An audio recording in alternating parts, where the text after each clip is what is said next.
Bear with me, people. I'm trying to get Kurt in. Here we go. Guests are here. Hang on. It's so wet, I can't. Oh, I just need something here. 2 seconds. Bear with me, Kurt. My screen is absolutely soaked.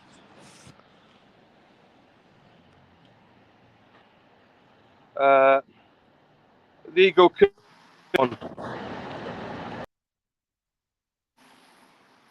Good morning, everybody. Good morning, everybody from the mean streets of Dedham. It's raining pretty good this morning. It's actually slowed down a little bit, but it's off and on.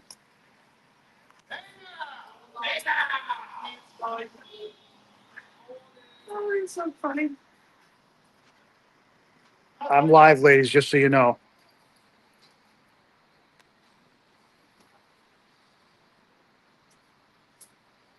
Yes, good morning, everybody. Happy Monday. Somebody in the chat tell me they can hear me. Good morning, Toots, Seven Hills.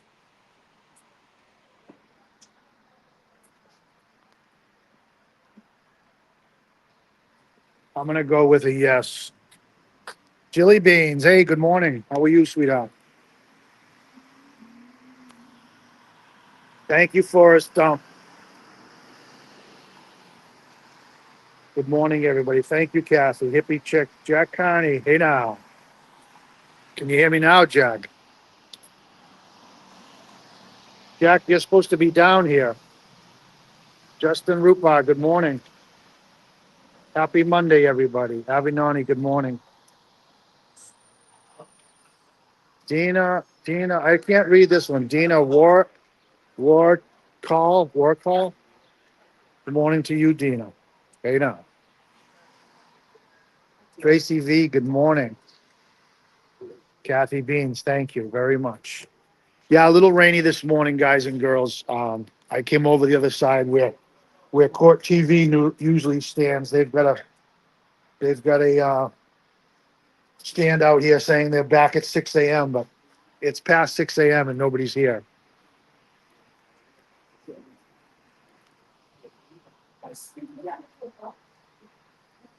Thank you, Diane. Diane Gallagher, thank you very much, hon. I appreciate it. Yeah, Dylan is across the street. It's raining pretty good, so a lot of people are going to come over here for a little bit. We're waiting for some people to chime in. To show up. We're going to do our normal morning prayer and the Pledge of Allegiance, and start thinking about Karen and her team and her family and everything they're going through. And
there we go. Sorry about that, people.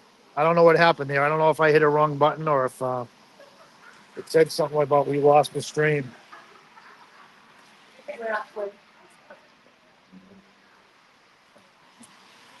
Zach Essex, good morning. Yes, yes, Tina, Court TV.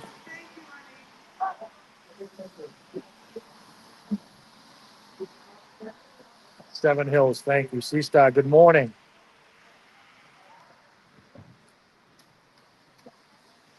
Yes, it is awful weather here, but you know us, rain or shine. We're here in numbers. Look at, we got our ponchos on.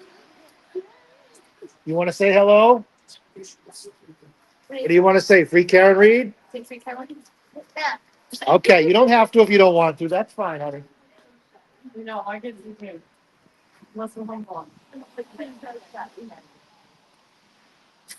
Trisha Lewis, I don't know who's after Jen McCabe, but I got a funny feeling they're not letting her go easy.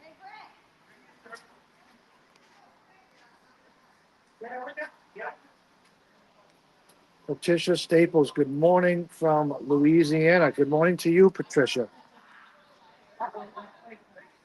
Anja, good morning. Got to keep on rising. Good morning to you.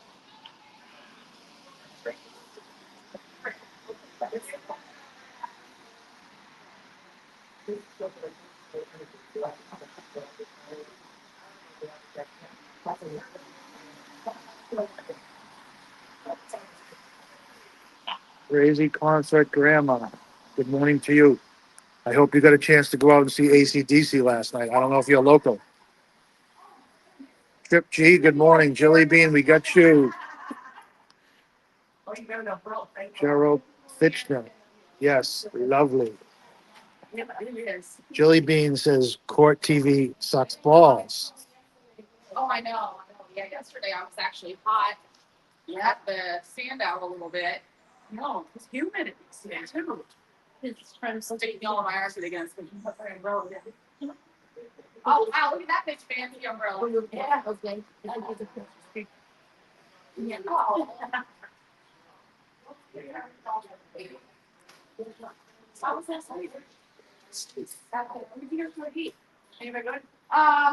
Good morning, dog mom.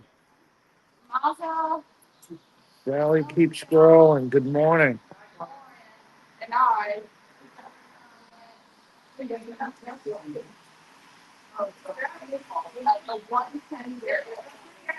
Uh, 3:11. They move us right around 7:55. They tell us they want us gone by 8. We volunteer and we leave at 7:55 usually. We do a little parade back down to the buffer zone.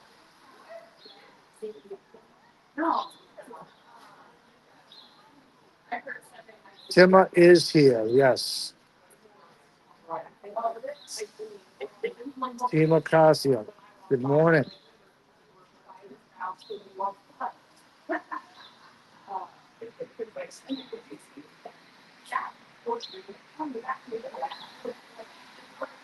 Riviera,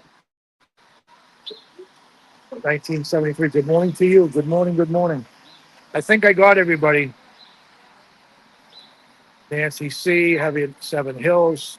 Lisa Moeller. Thank you. Thank you. Hippie chick. Yeah. Yeah. Yeah.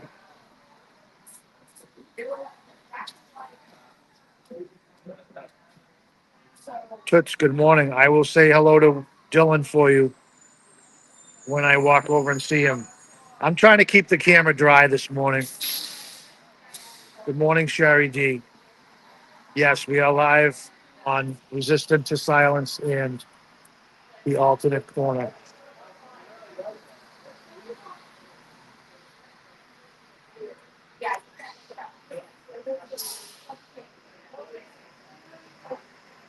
I think that's everything. Everybody, I'm sorry. Mary Bagwell, good morning to you. Yeah, every time I look over and I think the rain has slowed down, it's picked back up again. We got more supporters showing up. Hardman is here. They didn't do the prayer yet, right? No, I'm doing it. So we might do it over here, but we could try. Oh, aren't they? Fairyland, good morning. Thomas Barry, good morning from Tennessee. How are you today? Thank you for joining. Sherry D says, um, I couldn't hold the umbrella and this at the same time. Yeah, why don't we just do morning prayer over here if everybody doesn't mind? I watch over here. Kind of staying. Yeah, yeah. Is it right? Yeah, I think yesterday maybe. No, I wasn't here. Oh, you weren't? Kurt, by the way. Kurt, nice to meet you. I'm Britt. Yeah, okay, very nice to meet you. I You think wanna I say saw hey to you my on here. I think I saw you on here. Yeah. Hello, your channel. Hello, everybody. Good morning. Yay. I think, did you say hello on? I don't think so. Okay, okay. Resistant and Britt happens. Yeah, somebody said hello on, somebody said hello on here.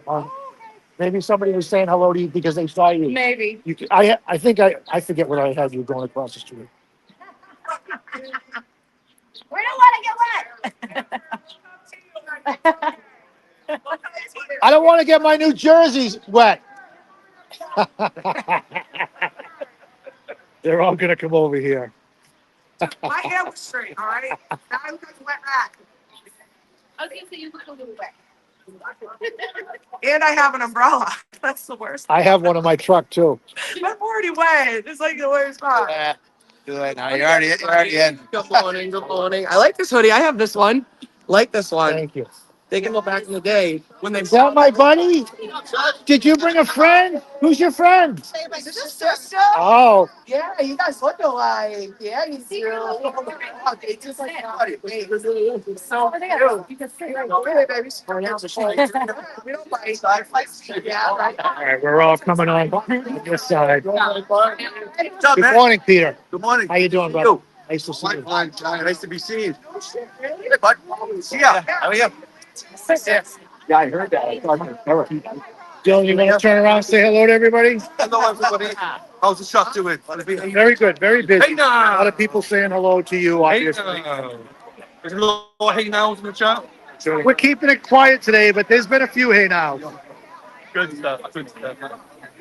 I come over and I commented on this Court TV sign, and everyone's saying the spot is saved for Court TV. But they said they're back at 6, but they're not here. They're not here. And everyone's saying, fuck Court TV. Yeah, wheelchair play now. Nice. What time are we at here? Oh, we still got plenty of time. Yeah. I know that like in between. Did I get you yet? Get a second one. There you go. There you go. I got the shirt here. I think it's so funny still. I was laughing. I'm ready for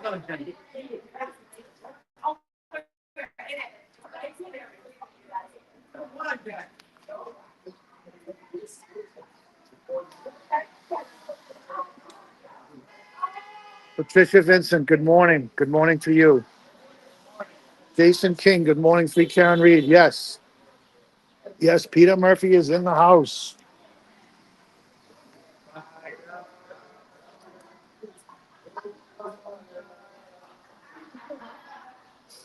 Fairyland Acres, good morning to you.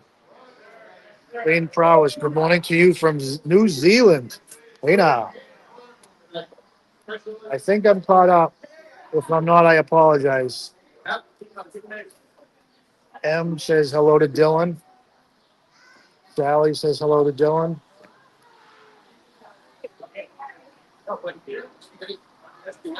Yes, it's always good to see Peter Murphy. I took it out. Yes, Erica is here early this morning. Yes. J-Mac, good morning. I forgot it's Cinco de Mayo. What a great American holiday, Hallmark holiday. Hey now.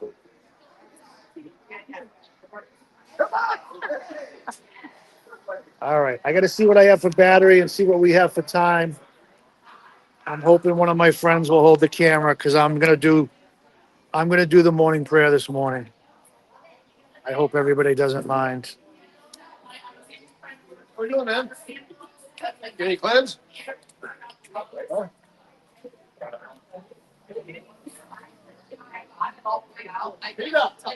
We're having pizza tacos, J Mac. I don't think Lou's big on Mexican food.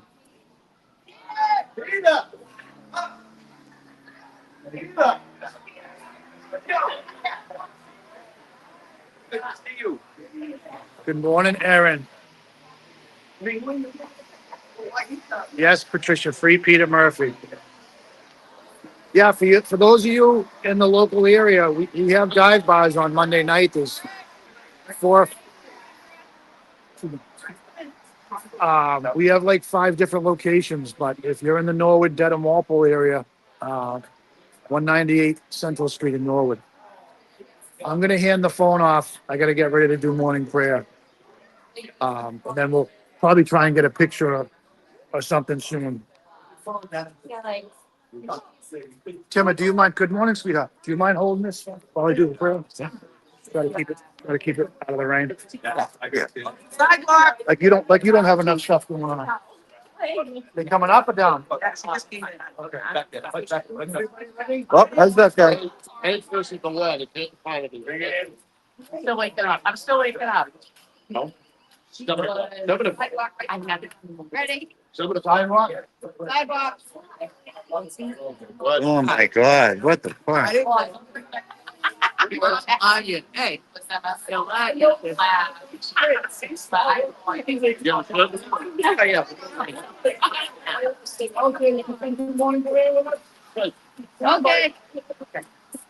Sometime today. Come on. Come on over here, buddy. You wanna come over with me? You want me to hold it? I know you love the camera. You're gonna get fired. Yeah, no bonus for you. All right, we ready? Yep. Yeah. All right. Lord, you are my rock, and I want to make right what is wrong. Help me to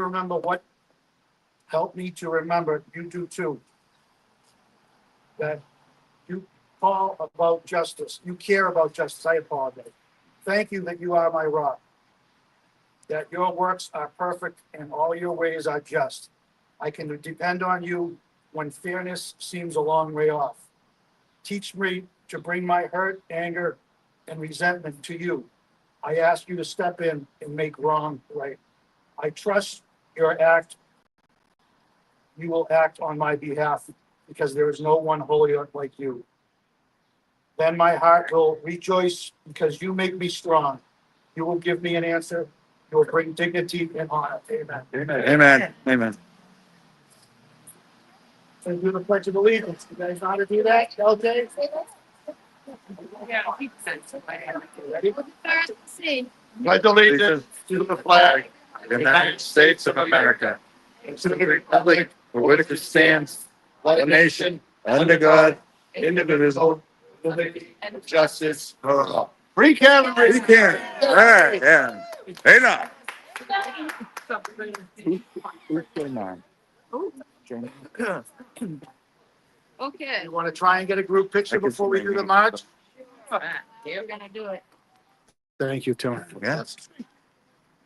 We can do it right. We can do it right here, and I can stand down here, Go back up. or we can tough it out.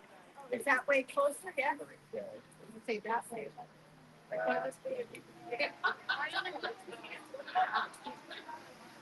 Yeah, there's not a whole lot of news reporters out here this morning. They're afraid of the rain. Thank you, Aaron. Amen. Fairylander, yes. Thank you. Thank you. Thank you, everybody. Mama Fire, good morning. Patricia Vincent, good morning to you. Yes, amen.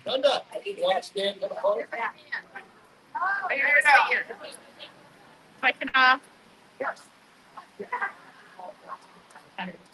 stands out.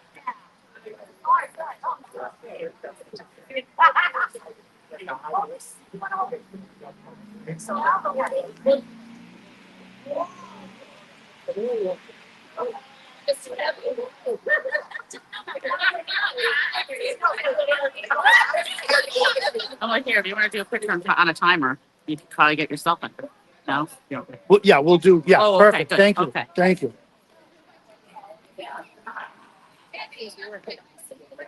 They slide it in.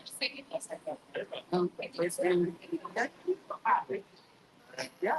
Oh, fuck that news. Now we get started.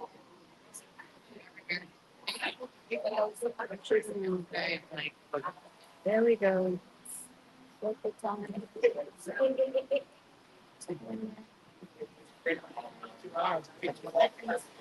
Okay. All set? Ready? I'm going to hold it up when you're ready. All right, Dylan, you guys got to come in. Spanish, you're there. Okay. Please don't trip. 7, 6, 5, 4, 3, 2. Happy New Year! Hey now. Free Karen Reed, everybody. Just step, sweetheart.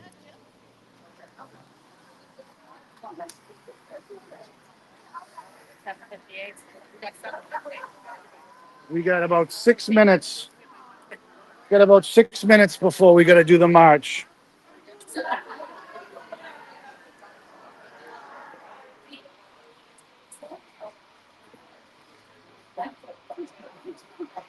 LV Cops, good morning. Aaron Hack, good morning. Hit the like, yes, hit the like button, subscribe. John D, good morning.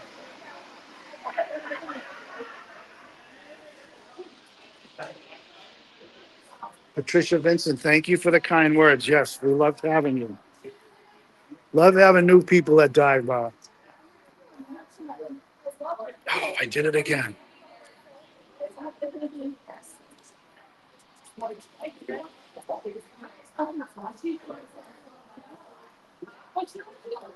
Sorry about that, guys and girls. I keep hitting the wrong button.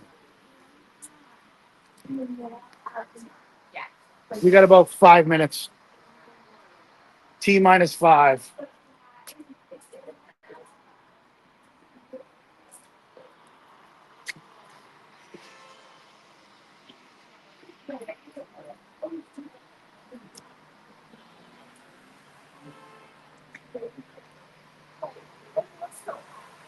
Paulie, thank you for the kind words. Yeah, we were gonna be here anyways. We're here anyways, so I don't mind streaming for a couple of hours.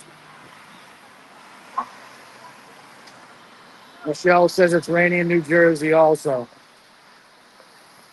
John Doe, yes, this whole thing is a scam and it's costing taxpayers crazy money on both ends.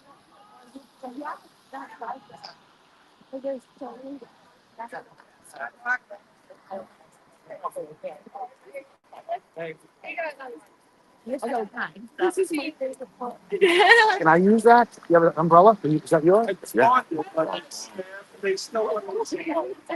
Yeah, can you unfold it? I'm sorry to make it. Huh?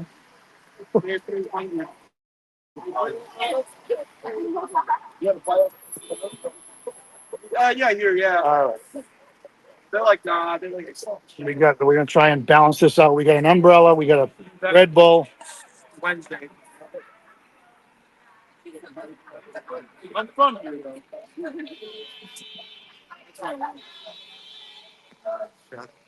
When they used to show us 10-9. I hope trial starts in the end. I know what time Perjury, they probably play with early. What time? Yeah, 8 I should be in. We know it's that.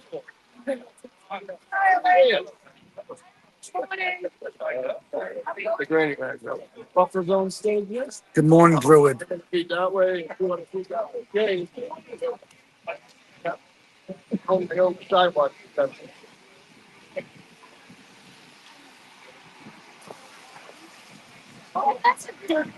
Find out. There you go. I was like, you're doing great job. But you know, you beat it.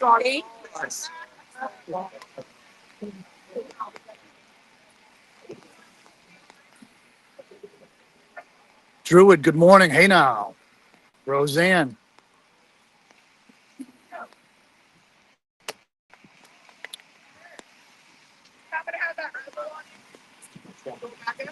Yeah. There's two sips. I'll wait for the one. There's No, two I don't sips like left wait. in there. I Okay. promise. It's good. There's a green one in the truck. I was gonna carry it for you, but you didn't answer me in time before I left. I figured. But I didn't lie to you. I brought one for you. Yep.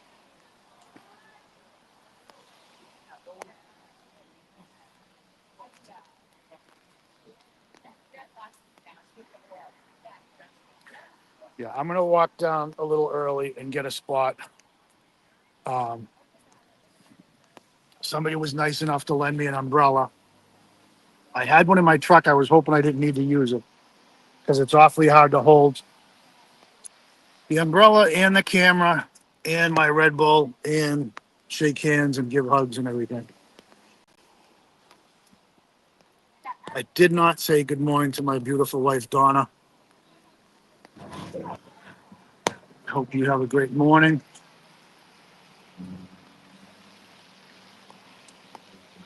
Yeah, for anybody local that can't make it down to court, Dylan will be at Dive Bar tonight in Norwood. If anybody wants to swing by, if you haven't met him yet, say hello.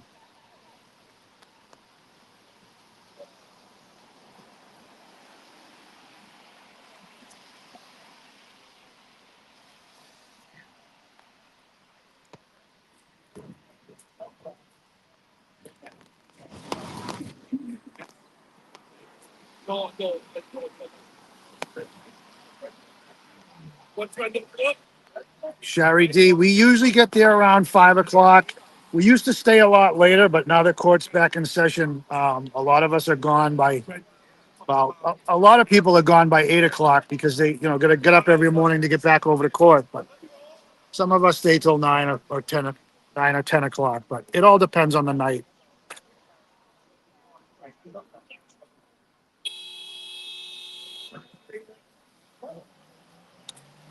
Good morning, Tim.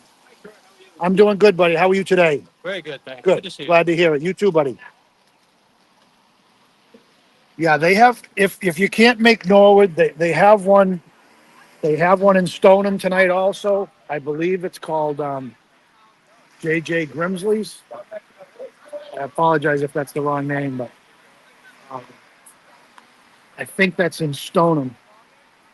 I think there's one in New Bedford, and I think if you go to Karen Reed standouts, there's a list of the different dive bars. I don't want to say them and leave one out. I'd feel bad if I left one out.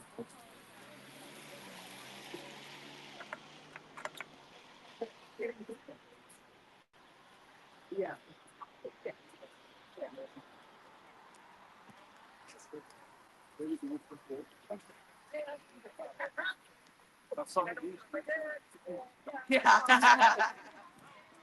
You guys drive on the other side of the road, right? Yeah. I know, but. It's backwards, right? Yeah.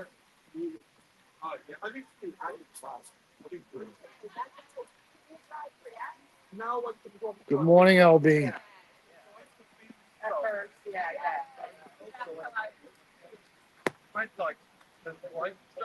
Alrighty. Wait, would you stop and turn right, like on a red light? Yeah. Yeah. I like that. It's nice. My color too. Shape as well. It's my shape as well. Be careful.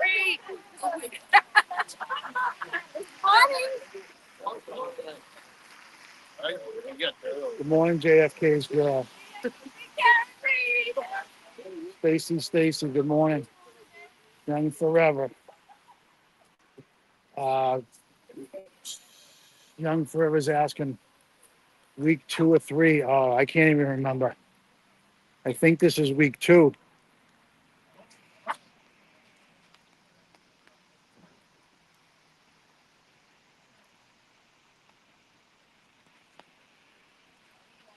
Greg Strong says, I don't care to see kids at a protest. You have your right to or your opinion, but we're teaching these kids about the way the laws are supposed to go, and they're supposed to be for everybody. It's supposed to be equal justice, and we're teaching them about our First Amendment rights. But I do have no problem putting your opinion out there. It's your opinion. You're welcome to that opinion.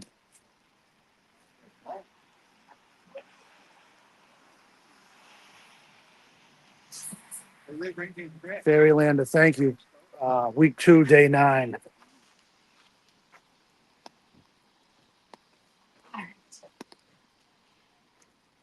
Deborah says good morning to everybody. Yeah, allowed to be. I've got to go over to my truck and get. Erica brought me a Red Bull last week when I forgot one, and I have to pay her back. So I brought her one this morning.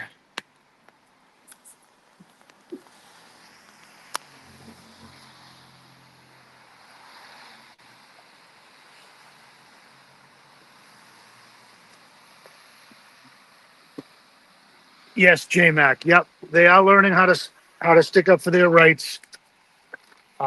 Let me just get Erica's thing here.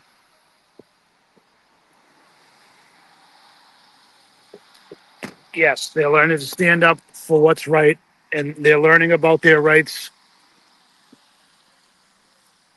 of free speech, and their right to protest. And we are safely protesting. We're not angry. We're not vicious. We're not causing any violence. We're peaceful protesting.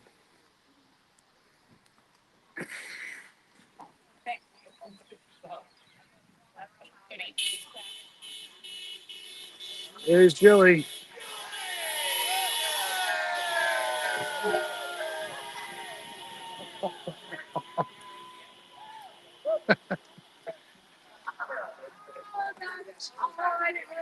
Where does she work at so called? I think somewhere in Needham. Yeah. Is that your heart shaped umbrella? Can I swing by? Oh yeah, I'm so That's all sorry. right. Don't be so Oh, how cute! don't be so sorry. So cute. Oh, thank you. I appreciate you. Thank you for you. Of course, Week. absolutely. I appreciate you. Anytime. And I had some of my freaking sofa off them. So high. I knew I was going. A little better with the umbrella. Yeah, I just wanted to keep the camera dry, Yeah, I Scotty. know. I'm not worried about me. I have the hood. Need a camera stick with a little umbrella on. Yeah. Yes, allegedly, LB says, remember this when it's in the history books and people are talking about this case for years on end. 100%. But here again, everybody's got their right to opinion.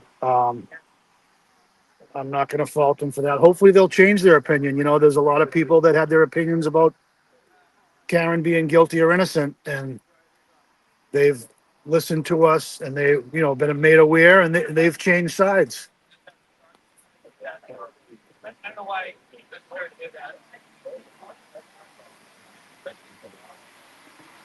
Gem Girl says, I brought my son to a protest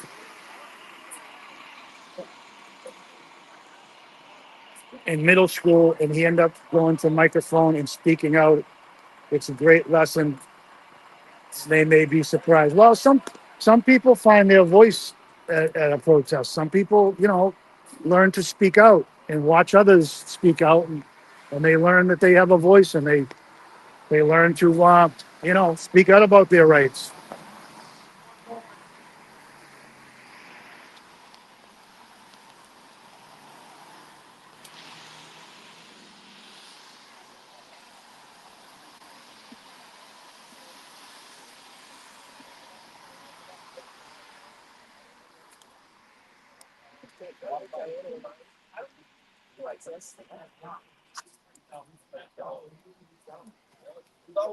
Does anybody know if Bev would have told Jen that she can't discuss her testimony with anybody in case she was called back?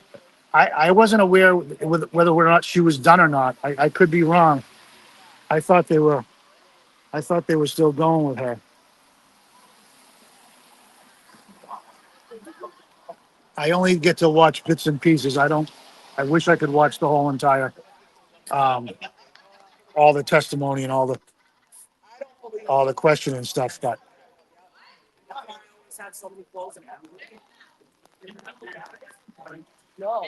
here comes the heavy rain. Anybody staff know who witnesses may be today? No, that we were just talking about that, Scotty. I know they have Is to Jen finish all with- done? No, they have to finish with that woman from the lab, the blood alcohol content woman. But was Jen McCabe all done? Yeah, Oh, I didn't realize she was.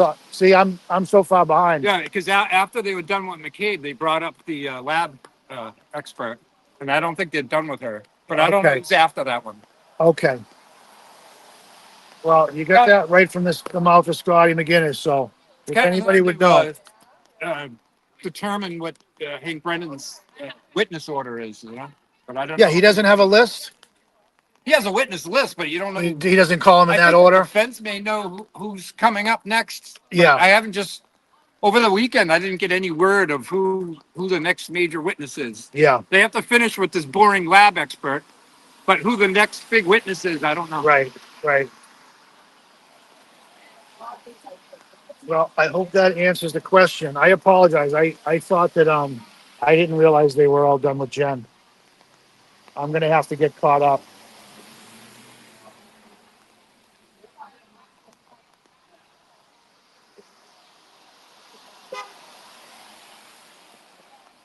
I usually get a hint from the defense or through the grapevine who the next witness is going to be. Right. Right. But I didn't hear anything over the weekend.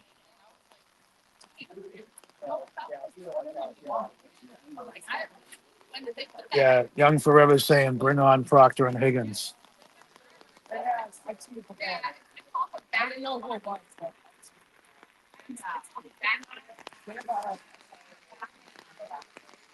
Looks like we have a couple days of this weather.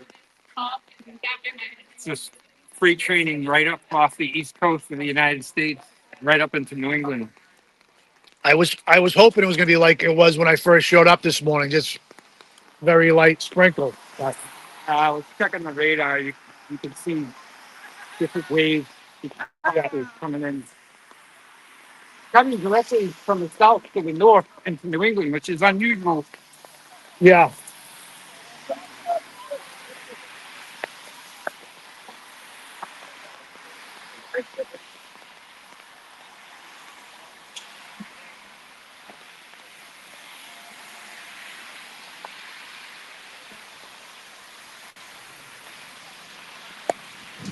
Yes, yeah.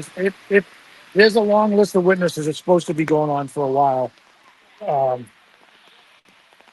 we're hoping somebody steps in and stops this whole sham. But if it didn't happen last time and it hasn't happened already, there's already been two witnesses that have, admitted to committing perjury, and nothing happens to them. So I just don't, I don't understand it. I don't understand how Judge Bev can't, lock these people up for perjury.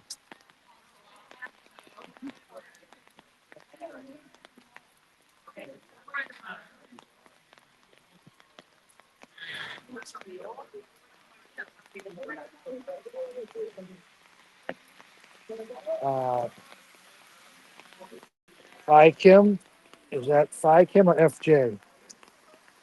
Phi Kim is saying, yeah, I'm trying to, Scotty's showing me the weather pattern for today. Yeah, ghost umbrellas, everybody.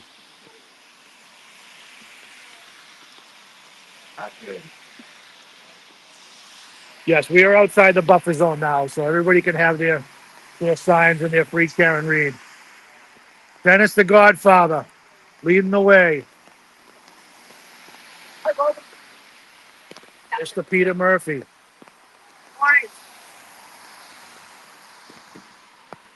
The weather conditions, wet.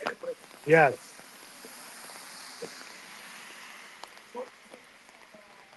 Good morning, Cheryl. We miss you, hon. Hope you're having a good morning. Hope you're staying nice and dry. Everybody say hello to Cheryl.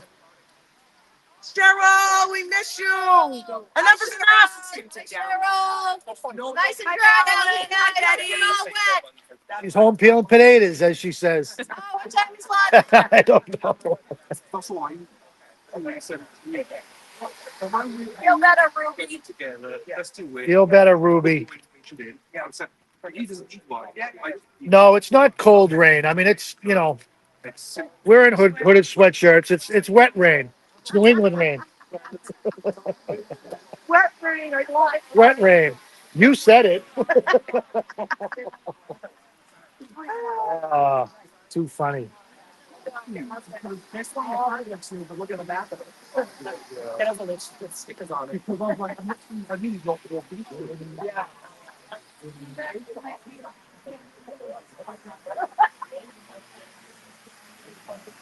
Yes, the witness perjury adding Jen.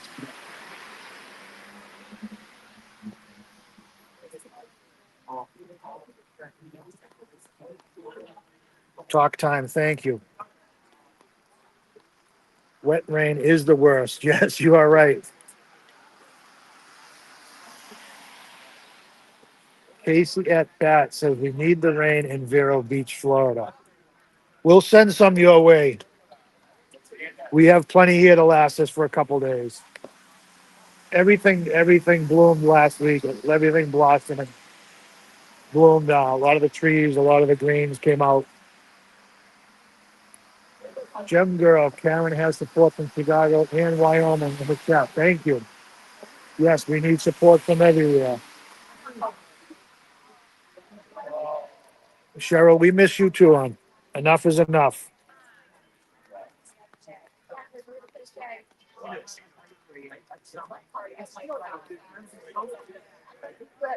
Crochet, is that Crochet Girl?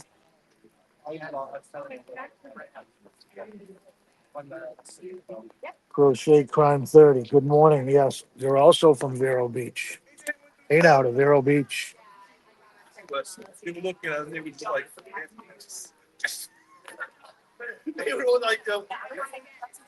Yeah, Dennis gets, he's still inside the white line. Even though he's on the road, he's still inside the fog line. So you got to keep moving.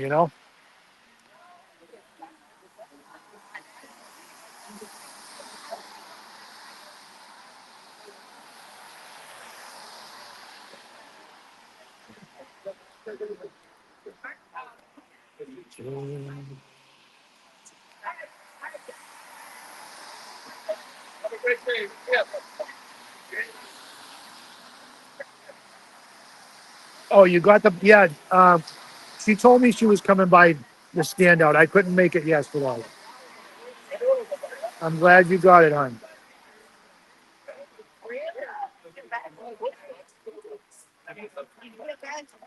Nina says, I don't think the Commonwealth would charge their own witnesses. Well, it's not the Commonwealth, it's the judge. The judge should be holding up the law, whether it's one side or the other. If somebody perjures themselves, they're perjuring themselves. I believe I posted last week the penalty for it is either a fine or imprisonment. So where are the fines and where is the imprisonment? These people admitted that they lied to a federal grand jury.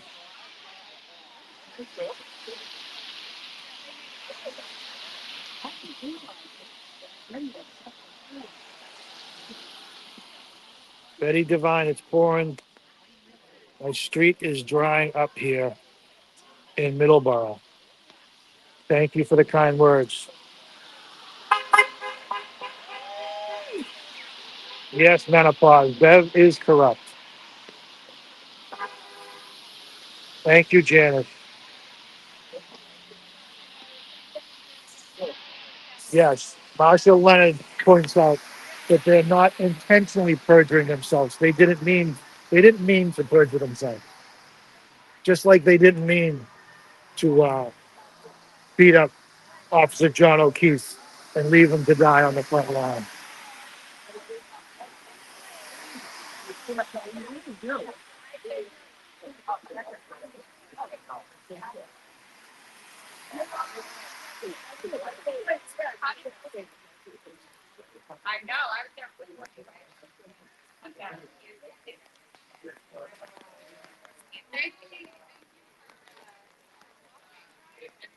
Janice says the dog wasn't in the house. I don't know where you're getting that from. Janice Sheldon.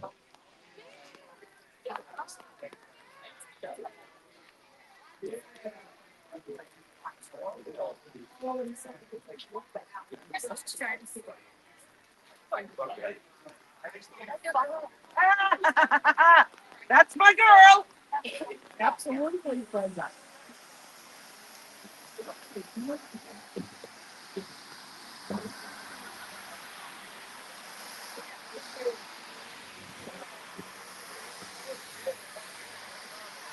Chris Smart, nobody knows for sure. Supposedly they claim the dog got rehomed to Vermont, but the dog was there one day and gone the next. Um, there's a lot of different theories that the dog is no longer with us.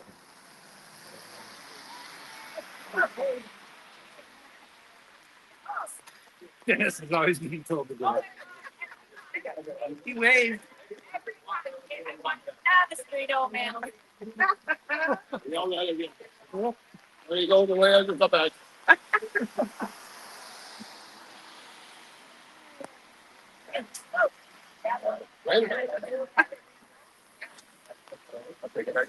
Yes, yeah.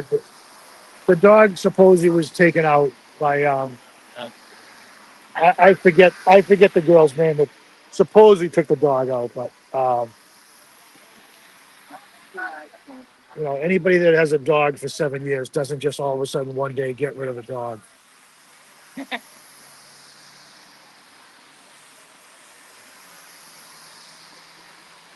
Sheila says the dog was removed from the house that night because he had John's DNA on him. Caitlin Albert, thank you very much, Fairylander.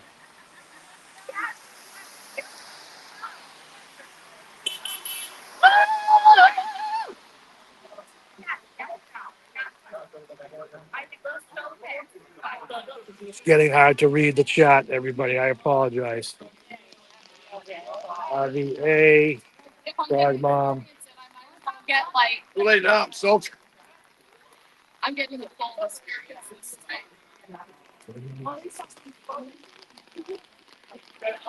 Plant lady, good morning. Dylan is with us. He's walking around socializing. I'm trying to think of which he's down. Dylan down that end of this end.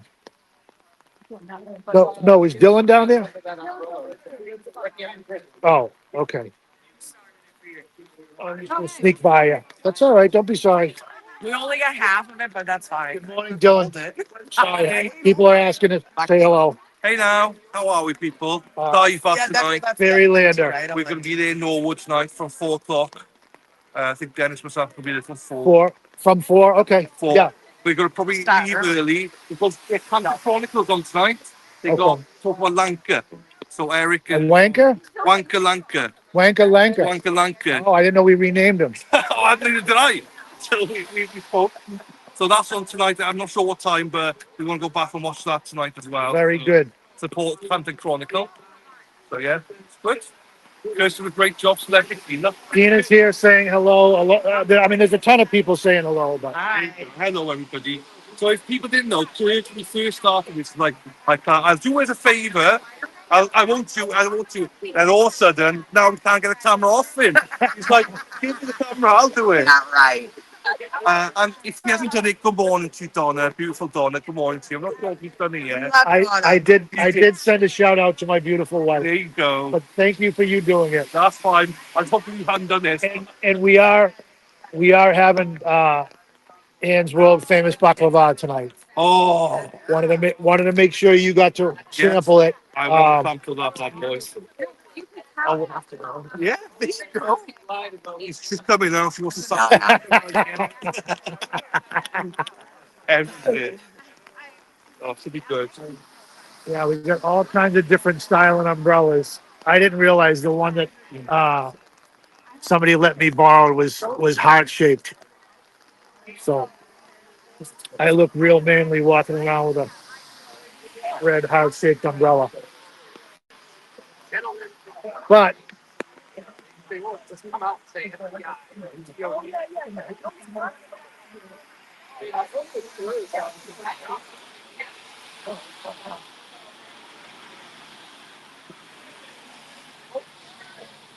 Uncle Polly, good morning.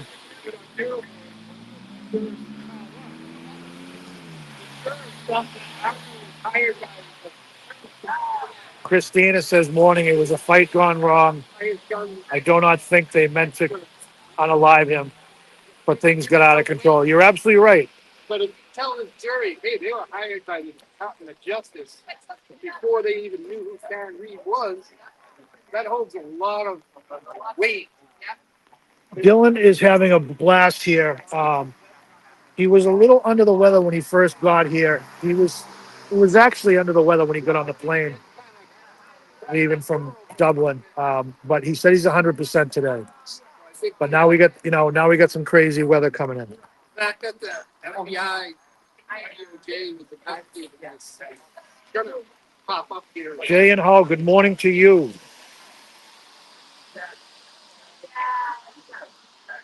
But it wasn't Donna says good morning to Sherry D. Good morning, Donna. Glad you could join us. Dr. Levy.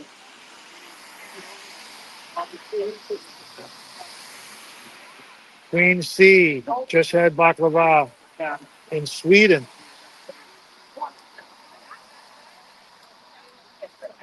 Dive bar in Norwood. Yeah, 4 to 5. Usually we let there's an afternoon work crowd. We try and let them get out early, but there's a lot of people that show up a little earlier. It used to be 6 to 11. Now we're 5 to 10. It's more like 4 to 9 now that the trial is back on, because a lot of people leave early. They're gonna go home and get rested up. You know, they get up very early to get here early and get their parking spots and get get in front of the courthouse. That first hour from 7 to 8, standing out in front of the courthouse is really important, but because we get to show off that, how ridiculous the buffer zone is, and the fact that, we can still stay there for an hour, and we're going to take advantage of that time. It means a lot of people have to sacrifice and get up early, but it's what we do. That was there in the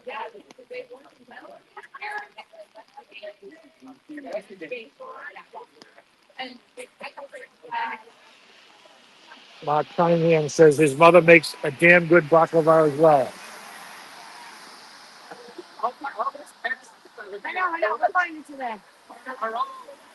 Take care, Annie. It's 8:22. Hey. The only reason we got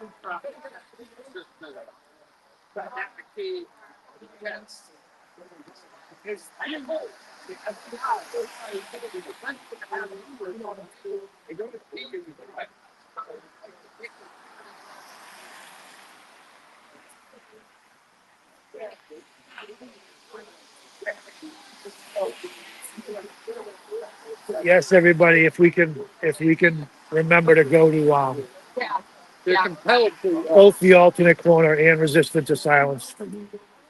To like. I don't know. I just want to keep an eye out.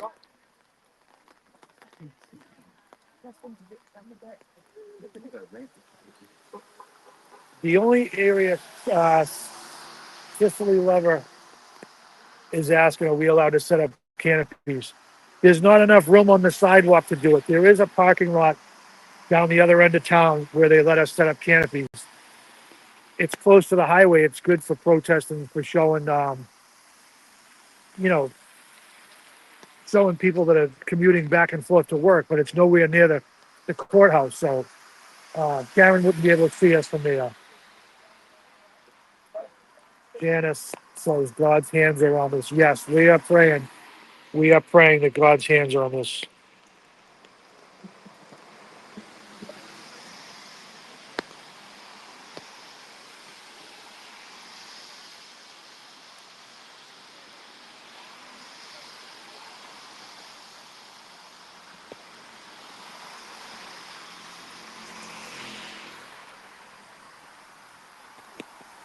Mary Kate is saying that Katie McLaughlin and Zamari are definitely up this week. I can't confirm or deny.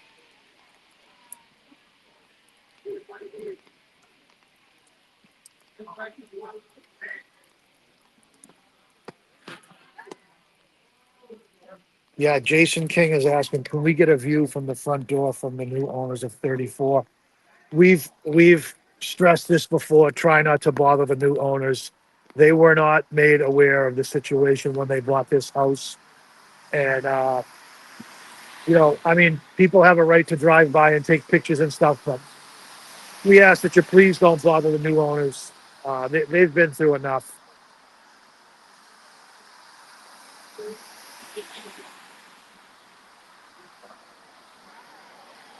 People like to drive by and go by 34 Fairview. They like to go by the waterfalls.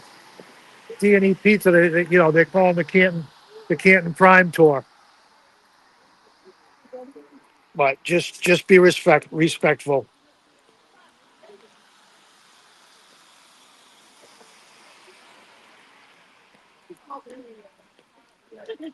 Yes, Dennis gets spoken to once or twice a morning about walking outside of the barrier. But I don't know if you guys heard earlier. There's about 3 feet from the barricade to the fog line. They're just doing their safety thing. You know.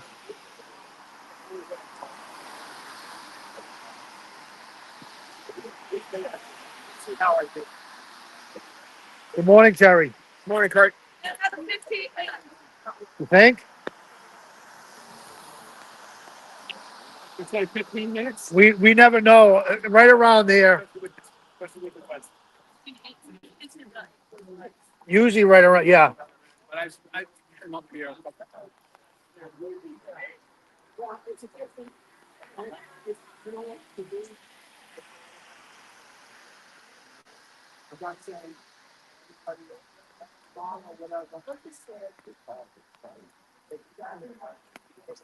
Yes, Nina. I agree. I agree.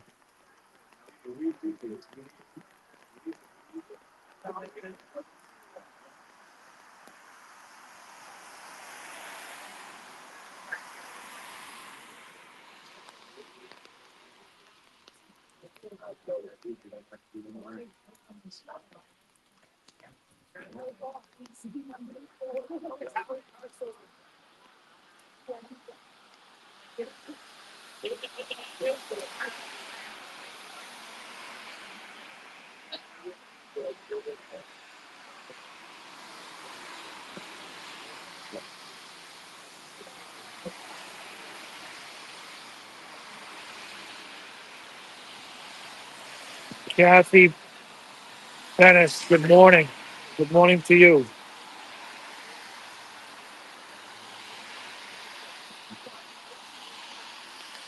Janice Sheldon.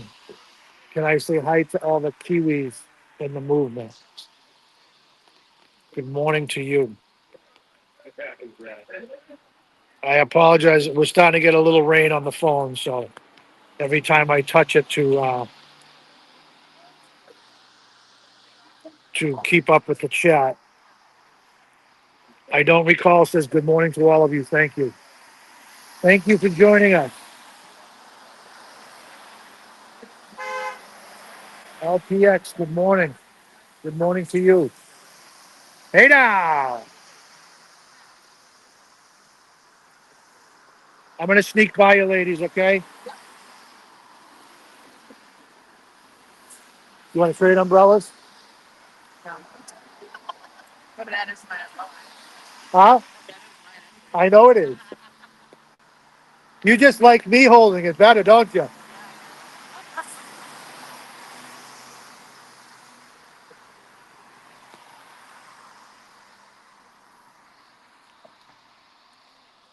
All right, here's the GMC that usually comes right before us that we think is her.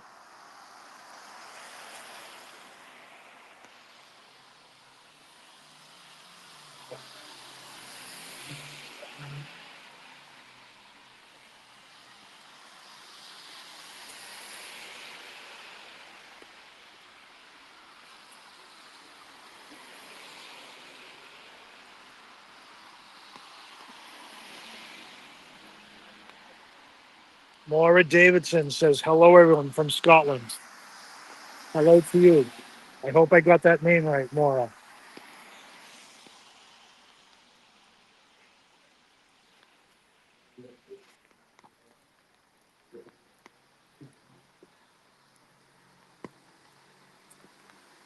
Oh, I'm sure there's going to be a movie, Jason, when this is all over. I'm sure there's going to be many.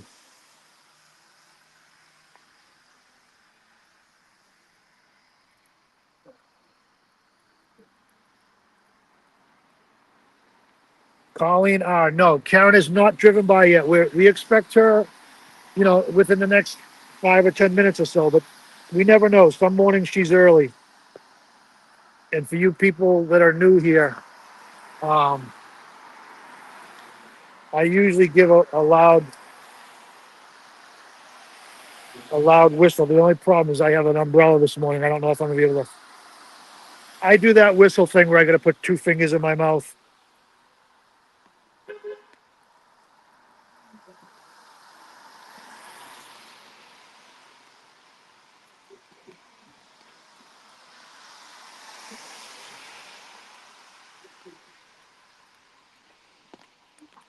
Hey now. Hey now, you almost got me. I heard a step. I heard you sneaking out. No. Did you show off your red case umbrella? I did. Art Jason. I did. Yes. Oh boy. Hello from the UK. Happy Hollow Christmas. Good morning and hello. So what's up with the 26th? Do you have an explanation for that? That's mine and Donna's anniversary. It's our lucky number. 26 is Awesome. everywhere. It's on the back of my truck. Yeah.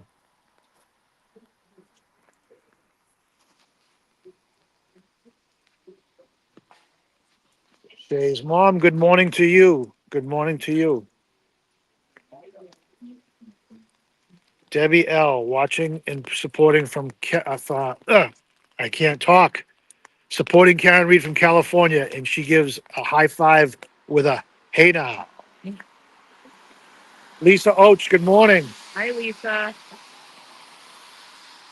Lauren says hello, Lisa. Rosie says thank you for being out there in the rain. Yes, you are here in spirit, and we appreciate you checking in.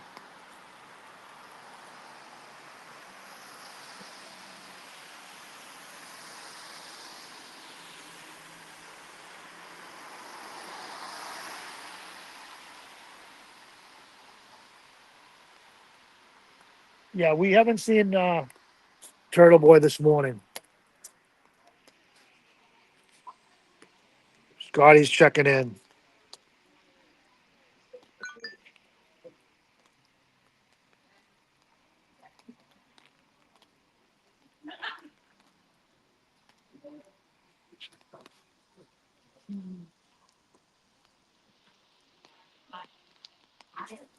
Just another Murph says, hey now, good morning to you.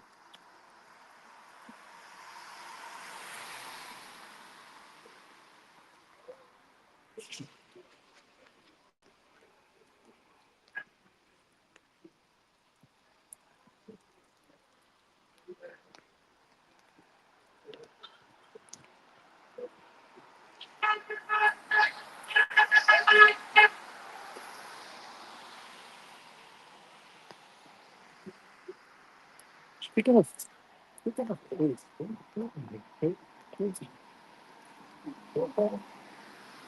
Yeah.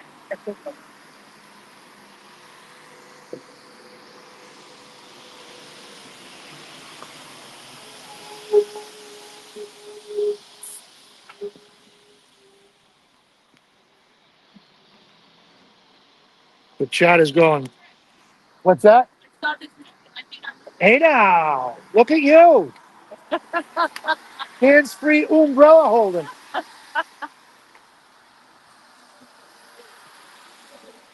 You know mine's going to go flying away, right?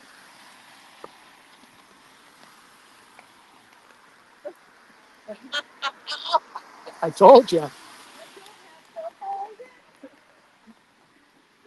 That's because yours is shaped like a heart.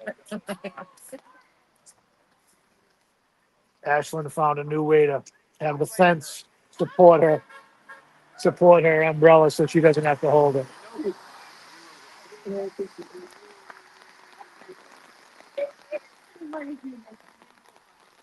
Yes, Jay and Hull, 227, Google search, takes the stand at 227 and complains that the document is 227 pages long.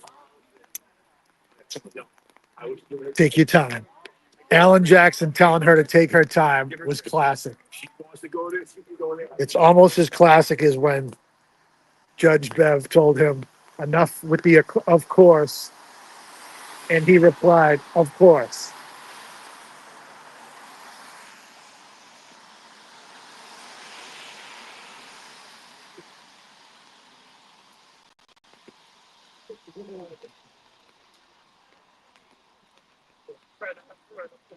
Robin Robin G says hello to Ashlyn.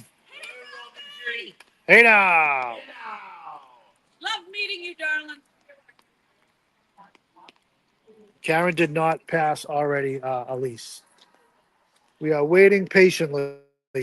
I'm sorry that this part of the morning gets a little boring. I apologize, people. I wish we had fun stuff to show you and but everybody here is, even though it's pouring rain, everybody here is still in good spirits.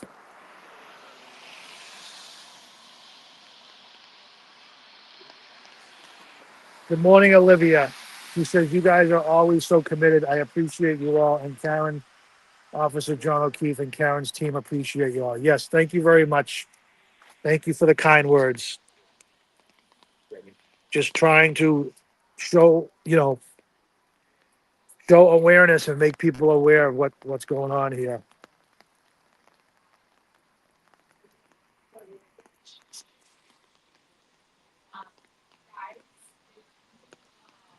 Pat's Forever, good morning.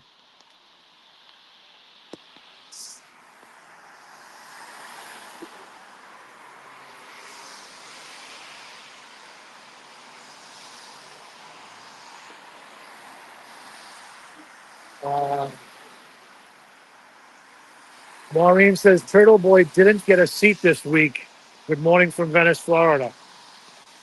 You could be right, Maureen. I don't want to say that's definitely true or not, but you could be very right.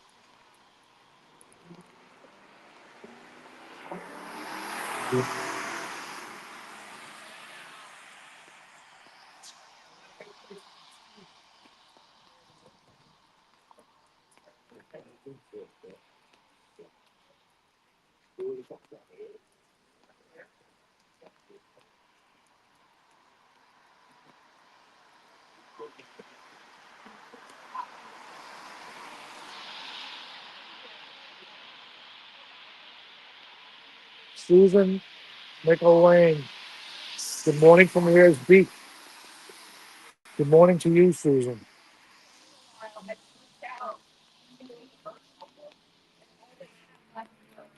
Plant lady says I'd be down there every morning if I wasn't all the way in Texas. Well, you're here in spirit.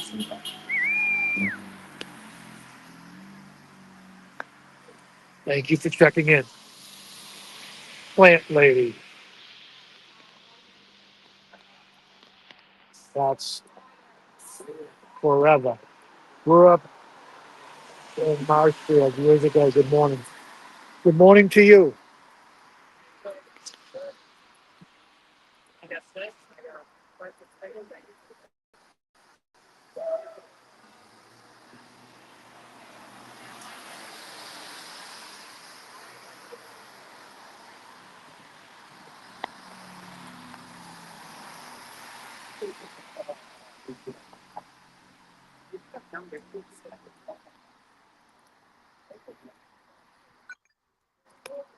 Yeah, it's going back and forth. Different people are saying that Turtle Boy got a seat. Some people are saying he mentioned last night on his show that he didn't have one.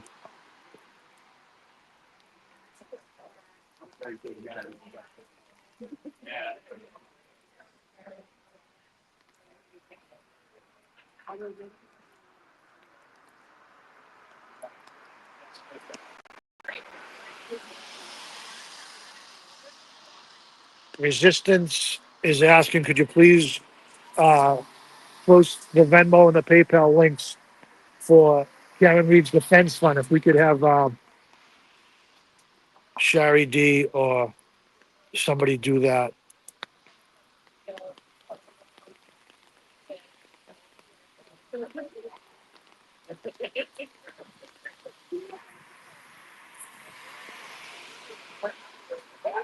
Wendy is saying Turtle Boy is on the way.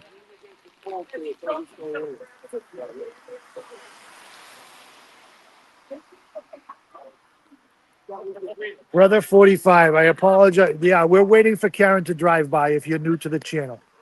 I know it's a little boring, but this is what we do every morning. We wait here for Karen to drive by and we give her a shout out. She slows down and says hello to us. And this is what we do in the morning. Before we could do it, when there was no buffer zone, we could do it right in front of the courthouse. And, we're a lot more hands on, but they've got us pushed 500 feet down the street. But we don't got no quit.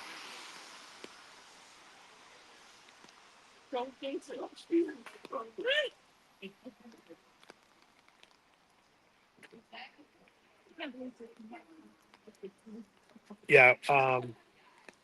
Cheryl with an S is explaining. Yeah, we have a morning crew, we have a midday crew, we have an afternoon crew. So, there's a lot of people that come here before work in the morning, and then there's some people that show up around noontime, and then we have other people that come down after work, closer to 2 or 3 o'clock, 4 o'clock, and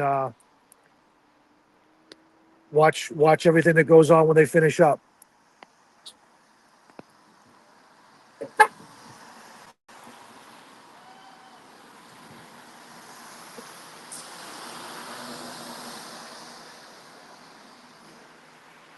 Tabby XO, thank you.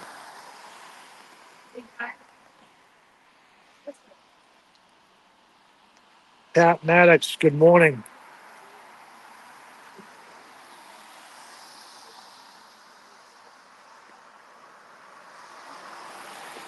Sally, thank you. Michelle W. No, Karen still has not gone in yet. We're expecting her any minute. Joe with an S, good morning to you.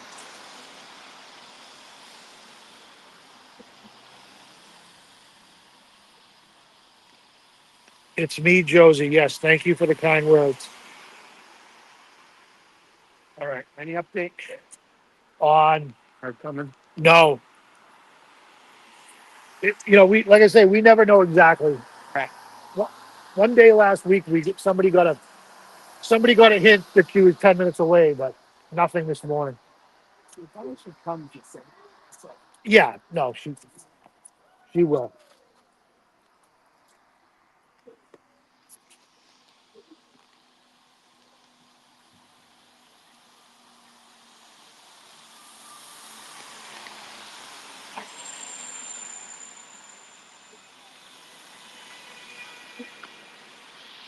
Randy, the weather is wet down here.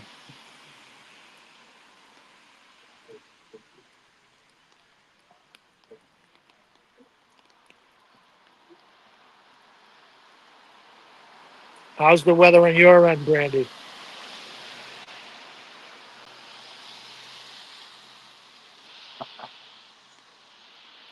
Mike S says it's moist.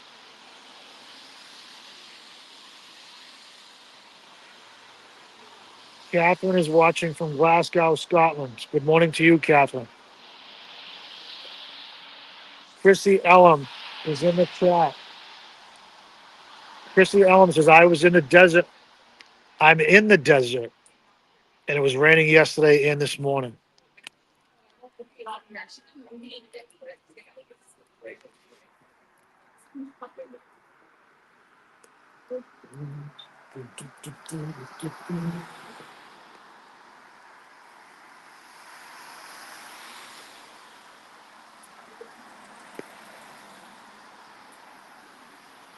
You fucking my view.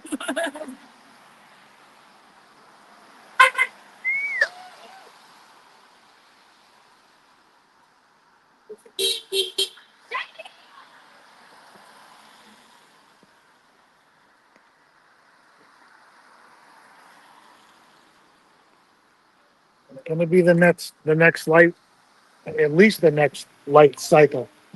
Sorry for that. Chris Smart is watching from Wales. Good morning. It's me, Josie. Yeah, Dylan's down the other end. He comes on and says hello. I've got to go down and say hello to him. I will go down and have him say hello to you when after Karen goes by.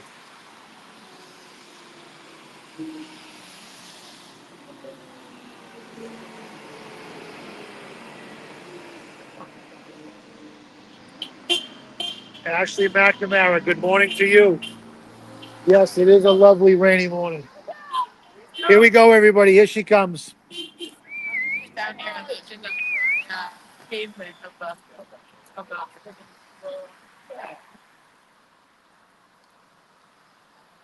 Good morning, Karen. Best luck to you. We love you. Best luck to you, Karen.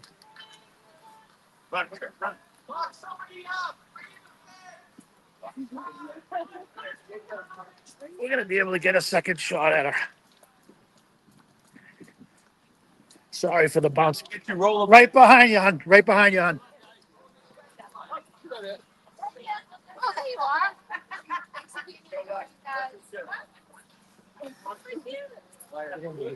All right. Karen, do you have an umbrella today? I got about. Do you want to borrow mine?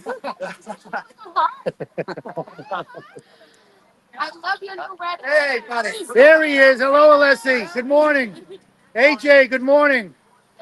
Reads to free. We got Jock. We got Jock. AJ, Thank you. 227 pages. Take your time. I'll find it though. I'm sorry. Oh no, you're not in the way. Don't worry.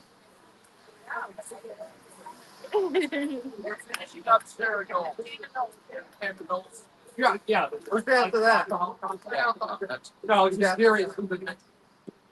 I thought she was already done on Friday. Didn't we already prove that? Garbage in, garbage Why? out. Yeah. Janetti made the points all very well, and I think they have won. Where's my nagel? Have we fed her today? Have we fed our nagels, everyone? Show us your nigger. Oh, Julie Nagel is a piece of shit.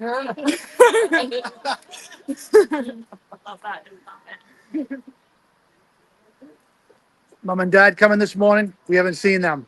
You haven't? We haven't seen. I haven't seen them. I was. Yeah. Boy, is it wrong? It's wet. It's wet rain this morning. It's not. It's not cold rain, but it's wet rain. Yeah, it's not bad though. The weather's not bad. It's a little. They told me to cover up when I walked through, but then I was like, I don't have anything to cover up with. And then I have this. I got Karen Reads to free. I was like, what do you want from me?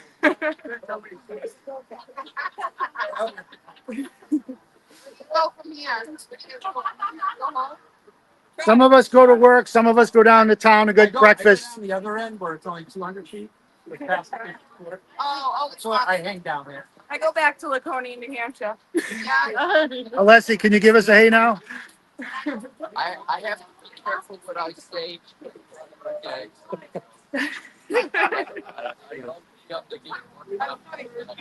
Have a great day. Good luck. Good luck, everybody. Bye, Harry.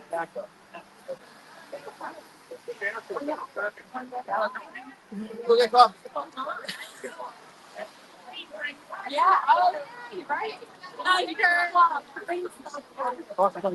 Yes, it did.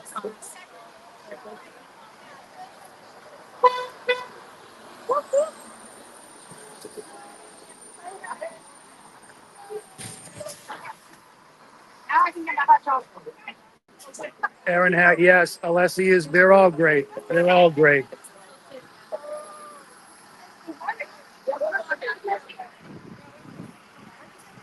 Well, that was good for everybody. If you haven't stopped and talked. Yes, that was awesome. See you guys soon. Love you, Kurt. Love you too, man. Be good. Girls, I leave Thursday for vacation, so we're going down to Disney. So if I don't see you. I know. I want to come to pizza night, but every time it gets like 5 o'clock, like, It's tough. It's tough if you're not local, you know? Okay.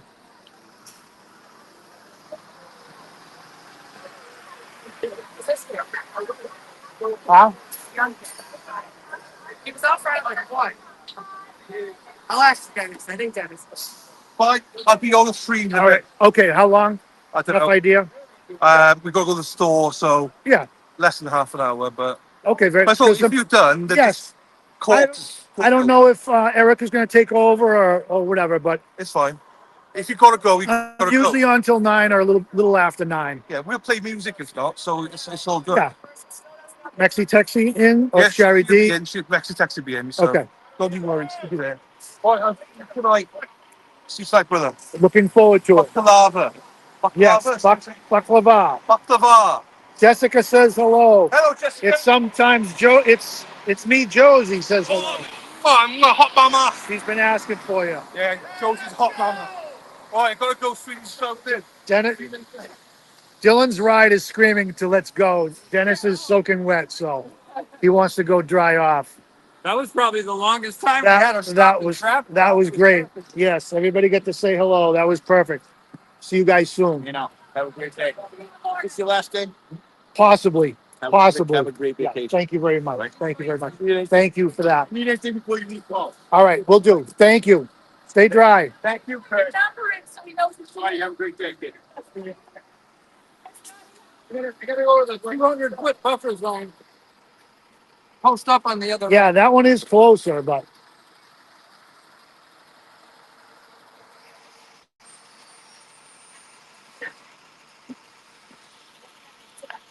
Right.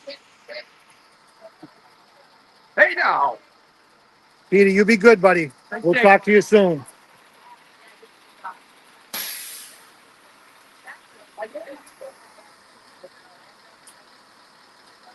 Good morning. Hi. I'm assuming Karen's already gone. Bye. Unfortunately, you missed her by about a minute and a half, and she got stopped in traffic right in front of us. She was in front of us. Oh shit. It seemed like it was I five. was trying to get her to It sign seemed my like it was thing. almost 5 or 10 minutes, but it was a while. Wow. I don't mean to rub it in, but It's okay. I mean, I've met her before, but I had to take. I bought a spare hat. They told me to take my hat off. yeah. Hey, you guys going down that way? A lot of people do. I'm taking off. Sorry, who's today? Crap. I'm not sure. On the witness stand, I believe. No, it's that the serologist from Yeah, he's asking. the woman who does the serum testing from Good Sam. Yeah.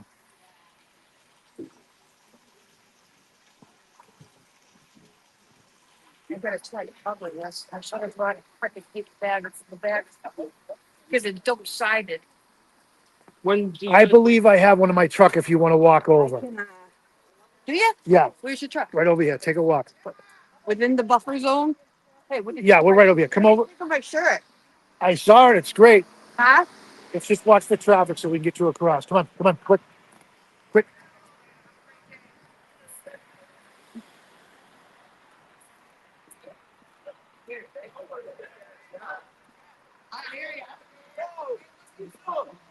Yeah, if you guys, I'm just gonna pause you for a second. I gotta get a bag out of my. Hey, can you hold this on? I can. I gotta get a bag out of my truck for this lovely lady. I didn't know you were filming. Sorry.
Guys, I'm back. Sorry about that. I had to get a bag for somebody to put their signs in.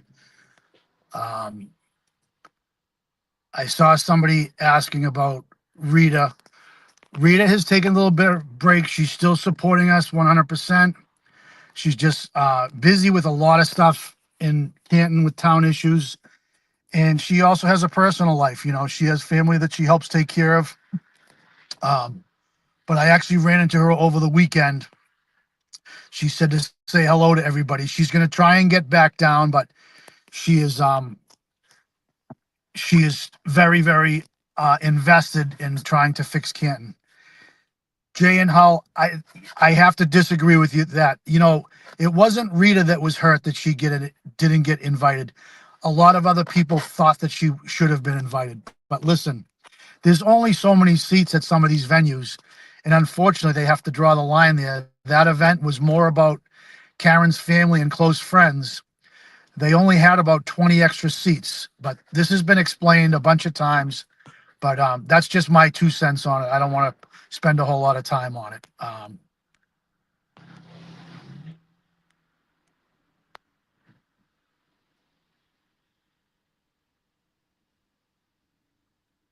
Yeah, we're just trying to stay a little warm. Dylan is, yes, thank you. Dylan is they're going back to where he's staying, and he's gonna get dry, and he's gonna come on in a little bit. Yes, Rhonda. Good morning. Yes, Rhonda Hinckley. It's very wet out here this morning. Everybody's staying positive though, you know. Um, yes, Irish goodbyes. Rhode Island lady, good morning. Hello to you. Kit, good morning. Jason King.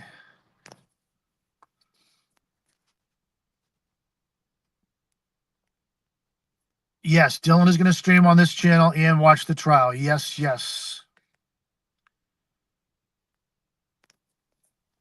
Try and get us warmed up here a little bit.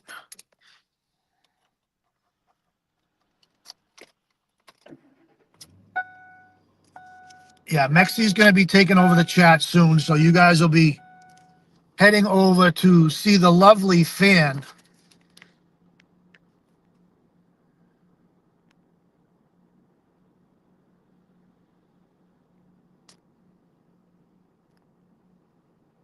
Yes, good morning, Lulu Bell. Yes, we all love Rita.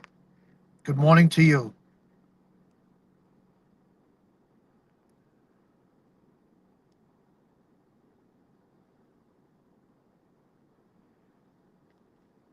Yes, everyone's trying to keep the petty shit aside. You're right. A lot of times we don't even talk about it. We're here to support Karen and her family and her team, and that's why we're all here every morning.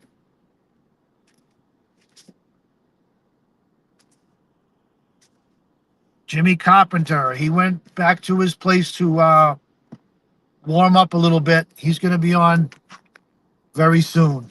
I said a half an hour. That was probably 25 minutes ago or so. So October, thank you. October girl, thank you. Yes, positive vibes. Thank you, Cheryl with an S.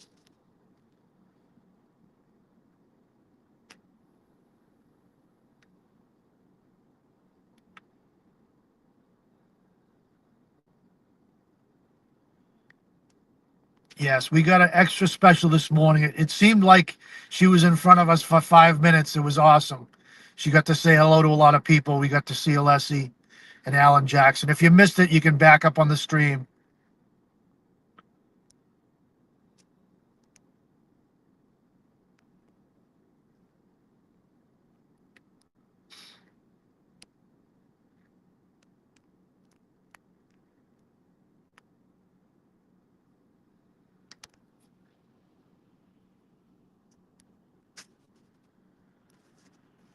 Yeah, mommy too.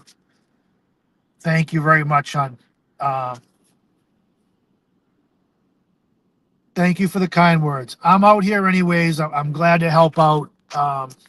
I'm kind of getting used to it. I'm not as good as Dina and Erica yet, but just kind of try to keep you people updated and kind of give you a look at what goes on here. Yeah, and before I sign off, don't forget, if you haven't gone to the alternate corner and checked out Dylan's channel yet, give it a try, give it a like, and same with Resistant to Silence.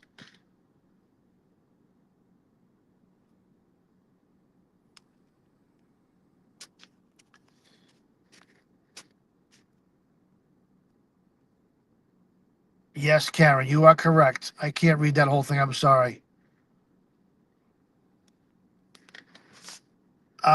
Young Forever. I work third shift, so usually when I'm on here, I am actually this morning is one of my days off, but I work a part-time job on the side for myself. So I will go back to work. But luckily I had last night. Last night was my night off, but I did go in and work a 4-hour shift to cover for a friend. But the other mornings I'm coming here in the morning from work.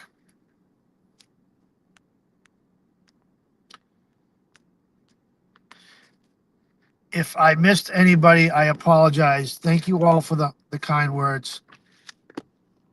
Um, Hope to see some of you at Dive Bar tonight. If you've never been, it's a fun time. We have great pizza there. Nice roast beef, like a North Shore roast beef sandwich, like a warm roast beef sandwich. Terry Martin says, good morning. God bless all of you for being there all the time. Rain, snow, sunny days. Thank you, Terry. Daffy Dill is asking about Jimmy Doodle. Yes, Aaron, thank you for putting that link up. And if we can put up, I think I see it going through. If we can put up the link for Karen's uh, PayPal and her Venmo. Sorry, I couldn't think of the word. That would be great. Colleen R. Aiden is supposed to be here. Everyone's saying he said on his live show he was going to be here with the boots, but we haven't seen him yet. We don't know if he had something going on with his kids. Traffic has been crazy this morning, so that maybe that had something to do with it.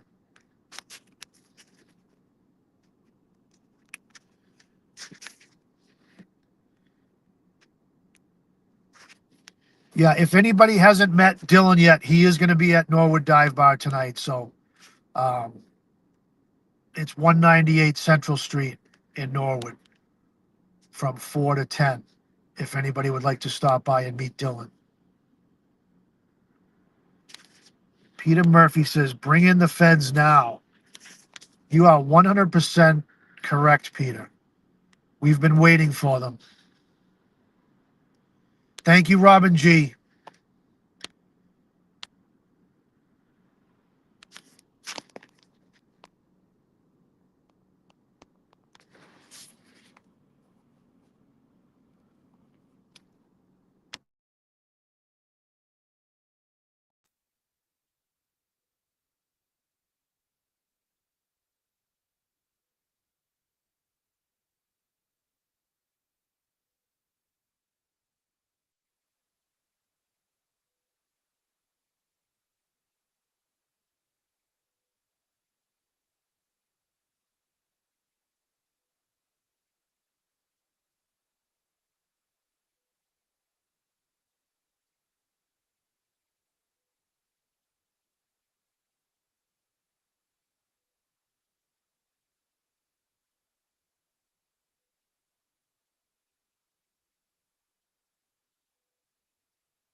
you want me to come out?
All rise to the jury, please.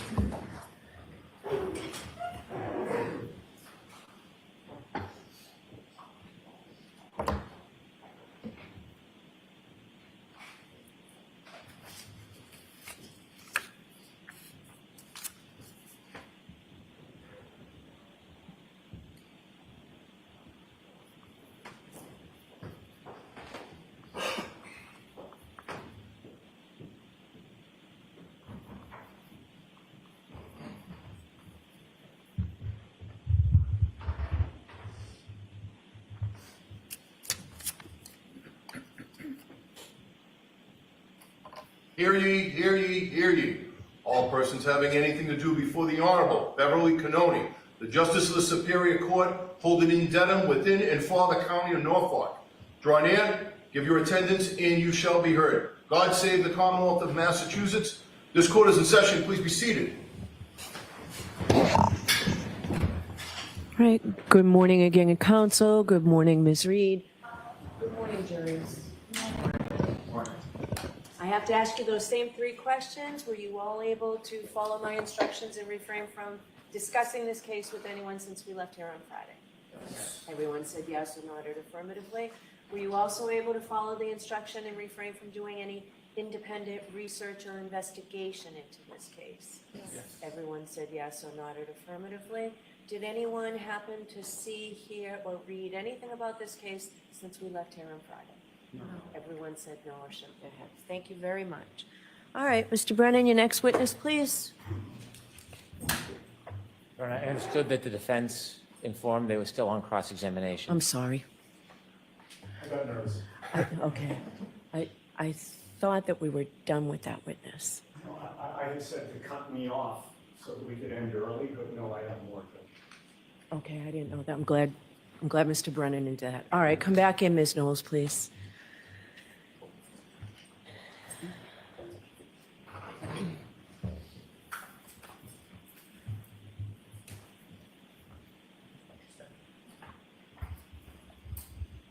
Ms. Knowles, I'll remind you, you're still under oath. Thank you. Thank you. All right, Ms. Giannetti.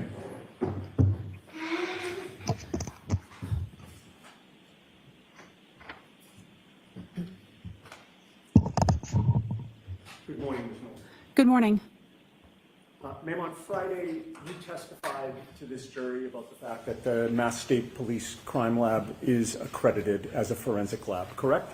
Yes, I did. And you discussed the fact that as a forensic chemist 4, you help to ensure compliance with the lab's administrative policies, quality assurance, and control requirements, and making sure that you're complying with accreditation standards, correct? Yes, that's one of my job duties and responsibilities. You also acknowledge that in contrast to the accreditation standards of your forensic lab, the standards of a hospital lab may be different, correct? I have no direct knowledge of what the standards at a hospital are, and so I can't say whether they're the same or if they're different. I'm just unfamiliar with them. Okay. And you're unfamiliar with the standards at Good Samaritan Hospital, correct? Correct. I have no direct knowledge of their accreditation status or requirements or body. And you know that they were the ones to do the blood draw in this case, correct? That's consistent with the medical records I had available for review prior to preparing my report. And you cannot vouch for that ethanol testing, correct? Correct. I have no direct knowledge of the accuracy or reliability. My calculations are solely based on the results of the Good Samaritan lab. For instance, you don't know how the arm was prepared when the blood was drawn? Correct. I was not present, and I have no knowledge of the policies and procedures of blood draw at Good Samaritan Hospital, or this case specifically. I'm sorry, I didn't mean to cut you off. Excuse me. You can't vouch for the tubes and vials that Good Samaritan uses? Correct. I cannot. Are you aware that there was a recall on certain tubes and vials because there was a contamination determined by the manufacturer? Sustained. You can't vouch for how Good Samaritan stores, preserves, and assures the integrity of its equipment, correct? Correct. I have no direct knowledge of those topics. Now, excuse me, at your lab, you do both a screening test and a confirmatory test, correct? Yes, that's accurate. The confirmatory test is a second and separate test. You rerun the same sample again, correct? Depending on the type of samples that are submitted and the facts of the case, we will either use the same sample that screened positive or that sample as well as another to run duplicate analysis and compare them. It depends on the materials available and the nature of the case. Understood. So you do that to ensure that there's no error in the testing, correct? It's part of many of the steps involved to ensure accuracy and reliability of the results that are reported. And you realize that when you're doing this testing, because you're a forensic lab, you may ultimately be testifying in court, and you want to make sure you get it right, correct? Yes. And the confirmatory test acts as a fail-safe against false positives, for example. Correct. The screening and the confirmatory test are typically using different methodologies or different techniques to ensure that a false positive under one technique would not have similar issues with the confirmatory technique. Okay. In this case, your lab did not do any confirmatory testing, correct? My lab did not have samples submitted for this individual to perform testing on. You know of no confirmatory testing that was done by Good Samaritan, correct? I don't know what their policies and procedures are and if the results on the report were the results of confirmatory testing or otherwise. You just have to assume the accuracy of the testing that they did do, correct? I used the results that were reported on the medical records provided to perform calculations. And you cannot testify that the testing done at Good Samaritan meets your accreditation standards, correct? Correct.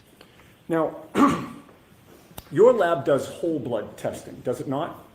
If whole blood is submitted for a case, then we will test whole blood. If serum or plasma is the only available sample appropriate for testing, then we will proceed with testing on serum or plasma. Whole blood testing leads to more accurate readings of the percentage of alcohol in somebody's blood, correct?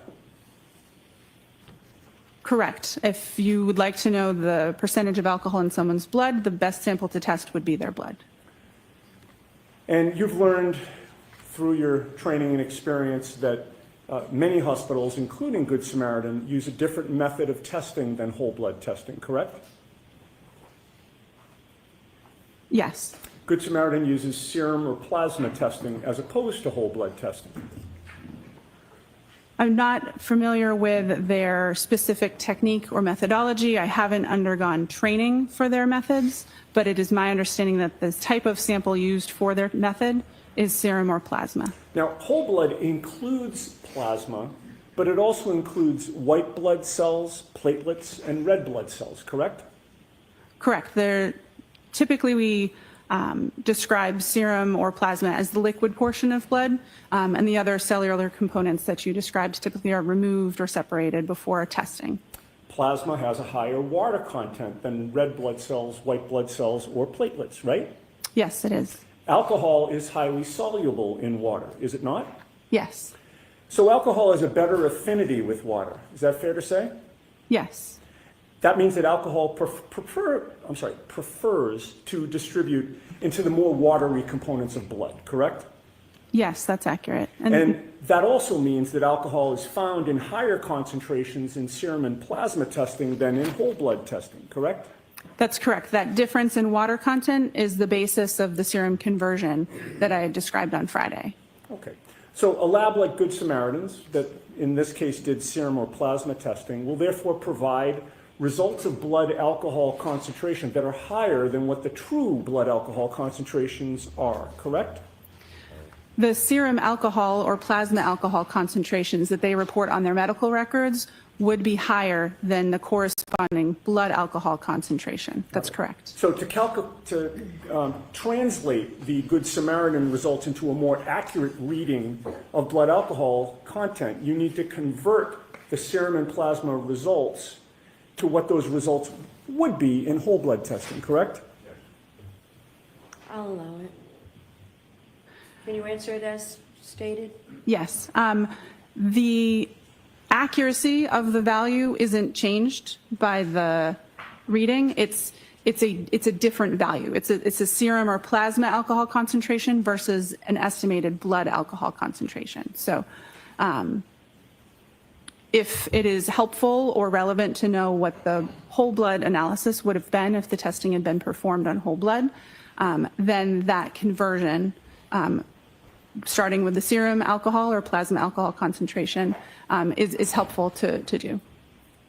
But to calculate a precise conversion rate, you'd first need to know precisely the amount of water in somebody's blood, correct? The range of serum factors or serum conversion factors that are used in the preparation of my report and the calculations that I performed accounts for total body water variation from individual to individual. The reason I use between 13 and 19% and not just one single value is because I don't know the specific conversion factor that would be appropriate for an individual when I have medical records to review. I think that was a long way of saying yes to my question, right? My question was to calculate a precise conversion rate for somebody, you'd first need to precisely know the amount of water in that person's blood, correct? Sustained. Ask it differently, Mr. Unity. Is it scientifically possible to predict with accuracy a precise conversion rate for one individual person? Yes. Everybody has a different amount of water in his or her blood, correct? There is a normal variation between individuals. I'm sorry, I'm going to do my best to ask yes or no questions, and then if there's an explanation, Mr. Lally can stand up afterward and have you explain, but So this will go no- more quickly. No comments, just go ahead and ask a question. Sure. Everybody has a different amount of water in his or her blood, correct? Yes, And there are a number of factors that influence the amount of water in somebody's blood, correct? yes. What is hematocrit? I don't know. Hematocrit is the percentage of red blood cells in whole blood cells. Do you know that? Sustained. Are you aware that individual hematocrit can vary and that it affects the water content in blood? Sustained. Would somebody's age be a factor in determining the amount of water in their blood? I don't know. Could somebody's gender affect the amount of water in their blood? Yes, Could when somebody had eaten and what somebody had eaten before the blood was drawn affect the amount of water in their blood?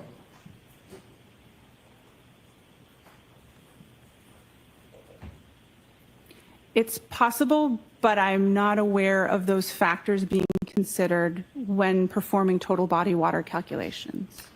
Would how frequently a person uses the restroom affect the amount of water in their blood? As it would relate to their state of hydration, it's possible, but again, I'm not familiar with performing precise calculations on individuals. It's not a routine part of my job, and it's not in the scope of my expertise. Would medications, some medications, potentially affect the amount of water in somebody's blood? It's possible, yes.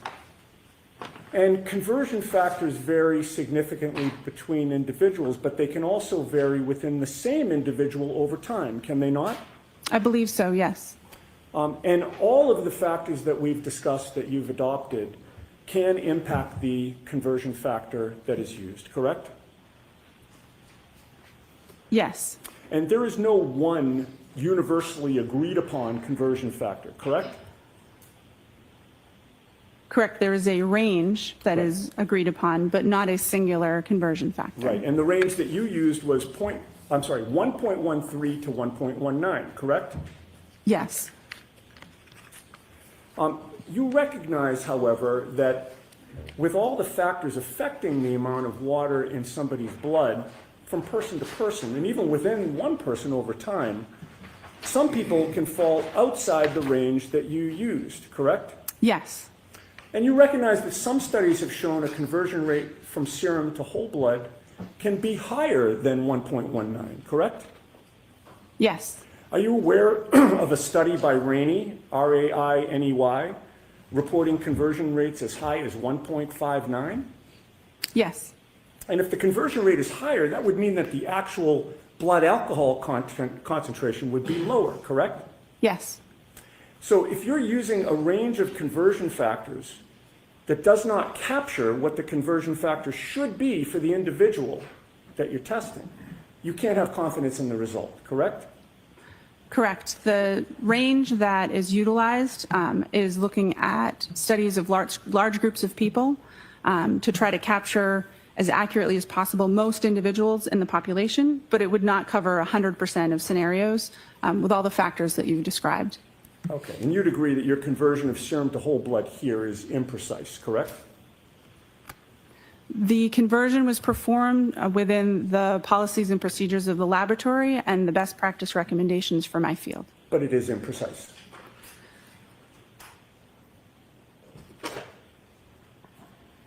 Can you repeat the question? Let's move on.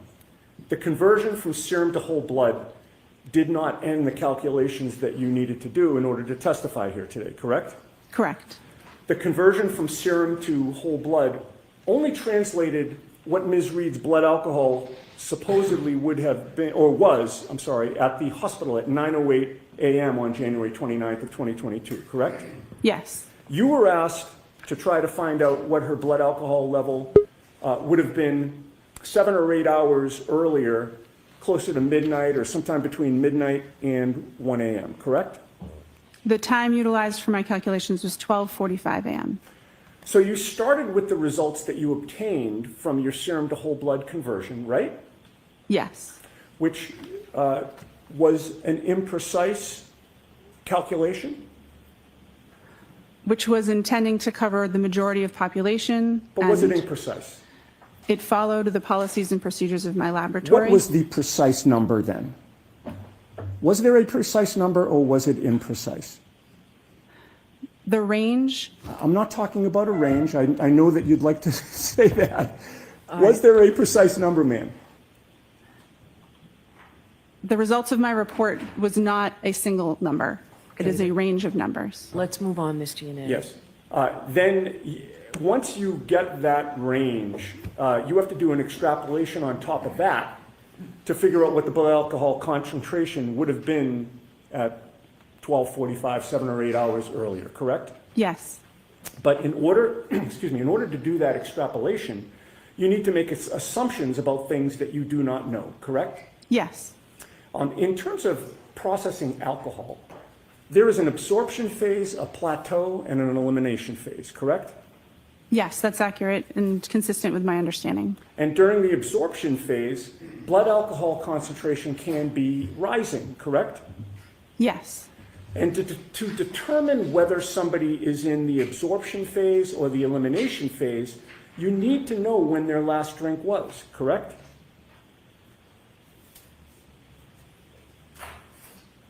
Yes, if you're performing that type of calculation, or if you're trying to determine if they've reached their maximum, that would be helpful information to have. The longer the time between the last drink and the test, the more variability and potential for error there is in the extrapolation, correct? Can you ask the question again, please? In this case, you assumed that Ms. Reed's last drink was at 12:45 a.m., correct? No. The calculation assumed for the maximum calculation that no alcohol had been consumed between 1.5 and 2 hours prior to that time interval start at 12:45 a.m. Okay. And the test wasn't until 9:08 a.m.? Yes. The range that you came up with was 0.14 to 0.28%, correct? Yes, 0.14 to 0.28 grams percent. And that was a very wide range, was it not? It certainly is. 0.28 is double 0.14? Yep. And that range is so wide because there are a lot of unknowns about the way each person individually processes alcohol, correct? There's a lot of interpersonal differences. That's correct. There are a lot of different factors that would impact somebody's blood alcohol content, correct? Yes. What somebody had to eat can impact their blood alcohol concentration, correct? The contents of their stomach or what they had eaten recently does not impact the rates of elimination that I use for my calculation, but it can factor into the absorption part of the curve and can impact that maximum amount that's reached. Okay. Their body weight can impact their blood alcohol concentration, correct? Correct. Again, it would not necessarily, or it could be included in the rate of elimination range that I use for my calculations. The person's body weight has more to do with, again, the absorption, the maximum concentration, the first parts of the curve, and not the elimination portion that we're discussing when we're doing retrograde extrapolation. And the first word of your answer was correct, right? Yes. A person's metabolic rate can impact their blood alcohol concentration because different people metabolize alcohol at different rates, correct? Yes. In addition, regarding the timing of the last drink, you were not with Ms. Reed on the late evening of January 28th or the the early morning of January 29th of 2022, correct? Correct, I was not. You have no personal knowledge of when Ms. Reed had her last drink, correct? Correct. Were you informed that Ms. Reed was upset after 12:45 a.m. when you were doing these calculations? I don't believe so. Did you know, were you informed that she went to John O'Keefe's house in Canton and was the only adult in the house at that time after 12:45? Sustained. Are you aware of what type of alcohol John O'Keefe had available in his house at that time? Sustained. Were you aware that she was waiting for John O'Keefe to come home, but he never did? Sustained. Do you have any personal knowledge of whether Ms. Reed poured herself a drink during the hours of 12:45 a.m. and 6 a.m. on January 29th of 2022? No, I do not. And do you know whether she had more than one drink during those hours? No, I do not. Assume that Ms. Reed did have something alcoholic to drink after 12:45 a.m. Would that affect your assumptions about whether she was in the absorption or the elimination phase? Yes, it would. And if she did have something to drink after 12:45 a.m., what would that do to your calculations? The foundation of my calculations would be incorrect. I would need to perform different calculations or factor in the information as it would become available and issue a different report. Okay. So if your assumption of when she had her last drink was incorrect, you would not have confidence that your conclusions about which you testified Friday and today are accurate, correct? Correct. There is some parts of the calculation that are intended to accommodate for unknown drinking history, but with over 8 hour time span between the time of interest and the time that the blood sample was collected, that adjustment in the calculation intending to avoid overshooting the blood alcohol concentration may or may not be enough to address that. And if new, more accurate information was available, then I would need to incorporate that in the discussion and calculations. Right. So in answer to my question, if your assumption about when the last drink was consumed was incorrect, you would not have confidence that your conclusions are accurate today. Correct. I'll allow it. Now, were you ever asked to determine the blood alcohol level of Brian Albert? No. Were you ever asked to determine the blood alcohol level of Brian Higgins? Sustained. Were you asked to determine the blood alcohol level of anyone except for Karen Reed in this case? I'll allow that. To the best of my knowledge, my only involvement with this case in my unit was the request to perform these calculations on this individual. Thank you. All right, Mr. Lally.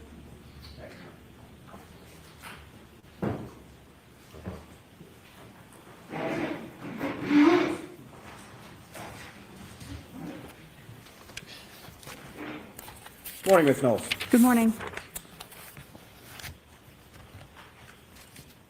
Now, again, how many serum conversions have you performed over your years at the lab? It's hard to know an exact number, but at least over 100. And the ethanol reading or the alcohol reading within Ms. Reed's medical records that you testified to previously last week, what was that reading again? 93 milligrams per deciliter. And that reading in milligrams per deciliter, is that typical for how you would see alcohol recorded in hospital records? Yes, it is. And specifically hospital records that you would then be asked to perform a serum conversion on? Yes. Now, with respect to your calculations in this case, did you perform these calculations consistent with how you have done in each and every prior instance within your work at the lab? Yes, the serum conversion factors have been adjusted since I first started doing these, but the same type of math was performed, and I'd used the approved conversion factors that are published in our protocols with each one that I did. Now, what is the difference between whole blood and serum? Whole blood is blood as we think of it, with both the liquid and the cellular components as it exists in our bodies. Serum is the liquid portion of blood after those cellular components have been removed. And how does the difference between them impact your testing or your calculations? Because of the different water content in whole blood versus serum, that means that if we would like to compare a serum alcohol concentration and a whole blood alcohol concentration, that we have to apply a conversion factor to be able to compare those two. The serum alcohol concentration is always higher than the whole blood alcohol concentration. And that difference, is that accounted for within the calculations of the conversion factors that you utilize? Yes. And how so? The conversion factors, by dividing by 1.13 and 1.19, can adjust for the difference between the water content and therefore the serum and whole blood ratio that's observed in studies. And that change in conversion factors, does that benefit the defendant in this case? Objection. I'll allow it, or ask it differently, Mr. Sure. The change in conversion factors recently implemented in your lab and your protocols, who does that benefit?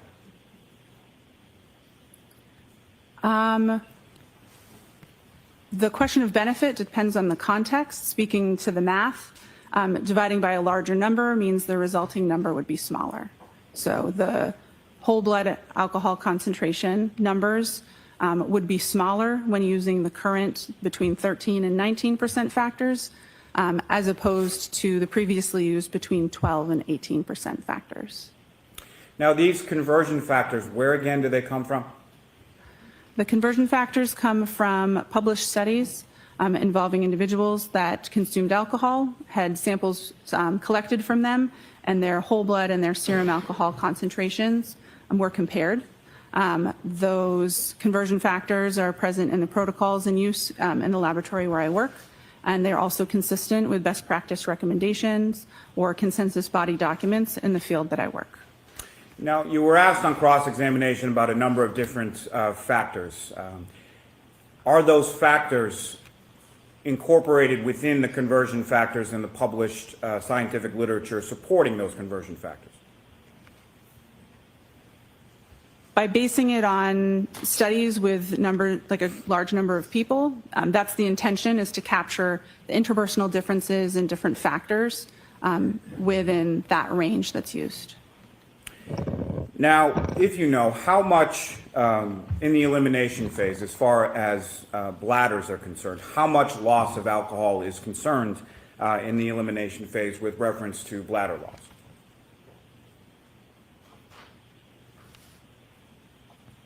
I'm sorry, can you repeat the question? I don't think I understood the Poor question. Let me phrase. rephrase. So you were asked some questions on cross-examination about how frequently someone uses the restroom in the elimination phase, correct? I believe I was, yes. Right. And do you have any idea from your training and experience as far as how much alcohol is typically lost by an individual during the elimination phase through the bladder? Objection. Do you know that? I do. Okay, you can answer it.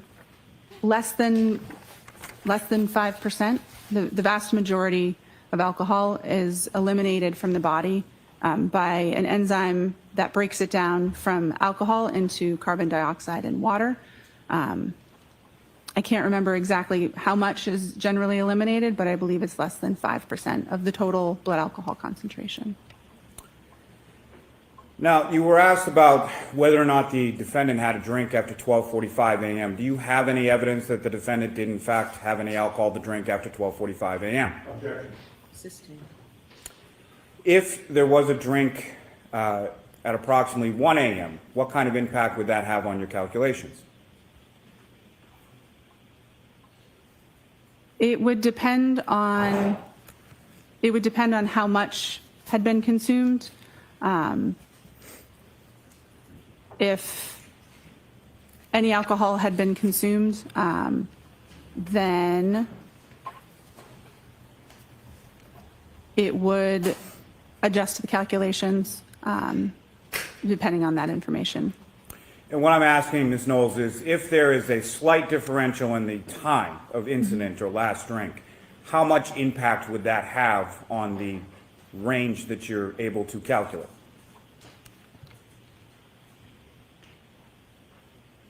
I'm not sure. Now, you testified as far as the range being on the retrograde analysis being between a .14 and a .28, correct? Yes, I did. Are you aware of what the legal limit is in Massachusetts? I'm going to sustain that, actually. Why is there such a varying range? Because there's such variation between individuals with their rates of elimination, the calculation used both a sort of extreme low and extreme high rate of elimination, and because we don't know the individual's rate of elimination, that range is intentionally wide to ensure that the actual blood alcohol concentration lies somewhere between it. It's intending to account for a lot of the factors that we've been discussing. It's intentionally a wide range because there are so many unknown factors, and it was so much time that had elapsed between the time of interest and the time of collection.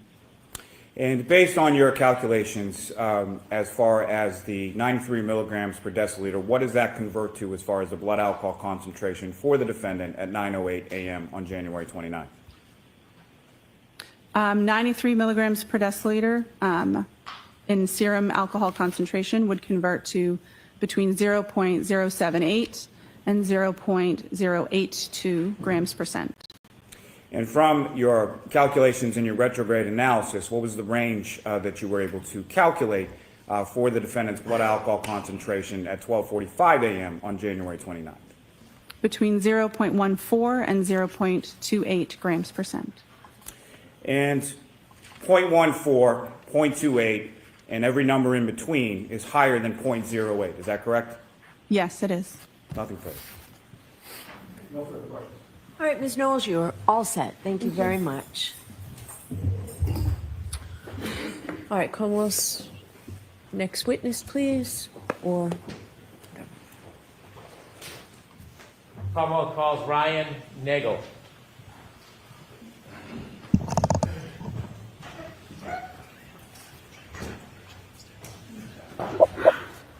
I missed that. Who did he say? Something Nagel. Hello, chat. Hello, everybody. How are we, people? Right, I don't know who we just said. We have a Nagel, Ryan Nagel. Here we go, people. Let's go.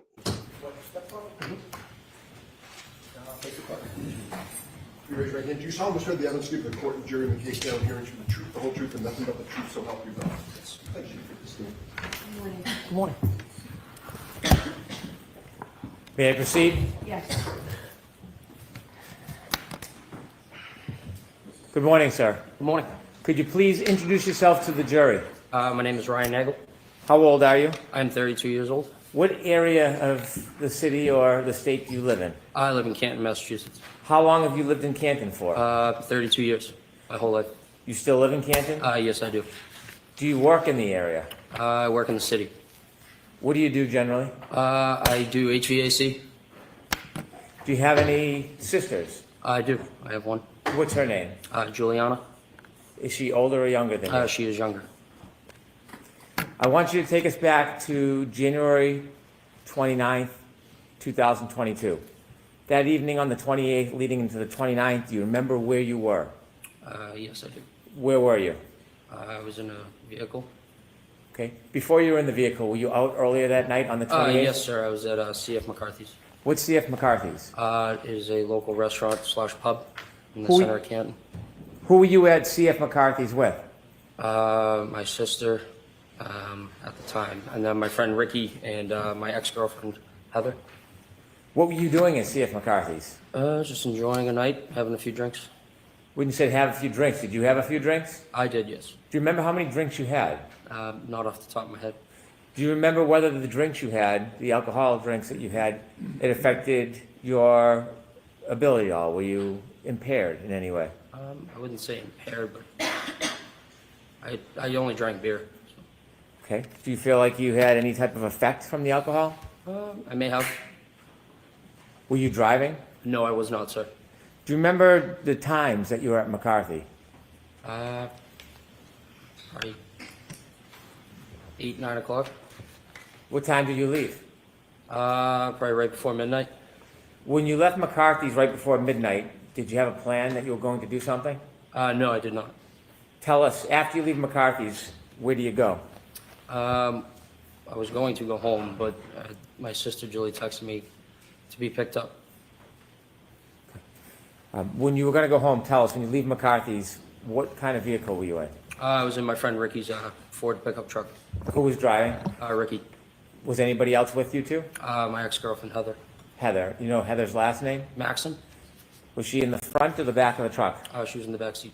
So you three were in the truck and Ricky was driving? Correct, sir. You mentioned you were going to go home. Did you start to head towards your home? Mr. Brennan, slow down a little bit for the court reporter, please. Pardon me. You mentioned you were going to go home. Did you start heading towards your house? Yes. Do you remember what time you got the text from your sister? Around midnight. I can't remember that far back. You don't have a firm memory of it? No, I do not, sir. After you received the text from your sister, did your plan change? Yes. And what was the plan after you received the text from your sister? To go pick her up. Did you know where she was? Yes, I did. Where was she? She was at her friend Brian's house. Did you know the address? Not off the top of my head, but I knew the street. Did you know the house? Yes. Did you know her friend Brian? Yes, I did. What is his last name? Albert. Is he a senior or a junior? He's a junior. About how old is he? I think 27, 28 years old. Were you friends with Brian Albert Jr.? Just through my sister. Had you ever been to that house before inside the house? No, I have not, sir. Do you have any other purpose of going to that address other than to pick up your sister? No, sir. How long did it take you after you left to redirect and get to that address? Probably roughly 5 to 7 minutes. Do you know what time specifically you arrived at that address? Right, a little before 12:30. Is that a general guess? Yes. Did you look at your watch and note the time, or is this an No. estimate? Just an estimate, sir. So the estimate is you arrived around 12:30? Correct. When you approach the house, before you approach the house, is there a road that intersects Fairview? Yes. And what's the name of that road? Can't actually. Give me a second. I can't think of the name. Okay. Are you right now? Are you familiar with any roads in that area? Yes, sir. Are you familiar with the road Cedar Crest? Yes, sir. Had you driven on Cedar Crest before? Yes, I have. If you're driving on Cedar Crest, can you loop around like a circle on that road? Yes. At some point, do the two parts of that circle intersect with another road? I believe so. Is Fairview, from your knowledge, attached to Cedar Crest Road? Yes. As you were traveling, did you travel on Cedar Crest before you got to Fairview? Yes. Okay, I want to ask you some questions about right before you turn on, or Ricky turns on to Fairview. As you're driving down Cedar Crest, before you turn on to Fairview, did you see anything? I saw a vehicle coming at us. Not directly at us, but obviously traveling on the other side of the road. Okay. And where was that vehicle traveling towards? Us, and then they put their blinker on to take a right. And For them to take a right. that vehicle was going to take a right onto Fairview? Correct, sir. And your vehicle was coming in the opposite direction? Correct. Where was your vehicle going? Taking a left onto Fairview. Did you both meet at that intersection? Yes, roughly around the same time. Who turned onto Fairview first? The other vehicle. How did that happen? I believe Ricky flashed his lights to let them go. Did you see the other vehicle? Yes. Do you remember what kind of vehicle it was? That was a black SUV. When that car turned right onto Fairview, how long after did Ricky turn left onto Fairview? Seconds. When you came to that intersection and met that car, when Ricky blinked his lights, could you see inside that SUV? Say that again? When you came to the intersection at Fairview, and you said that the driver of your truck, Ricky, blinked his lights, could you see anything inside the SUV? I wasn't really looking. Okay. After that SUV turned right onto Fairview and Ricky turned left onto Fairview, who was in front of who? The other vehicle was in front of us. Was the other vehicle in front of you the entire time you saw it? Yes, sir. Did Ricky ever drive and park in front of that vehicle? No, we were behind them. Always behind it? Always. When Ricky pulled up to Fairview, where did he stop? Right in front of the driveway of the Alberts house. You were in the front passenger side of the truck? Correct, sir. If you looked directly outside that window, what would you have seen? The driveway and the house. The other vehicle, did it stop at the driveway? No, it was probably like a car length in front of us. So it was in front of you? Correct, sir. Did you ever see that car stop at the driveway? At the driveway, I don't recall. Did you wait before you got to Fairview, or did Ricky drive directly to Fairview after he took the left? Well, he turned the left onto Fairview. Okay. Did he wait, or did he drive directly to Fairview? He drove directly there. Okay. The car in front of you, did you ever see it move behind you in front of the driveway? It was in front of me the whole time. And so I'll ask the question again, did you ever see that SUV stop at the foot of the driveway? No, but I did see the brake lights. It looked like it moved, but it wasn't. So the brake lights were on, they released them and then stopped again. So it probably moved another car length up. How many times did you see the brake lights on? Just once, sir. After you stopped at the foot of the driveway, did you keep your attention on that SUV? Not really, no. I was more concerned about my sister. So you weren't studying it? No. Were you making any notes or trying to mark its direction of travel? No. But you do know, or do you have any doubt that it was in front of you the entire time? Yes, it was. When you pulled to the driveway, did you go in to see your sister? No. What did you do? I texted her saying we're here, and she came out, opened up the door. She looks at me and Rick and said, "Hey, do you guys want to come in? For a drink or whatever." And I looked at him, looked in the back seat, asked Heather. We said, "No, we're all set. We're going to go home." And so she decided to stay. So the idea was to give her a ride home. You did not give her a ride home? Correct, we did not. Let me ask you some questions. Before your sister came out of the house, do you remember how long you waited for her? For roughly 2 minutes. Okay. In its entirety, how long was that truck parked at the foot of the driveway in front of Fairview? Right, closer to 5 minutes, sir. Is that an estimate? Yes, I'm just guessing from what I can remember. Did you mark the time in any way? Look at your watch in any way? No, sir. That's your general memory? You're just roughly trying to remember. When you looked up at the house, did you see there were more than one door? Yes, there were two doors. Yes. Do you remember what door your sister came out of? She came out of the side door, which is to the left of the garage. Did you watch her? Yes. Where did she walk? From where to where? She walked out of that door down the driveway towards us. When she reached you, how did you have a conversation with her if you were in the truck? I opened the door, my passenger door. As you were speaking with her, were you watching anything else, or was your attention directed to your sister? Nope, just on my sister. At some point after your sister turned to go inside, did you wait for her, or did you leave right away? Or did Ricky leave right away? We waited for her to get back into the house. At any point before your sister went back in the house, did you see any lights, like dome lighting, come on inside that SUV? Yes, I did, sir. Before or after your sister went in the house? Roughly like as she was getting in the door. Before you ended your conversation with her, did you see the dome light go on in that SUV? Say that again, sorry. Before your sister left the driveway, did you see any dome light on in the SUV? No, I wasn't looking. Your sister began to walk back to the house. What was your direction? What was your attention focused on? Mainly on her. We were pulling away from the driveway and kind of just glancing back over at Julie to make sure she got in. When your sister went back up the driveway to go in the house, when was the next point you had any chance to see the SUV? When we were passing it. When you were passing the SUV, where was it located in relation to the house, flagpole? Directly in front of the house. Okay. Was it anywhere near the flagpole as you drove by? Probably like a car length from that. A car length from the flagpole? Yes, give or take. Is that the middle, right, or left side of the house? That would be towards the left side of the house. As you drove by that SUV, what was your primary focus? My sister, sir.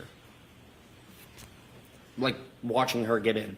You were being attentive to her getting in? Correct, sir. As you watched her get in, did you glance or see anything else in your vision as you were watching your sister go into the I house? saw that there was a woman in the driver's seat of the black SUV in front of me, sitting there with her hands on the steering wheel at 10 and 2.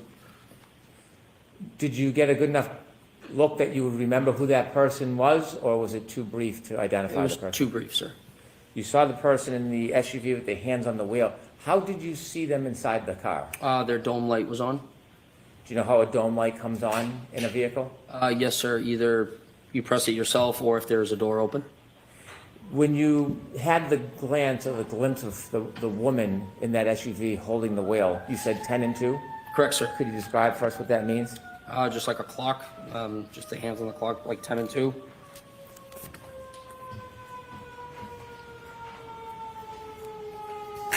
If I may. I was just waiting for the siren, Your Honor. If I could show Exhibit 3 to Mr. Nagel.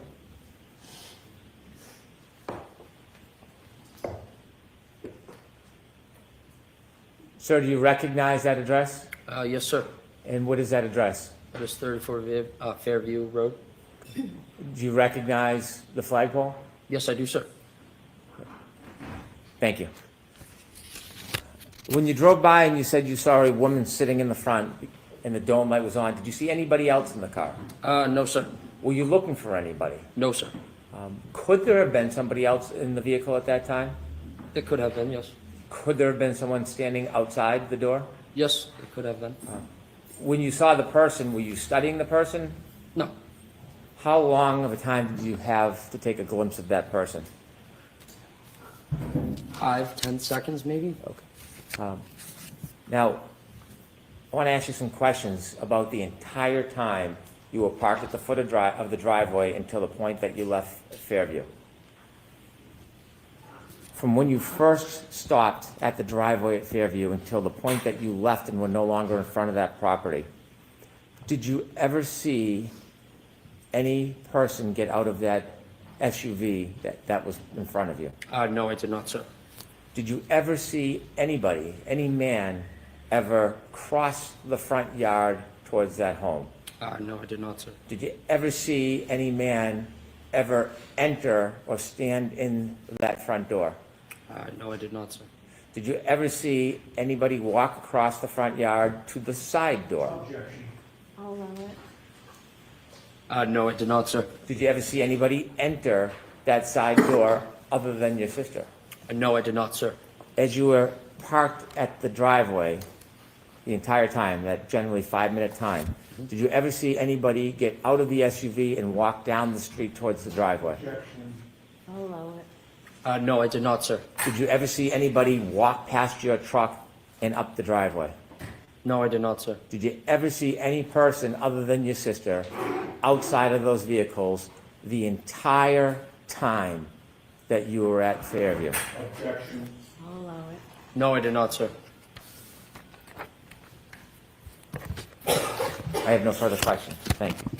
Mr. Yannetti? Thank you, Ron.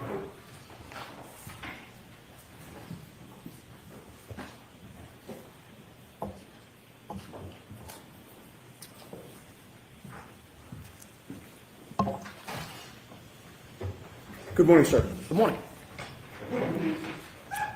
You testified about having seen a black SUV before the vehicle that you were in entered Fairview Road at around midnight on January 29th of 2022, correct? Correct, sir. Objection, that's not facts and evidence.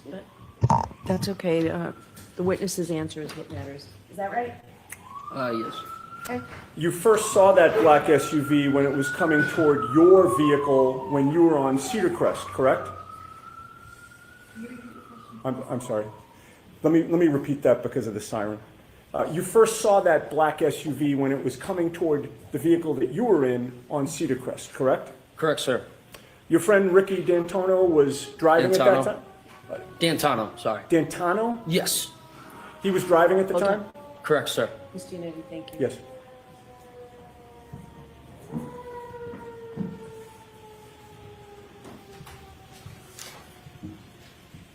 All right, go ahead. Thank you. Ricky doesn't drink, correct? He does. He wasn't drinking that night. I may have had one or two. But he appeared to be driving safely? Yes, sir. And you also had a chance to observe the black SUV at that time as it was facing you, correct? Yes. When you saw it on Cedar Crest, you didn't know who was driving it at that time, correct? No, I couldn't see. But your observations of the black SUV at that time were that whoever was driving it, that person appeared to be driving safely as well, correct? Yeah, I would assume so, yes.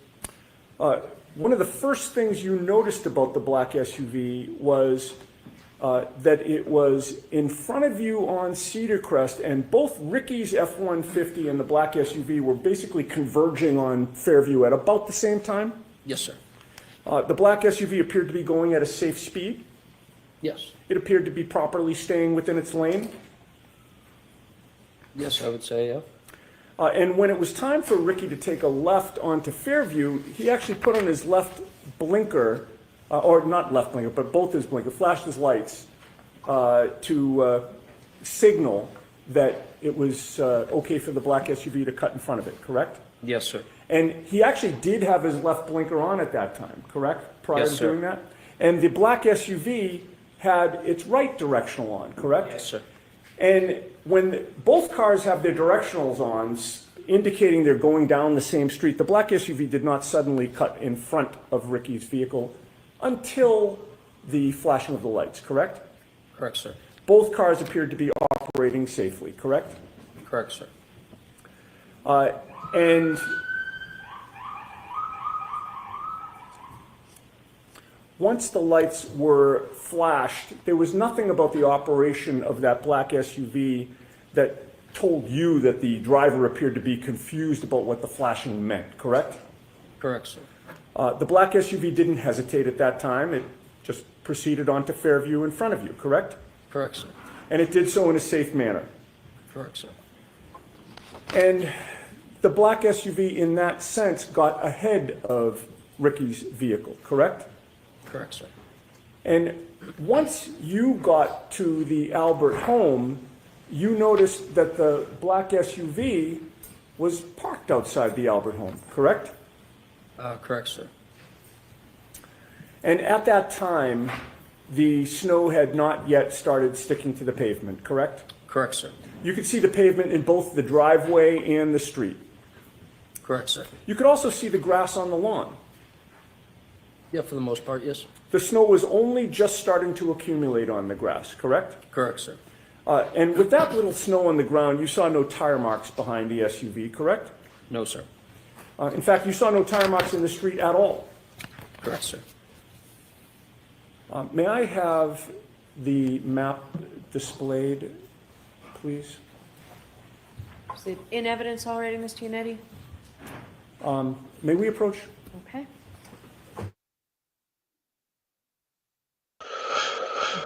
This guy. Oh, shit, Mexi got it before I got it, you mofo. How are you, my darling? How is everybody? Hope you're all well. This guy is condescending prick. Let's be honest. Condescending prick. His story has changed slightly. Now it's very vague, which is what Brennan wants, because if they pin it at like 12:30, they arrived and they stayed there for 5 minutes. Well, Karen was back at her house at 12:36, so it doesn't align. So very, very vague. Very, very vague.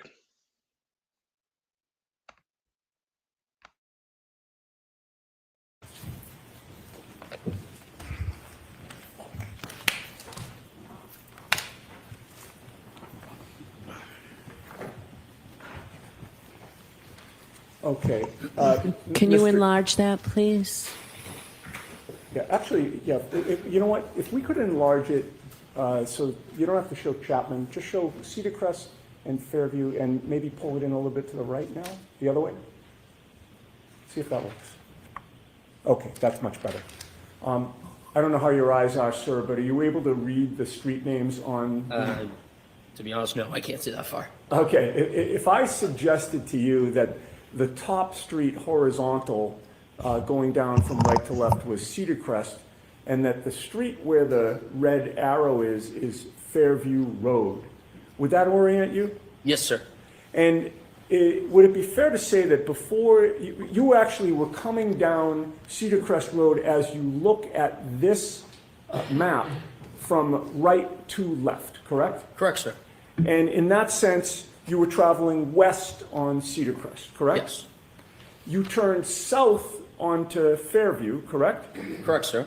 And you were still facing south when you parked in front of 34 Fairview, correct? Correct, sir. And that means that when you're sitting in that vehicle on Fairview Road, if you were going to walk to the house or look to the house, you would be walking or looking in a westerly direction, correct? From where I was in the vehicle? Yes. Yes, so to my right, yes. Okay, and so when you were looking for Julie to come out, you were looking to the west? Correct, sir. All right, Your Honor, I would offer that into evidence. We're going to have a hard copy printed out for the jury after this examination. Okay, so we need something for the court reporter. Sure. All right, we will take care of that, thank you. All right, so- And you can put the lights back on and you can take that down. All right, so it will be, go ahead, madam. Next exhibit will be 49, thank you. And sir, it took a couple of minutes for Julie to come out after Ricky parked the F-150? Yes.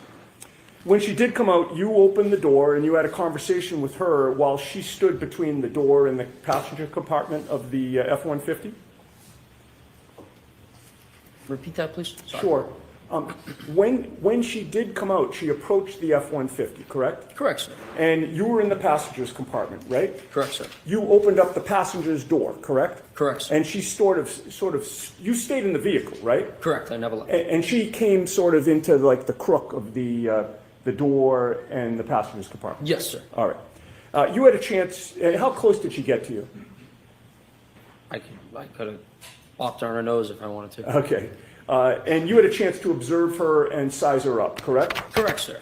You spoke to her for maybe about 5 minutes was your best estimate? I wouldn't say 5, I'd probably say 2 or 3. Okay. But in any case, you did have a chance to observe her, correct? Yes, sir. And it was clear to you that your sister Julie seemed like she had had a few drinks, correct? I mean, yeah, it was 12:30 in the morning, so yes. And she called you for a ride, right? Yes, she knew that Ricky was driving. Right. And when you arrived there, there was a discussion about whether she'd actually take the ride, right? Correct, sir. If she was just going to come out and take the ride, there would have been no need for the conversation, correct? Correct. But do you recall previously testifying that you were out talking to Julie for over 5 minutes? I would not say over 5 minutes, no. Okay. Do you deny that it was about 5 minutes? Objection? I'll allow it. Do you deny it was about 5 minutes? Could have been. Okay. I'm not. Fair enough. And you talked with her about whether she wanted to go in the truck and leave with you, correct? Correct, sir. You also talked about whether instead you, Heather, and Ricky would go into the house to join the gathering there. Correct, sir. There was a back and forth that you really thought was unnecessary, correct? I wouldn't say it'd be unnecessary. It's just a common question if you want to come in and have a drink. You have testified in the past that Julie can be kind of a pain in the ass, correct? I mean, all siblings can be, yeah. In any case, Julie decides to go back inside and you decide to leave, correct? Correct, sir. Ricky did not speed up the street at that time. No. He just gradually pulled out. Correct, sir. His direction of travel took him right past the black SUV that was now in front of you, correct? Correct, sir. He passed the black SUV on the left, correct? Correct, sir. And you were in the front passenger seat at that time still, correct? Correct, sir. So you were closest to the black SUV of the people that were in your vehicle as you passed it, correct? Correct, sir, yes. And you were closest to the driver's side of the black SUV, correct? Correct, sir. You noticed that the interior dome light was on, correct? That is correct, sir. That lit up the whole front compartment of the SUV, did it not? Yes. It lit up the driver's seat and the passenger's seat, correct? All I could see was the driver at the time, sir. Understood. But the light wasn't just shining just on the driver. It wasn't pointed at the driver. I would say they were both lights that go down at both seats, correct? They were on?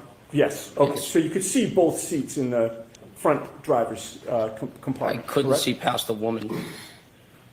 Well, you only saw one I only person. saw a woman. Sorry to interrupt you. Yes. No problem. It allowed you to see into that front compartment. Yes. All right. And you saw one person inside the car at that time. Correct, sir.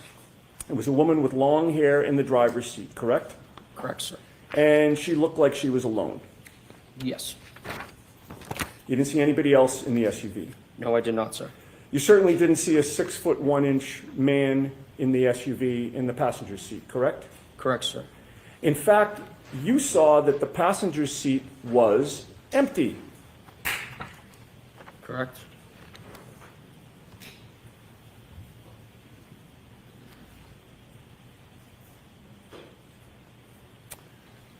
The woman in the passenger seat was staring straight ahead, correct? Not in the passenger seat. She I'm was sorry, in the driver's seat. thank you for catching that.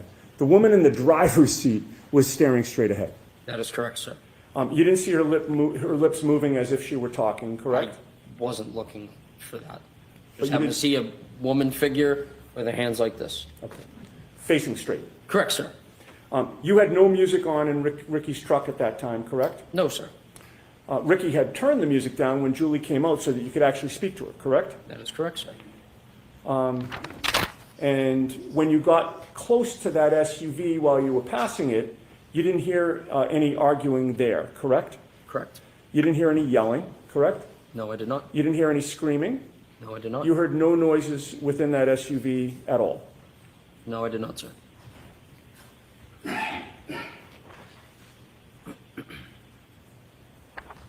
I have no further questions, thank you. All right. Mr. Brennan?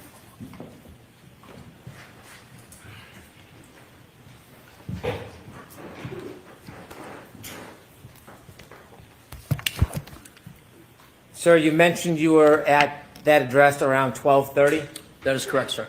and you offered us that you were there for about 5 minutes? Yes? Did you know the exact time you left? No. Not off the top of my head right now, no. Was it around that time? Yes, sir. Would it be fair to say you don't have certainty whether it was 12:35, 12:32, 12 o'clock? It's probably before 12:35, roughly between 12:30 and 12:35. You could still see the ground, given Yes. the weather? Yes, sir. Was there snow starting to fall? Just starting? Had you been outside earlier that night? Yes, sir. In the ground that you could see, do you know how hard it was? Say that again? The ground. The ground, yes. Do you know if it was soft or hard? Like the road? The ground, the grass, the lawn? Oh. I don't know. I mean, it was a cold night, so I mean, I assume it's hard. Around that time, around 12:30 when you left, was there inches of snow No, there was on the not ground? inches of snow, no. I could still see the grass coming through the snow. I mean, it's just like a coating. You could still see the bare ground. Correct, sir.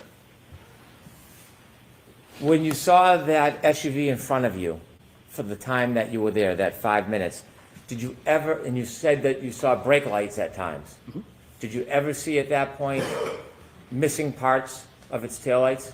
No, sir, I wasn't observing the vehicle like that. When the taillights were on, when the brakes were on, what color was the glow? Red, sir. Did you ever see a missing piece where it was white instead of red? No, sir. Over near the flagpole where you saw this SUV, did you see any human being, any person lying on the ground near the flagpole? No, sir. When you drove by the SUV, you said you couldn't see past the woman. Could you see inside the SUV when you drove past? Repeat yourself. When you drove past the SUV, you saw a woman in the driver's seat? Yes, that is correct. You didn't see anybody else? No. Do you know if anybody else was in that SUV? Could have been. I'll allow it. It could have been. From when you were driving by the SUV and you could see inside the driver's seat and saw the woman, could you see on the other side of the SUV if there was anybody standing on the other side of the SUV? No, sir. Was there anything obstructing your view as you drove by and saw the woman to prevent you from seeing on the other side of the SUV? The woman and the vehicle itself. You mentioned that there was a dome light on in the SUV. Yes, sir. Was the driver's side door open No, when you sir. drove by? No, sir, it was closed. Can I have Exhibit 16, please?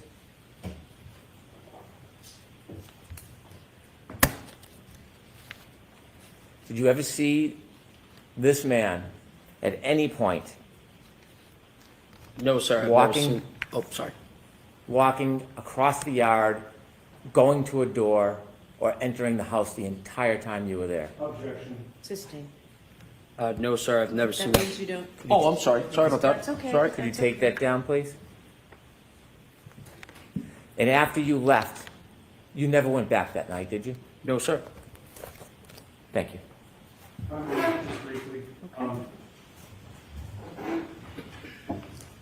those issues, sir, you just testified on cross-examination before Mr. Brennan stood up again that you saw that the passenger's seat was empty. Do you remember that? Yes. All right. You're not changing that testimony? No, correct? I'm not changing that, no. Thank you. Thank you. All right, you are all set, Mr. Nagel. Thank you very much.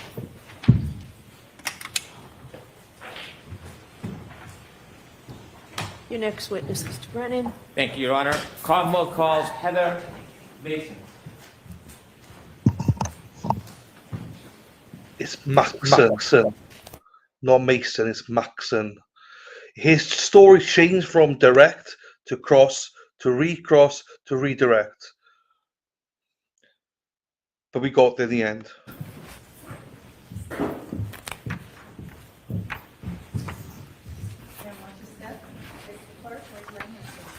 You solemnly swear the evidence given before the jury in the case now hearing should be the truth, the whole truth, and nothing but the truth, so help you God.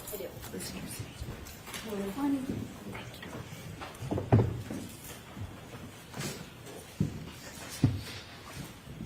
Whenever you're ready. Mr. Brennan.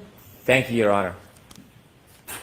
Good morning, ma'am. Good morning. Could you please introduce yourself to the jury? Hi, I'm Heather Maxon, Maxon. How old are you? I'm 31. Do you live in the area? I do. How long have you lived in the area for? My whole life. Do you know a person by the name of Ryan Nagel? Yes. And how do you know him? I dated him a few years back. I want to have you take us back a few years to Sure. January 28th, during January 29th, 2022. Do you remember that evening? Yep. Where were you earlier that evening on January 28th, 2022? We were at Ryan's parents' house. Just hanging out. Whose parents? Ryan's. Right. Were you with anybody else besides Ryan and his parents? Eventually we met up with friends Where? at local restaurants. Did you end up at one restaurant or bar in particular at the end of the night? We were first at C.F. McCarthy's and then we went over to the hillside. Were you drinking? Yes. Do you remember about how many drinks you had? No. Did the alcohol affect your perception or your memory at all? Most likely, yes. Do you feel like you were impaired in any way? I believe so, yes. After you left the establishments, after they closed, did you go somewhere? We went to pick Ryan's sister up, Julie, from a friend's house. She needed a ride. Before you went to pick Ryan's sister up, did you have other plans before that? Sorry, could you repeat the question? Yes. Before the decision was made to go pick up Ryan's sister, were there other plans that you were... No. Okay, that was just the plan to Yeah. go get her? Yeah. Do you get her. remember generally or specifically what time that was? Late midnight? Okay. Do you remember the time exactly? No. Is there any marker in your mind that would help you remember exactly what time it was? Not necessarily, no. So is that a generalization or a guess? Yes. Okay. When you went to pick up Ryan's sister, do you know where you were going? No, Were you driving? I was not. Who was driving? Our friend Ricky, Where were you sitting? in the back seat. And what kind of vehicle was it? It was a truck. Are you familiar with the area? Not necessarily, no. Do you remember at some point taking a turn onto the road? Yes. That had the house where you were going to arrive? Yes. How do you remember that?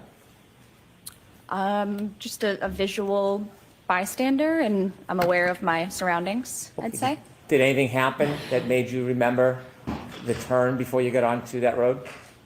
There was another vehicle also on the road coming from the opposite direction, and we had let that other vehicle turn onto the road before us. Describe in a little detail what happened at that intersection. So I don't recall the name of the street that we were on before we took the left onto the street that the house was located, but the car coming from the opposite direction was taking a right onto the same street, so we had somewhat yielded to the car coming from the opposite direction to have let them take a turn onto the street before us. Did you see if the driver of either vehicle gave any indication to the other vehicle who should go first? I don't necessarily recall, but I'm assuming maybe I don't want you to assume. That's okay if you don't recall. Sure. Who turned first onto the road, Ricky or the other car? The other vehicle. The other vehicle, do you know what type of vehicle it was? It was a big, like a SUV, a bigger car. The SUV turned before you? Yes. Before or when the SUV turned, did you get to see inside the vehicle? I did see inside the vehicle, yes. Could you describe for the jury what you remember seeing? I saw a male and a female inside the car. Where was the female? The female was driving and the male was in the passenger seat. Was the male in the front passenger seat? Yes.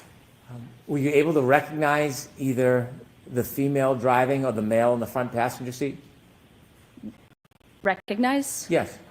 I'm not sure if I understand the Did question. you know who they were? No. Strangers? Yeah. When they turned and then Ricky turned after them, how far ahead of Ricky were they? Maybe 100 feet.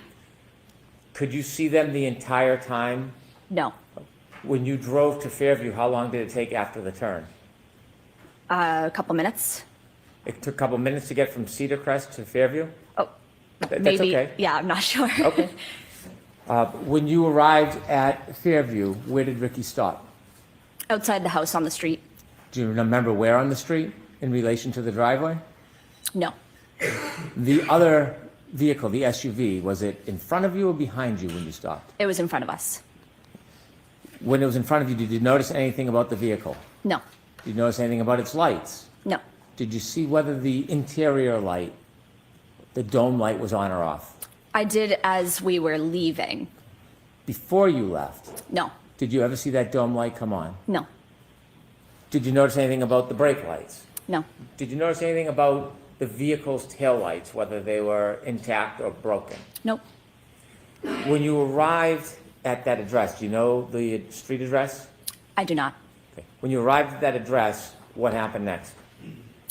I believe Ryan had reached out to Julie saying, we're here, time to go. And so she had come outside and we had a short conversation and she decided that she was actually going to stay at the house. She had invited us in, but I had said that I didn't want to go inside. I just wanted to go back to the house. From the time you first arrived at that address and until the time you left, did you ever see anybody get out of the SUV that was in front of the truck? I did not. Did you ever see anybody travel across the front yard to the doorway from that SUV? Nope. Did anybody ever walk by on the street, walk by the truck in front of you or behind your truck and walk on the driveway? No. Well, No. besides Julie, sorry. So Julie is the only person that you saw in the driveway that night? Yes. And then you left? Yes, When you left, did you drive by the SUV? we did. When you drove by, what were you looking at? My surroundings. Okay. What did you see? I saw the female that I saw beforehand, also still in the car, Where did you see her? in the driver's side. Was there, at that point, any lights on inside the car? There was, yes. Which The light? dome lights. Was the driver's side door open? Not to my knowledge. Did you see anybody else inside the SUV? I did not. Was there anybody else inside the SUV? You didn't see anybody inside the car? Besides the driver, no. Okay, next question. Do you know whether there was anybody else inside the SUV at that time other than the driver? No. Did you look in and study the interior of the SUV? No. How long did you look inside the SUV for when you passed? It was just passing, so I don't know, a couple seconds. Did you see if there was anybody or a man standing outside the door of the SUV? I did not. I'll allow it. Outside the door? No. Did you see anybody lying on the front lawn? No. Thank you. I have no further questions.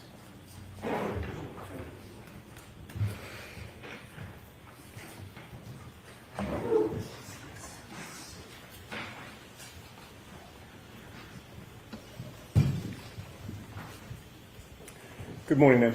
Good morning.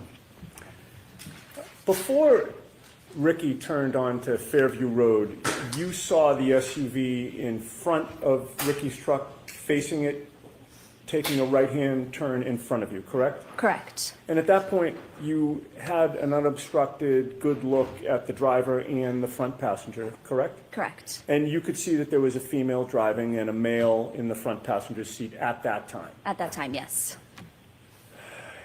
Now, ultimately, Ricky's car took a left after the other SUV took a right, correct?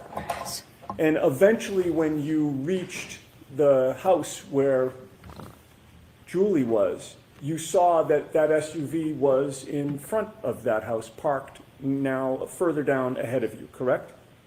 Correct. And it took Julie a couple of minutes to come out of the house? I'd say so, yeah. Do you recall whether there was any conversation at that time between you, Ricky, and Ryan? Possibly. I don't recall or remember what, but most Okay. likely, yes. And you don't remember whether you were participating in a conversation or what was discussed? Not necessarily, no. You had your cell phone with you that night? I did. Like many of us, is your cell phone something that you tend to check when you're bored or there's a break in a conversation or you're not actively engaged in a discussion? For sure. And while you were waiting for Julie to come out of the house, do you recall whether you were checking out any web page or Instagram or text message or app on your cell phone? I don't recall. Can you testify with certainty that you were not checking your cell phone during that period of time? Not with certainty, no.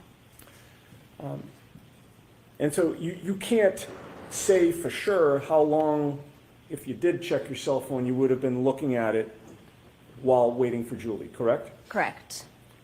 And no one's asked you for your phone so that they can analyze what you were doing during that period of time outside 34 Fairview, correct? Correct. All right. Well, you testified that you didn't see anybody get out of the SUV or approach the house, correct? Correct. You obviously don't know what did or didn't happen before you, Ricky, and Ryan arrived there, correct? Correct. While you were parked near the driveway, you weren't thinking that you had to watch the SUV every second in case you were later asked to describe what was going on with that vehicle, correct? Correct. And that SUV was the same vehicle that you recognize as previously having a female driving and a male in the passenger seat, correct? Correct. And as far as you know, you didn't know either of them at that time? No. Fair to say that what they were doing was their business and you weren't particularly interested in what they were doing, correct? Correct. You were there to pick up your boyfriend's sister, correct? Yes. It was late and you were tired. Very much so, yes. You'd had a good amount to drink. Mm-hmm. You did not want to continue to drink and socialize, correct? Correct. Fair to say you were looking forward to ending the night at that point? Yes. And so you were more focused on hopefully getting Julie in the car so you could leave than anything that was going on in the SUV, right? Yeah, exactly.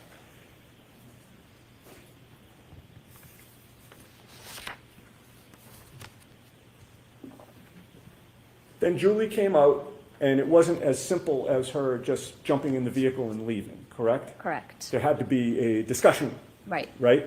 And she came out to speak to the three of you for about 5 minutes or so, I'd say. like a back and forth about who's going where. Yeah.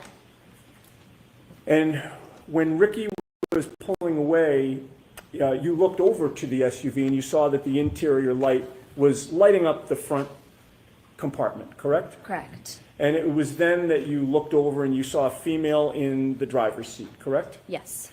You did not see any person in the passenger seat, correct? Correct. And you certainly did not see a 6-foot-tall off-duty police officer in the SUV at any point on Fairview Road. Correct. I have nothing further. Thank you. Thank you. Anything, Mr. Brennan?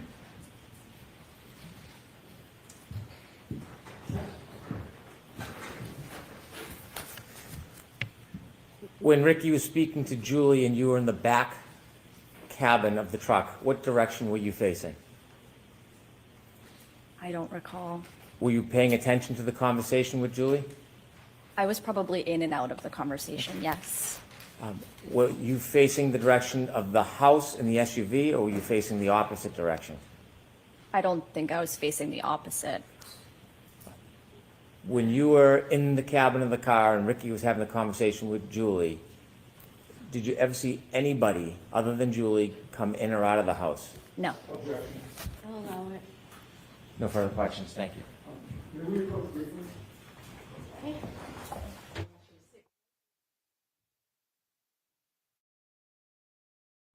I imagine there'll be a break now. Oh, you muted before me, Maxie. Hello, Heather Honey. Heather Honey is from Alabama. Roll Tide. Hope your journey was safe back, Heather. Hope you had a good time. I know you went back a little bit earlier, but it was nice to meet you, Heather. Hope everything's good with you, my darling. It's probably going to be a break now, people. Oh, hang on. Witness. The Commonwealth calls Katie McLaughlin. Katie McLaughlin. Sorry, Chris. Katie McLaughlin's on. I thought they'd take a break now. Jeepers.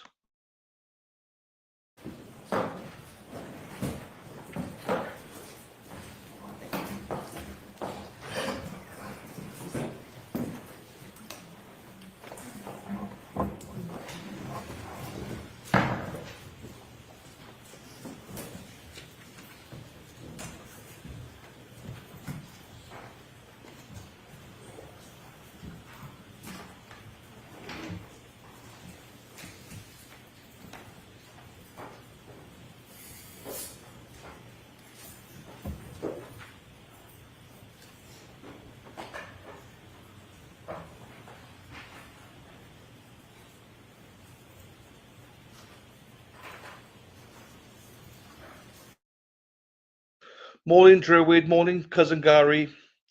Morning, everyone. Heather Taylor, how was your mouth? Potty mouth with the Druid here as well. How are we, people?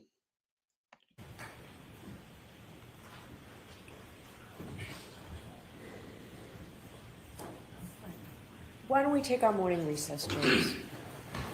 I knew that they would take a morning recess now. It's about that time for them to take it, so it makes more sense. So there you go. We got McLaughlin on in a second. Mex, you're all good, my darling. You're all good, my darling. I'll add that to the stage so people can see. Is Erica, you coming on, my darling? Can I just say as well how much I love Tracy and I tolerate Dana. Hey, Dana, how are you, Dana? How are you doing, brother? Hello, Hamburger. Hello to you as well. What are we doing? All right, I'm not sure if Erica's going to join us. If she is, we'll put her up. I don't want a full screen of myself. My double chin shows, so I don't want that. It's interesting. The Eagle's interesting because he changed his story all the time in the sense of didn't see anybody, then said no, he could see that John wasn't in the car and stuff like that. So it was like, by the end, he said the truth, so I was fine with him. Kayleen, how do you say that? Kayleen.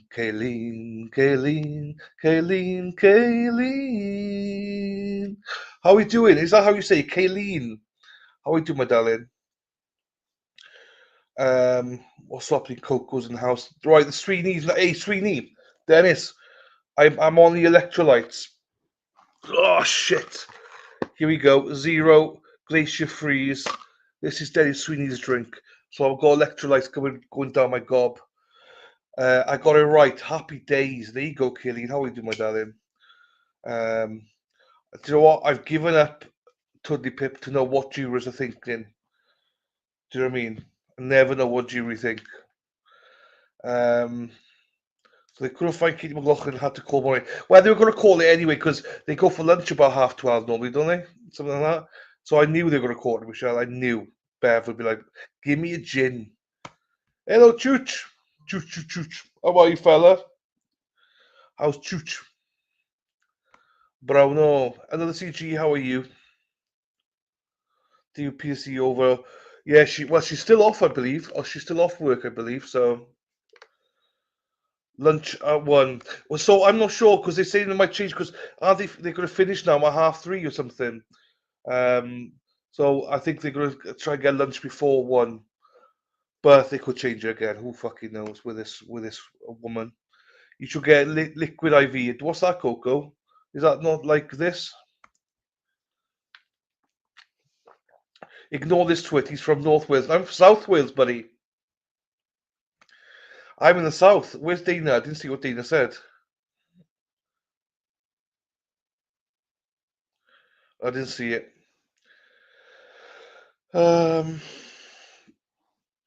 I'm missing home. No, I'm not at the minute. I feel like I'm at home, so it's fine. So yeah, hope you're well, yeah, Trucker. It's got electrolytes. So this has got electrolytes as well. This is Gatorade. Same as what Dennis drinks. So I picked some up. How are you doing, October girl? Shit, why can't I? Oh, there you go. That's why. Liquid IV. Okay.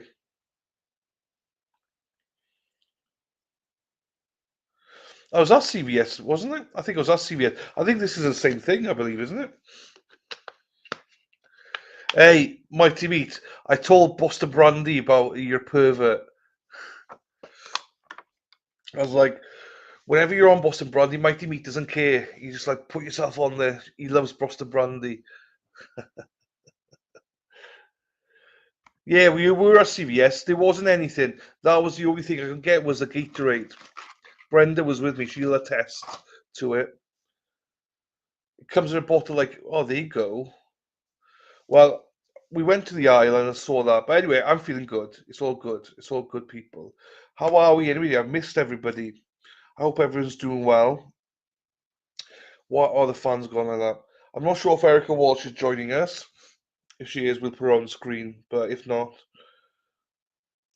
I can't colour stuff because that would mean I'd have to change streams, and Mex is doing a wonderful job. So McLaughlin was taking longer than usual to get the stand. Yeah, there you go.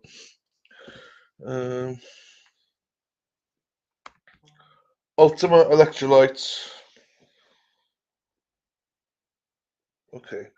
It's great. Low sugar, not too high sodium on Amazon. Okay. There you go. Oops. I thought you were from north. No, southwest. But I'm a Valley boy from. I lived in Pontypridd for 5 years. You can't take the boy out of the valleys, but you can take the valley out of the boys. You can. No, I'm West Wales boy. Aberystwyth way. Well, southern than Aberystwyth. I lived in North Wales for 3 years though, so I had to pop on because Dana won't come on, so I thought I better come on, So here she is. Here she is, beautiful. We got beautiful Erica Walsh coming on. Hang on, let me change the stream a little bit. Here she is, our wonderful, our beautiful Erica Walsh. Hi! Let's go, Walshy! What up? What's going on? What up, bitch? What's up, What up, bitch? So we're fine. We're set up here. Oh! Oh shit! There you Look go. at that! Look at that setup. I'll be right back. Isn't that funny? They're great. That's great. Yeah. So we're making it work. That's a great setup. Yeah, it's awesome. What? So at least the rain stopped. We're able to do it. How is everything? Yeah, well, I'm in my boxer shorts here watching. Lucky. I love that for you. I wish I was in my boxer shorts. I literally, I know what I'm doing is play my balls. I just can't put my hands anywhere. Do you know what I mean? Don't do that. I don't want to get in trouble. I got blankets. I got play my titties as well, so it's nice. So it's good. Sicko. Hey, little Bell. Is there a crowd down there? There's a few of us. Turtle Boy just pulled up a little bit ago. He went and grabbed something. He's coming back. There you go. Yeah, Scotty's still here. We got Mary. A couple of ladies that I recognize from last year too. So that's cool. There's a few of us, about 10 of us. Obviously, I'm sure the weather's not helping. You know, you got other people down. There's a few people sitting in their cars too. So that's good. But There you go. yeah, yeah. Everyone's saying I'm sure once the weather gets nicer, and obviously like kids are going to be out of school soon. So one would assume that's kind of what happened last year too. Like we sat through days like this last year too, you know? Yeah. So it's not atypical for something like this. Oh my god, my hair. I hate these days.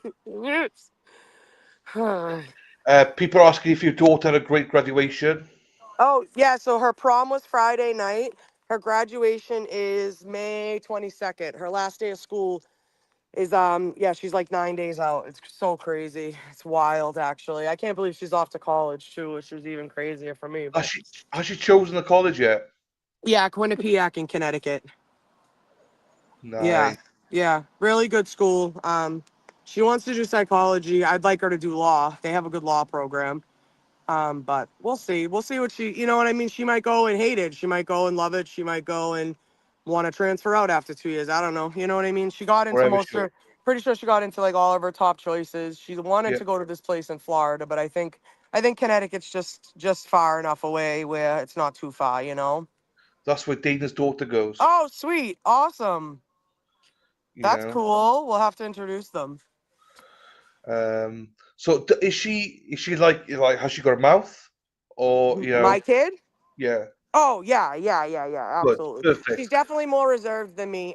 But when she needs to, she's very capable of defending herself. Actually, I said something to her this morning because like she said, so like this is stupid, but it's like some people might understand it, but like we just have judgy family members, and it is what it is. So she sent me a screenshot of a family member doing something that like if anybody else in the family did it, they would be trashy. Do you know what I'm saying? So but it's like, but because it's her, you know, it's okay. So Kyla sends that to me knowing what that relevance of it is, and I said, I like laughed like inside like and out loud, and I'm like, oh my god, like that's so funny. I was gonna say something to you and dad about it. Like we have a group chat with the three of us. So it's weird. Like I used to hate when people say like, "Oh, my kid's my best friend."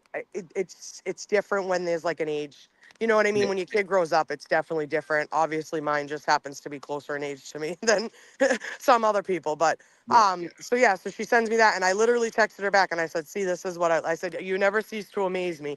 Because she does. She has such a solid, like level, funny head on her shoulders. Like she's funny. You know, but she can be serious when she needs to be. You know what I mean? Like she's really good with kids, so she definitely has like patience, but she's just like me where she'll bug out in a minute too. So it's funny.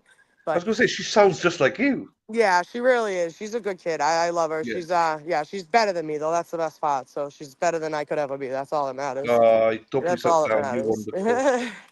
Yeah, I'm But sure you are an inspiration to her as well. Do you know what I mean? yeah.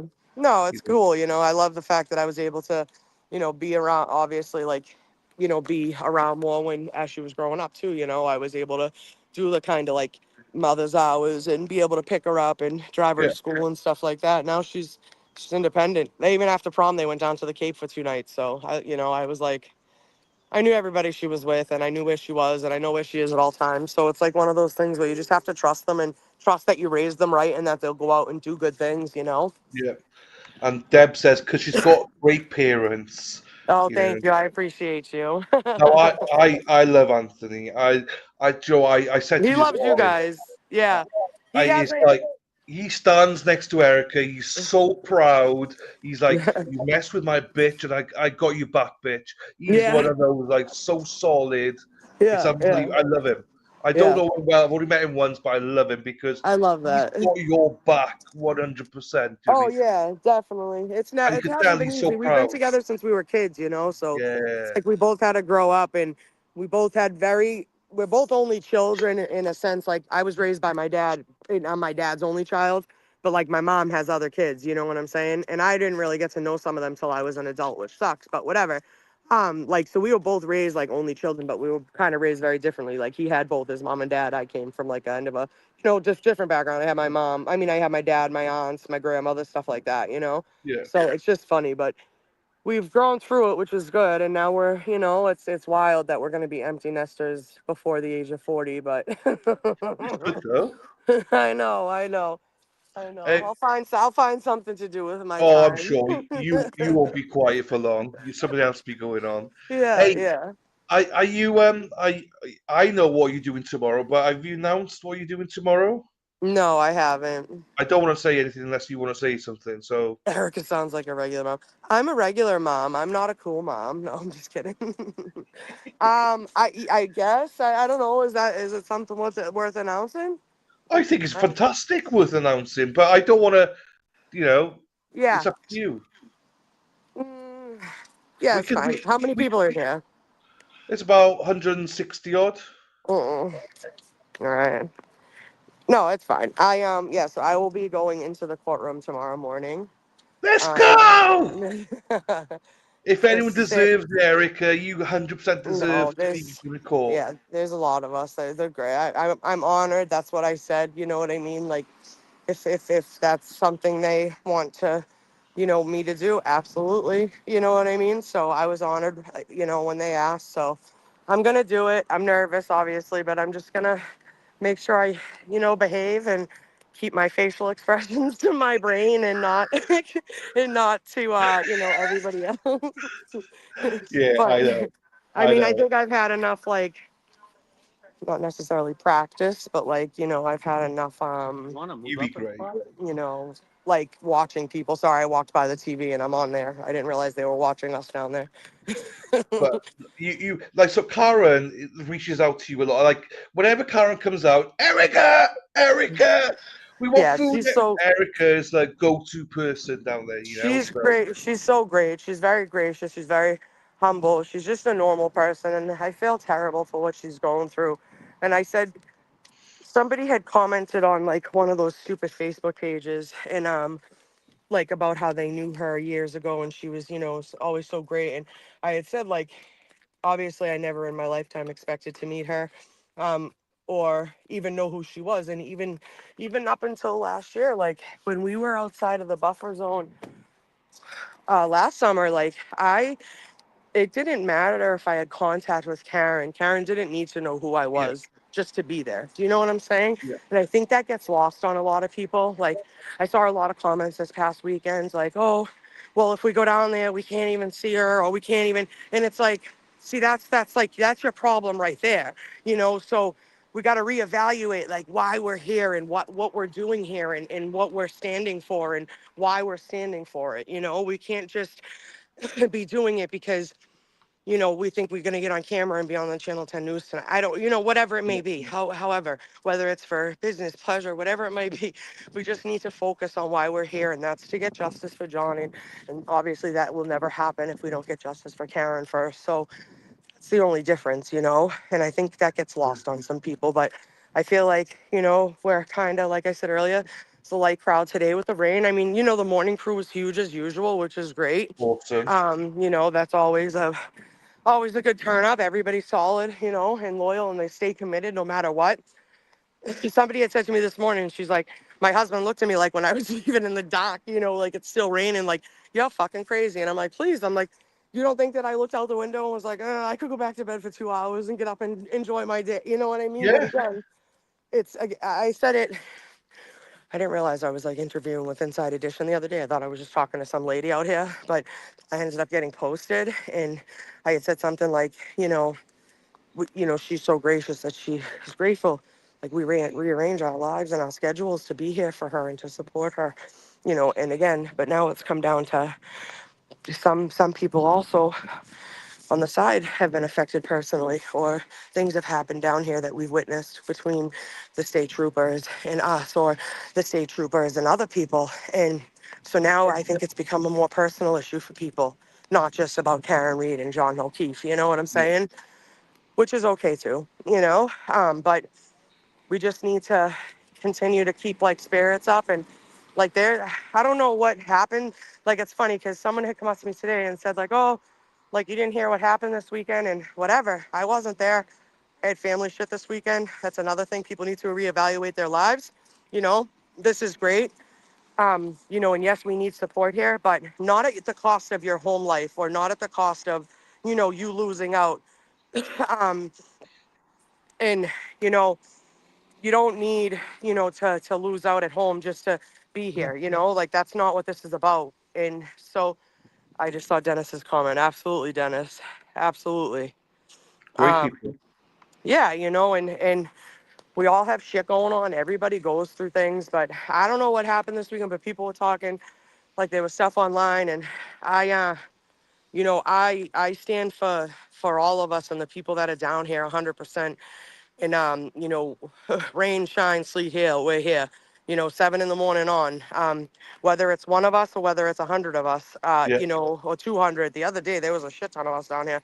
But again, people have lives. They have to work. Some people cannot rearrange their schedules to sit here all day. Some people don't have enough PTO to sit here all day, so they come for a couple of hours and go back to work, or drive by in the morning on their way to work. That's how they show their support, you know? yeah. Again, it's not about, you know, being down here and, you know, getting your face on camera and stuff like that, or fighting with the cops, or you're supposed to be down here to support Karen and to show her and to show the other people in Norfolk County that we are outraged enough to be out here, rain, shine, sleet, or hail, you know? I agree. I agree. I've already met, you know, I've said to you, great people. I don't know what the drama has been on the weekend, wherever. Yeah, I don't know. I don't care, wherever. me I've had a neither. great time, you know. I don't even Um, know if it's like there is any. Again, this is just people rambling about shit. You know what I mean? yeah. But Well, again, I just it has nothing to do with me. It has nothing to do with either of our channels. And again, I don't. no, We're here for all the right reasons, and we do the job that needs to get done, and we go home at the end of the day. Not here to beef with nobody. We're not here. I saw a couple comments the other night in, you know, Aiden's chat about how, oh, I don't want to come down there, because like something I forget what it was, but it's just like if you've never been down here, I understand being nervous. I understand being scared, but just come well, down here because I promise it's a whole different feeling. You'll everyone's so never nice. understand it. Everyone's so nice. And Dennis says in chat, he's like, so glad you're representing us in court tomorrow. I love it. Thank you, That's a Dennis. great onus of what people think of you as well, because you do a lot of stuff behind the scenes. I know you don't want credit, I know you don't want any, but like I'm glad you're going in because of all that stuff. Karen sees it, so I love it. I love it Yeah, for you. thank you. I appreciate that. I really And do. shout out to Lula Bell as well. She just sent some coffee. Thank you, my darling. I There appreciate you you, Lula. go. You're way too Absolutely. nice to me. That's what we need, Dennis. I mean, Dylan's here for a couple of weeks, guys, so we want to be able to take him out and about, you know. Go. So send him his coffees, but Your coffee. Hey, we got another legend in chat. We got another legend in chat. We got who's Peter that? Murphy Oh, in chat. Peter, there he is. There you What's go. up, Peter? Let's go, Peter Murphy. Again, you've got gentlemen like Peter Murphy going down in court as well. So, you know, you've got personal bodyguards like Peter down there. So you're never going to be. Uh, Yeah, and I you know, understand it's tough, you know what I mean? there you Like, go. it's not as big as it was once last year. I can't walk over there because I'll echo, but like we have Yeah. the chairs set up. We have, you know, the TV set up so people can come down and hang out with us. Turtle Boy said he'll be back in a few minutes, you know, again. I think he's coming down here to show people, you know, that it's doable. Again, I don't know, you know, if we get a crowd here, like, yeah, I feel like we need to like prove to these people like that this is like on them. Do you know what I'm saying? Like, if there's too many people and it gets too crowded and the sidewalks can't be cleared, that's on them, you know, because they caused this. Like, we were perfectly fine where we were. There was no issues, no arrests. We left it cleaner than we found it.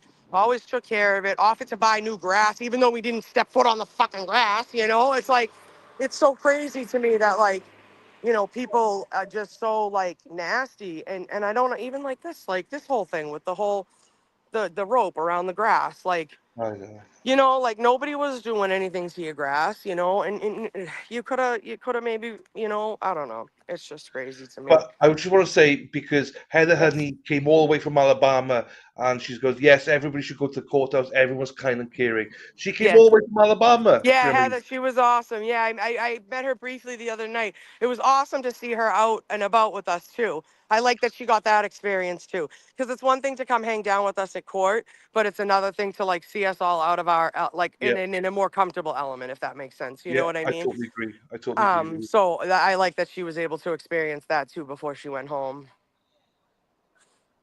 No. And there's always plenty of stuff. We're going to get scheduled out for me as well before long.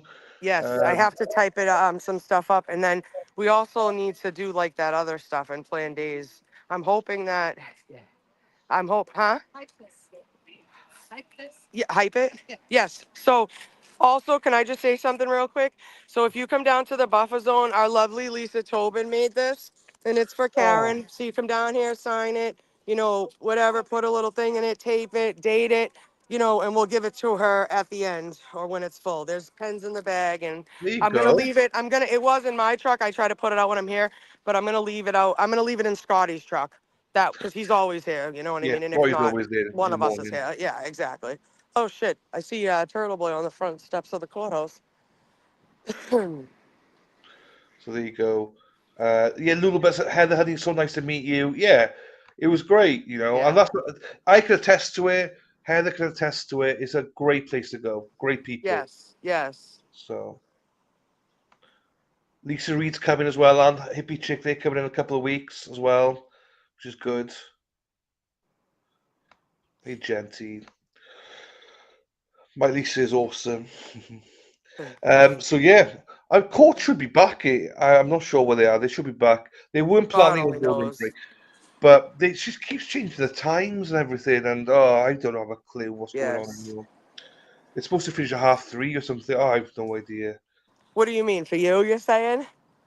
No, no, as in, so like obviously we spoke to a few people in the know last week, and they said there's scheduled days off now. There's times, she's changing times and Oh stuff. yeah, please.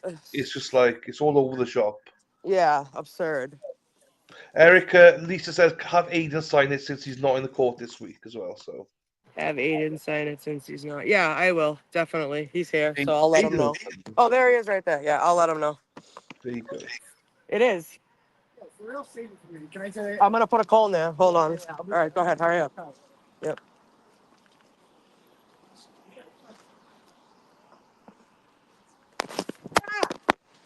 Yeah, Stop. I'm not sure if you want to be muted or not, Erica. Oh, it's fine. It's fine. I went right in the No. puddle. You guys see swimming?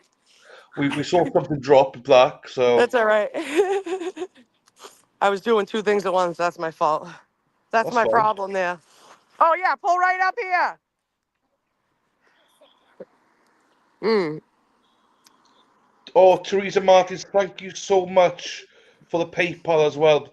Pizza tonight. Thank you, Della. beautiful. Oh, there you go. Sweet. Thank you, I still Teresa I still have Martins. to cook you dinner too. I still want to cook dinner for you guys, all of us. I gotta figure that part out. There you I go. I, I told the Wades I'd cook for them too. Oh, the Jen waves are Jen beautiful. O'Donnell was like bragging one night at her. Hi Tina, what's up, lovey? How are you? Good. I know, matching jackets. Look at me and Tina matching today. Say hi Look to at Dylan. that. Hello, my darling. Yep. Yep. Nope. You saving that for Aiden? Huh? Yeah. Trying. Yeah, he's right there. Yeah. I'll get it. Hold on. do, do, do. So, thank you, Thank you. Teresa. I appreciate you. Dude, did Tom run over this earlier? Oh yeah. Oh my god. Oh my god. I wasn't sure, but I saw I thought that was his car there, and I'm like, oh shit, he ran over the cone. I think he really did. I'm so dead. I'm going here. Good. Perfect. Sorry. Just trying to get us some spots out front. I think it's the first day we've had all the spots. And that's what they do. Everyone stands in the spot and then make sure that, Yeah, you well, know, I didn't realize this, but so there was a cone in the first spot, and Tom DeRosa pulled in and didn't see the cone and fucking crushed it. I guess this morning. Yeah, it's hiding behind this thing right now, but it was still standing somewhat. But yeah, he crushed it. I guess I was cracking up. I don't care who it is. I would laugh if I did it. I think it's hilarious. I think it's funny. Not confused with funny mouth. What did he say about Friday? Oh, Friday night, the buffer zone failing came alive. Oh, yeah, that was fun. That was a lot of fun. And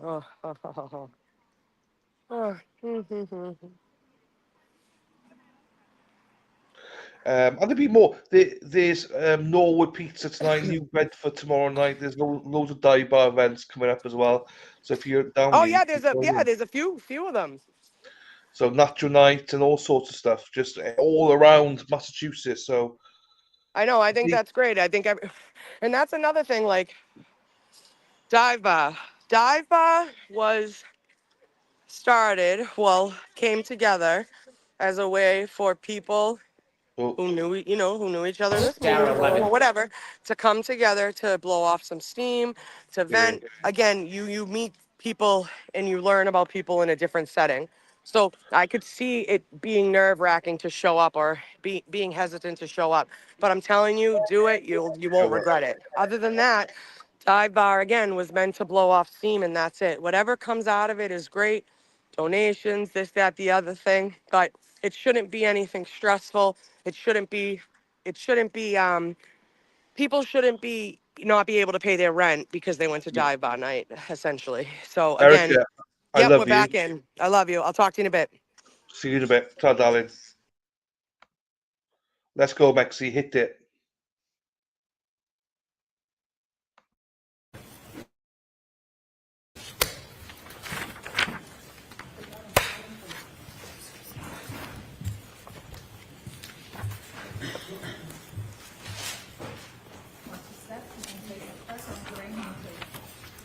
Do solemnly swear the evidence given to the court and jury in the case now and hearing should be the truth, the whole truth, and nothing but the truth, so help you God.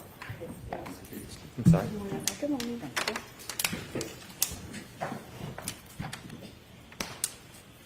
All right, Mr. Brennan, whenever you're ready. Thank you, Your Honor.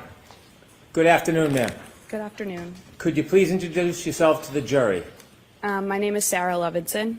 For the court reporter, would you mind spelling your last name?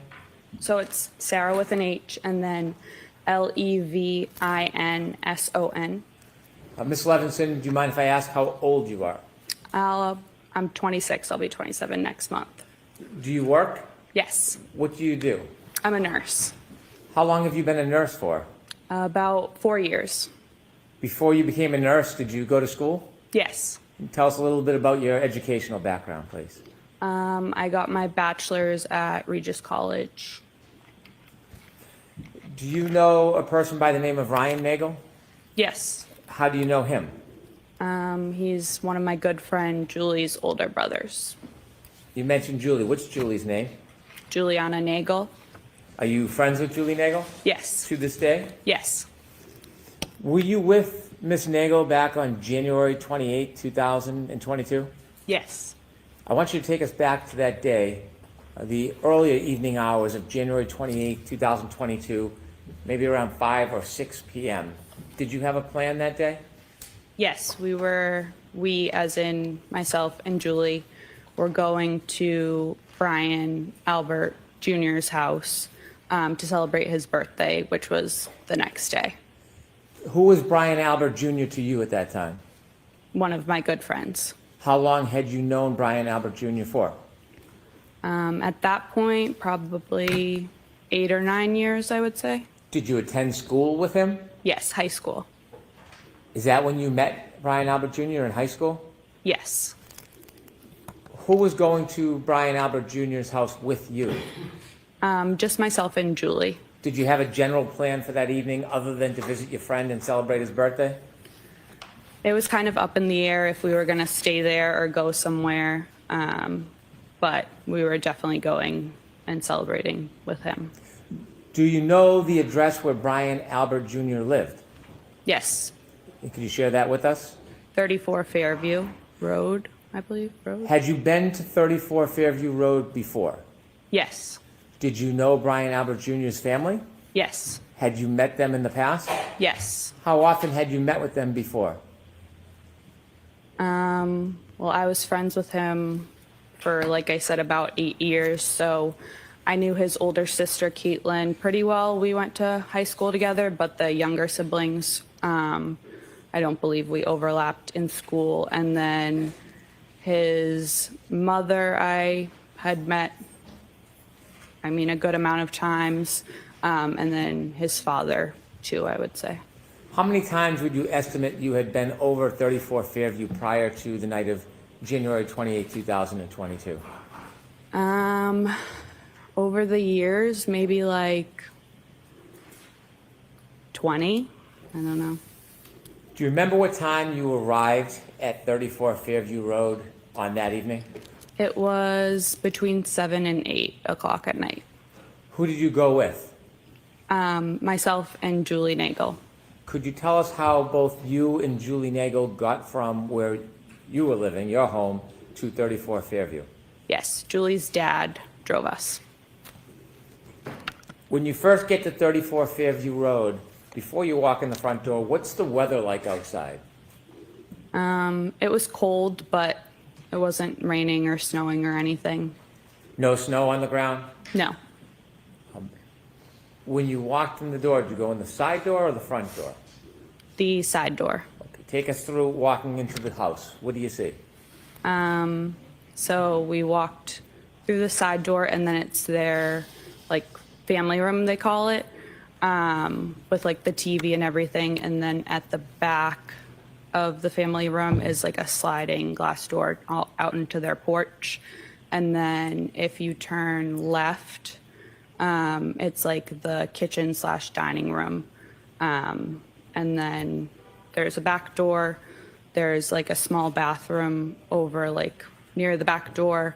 And then if you walk straight through, it's the front door, the stairs, the door to the basement. And then they called it like the library is like their formal living room.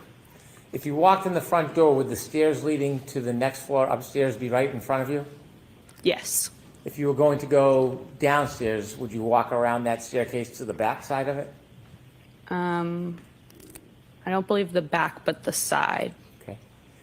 You mentioned you walked in the side door near the garage. When you walk in the side door, you're in a living room, did you say? Yeah, their family room, they call it. Yeah. Can you walk into the garage from the family room, or do you need to go back outside to get into the garage? No, you would have to go back outside. So there's no door in that family room that leads directly to the garage? No. After you walked into the family room, did you stay there or did you go somewhere? We stayed there for a little bit, like 10, 15 minutes probably. Tell me who's in the house when you get there. It's Brian Jr., his mother, Nicole, his sister, Caitlin, and then his aunt, Julie. What do you do? I think we were just sitting on the couch, hanging out, waiting to see what the plan was, to see like when other people were going to show up. Did other people arrive or did people leave before other people arrived? Brian's mom, sister, and aunt left before anyone else arrived. Do you know generally around what time his aunt and mother and sister left? We got there, like I said, between 7 and 8, and they probably left within 20 minutes of us getting there. Okay. So I can't say for sure. When his sister and mother and aunt left, was it just a time when it was you, Julie, and Brian Albert Jr. alone? Yes. Were you doing anything other than watching TV? Were you eating, drinking? I don't think we were eating yet because we ordered later on food, but we might have been drinking. Tell us what happens over the course of the next couple hours. So at some point, probably between like 8 and 9, 4 other girls showed up. So Courtney Alba came by herself, and then Catherine Duty, Emily Fabiano, and Mary Kent all came together. Are those friends of Brian Jr.'s? Yes. Did you know who all of them were? Yes. Were you friendly with them? Some of them, yes. We were all friendly, but not friends. That makes sense. So what's the atmosphere like when the visitors come Celebratory, light, joyful. It was fine. Were people drinking alcohol? Yes. Okay, and at some point, did you order food? Yes. And did anybody else come at that point? Any other friends or family? No. Did one of Brian Jr.'s cousins come at some point? Yes. Is that later? Yes. So over the course of the next couple hours, eating and drinking, anything significant happen? No. Any arguments, any tension, any problems? No. Was it a positive night? Yes. At some point, did anybody else come to the house? Later on, yes. Okay, about what time? Around midnight. So before midnight, it's a group of young people having a party? Yes. Any trouble? No. Did the friends of Brian Albert Jr., the 4 women, did they leave before midnight? Yes. What time did they leave? Between, I would say, 11 and 11:30. Did they arrive and leave as a group, or did they arrive and leave separately? The 3 girls that I mentioned that came together, Catherine, Emily, and Mary, all left together. And then Courtney left, I believe, before them separately. I want you to tell us generally where were you spending most of your time that night, the eating and the drinking and the party? In the kitchen/dining room area. Is there a table in the kitchen? Yes. Were you sitting at a seat at that table? At that point, we were more around the island, but later on, yes, I had a seat at the kitchen table. If you're in the kitchen seated at the table, can you see outside? Not really. If I looked through the windows above the sink of the kitchen, I guess I could if it was light out. And then the windows to the front of the house had a little half curtain, I don't know what it's called, thing on it. So I could see above that, but not. If you were to walk to the windows in the living room area, what area was it, did you say, the half window? The dining room. If you were to walk to those windows, could you see outside? Yes. Would you be able to see the driveway? Yes. Flagpole? Yes. Street? Yes. The door, do you remember the front door, if it was solid or glass? They have a storm door that's glass and then a solid regular door. If you opened up the solid door and looked, could you see through the glass door to the front yard? Yes. At any point, did you have a chance to look outside that night? No. If you're in the living room, the kitchen, can you see where the basement access is? Yes. Can you see the backyard door? Yes. You mentioned that the visitors, the young woman that came to see Brian Jr. left. After they left, did somebody else come to or arrive at Fairview? After they left, yes. And who was that? It was Brian's father. His name is also Brian. Mr. Higgins. Brian's mother came back, his sister Caitlin, and then his aunt Jennifer and his uncle Matt.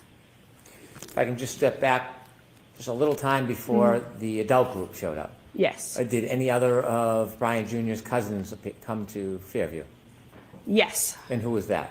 Colin, but he showed up before the girls left. He showed up before the group of young women left? Yes. How long did you see him stay for? Probably half an hour, 45 minutes. Did you get a chance to speak to him? Yes. Did the mood change at all in the house? No. When the adults came to the house, do you know about what time that was? Around midnight. You mentioned that you saw Brian Albert. Is that Brian Albert Jr.'s father? Correct. And his mother's name? Nicole. You also mentioned a person by the name of Brian Higgins. Did you know him from before that night? No. Did you meet him that night? Yes. Are you now familiar with who he is and what he looks like from that night? Yes. There was somebody else you said, Brian Jr.'s aunt and uncle? Yes, and then his sister. His aunt and uncle, what are their names? Jennifer and Matt McCabe. Did you know Mrs. McCabe from before that night? Somewhat. Had you ever socialized with her? I don't believe so. I knew who she was. I don't know if she knew my name, but I think she knew I was Brian's friend. Had you seen her before? Yes. Was that in relation to spending time with Brian Jr.? Yes, I believe so. Had you ever seen her or spent time with her outside of Brian Jr.'s presence? No. How about her husband, Matt McCabe? Did you know No, who he was? I knew who he was, but I don't believe I had ever met him in person before, no. Anybody else, any other adults come with that group?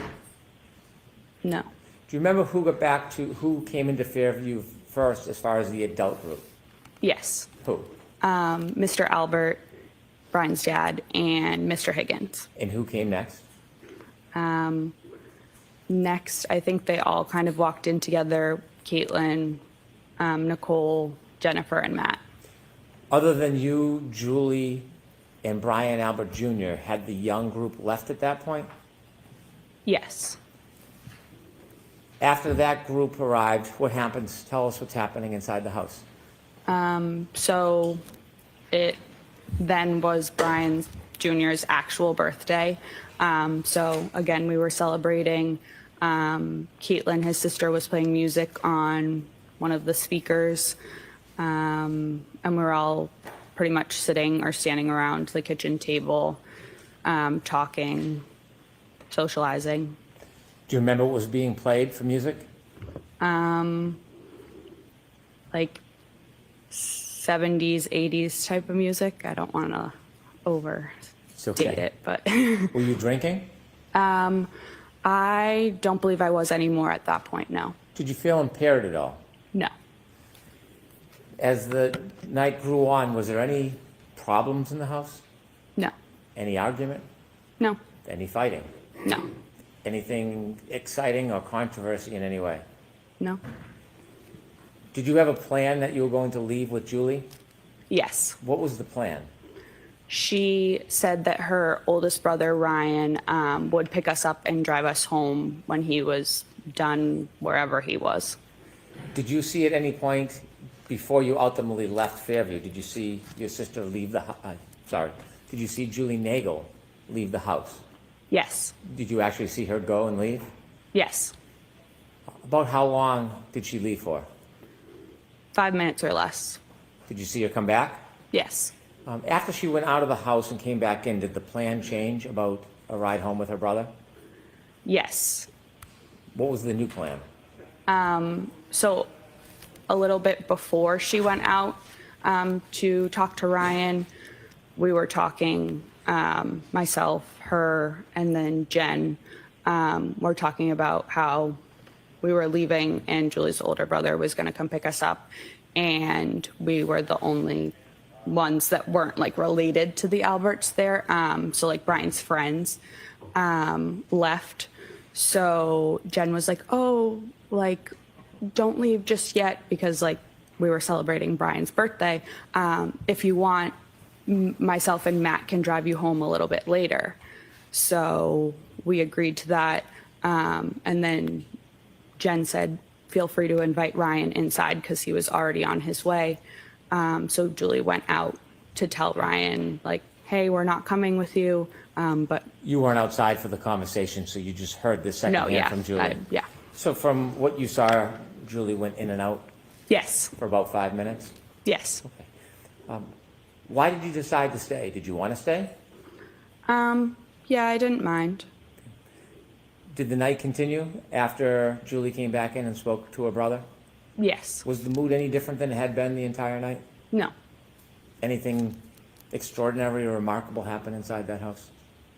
No. After Julie went out and spoke to her brother and came back in the house, did anybody else come inside the house other than everybody who was already there celebrating Brian Jr.'s birthday? No.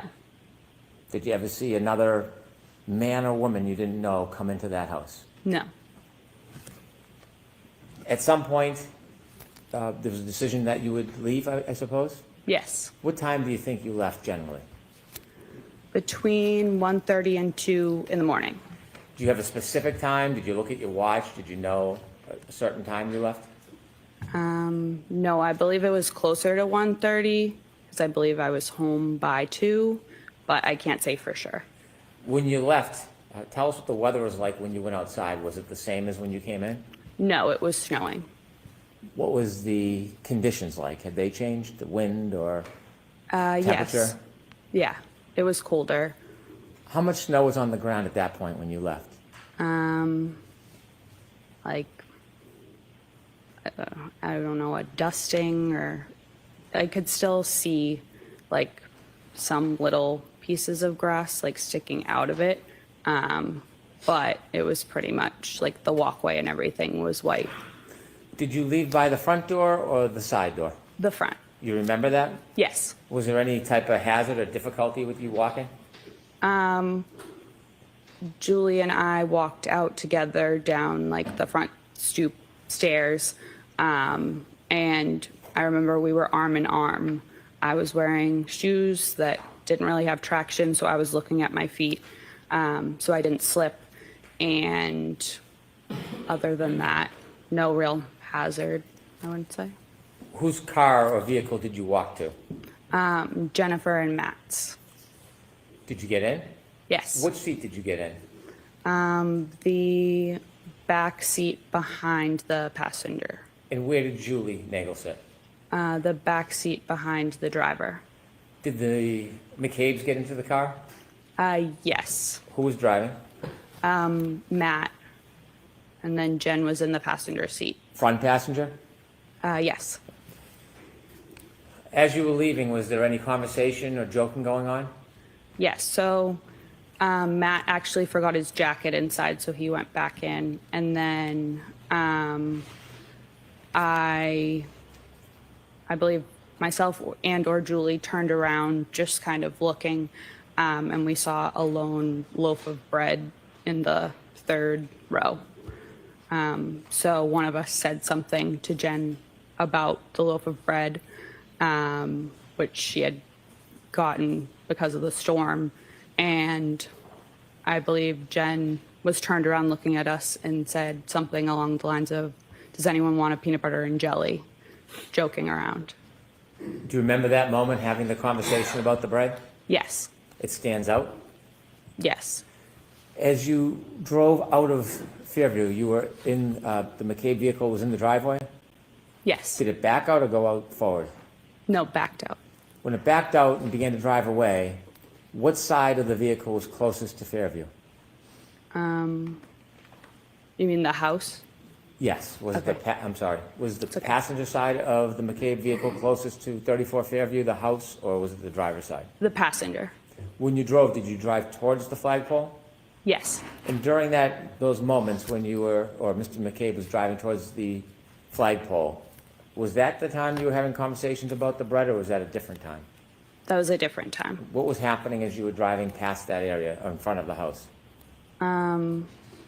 I believe maybe I was on my phone, and then Julie said something.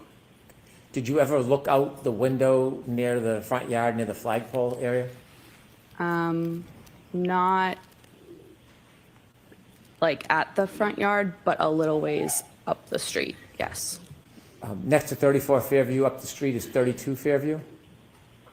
I believe so, yes. When you looked out the window, the first time you looked out the window, what were you facing in relation to 32, 34 Fairview? What could you see?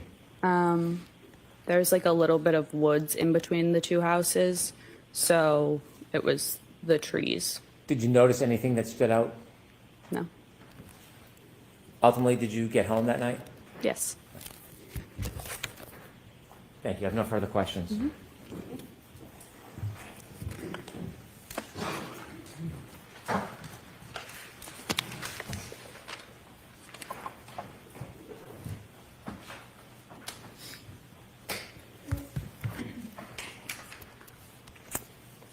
Good morning, Ms. Levinson. Good morning.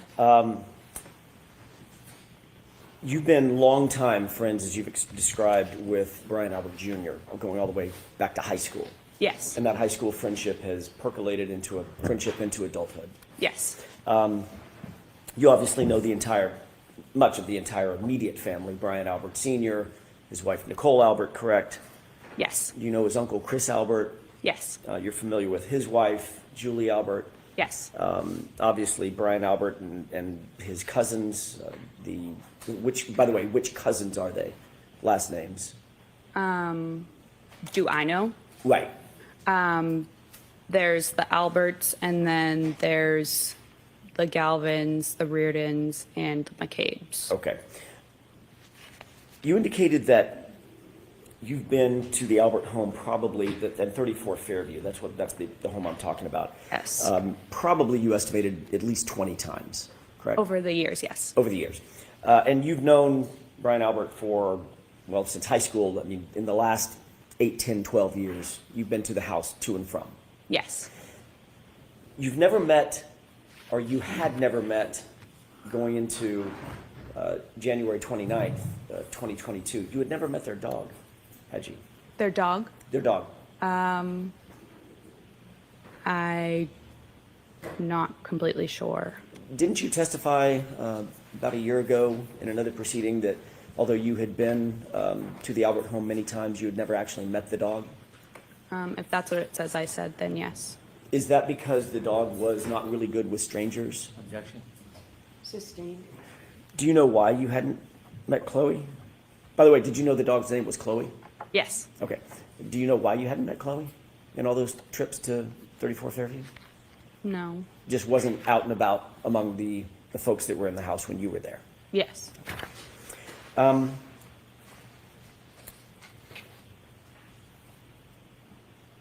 When you left 34 Fairview, I want to follow up very briefly on a couple of things that you said just before Mr. Brennan sat down under questioning by him. When you left 34 Fairview to join Jen McCabe at her invitation to take you home, you left through the front door, correct? Yes. As opposed to the side door, it's a little confusing. The front door has the brick stoop and the stairs, correct? Yes. Okay. Is that the door that you normally would leave through, or did you normally leave through the side door, come and go through the side door? What was your more ready habit and practice? Probably the side door. Okay. When you left through that front door, there was nothing obstructing your view as you walked out, correct? Correct. You could see to the left, the driveway, you could see to the right, over toward the flagpole, nothing obstructing anything, correct? Correct. There was a light dusting of snow at that time when you left just after, what time was it? 12:45, 1? Probably 1:30, 1:30. 1:45. Yeah. Got it.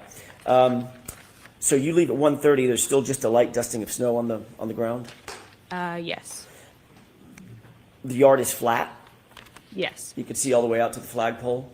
Yes. You didn't notice anything unusual at that time when you looked out toward the flagpole walking out of that front door?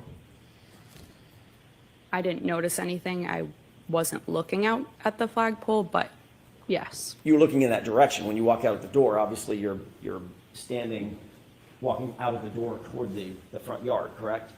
Correct. But as I stated, I was looking down at my shoes in front of me. Okay. Obviously, then you have to, at some point, you have to look up to see where you're going. You have to turn left to go to the driveway. Is that right? Yes. Okay. Then you walk over and walk parallel to the yard again to walk over to the car. Correct? Yes. And as soon as you walked out of the stoop, you had to figure out where the stairs were, so make sure you don't fall down the stairs, right?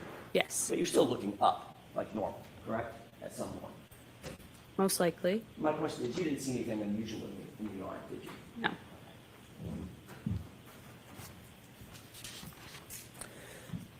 The front yard was at least relatively, I know it was dark out, Ms. Levinson, it was relatively lit by the interior windows as well as lights on the outside of the house? Yes. Okay.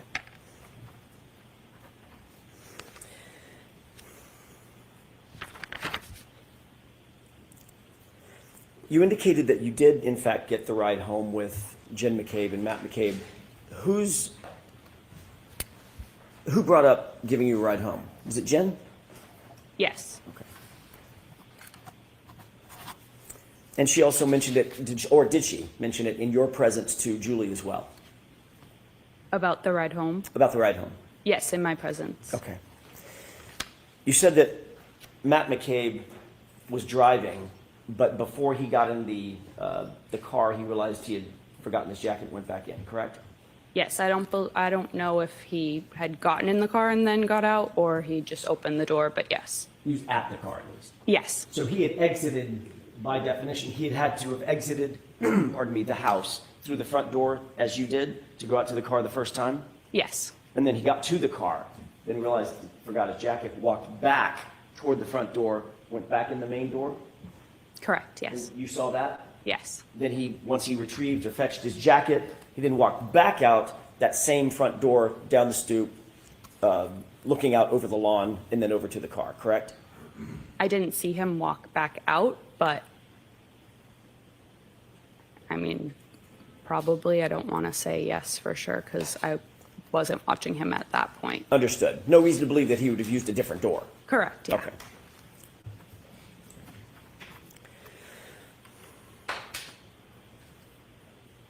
Your Honor, may I have just a moment? Okay.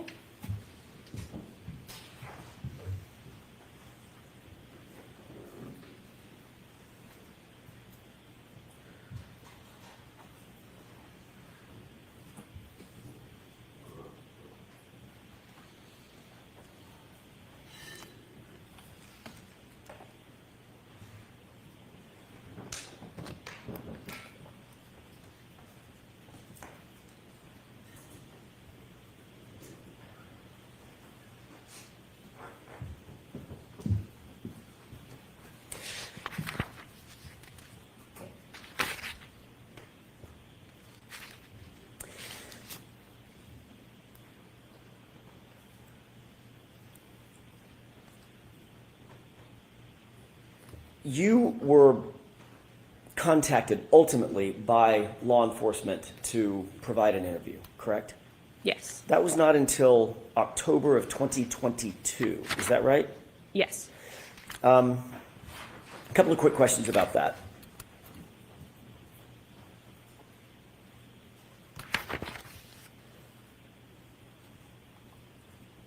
Nobody contacted you on January 30th, the day after the incident that you left the house, correct? No. And when I say nobody, I mean from law enforcement. Nobody contacted you the next week, No. the next month. No. It was 9 months later. Yes. When you were finally approached, who was it that conducted the interview? State Trooper Michael Proctor. Okay. Did Mr. Proctor indicate to you why he waited 9 months to contact you? Objection. Sustained. Let me ask you a different question. Were you confused about the fact that you weren't contacted? Objection. Sustained. May we approach? Okay.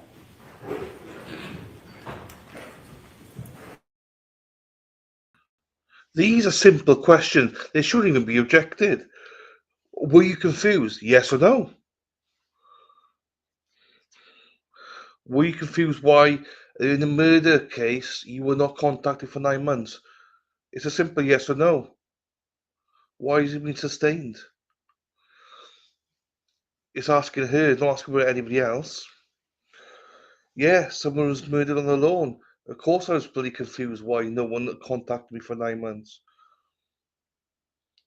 Ah, it's a good spot by Aaron Hack. You see, this is why you got people in the trenches. Hank has not mentioned the name Proctor with one witness. There you go.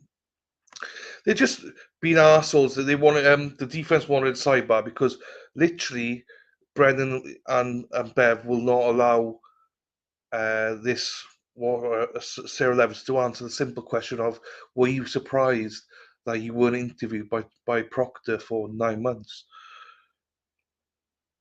It's just a simple question, yes or no. Why is that objected to and sustained? So it was a good question. So Bedro mentioned this as well on Twitter and said something about the credibility. He's not surprised that they're not mentioning it right now. So I need to go and look actually what Bedro said about it. But he's not surprised they're not doing it right now.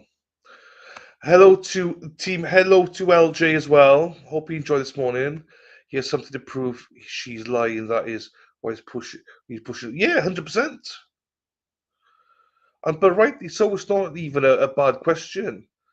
Hey, and Brandy, Boston Brandy, if you're out there, and your husband Ross, this is Mighty Meat.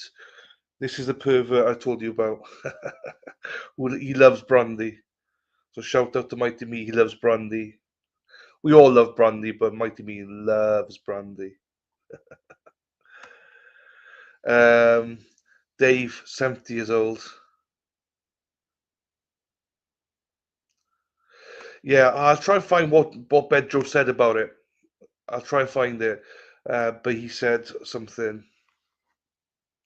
You know what? I don't know what he said actually. You know, when you try to find something. I know you do, Mighty Meat.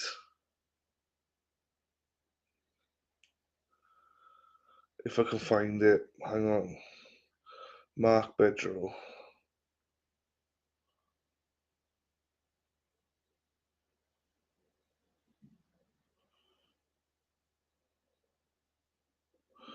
Why it's not coming? Mark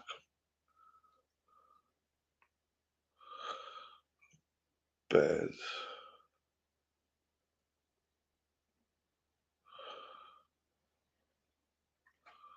Can't spell Bedro. There you go, I got it. Oh, you're back now, shit. Sorry.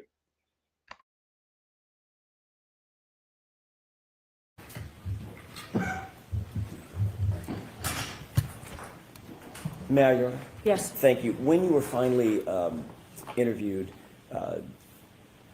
let me ask you a different question. When you were ultimately interviewed in October of 2022, was that telephonically or was that in person?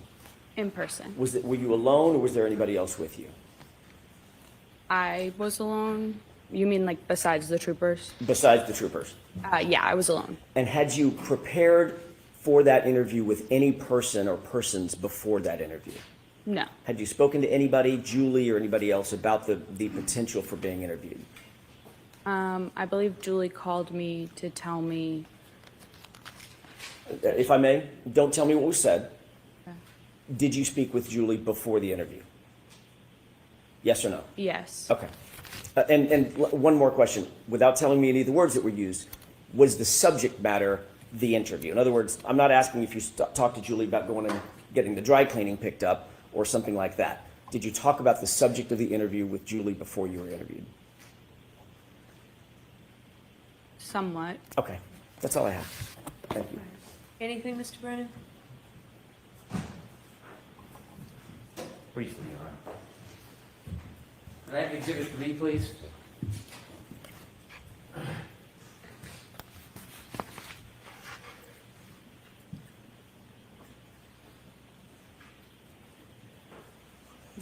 Do you see the windows on that house?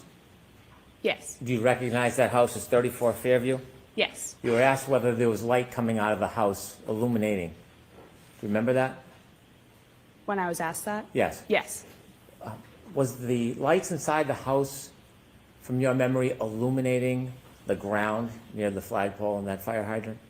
No. When you came out of the house and went to the car, were you looking at or studying the flagpole area or the bushes or the fire hydrant in that area? No. Do you have any reason to be looking over there and studying anything? No. Thank you. I have nothing further. All right, Ms. Levinson, you are all set. Thank you. And your next witness, please, Mr. Brennan. Thank you, Your Honor. The Commonwealth will call Katie McLaughlin. There may be trouble ahead. The gloves are off, people. Let's go. You go listen to Brennan for a little bit, then let's fucking go.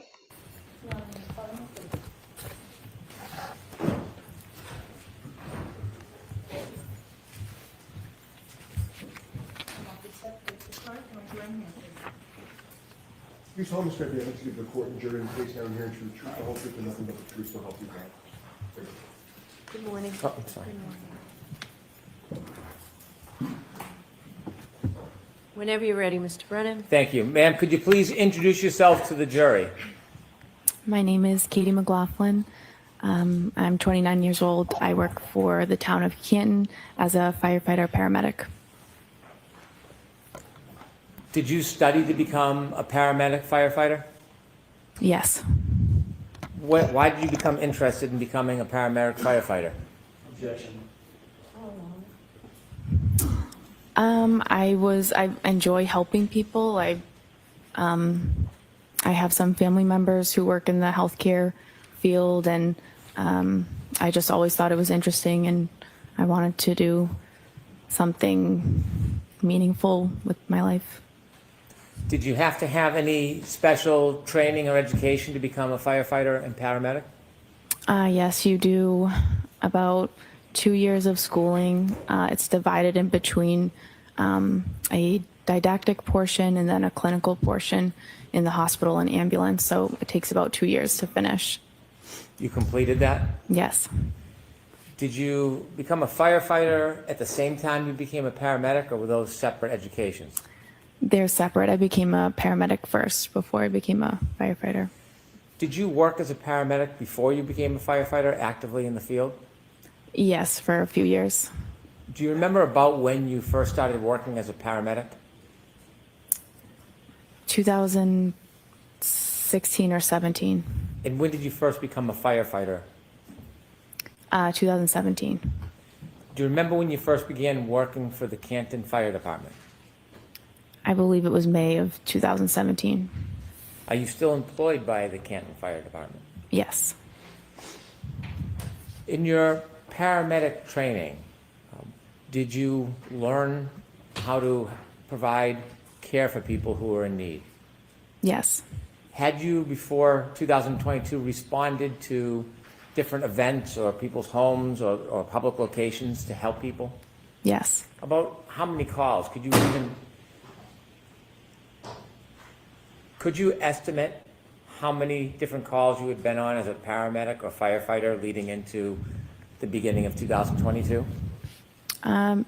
Probably hundreds. I want to ask you some background as a paramedic firefighter, your role as you see it. As a paramedic firefighter, are you part of law enforcement? No. Do you investigate crimes? No.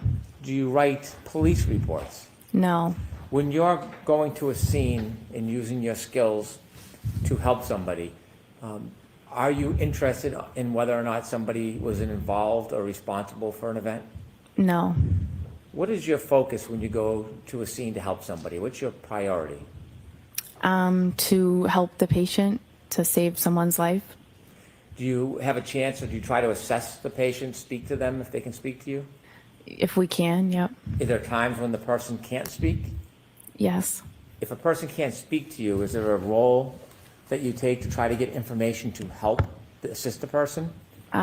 Yes, you would go to a bystander and you try to gather as much information as you can to help the patient. More information for us helps the patient in their treatment, and it helps the hospital when we bring them there. Is that responsibility or role separate and apart from police work? Yes. As a paramedic firefighter, are you involved in police work at all? No. Sometimes when you go to a scene and you try to help somebody, you write a report? If you're in a particular role, you would write the report. So when you go and arrive at a scene, is it fair to say you don't always write a report? Correct. And the purpose of the report, is that to try to help law enforcement? No. What's the purpose of when someone would write a report as a firefighter paramedic? Depending on the call, there would be a report written by the officer on the call. That's just for logistics and dispatch information, what we responded to, and that's kind of simple. But the other report would be a medical report that the lead paramedic would write. Were you working on January 29th, 2022? Yes. Was that an assigned shift for you? Yes. Did you volunteer or ask to work specially that night, or was that already assigned? Ask it differently. Was that assignment already set before that night? Yes. When you get a shift assigned to you, is it night by night, week by week, month by month? It's just we rotate through. If you're on a group and you rotate through a schedule, it's set that you work 124, you have 1 day off, you work another 24, you have 5 off, and then the rotation begins again. So it's just a set schedule essentially, but it rotates through the weeks. Was January 29, 2022 part of your set schedule? Yes. When you have a set schedule, are you assigned a specific role in the department that might change from shift to shift? Yes. What was your specific role on January 29, 2022? For that shift, I was on the engine. I was the back step. So there's an engine driver, there's an engine lieutenant, and then there's one person in the back who's just a firefighter status, and we call that the back step. As the back step that night, did you have any specific or general responsibilities if there was a call? Generally, if it's a fire-related call, you deal with that. If it's a medical call, you're there to assist the paramedics that are on the ambulance, and you take directive from them, whatever they ask you to do or need you to do. You're just there to assist them so that they can best focus on the patient. When you arrive at a scene and you're on the back step, are you basically at the directive of the leader of the group? Yes. That morning, around a little after 6 in the morning on January 29, 2022, do you remember a call or a tone coming in? Yes. Do you remember what it was for? It was for a man down in the snow or a man unresponsive in the snow. Do you remember leaving the fire department that night? I do. Tell us as you're leaving what's happening. So I'm in the engine, the command car with the captain who runs the shift started to 34 Fairview Road first. The ambulance was in front of us, and then we were behind the ambulance. Did you know the address you were going to was 34 Fairview Road? Yes. When you left the police station, the fire station, when you got on the back of the truck, did you know at that time who lived at 34 Fairview Road? No.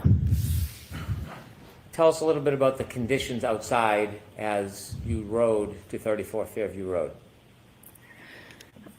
It was raining. I'm sorry, not raining. It was snowing pretty heavily. There was definitely snow on the ground at that point. It was windy. It was very cold. Was there a storm? Yes. How long do you think it took to get from the fire station to Fairview Road? Probably within 5 or 6 minutes. When you first started pulling up towards Fairview Road, did you see anything? Police cruisers and a civilian vehicle. And then we pulled up all kind of in front of that. How many police cruisers did you see as you pulled up to Fairview Road? I remember seeing one. There was an ambulance in front of you? Yes. Did the police cruiser have their lights on? Yes. Not just their headlights, did they have the lights that are often referred to as blue lights or overhead lights? Yes. Did you hear any sirens? No. How about the ambulance? Did the ambulance have emergency lights? Yes. Did you hear any sirens? No. The fire truck, does the fire truck have emergency lights? Yes. Do you remember if those were activated? Yep. Does the fire engine have a siren? Yes. Was the siren activated? No. Why not? We only use the sirens to kind of clear cars out of the road. So there's no need to use a siren when there's no cars on the road. So we're not just doing it in the middle of the morning to wake everybody up. It's just unnecessary. When you first arrived at Fairview Road and you saw the emergency vehicles, did you see any people?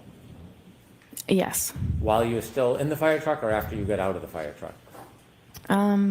Probably after I got out. After you got out of the fire truck, where do you go? So I knew that they were working on a patient, so I knew they're going to need the stretcher. So myself and firefighter Walsh went right to the ambulance and retrieved the stretcher and brought it as close to the patient as we could. At some point, did you see the patient? Yes, Was it he or she? it was a man. Where was he when you first saw him? He was lying supine on the side of the road, off the curb, like into a lawn. How close to him were you when you first saw him?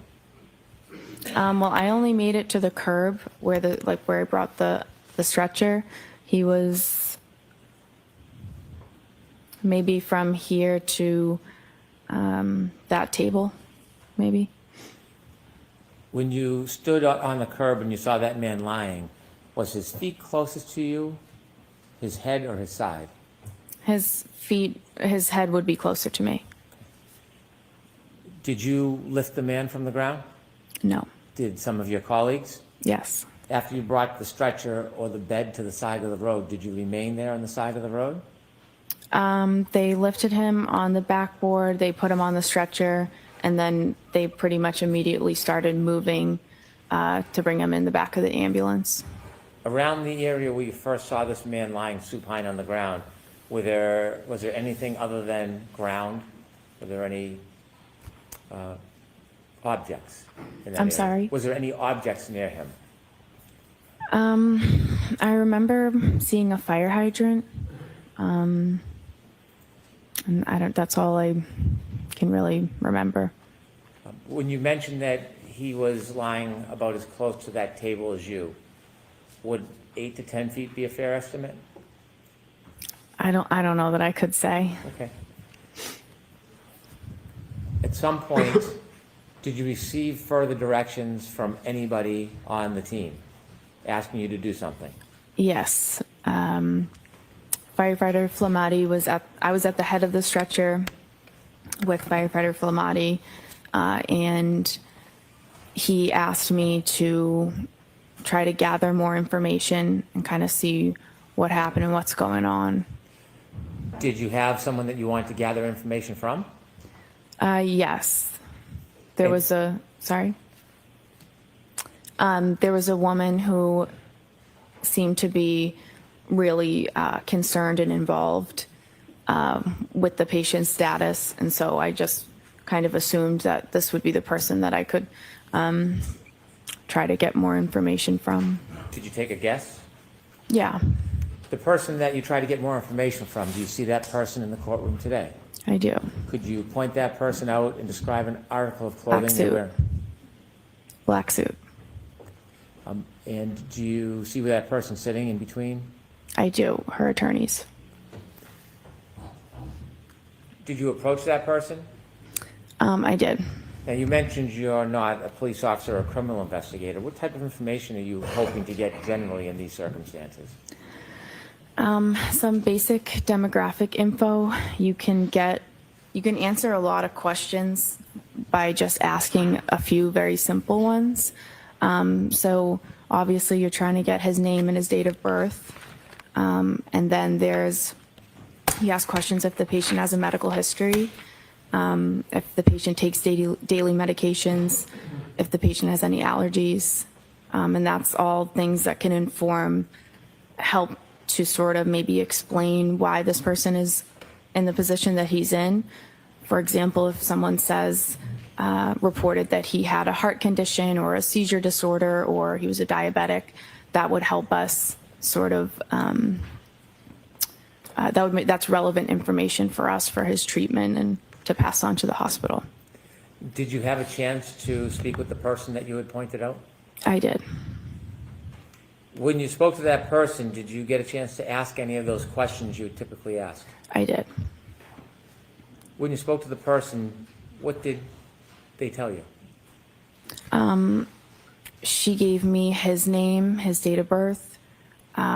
She denied him having any medical history or daily medications or allergies. I was kind of moving around. She was moving around the scene. So I was kind of moving around, trying to gather the information with her. Did she say anything to you in addition to the typical background information that you would try to obtain from somebody? Yes. What did she say? Well, I asked another question.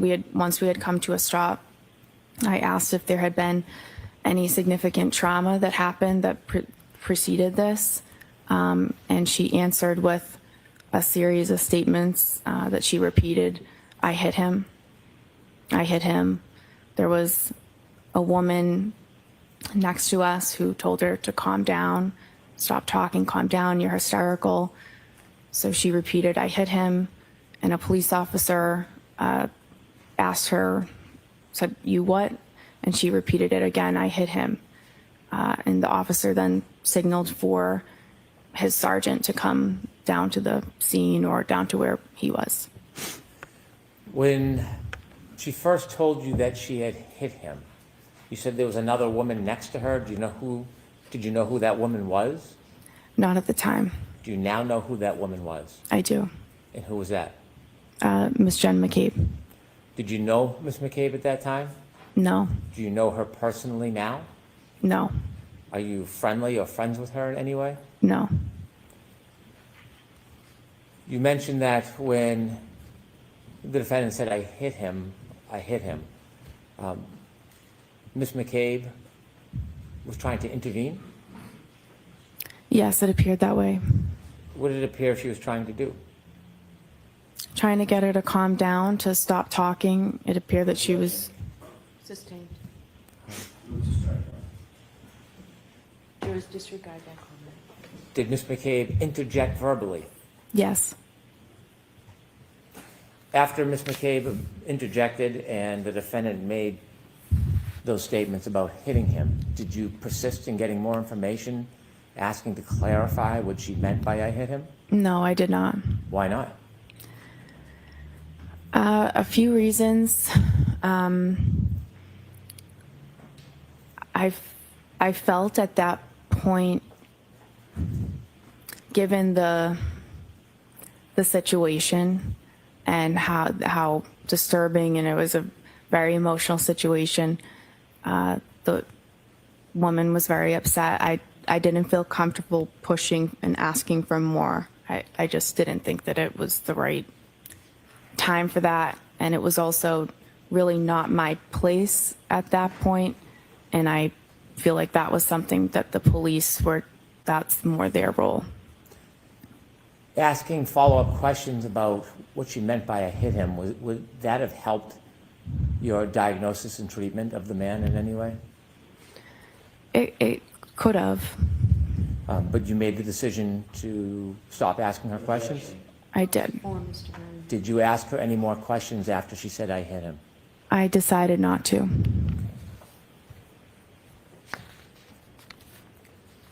At some point after you spoke to the defendant, did you go back to the ambulance and tell anybody, any of your colleagues? I did. And why would you do that?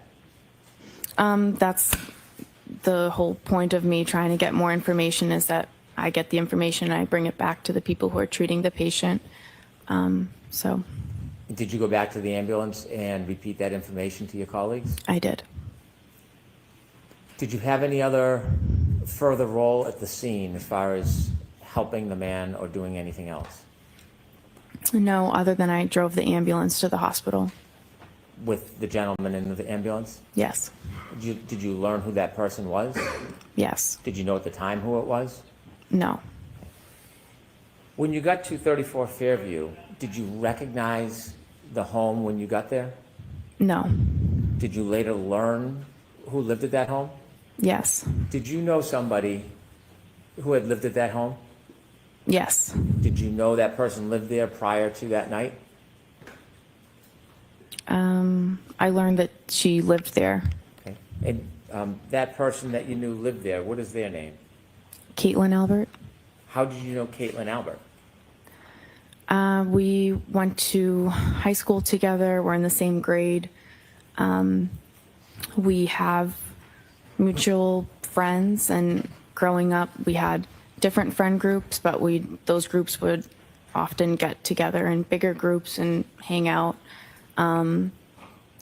I see her in group settings. I socialize with her occasionally.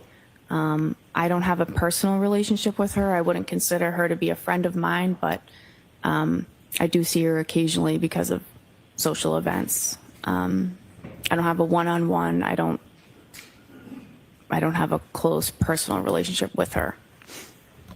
Was she a friend on social media back at the time? Yeah.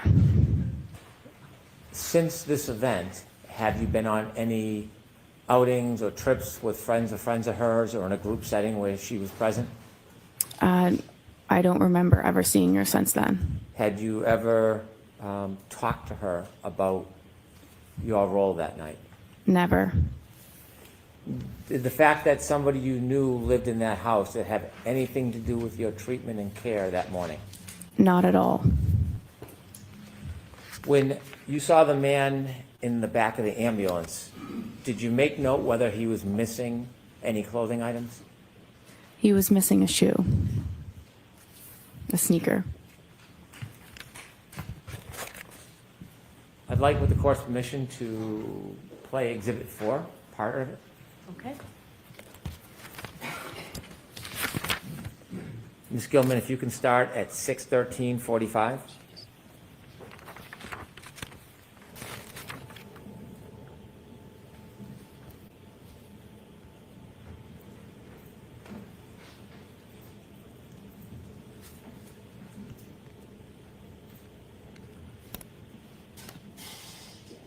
Stop, please. Do you recognize whether or not you're in that video, ma'am? Yes. What color jacket are you wearing? I'm in the red and yellow jacket. Okay, continue, please.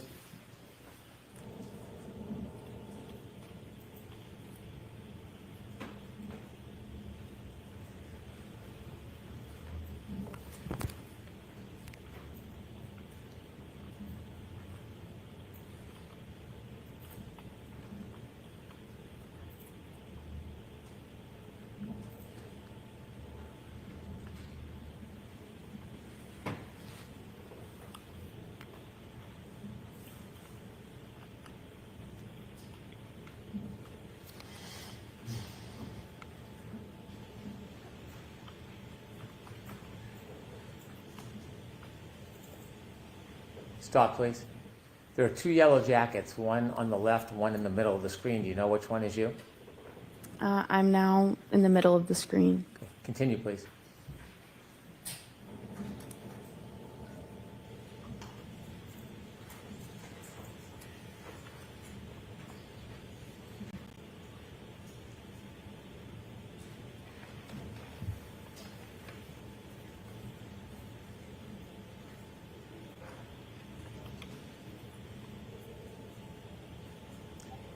Stop, please. Do you know who that is on the left of the screen near the flagpole? Which one? At the. To the left. If you could play a few more seconds, Ms. Gilman. It's two officers and a civilian woman. Okay. How about on the left? Do you know who that is? Oh, no. Okay. And that time is 6:15:12. If you could continue, please.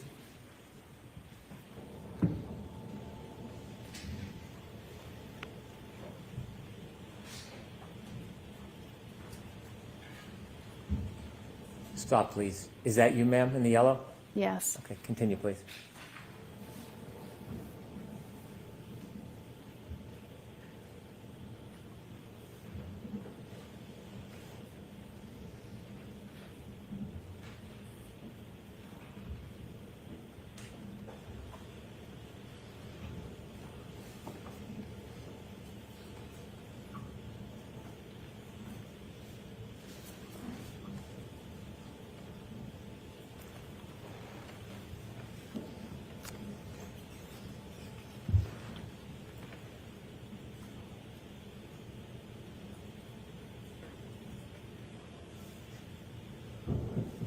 Stop, please.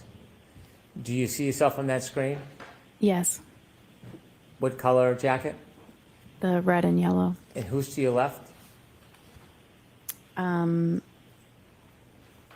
Miss Reed.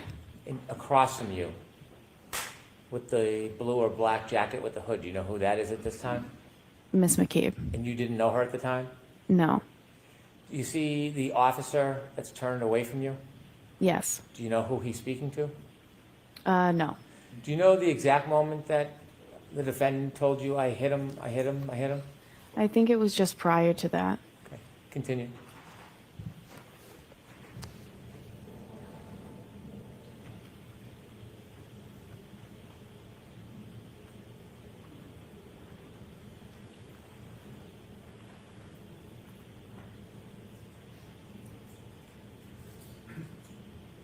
Stop, please. Okay, thank you. I have no further questions. Okay, Mr. Jackson?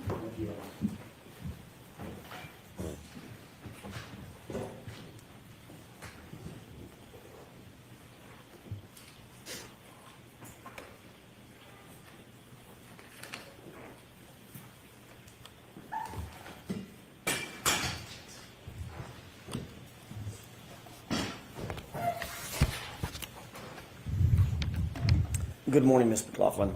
Good morning. You indicated that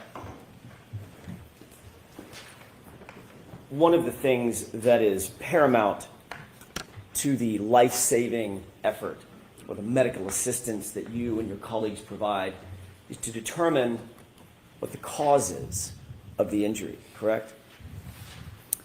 To determine, just to gather as much information as we can about his history and like recent events that could have precipitated how we found the patient. What you said on direct examination was, quote, what happened and what's going on, end quote, correct? Yes. So for instance, the what happened, you want to find out and differentiate what happened. Is it a gunshot? Can you repeat the question, please? Sure.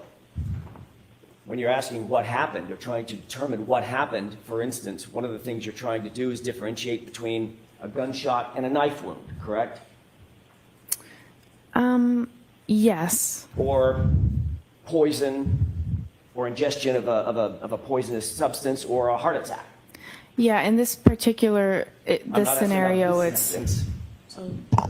Next question. Thank you. I'm asking about in general, when you're taking on information, trying to download information at a scene, you're trying to determine, as you said, quote, what happened, correct? Yeah. That's important to determine, correct? Yeah. You want to get the person's age, you want to get the person's date of birth, you want to get the person's allergies, for instance. Yep. But you also, paramount among those, you want to find out what happened, why are we here, correct? Yes. Did a person fall out of a tree? Or Right. stumble down a stair step, correct? Right.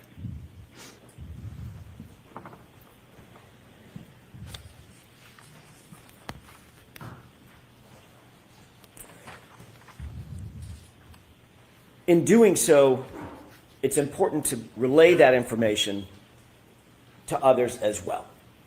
You would agree with that, correct? Yes. That's the whole point, Ms. McLaughlin. You want to gather the information and then let others know exactly what happened and document that as best you possibly can so that the life-saving efforts or the medical assistance can continue for the patient, correct?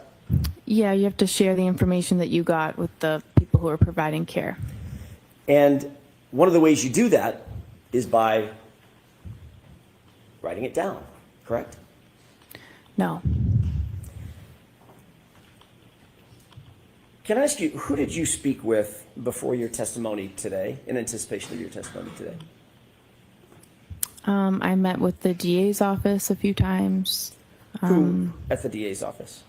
Mr. Brennan, a witness advocate, and there were different troopers there at different meetings. What did you and Mr. Brennan discuss at these? Well, let me ask you first of all, foundationally, how many meetings were there? 3. 3. When were they? One in maybe January was just a meeting. One a few weeks ago, we reviewed the testimony from the last proceeding. And then yesterday, briefly to say that I'm getting called and I'm going today, and if I had any questions. Let's talk about the one a couple of weeks ago.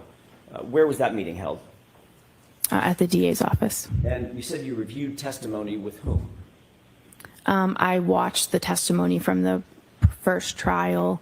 It was Mr. Brennan, myself, a witness advocate, and perhaps Trooper Tully And at you that and Mr. point. Brennan went over your testimony at the last proceeding, correct?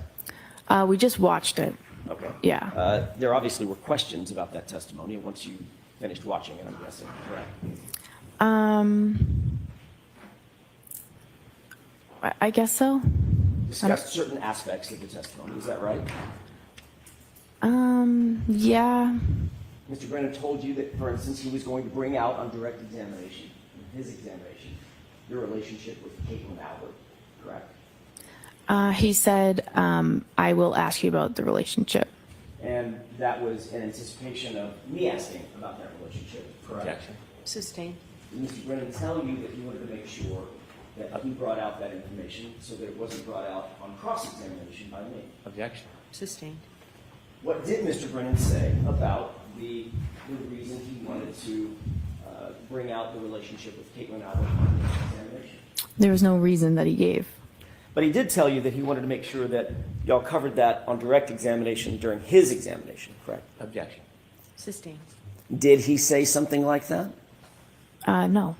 Did you say something like that? I would like this information brought out so it's not brought out on cross-examination? No. At the last hearing when you testified about a year ago, that wasn't brought out on direct examination, was it? Objection. Sustained. May we approach? Okay.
May I continue, Your Honor? Yes. Thank you. Ms. McLaughlin, we were talking about, very briefly, your testimony about a year ago. In your testimony a year ago, you did not disclose in your initial conversation the fact of your relationship with Ms. Albert, did you? I object. I move for an instruction. So the objection sustained. Next question. Who was it that asked the question about Ms. Albert a year ago? Objection. Sustained. Did you tell anyone, Trooper Proctor, any investigator, anybody from the DA's office last year about your relationship with Caitlin Albert? Objection. I'll allow that. No, only when there started to be a lot of harassment and things that insinuations and stuff that started coming out online. I had said maybe once to them that I was concerned I was being harassed. My question, Ms. McLaughlin, was before the information was disclosed, which was during the first proceeding. Objection. Let's hear the question. Before that information was disclosed during the first proceeding, in any of your interviews with Michael Proctor or anybody else from the DA's office, did you disclose, from the Massachusetts State Police or anybody from the DA's office, did you disclose, did you volunteer that you had a relationship with people now before the first proceeding? Yeah, I'm saying I told the DA about the harassment and the insinuations. That was before the first trial when I met with them. How was there harassment and insinuations if it hadn't been disclosed at the first proceeding? Because it's out there everywhere on the internet and has been. Before the first proceeding, Ms. McLaughlin, before you ever testified. That's my question. Do you understand my question? It's been going on since before the first proceeding. If you hadn't testified at the first proceeding, at which point it was revealed, how could you have ever suffered any harassment for it? It wasn't disclosed yet, Ms. McLaughlin. Do you understand? I don't think you understand what I'm saying. Who did you tell at the DA's office? The relationship that I had with Caitlin Albert had been out there. It had been published and proliferated on the internet. And so that was before the first proceeding. And who did you tell at the DA's office about this before the first proceeding? I don't remember who it was or the meeting, but... Was it Mr. Lowry? It could have been. Do you have a memory of that? Not specifically. I don't remember who it was. Was it Ms. McLaughlin?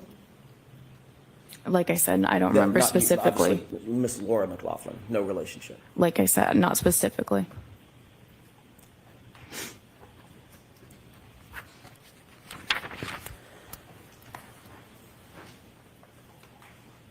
Let's talk about that initial call to 34 Fairview. You responded to the call of an unresponsive male in the snow. That was early morning hours of January 29th, correct? Yes. Once you were there, Mr. O'Keefe had been placed on a gurney and moved to the ambulance. You were instructed to go get information about the victim. Yes.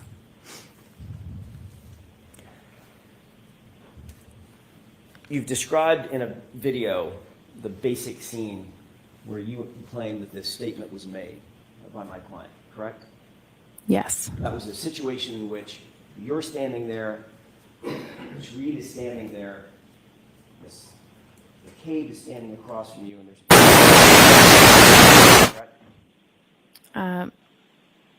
Miss Reed was on the right, Miss McCabe was on the left, and then there was a officer kind of diagonal across from me. Yes. Thank you. Ms. McLaughlin, can you tell me if you recognize the still shot depicted in that photograph? I recognize me in it, yes. And when is that approximately, does that approximate what you're describing as that time in which you're standing there, I'm guessing in the yellow jacket, Ms. Reed's to your right, Ms. McCabe's to your left, and there's an officer standing directly across from you? Yes. Is this the time that you indicate that that statement was made? Around this time. I'd like to have that marked as next in order, Your Honor. Court's permission. Any objections, Mr. Brennan? None, thank you. May I retrieve? Yeah. 50?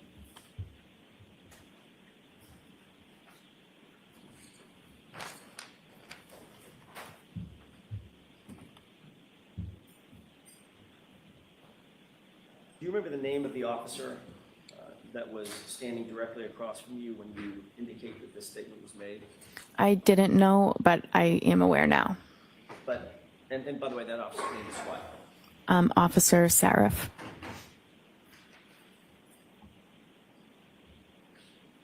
Your describing a situation in which you're standing there, Miss Reed is next to you, within earshot is a uniformed police officer, and she said, I hit him, correct?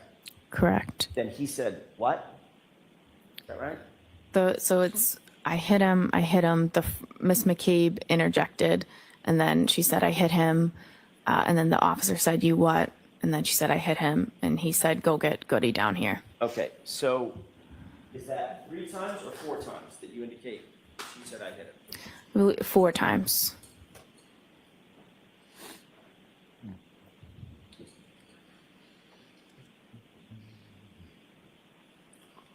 And you, according to you, you indicate that at the time that Ms. Reed made these statements, she was hysterical and somewhat out of control. Is that right? She was upset. I would say hysterical, yeah. Did you describe her last year as obviously upset, overly frantic, and almost hysterical? Yeah, I believe it. I remember that. Okay. If we could play Exhibit 4. Okay. Starting at 9, court submission, starting at 9:15, about 9:46.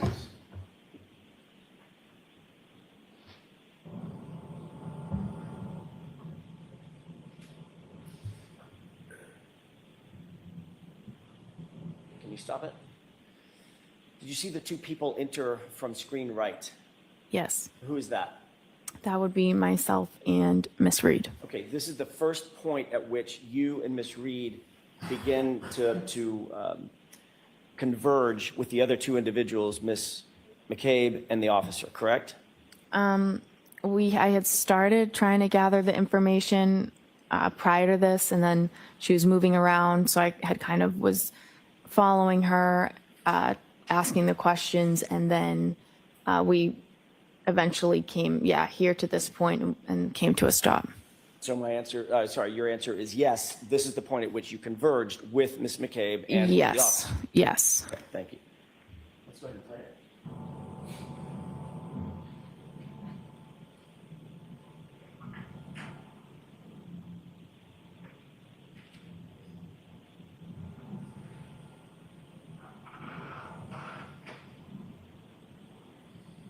Pause it.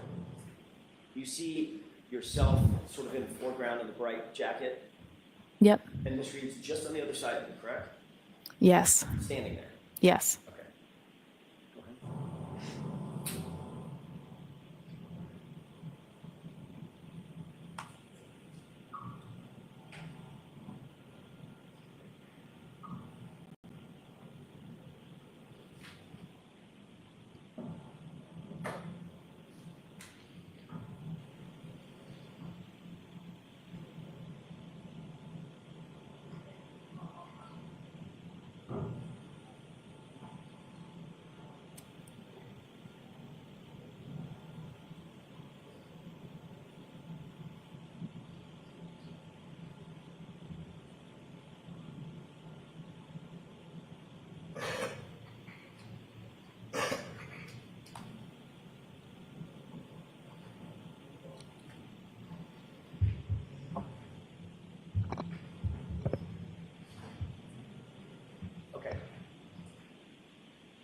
Okay, we can have thoughts on. Ms. McLaughlin, during that video, that's the time in which you say, or you claimed last year, that Ms. Reed was, in your words, obviously upset, overly frantic, and almost hysterical, correct? Yes. Did she look almost hysterical in that video? She was, well, in that video, that could not explain what that scene was like. Did she look overly frantic in that video? She was frantic throughout the whole scene. I think that was me describing the entire scene. I see. Yeah. So she did not look overly frantic in that video. She was upset, for sure. Was she overly frantic and almost hysterical in that video? Just now. I don't know that you could really see from that video. Did you see anything that appeared to be overly frantic and almost hysterical? Like I said, that video is not really you can't hear anything, so it's hard to. Was she running around? She had been. I didn't ask you if she had been. Yeah. There are a lot of things that happened. When she's standing there with you, was she running around? No, she had just stopped running around. Was she gesticulating? I don't know. Do you know what that means? I don't. Was she using her arms and going crazy? With her hands and arms and running in circles? She had been, but didn't like ask I you if she said. had been. Yeah, but I I'm think asking you about what happened before you you're- got there. I'm asking so- you what happened when. I'm sorry.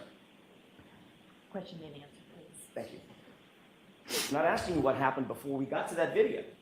Right? I'm asking you about the video in which you described her previously as being overly frantic and almost hysterical.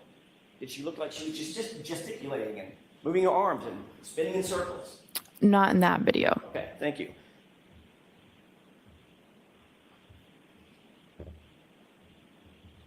And according to you, that's the point at which Ms. McCabe said, I think you need to calm down, correct? Yes. And according to you, that's the point at which McCabe said, you're hysterical, correct? Yes. Just so I'm clear, who in that video, Ms. Reed or Ms. McCabe, appeared to be doing most of the talking? You cannot see from that video. Who in that video I don't know. appeared to be gesticulating with her arms? My client or Ms. McCabe? I think Miss McCabe was doing that, saying you need to calm down. You're hysterical. Oh, the whole time she's gesticulating, she's saying, calm down, Karen, you're being hysterical. Calm down, you're hysterical. And just repeating that? She was trying to get her to stop and to calm down because of the statement she was making. I see. And she was trying to get her to stop, calm down. I see. Okay. So during that entire video, that was probably 40, 50 seconds or so, maybe it's a minute. That's when you're saying now that Ms. McCabe was gesticulating and saying, calm down, Karen. You need to stop making statements. Calm down. Right? That's what she was doing. Yes. Okay. Well, you'll agree that Ms. Reed was standing relatively quietly to your right, not saying much of anything. No, what she had just said, she had seemed upset when she said that. And what she said was obviously Miss McCabe was trying to convince her that that was not, you need to calm down. Stop saying that. Right in front of a police officer who never said he heard her say it. Objection. Sustained.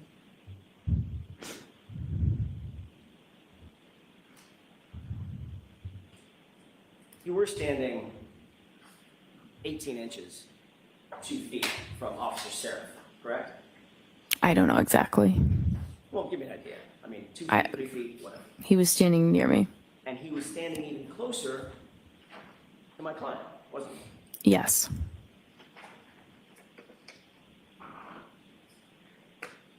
At this moment, when you claim to have heard the "I hit him" repeated 4 times, where was Officer Flamati? I'm sorry, where's Firefighter Flamati and Firefighter Nuttall? In the ambulance. With the doors closed. Yes. And the ambulance, this is my ignorance, I'm assuming the engine was running. Yep. I'm assuming that there's some sort of a heating system inside that ambulance to keep it nice and warm for patients. Yes. So that was running as well. Mm-hmm. Yes? Yeah. So with that door closed, those doors closed, how many feet away, by the way, from where we're looking? How many feet away? How many yards away? I don't know. We were fairly close to the ambulance. Further than you and I are from each other right now, or closer? I think closer. Okay. How about now? I'm not sure. The ambulance was behind us. I'm not sure how close we were. Right.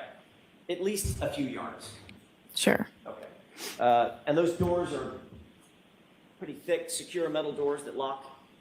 Is that right? Yes.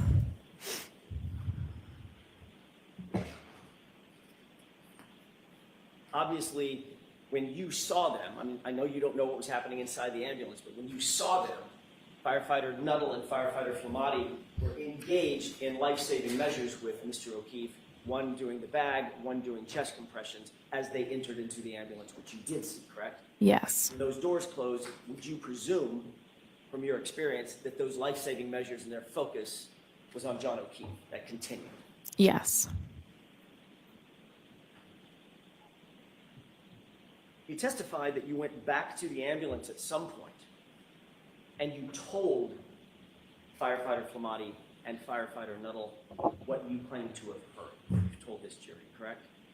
I went back to the ambulance after that and I told them what was said and gave them the demographic information that I got. Okay. So in other words, firefighter Flamati and firefighter Nuttall heard it from you.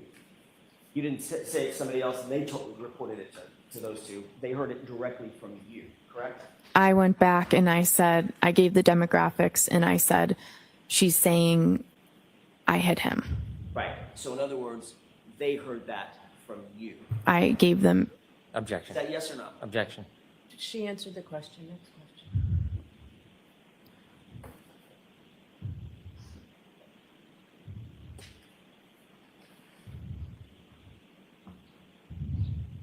I want to ask you a couple of questions about your relationship with Caitlin Albert. You were asked at a hearing about a year ago, back in May last year, May 3rd, as a matter of fact, 2024, about that relationship. Do you remember what your answer was? No, not specifically. You remember saying, in response to the question, who's Caitlin Albert, asked by me? I don't remember specifically what I said. Did you say, I went to high school with someone named Caitlin Albert? Have the page number and line, please. May 3rd transcript, 10-24, lines 2 and 3.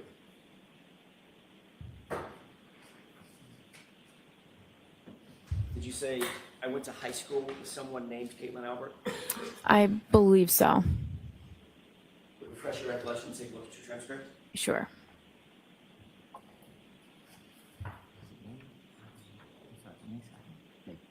No, May 4th. Wait a second. Let me look. I have May 3. Okay, thank you. Brennan. Thank you. May I approach? Yes. Let me wait for you to No, get no.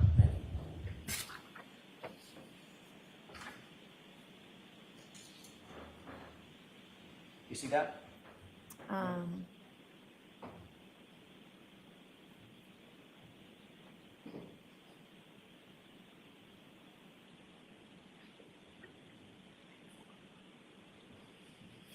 Yeah. May I? No. Yes.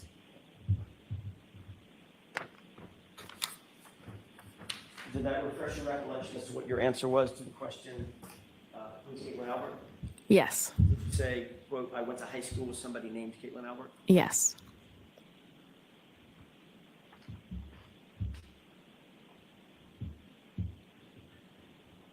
Ms. McLaughlin, that was not a full and accurate statement of your relationship with Caitlin Albert, correct? I object.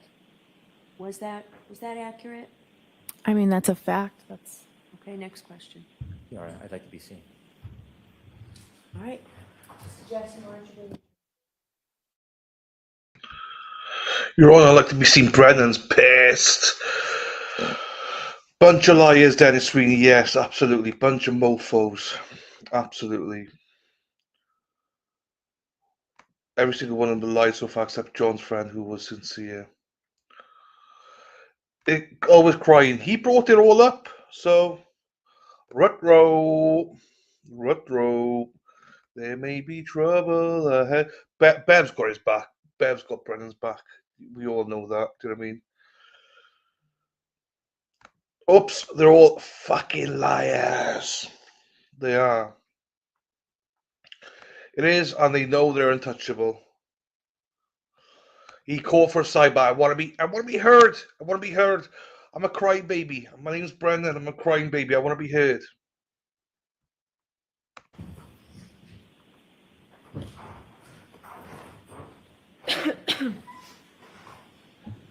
Go ahead. In answer to that question, the open-ended question, who is Caitlin Albert, you didn't offer up in that first initial response, you didn't say we're friends, did you? We're not. You didn't say that we are in the same friend group, did you? No, You didn't say we've been friends since high school. no, You said I went to high school with someone named Caitlin Albert, correct? yes. Almost as if you just saw her name in a yearbook. Correct? No, I don't agree with that. That's not true, is it? I mean, that wouldn't be true, correct? Because you did know Caitlin Albert. That is true. And you asked me if I knew her, and I said yes. And you asked me if I'm friends with her, and I said I wouldn't say friends. You wouldn't say friends. Right. Even as you sit here today, you would not say that you're friends with Caitlin Albert. No. You wouldn't say that you've been friends for years. We've known each other for years. That wasn't my question. We've known each other for years, but we are not close friends. We don't have a relationship, just her one-on-one. It's just group settings. You grew up in the same town together, correct? We did. Went to the same middle school together. Correct. Went to the same high school together. Yes. You socialized with her. Yes. You've taken day trips with her and others. Yes. You've taken beach trips with her and others. Yes. Taken 4th of July weekend getaways with her and others. I don't remember that, but One of your best friends named Michaela actually lived with Caitlin Albert at college, didn't she? yes. And you visited your best friend at that residence where she lived with Caitlin Albert on more than one occasion, didn't you? Yeah, occasionally I would go to visit the friends that I had there. You would even spend the night in the apartment with them, correct? Maybe a handful of times, yes. You've taken photographs with Caitlin Albert, correct? I'm in pictures with her, yes. You've been to baby showers with Caitlin Albert over the years. I have attended a baby shower with her, Had yes. celebrations with her over the years, correct? Yeah, we socialize, like I said, group settings, social events. I will see her.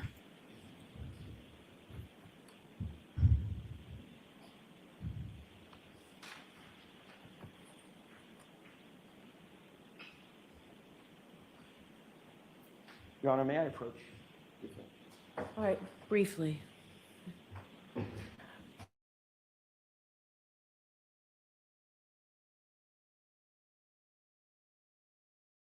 I didn't hear that. Who asked for a sidebar? Was it Jackson?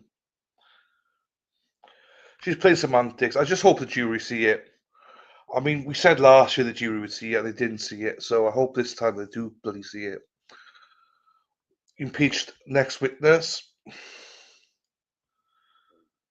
I know Erica's got a potty mouth, but that's why we friggin' love Erica Walsh here. Well, that's why we love everybody. They've all got potty mouths. Look for an objection. She did. She paused it. It's like your best friend lived with her. Why want an objection? She kept looking over. You're right, Trisha. AJ. Okay, thank you. Whoops. AJ, there you go. Jay's from England, everyone. Disregard her commentary. She may not be credible. Well, who's Jay? Where's Jay? I must have missed Jay. Oh, no, Jay's there, yeah. No, that Jay. I thought you meant another Jay. Practice, yeah. Whoa, wowza. So maddening. Oh, she said briefly, did she? Motherfucker. Accurate. She must think the jury is brain dead. I went to school with my best friend. Doesn't describe my relationship. In chat, there you go. Yep, she's a friend, and this never happens. With a sigh. Does she? Oh, I know. She's a mofo. Excuse me, Keith. Just because I'm English, it means nothing cheeky. Keith is a bit of a cheeky chappy, though. We forgive Keith. Paul's life has gone to shit. Coco, is he there? Oh, he's right in the back. Yeah, he's been remanded. He's been like demoted. He's like, you've got to be right in the back because I believe. Oh, there's so in the back, right in the back there. You got Tim from. He's a great. He's always out in the mornings taking photos and videos. Shout out to Tim there.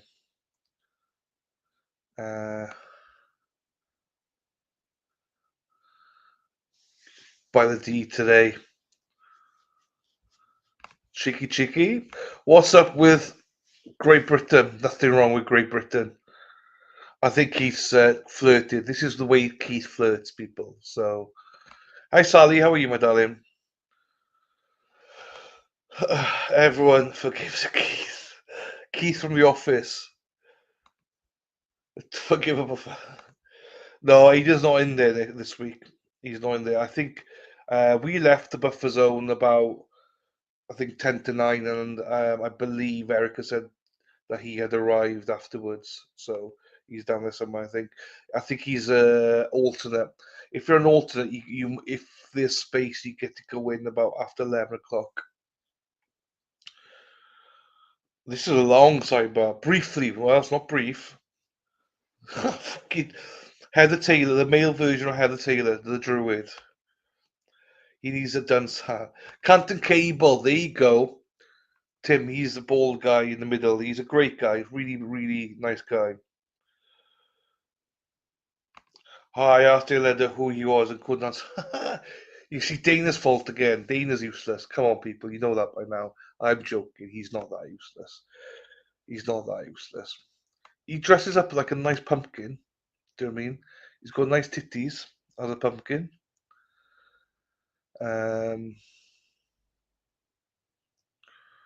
You say you love pumpkin spice. Everything. Dana Leonard. Right, I'll take that down. Who's the older lady by Peg? I'm not sure. Kebal.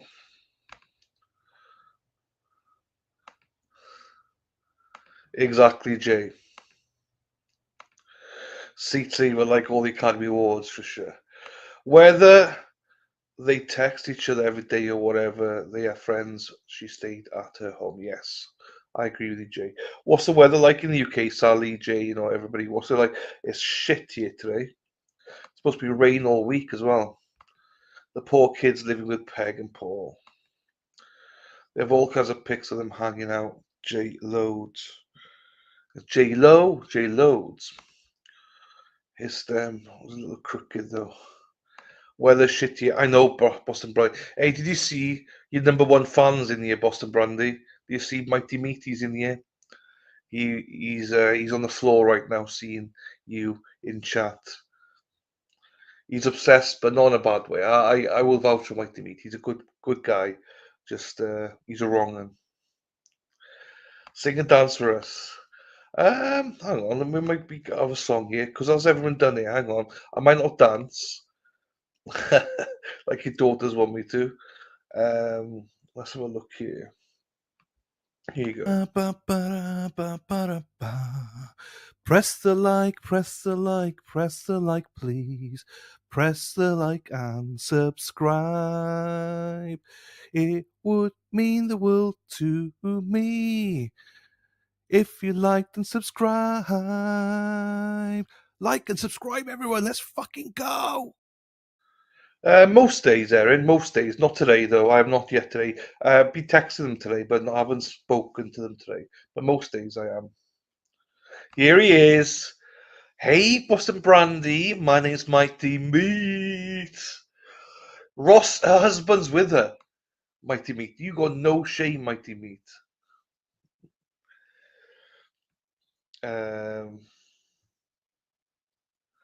Love it. There you go. We're back.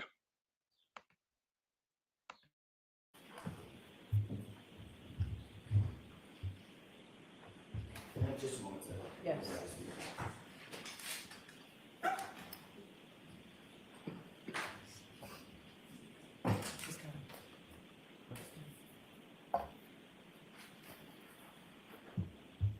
Tits and clams, tits and clams, that's our Shari D. Tits and clams, that's our Shari D.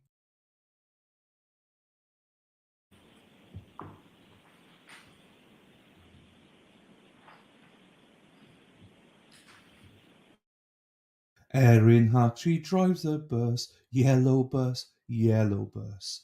Erin Hattree drives a bus all day long.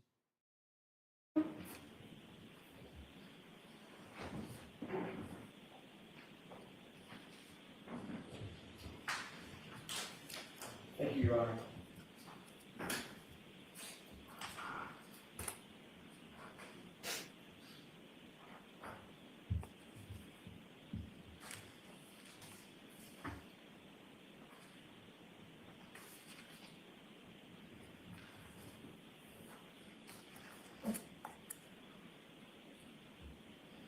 May I approach briefly? Yes.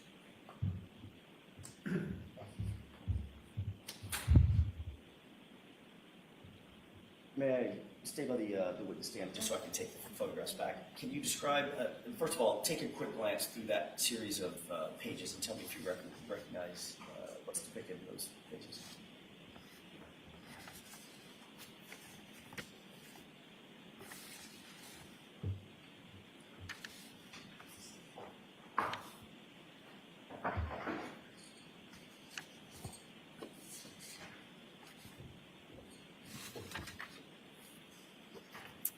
Yes.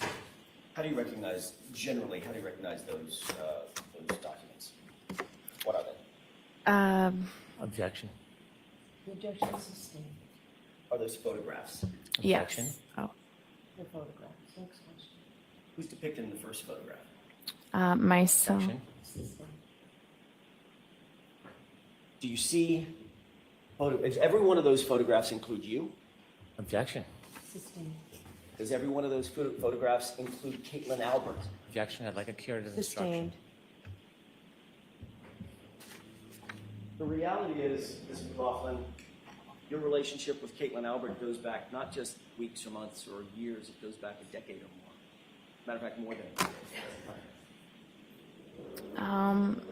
decade. I grew up we live in the same town, so we went through all the same school systems and everything. May I approach? Yes. If I can have this, please.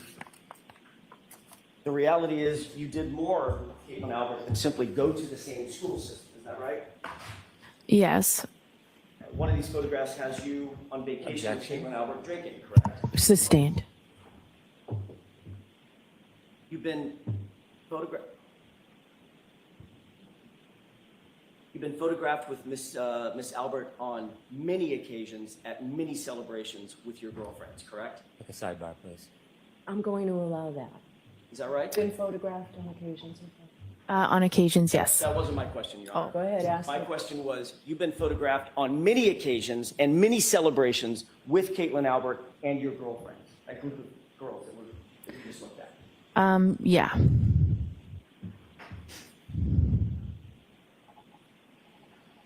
And those include, as we went over just a second ago, 4th of July vacations, correct? I'm not sure the dates on them. I didn't ask you about the dates. I don't know the dates either. Well, I don't know that was a 4th of July celebration. I'm not sure. Do you see a beach photo with American flags in the background? I'm objecting. Sustained. So you've had, those photographs represent some of the celebrations that you have had with Caitlin Albert and others in your friend group, correct? I'm objecting. Sustained. You've gone on overnight vacations with Caitlin Albert, isn't that right? There was one that I can remember, one overnight that I can remember with a big group of people. Who was that? Where was that? That was in Maine. It was in Bethel, Maine, wasn't it? Could have been. It was in Maine. Have you been to more than one vacation in Maine with Caitlin Albert? No, I don't know. That's the name of the town. I don't remember. You've indicated that you've had baby showers where you've attended with Caitlin Albert, correct? I was invited to a baby shower, not Caitlin Albert's, but she was also invited to the baby shower. Right, and the two of you posed for a photograph together, correct? We posed around the girl that was having the baby. Right, you and who else? A bunch of other girls, her friends. Right, was one of them Caitlin Albert? She was in the photo, yeah. She's standing right next to you in the photo? She could have been. Is that in there? Next question, Mr. Jackson.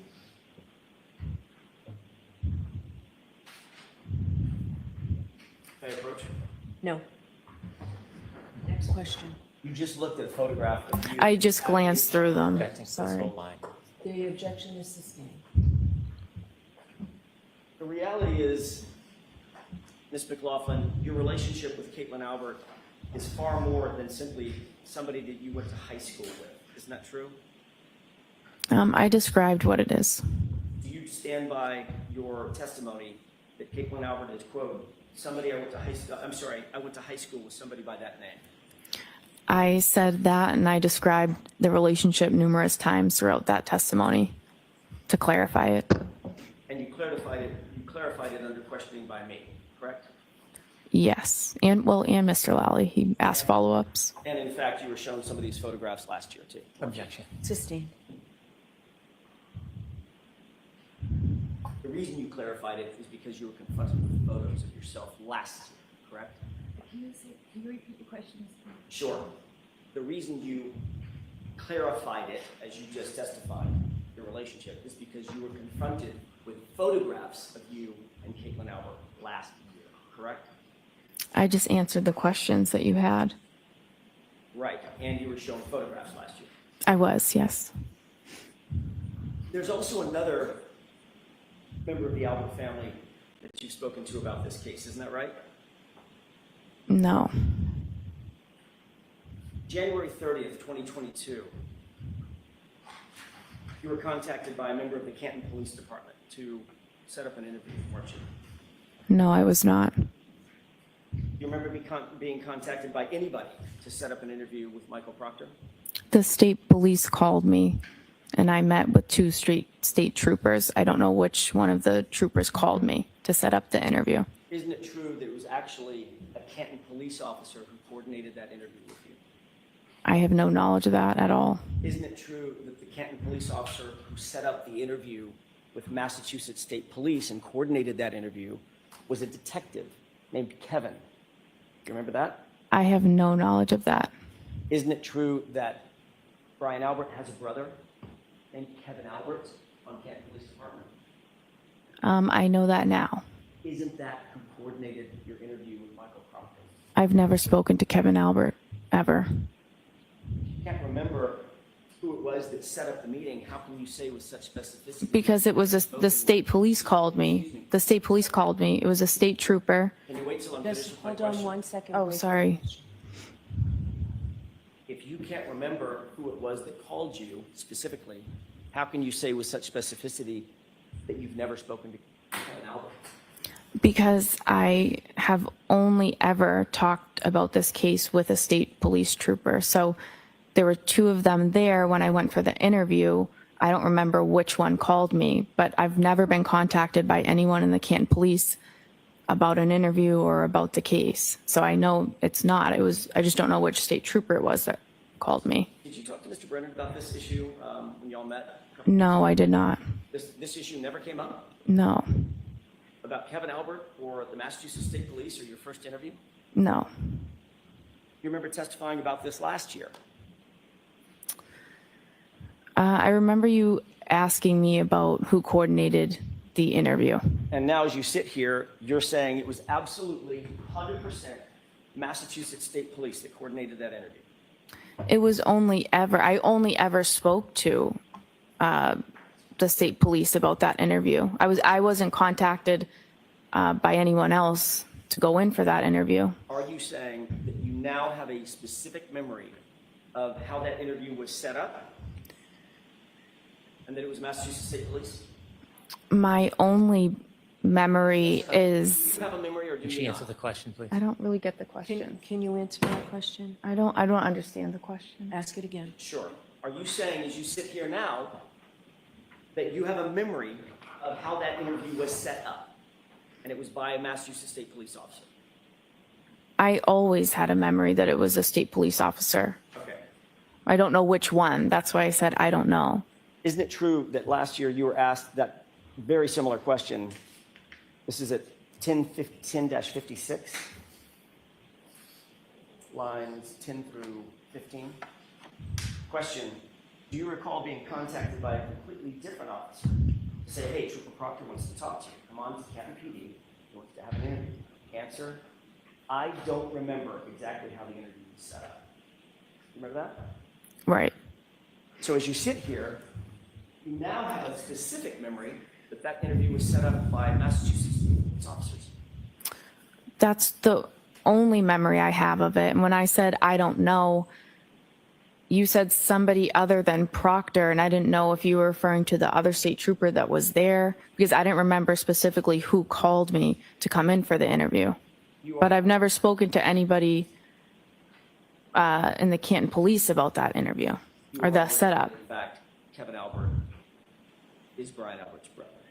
I'm aware of that now. You're aware that Kevin Albert is Caitlin Albert's uncle. I guess so. How many conversations did you have with anybody before you actually sat down with Michael Proctor? Either in anticipation of setting up the interview or otherwise? None. I think once I got the call, I just called my chief that they're asking me to come in. And that was that. And you got the call from whom? I don't know which state trooper called me. But as you sit here now, you're very specific in your memory. It was a state trooper. I only ever met with state troopers, and no one from the Canton Police ever contacted me about an interview, setting up an interview. During your interview with Michael Proctor, did you disclose to Trooper Proctor that you had a pre-existing relationship with any member of the Albert family? No. Did Michael Proctor disclose to you during that interview that he had any kind of relationship with the Albert family? Objection. Sustained. I want to talk to you for a second about your role when you did, in fact, arrive at 34 Fairview, Ms. McLaughlin. How long had you been a firefighter paramedic at that time, January 29th of 2022? Probably about 5 years. You said that you'd responded to hundreds, you believe it's possibly hundreds of calls, is that right? Possibly. How many were homicides or potential homicides? None that I know of. So this would be the first one on January 29th of 2022, is that right? Yes. And obviously, if you had never responded to a homicide before, you certainly had never responded to a homicide of a police officer before, correct? Correct. I think you indicated as much on direct examination that you were not and are not now a trained detective, is that right? Right. You never conducted any sort of a formal investigation, formal criminal investigation, had you? No. You hadn't been trained, you had no advanced training on how to preserve or interpret statements or memorialized statements for evidentiary purposes? No. Or for the use in trial, things of that nature? Nope. In fact, your role that morning was just to provide medical assistance and pretty much nothing else, is that right? Yes. And you'll agree that it was a somewhat chaotic scene, right? Yes. Lots of first responders on scene, right? Yes. Everybody working furiously, or at least people working furiously to provide life-saving measures to John O'Keefe, is that right? Yes. People were talking over each other. There was a cacophony of engine sounds and noises coming from people talking and trying to speak over the wind and the howling, the driving snow and wind that was coming down, snow that was coming down, is that right? Yes. You hear people in the background, in the foreground, people talking over each other. Yes. Emotions, your emotions, everybody else's emotions were on high alert, is that right? Yes. So you were trying to do your job under pretty intense pressure and in a very limited context, correct? Yes. You didn't have a tape recorder with you when you were asking my client any questions, did you? No, of course not. There's no audio recording of that conversation you claim took place between you and Miss Reed, is that right? Not that I know of. And you've already indicated that you didn't even follow up with a single question when she responded in the way that you've indicated she responded, correct? Yes. The words you claim you heard were, "I hit him," is that right? Correct. It's your experience that people under pressure, people under stress, because you go to high-stress situations all the time as a firefighter paramedic, correct? Correct. People in those kind of situations speak in broken sentences or rhetorical questions, correct? Not uncommon. People react differently at different scenes. But you certainly wouldn't say that that's uncommon. Oh my God, what happened? What happened? Things of that nature. No. Did you hear my client ask the question of confusion, or a series of questions of confusion? Could I have hit him? Did I hit him? I did not hear that. You never heard her say anything close to, did I hit him or could I have hit him? I did not. Ms. McLaughlin, where are your notes regarding this statement? I don't have any. Where'd they go? It's not in the role that I was in, I'm not in a position to write a report on this type of call. It would be the lead paramedic or the officer on scene. So you didn't write anything down, you didn't have any opportunity to write anything down? I didn't. You're just going by your memory? Yes. I'd like to play Exhibit 4, starting at runtime 8:50. Okay.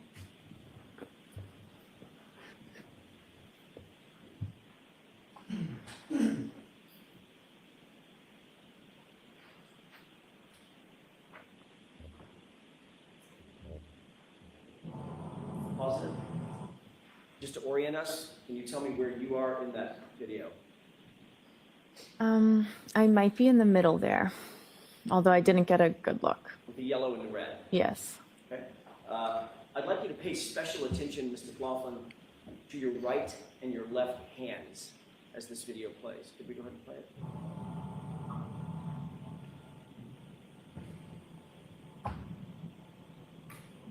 Pause it.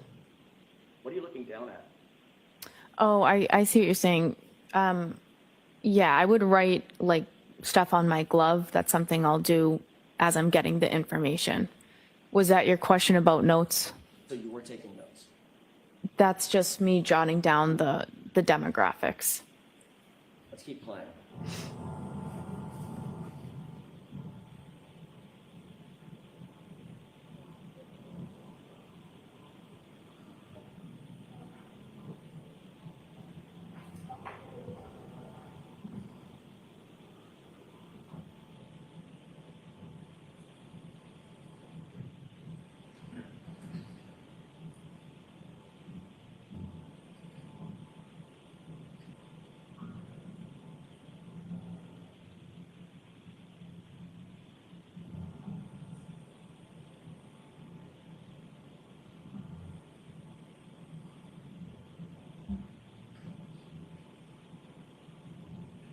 Pause it.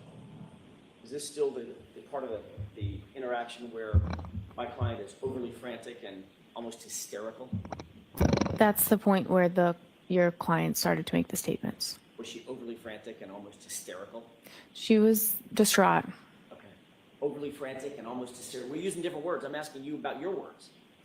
Does this describe her as overly I think the overly frantic and hysterical, I was describing the entire scene. So you'll agree that she doesn't look overly frantic or hysterical? Again, hard to say from a video, but And according to you, well, that's actually, Ms. McLaughlin, it's easiest to say from a video, isn't it? It's a video.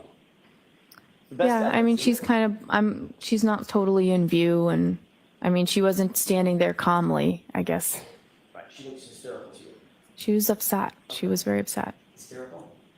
I might say hysterical. She was extremely upset. Okay, and this is the point at which Ms. McCabe is saying, calm down, you're being hysterical. Yeah. Okay, let's go ahead and play it.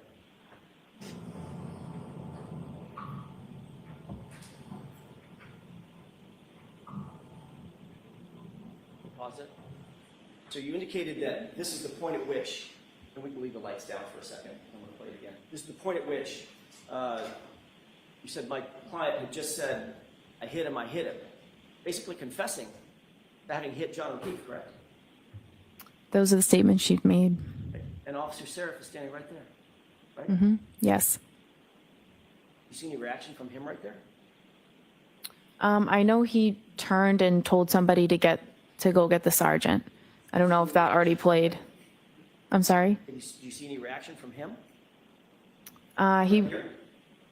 He responded, "You what?" And she repeated it again, and then he told someone to get the sergeant. I know that's what your statement is. I know that's your testimony. I'm asking about the video. Do you see him reacting right here? You'd have to play it again. I wasn't looking at that part. Do you see him handcuff my client? Oh, no. You see him call anybody over to handcuff my client? He turned to signal to get Goody down here is what. So they handcuffed her? No. Right.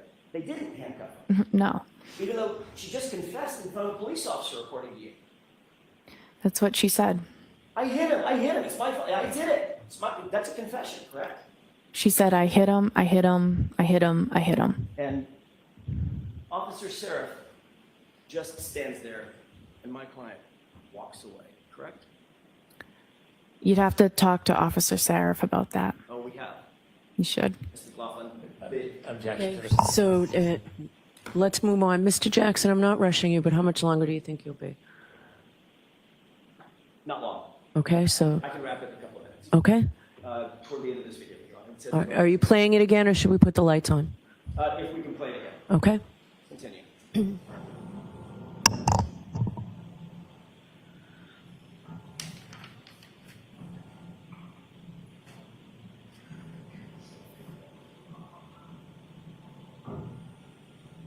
Pause it. You appear to be writing something down, I could be. and according to you, you're writing on your glove. Yes. Okay. What kind of glove? Just a regular latex glove that we use on the ambulance. You didn't have a notepad? I probably did. Sometimes it's easier to just write it down on your glove. Right. Do you write I hit him on your No, I did not. Go ahead and play it.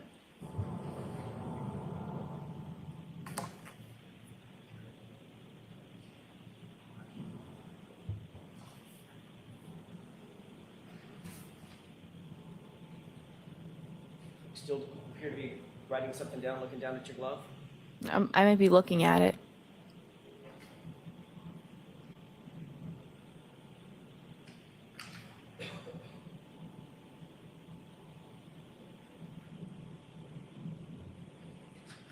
Pause it. Is this also an example of my client being overly hysterical and frantic? Oh, I wasn't paying attention to her. You can have the lights up.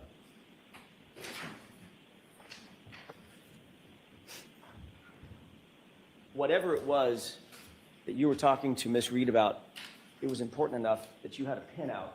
You were writing things down, correct? Well, I was still finishing writing down some of the other. It was important enough. Yeah. To write things down, yes or no? Yes, I wrote down some of the things that were said. Some of the things that were important, correct? Yes. For instance, you'd write down John O'Keefe, that's his name, right? Right.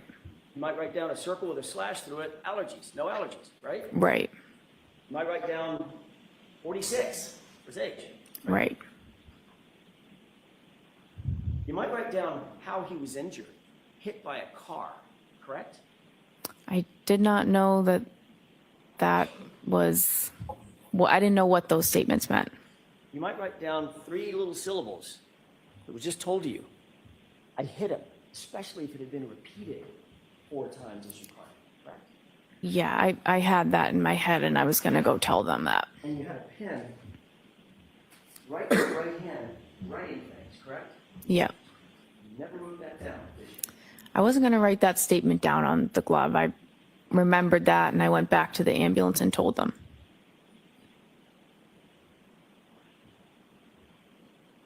You did memorialize that statement on any note that we have, correct? No. You didn't memorialize that statement on any glove that you were wearing, correct? No. Whatever you wrote down on that glove, where is that now? Yeah, I don't have it, obviously. I don't know how obvious it is. What'd you do with it? You just scratch everything out and you throw out the glove. Just threw it away. Mm-hmm. Is that right? Mm-hmm. Is Yes. that yes? Yes. So we don't know what was actually on or not on that glove, do we?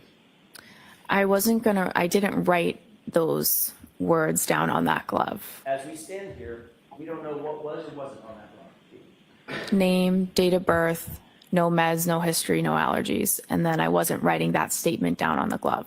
I went back to the ambulance and just reported it. And importantly, it was important enough, as you say, to go back and report the statement, but not important enough to write it down with that pen that is very conveniently in your right hand, correct?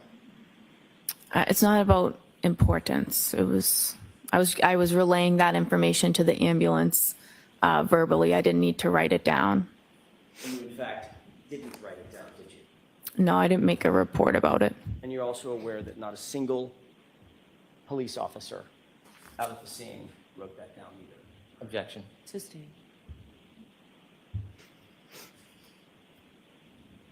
That's all I have. Mr. Brennan, can you do a redirect in 5 minutes? I can. Okay.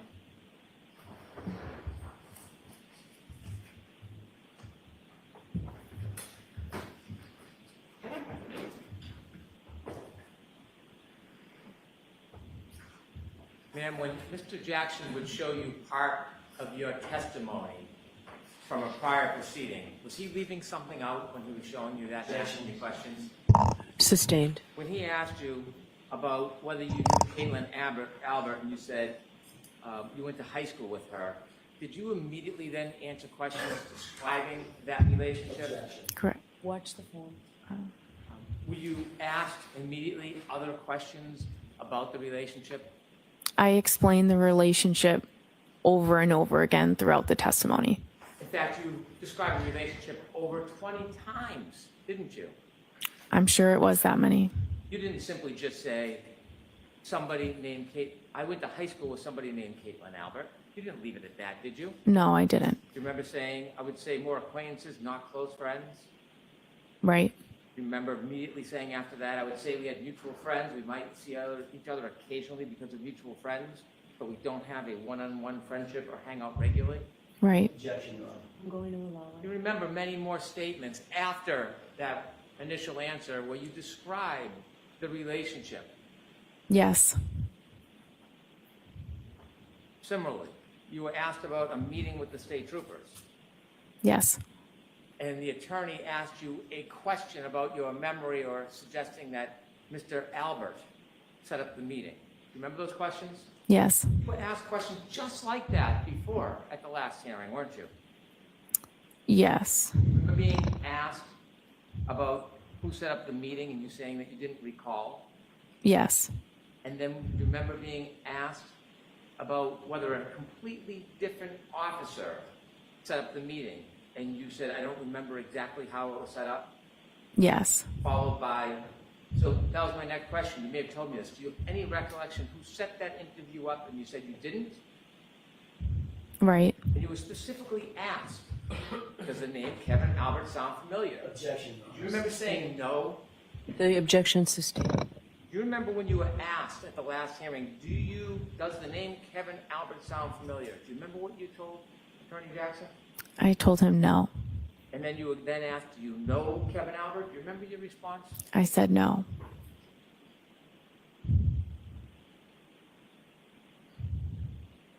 When you were there trying to help the gentleman that was on the ground, did you know this would become a homicide investigation? No. Did anybody tell you this was a homicide?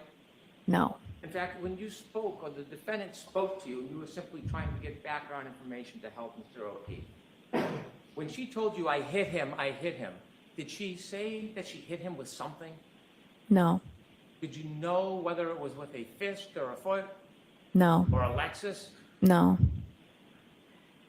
You mentioned this was not part of your role to investigate. Why didn't you persist? Why didn't you follow up and ask more questions about that statement? What about the situation and the dynamics caused you not to ask questions? Sustained as to that. Why didn't you persist in getting more information from the defendant when she said, I hit him? I felt bad for her at the time. It was a very disturbing scene, and I did not want to push further down that road. It's not my job, and I didn't feel comfortable doing it.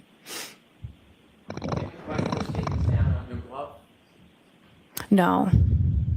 Then how do you remember she made those statements? I won't ever forget those statements. I have no further questions. Anything, Mr. Jackson? Very briefly, that was a disturbing scene, you said, correct? Yes. An emotional scene. Yes. Right? Yes. A scene that was upsetting. Yes. A lot of people, Yes. For a lot of reasons, right? Yes. And that's when things start getting missed. When emotion starts playing a role, correct? That's when details start getting missed. I guess it depends on the situation. Right, but this was a disturbing, emotional, upsetting scene even for you, correct? I felt that for a civilian to see it, it was very disturbing for them. Probably wasn't great for you either, was it? It's not. Yeah.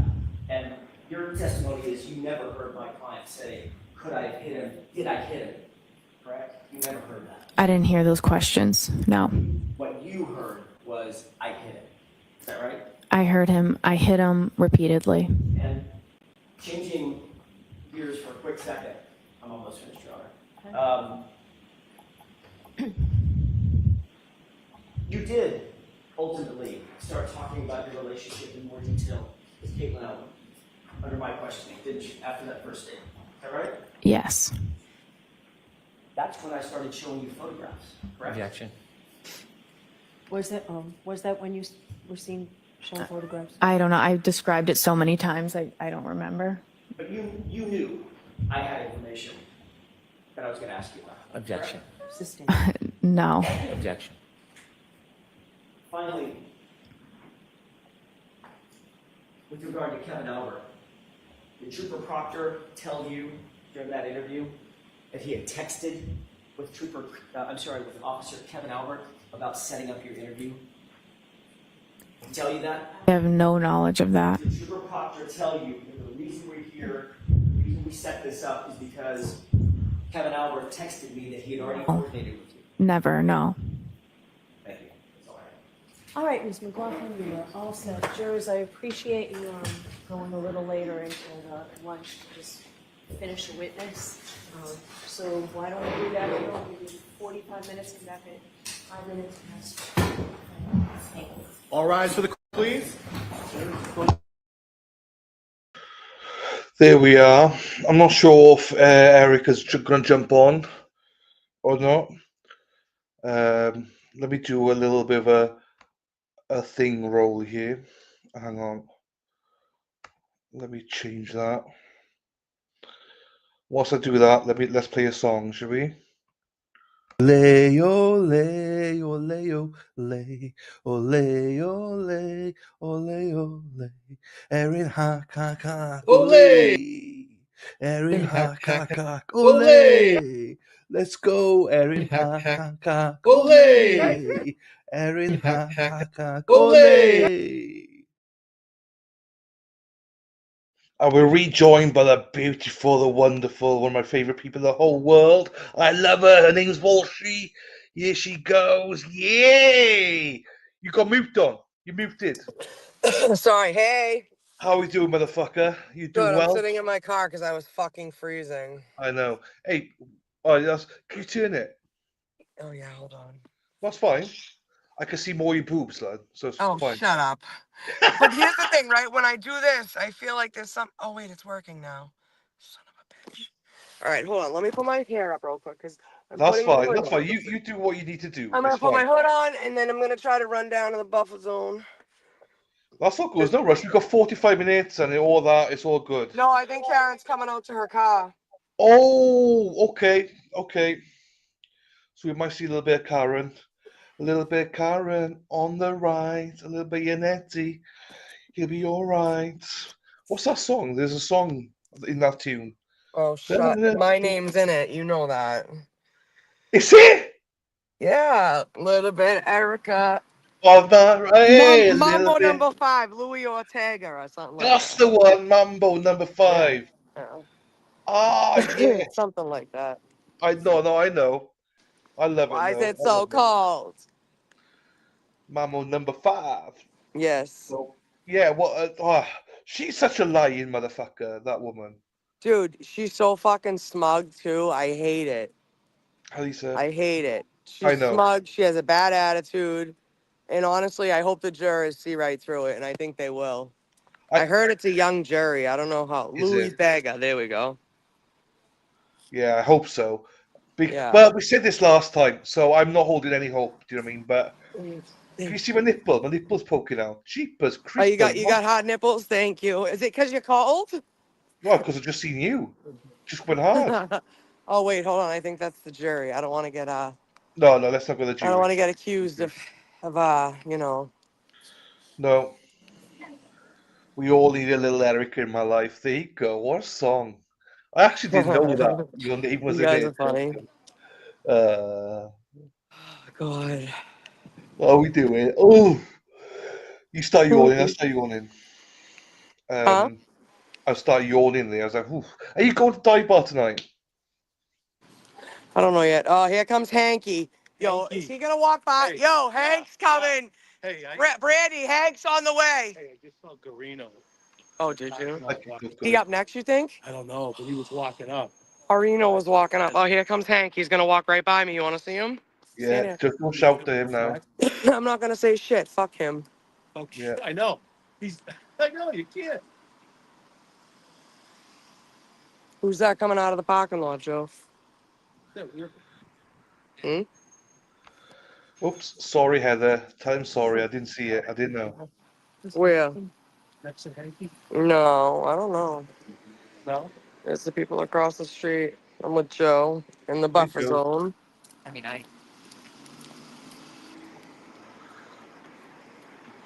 Hey, Toots. Why'd he stop in front of me like that? Like I can't. I didn't say anything. I didn't do anything. The cop just like fucking stopped in front of me like he was gonna do something. I need to go get these people's names. I'm gonna walk up here and get them actually now. Yeah, you walk up. Yeah, Maybe I sorry, will. Heather. I didn't know anything about that.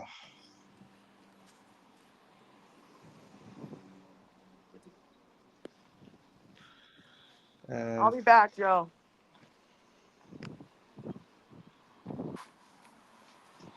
Dennis Sweeney's always behind. Olay. There's no people. There's no ads or anything, is there? See There some of comes you are Tarzan. behind.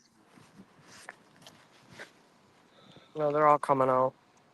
I'm gonna wait because I need to ask him a question about Friday. Who are you speaking to? I was saying, so Hodman's at the corner. They're coming out now. It looks like, but I need to ask him a question about Friday. So Oh, yeah. I want to get those officers' names. Yeah, So that's good. I'm sure he knows. I also want to figure out how to get body camera footage too, though. And I'm told I have to go to the police barracks.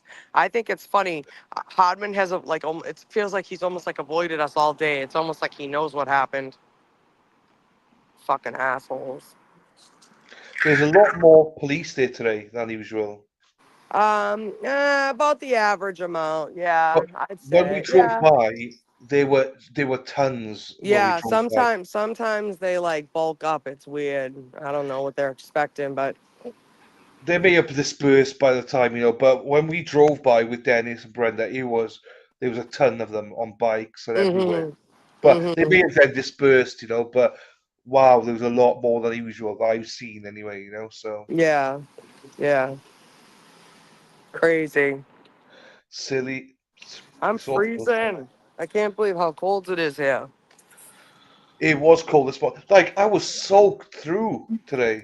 So, All right, my so coat is I'm gonna go ask Hodman the guy's name. So when I walk up, I'll tell you when to be quiet, just so he doesn't hear you. Hold on. Yeah, fine. Hodman, can I ask you a question? Hi, Jack. All right, be quiet. So I have a question about Friday. You weren't here. I was not here. Okay, so how do I get the information about the 3 men that were on bikes that don't have their names? And how do I get access Well, to are they right here? No, it wasn't them. Wasn't them.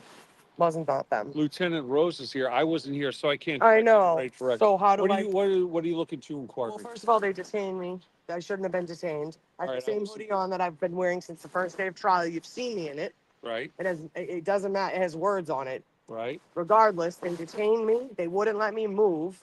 And I want the body cam footage and I want their names. Well, you have access to everything. Because I just need to know how to upload do it. that. That's it. I just need to know how to do that. That's it. That's all I need to know. Let me talk to. And how I get their names. Let me talk to their supervisor. I don't know. I don't have anything over there. Okay. And I'll inquire that. I'll talk to Lieutenant Rose on the CERT team. Perfect. And try to get some information. You just want the names of the I people. want I don't the know who everyday- you dealt with. Yeah, it won't be hard. They circled me right here as I was coming back from the bathroom. Just so we're clear, you want their names of the people you dealt with on Yes. Friday. Yes, if possible. The conversation you had, and you want access to the body camera. If possible. They told me it was recorded on Public record information. Yeah. There's a process you go through the Massachusetts State Police to obtain that once it's processed. Perfect. Okay? Yeah, All absolutely. right, let me get back with you on that. Thank you. Sorry, look. Fucking douchebag. He's gonna help you out though. Yeah, we'll see. Because is it the one on the bike? Yeah, he goes, you can't interact with him. I go, I literally said peekaboo and he laughed. I have it on tape. He laughed at me. I went like this and he stopped on his bike, like dead stopped in front of me and Joe, like he was gonna fight me. Like Give me a name and date of birth now. I go, and that's all I'm saying to you. Deny 281. See you later. they ain't gonna get shit. I'll see you later. No, I ain't saying shit. Do you see how they're behaving down here, these police officers? It's a shame. We spoke to that young guy on Friday. He was great. Well, even the Dedham cops are fantastic. They don't Yeah, want Dedham any cop. problems with us. They It's don't. just the ones on bikes then, it seems. It's the fucking state troopers, and that's the problem, and that's why people are afraid to go down here. So that's why we need to have people down here in droves. We need to do it. We need to pack these streets and let them know that we're not fucking scared of them. They can't arrest all of us. They can't. They can't fucking do it. What's up, Jackie? Hey, What's going on? Nothing. Nice and snuggly there. Fucking freeze. Brandy? So that's the same cop that just stopped in front of us. He thinks it's the same guy that threatened him too. So I was detained on Friday. They three men circled around me. They were on bikes. They were standing though. They got off their bikes and stood around me. I went to walk. They wouldn't fucking let me move. I was like, "What are you doing?" And they said, you need to stay right here, Erica. And I was like, how do you know my name? And he's like, you have a hoodie. I said, I literally have I think my phone was in my pocket. I didn't have my phone out. I said, I wasn't even recording. I had my head down. I went to the bathroom. As I'm walking back, you grabbed me. I said, you could have grabbed me on the way there. Why'd you fucking say anything then? I said, I've worn, and I've had this hoodie on since the first, I just said it to Hub, and I go, I've worn this hoodie since the first day of fucking trial. Because it's blank on the front. All it says is Norfolk is ran by criminals. It's the Microdoc hoodie. Oh, okay. Doesn't say Karen Reed. Doesn't say fucking Turtle Boy. But they like tried to. They threatened me. No, he told me. He told me I was getting charged. Yeah. And I said to Hartman, I go, I want that fucking body cam footage. Yeah, because I'll bring it to fucking Randazza. See it. I'm A question over for you. it. Sorry, guys. That's fine. Eric, a question for you on chat. It's on screen. Do you see it? Yes, thank you. When I was pulling in. How long you been here? Where are you messaging me? Message me if you can. Just Oh, I don't know how to. How was it fucking? Huh? You out of here? Oh, is it still live? Yes, but I'm trying to. Someone said, message me if you can. I have a question, but don't want to put it here. Okay. I don't know. Are you on Facebook? Just message me on Facebook. Yeah, If D, you you on can. Facebook, D. It's under Hello, my real Jessica. name, so. Hail, Jessica Fletcher. Hey, Jess. My girl. Was I'm that Jack? freezing. Was Huh? that Jack? Is Jack there, is he? Oh, yeah, Jack. You want to say hi to Resistance? Jack's there. Dylan. Dylan, how are you? We got Joe. Very We got well, Joe Jack. Hi, here. Joe. Hi, Joe. Just hanging out on lunch, you know. Do you know what, Erica? Had a My pleasure, right? last name's Walsh. It literally says Erica Walsh. That's Walsh. me. So, hey, That's my name. when was it? I got to see Pete. So we obviously got heroes in the movement, haven't we? Obviously, Peter, Dennis, Jack's one of them. Yeah, Jack's he got is. a hell of a story. So Yes, he is. he's an absolute hero, war veteran. Mm-hmm. So, I was just gonna did. say that he's a vet. He's a vet, He's a and tough motherfucker. he's so unassuming. So unassuming. So unassuming. So Hold on one second. I have to ask him. I am Lisa, chilling. I just found Okay. out he's on call. Dylan is at home. Oh, here comes Hanky again. Don't fucking say nothing, guys. It's 9:05. I was coming in. Now, what if you say something? Do I get in trouble then? Yes, we Oh, will here say comes the nothing. cop too. Here comes the cop. No, I wouldn't say nothing. No, fuck these guys.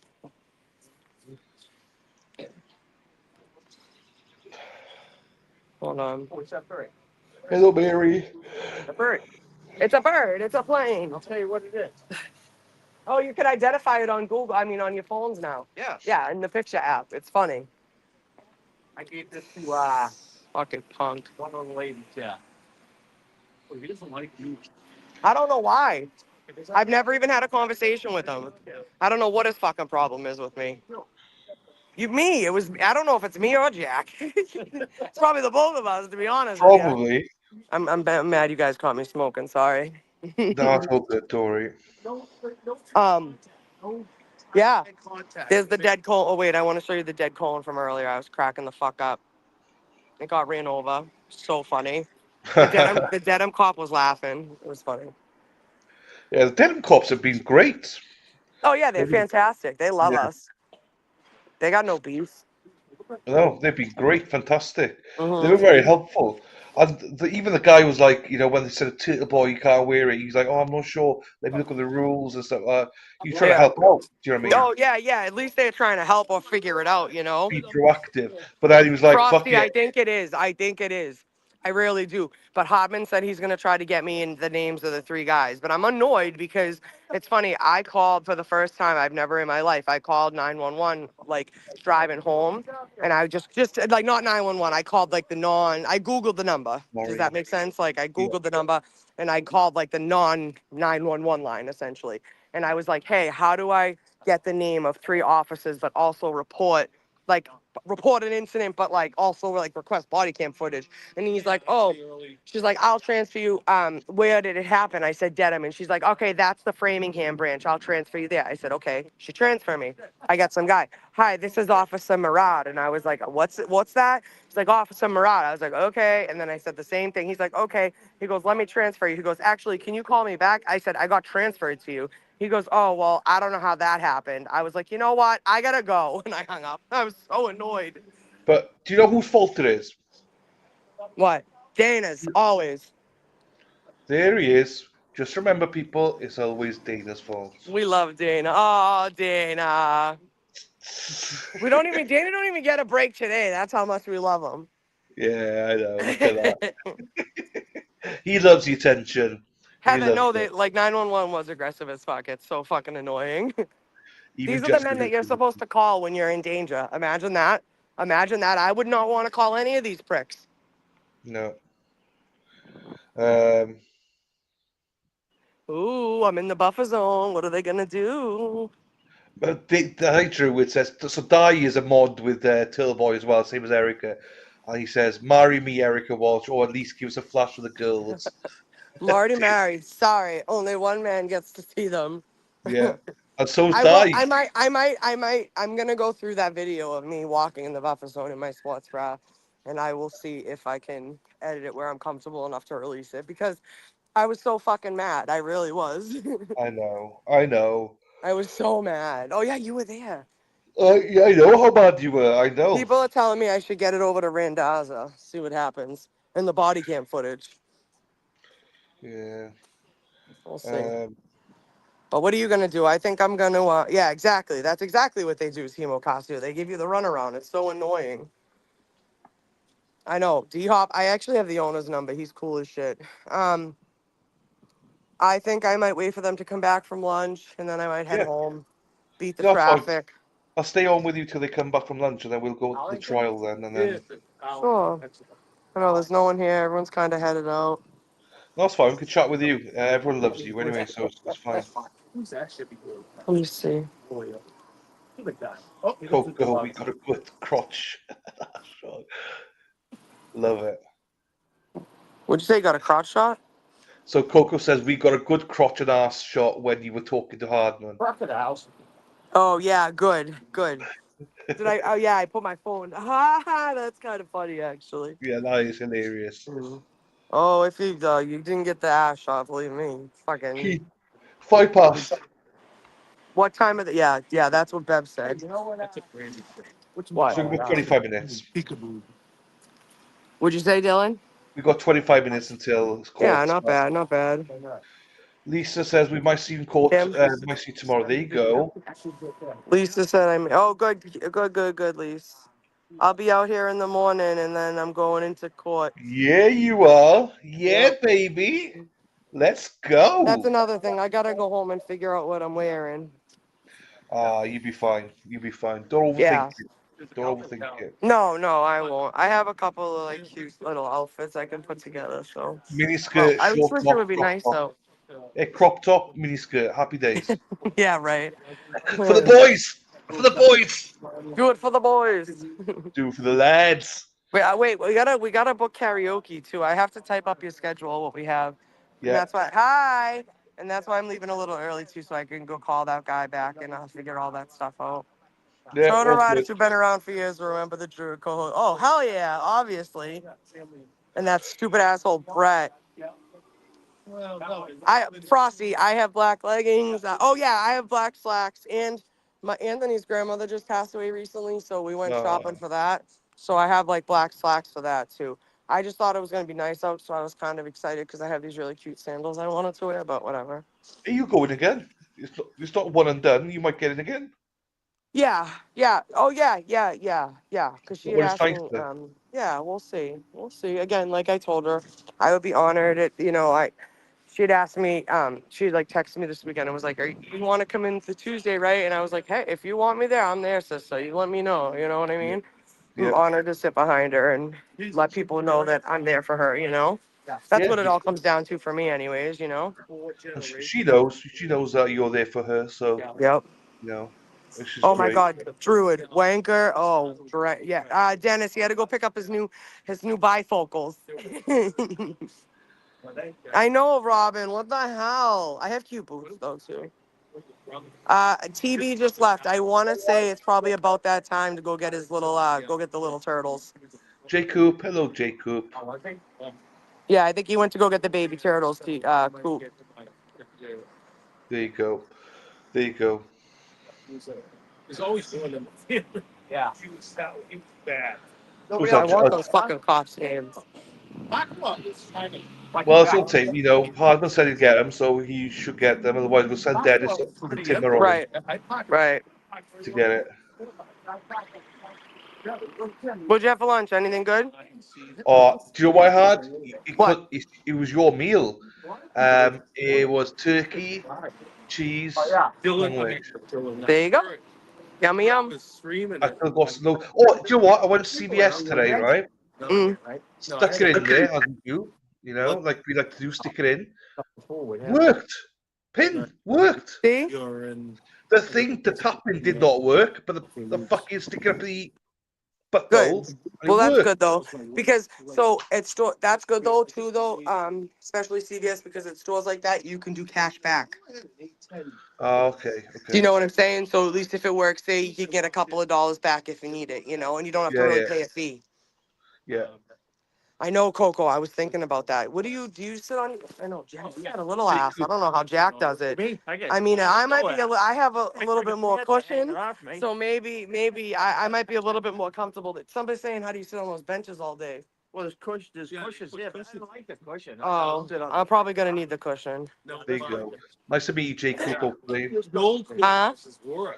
Jay Coop's come in this week sometime to Boots. So it's just gonna be nice to meet you. Yes, please, Jay Coop. We would love to. I want all the new people that haven't been down here that have been thinking about it or talking about it or, considering it to come down here this week. Try to make an effort.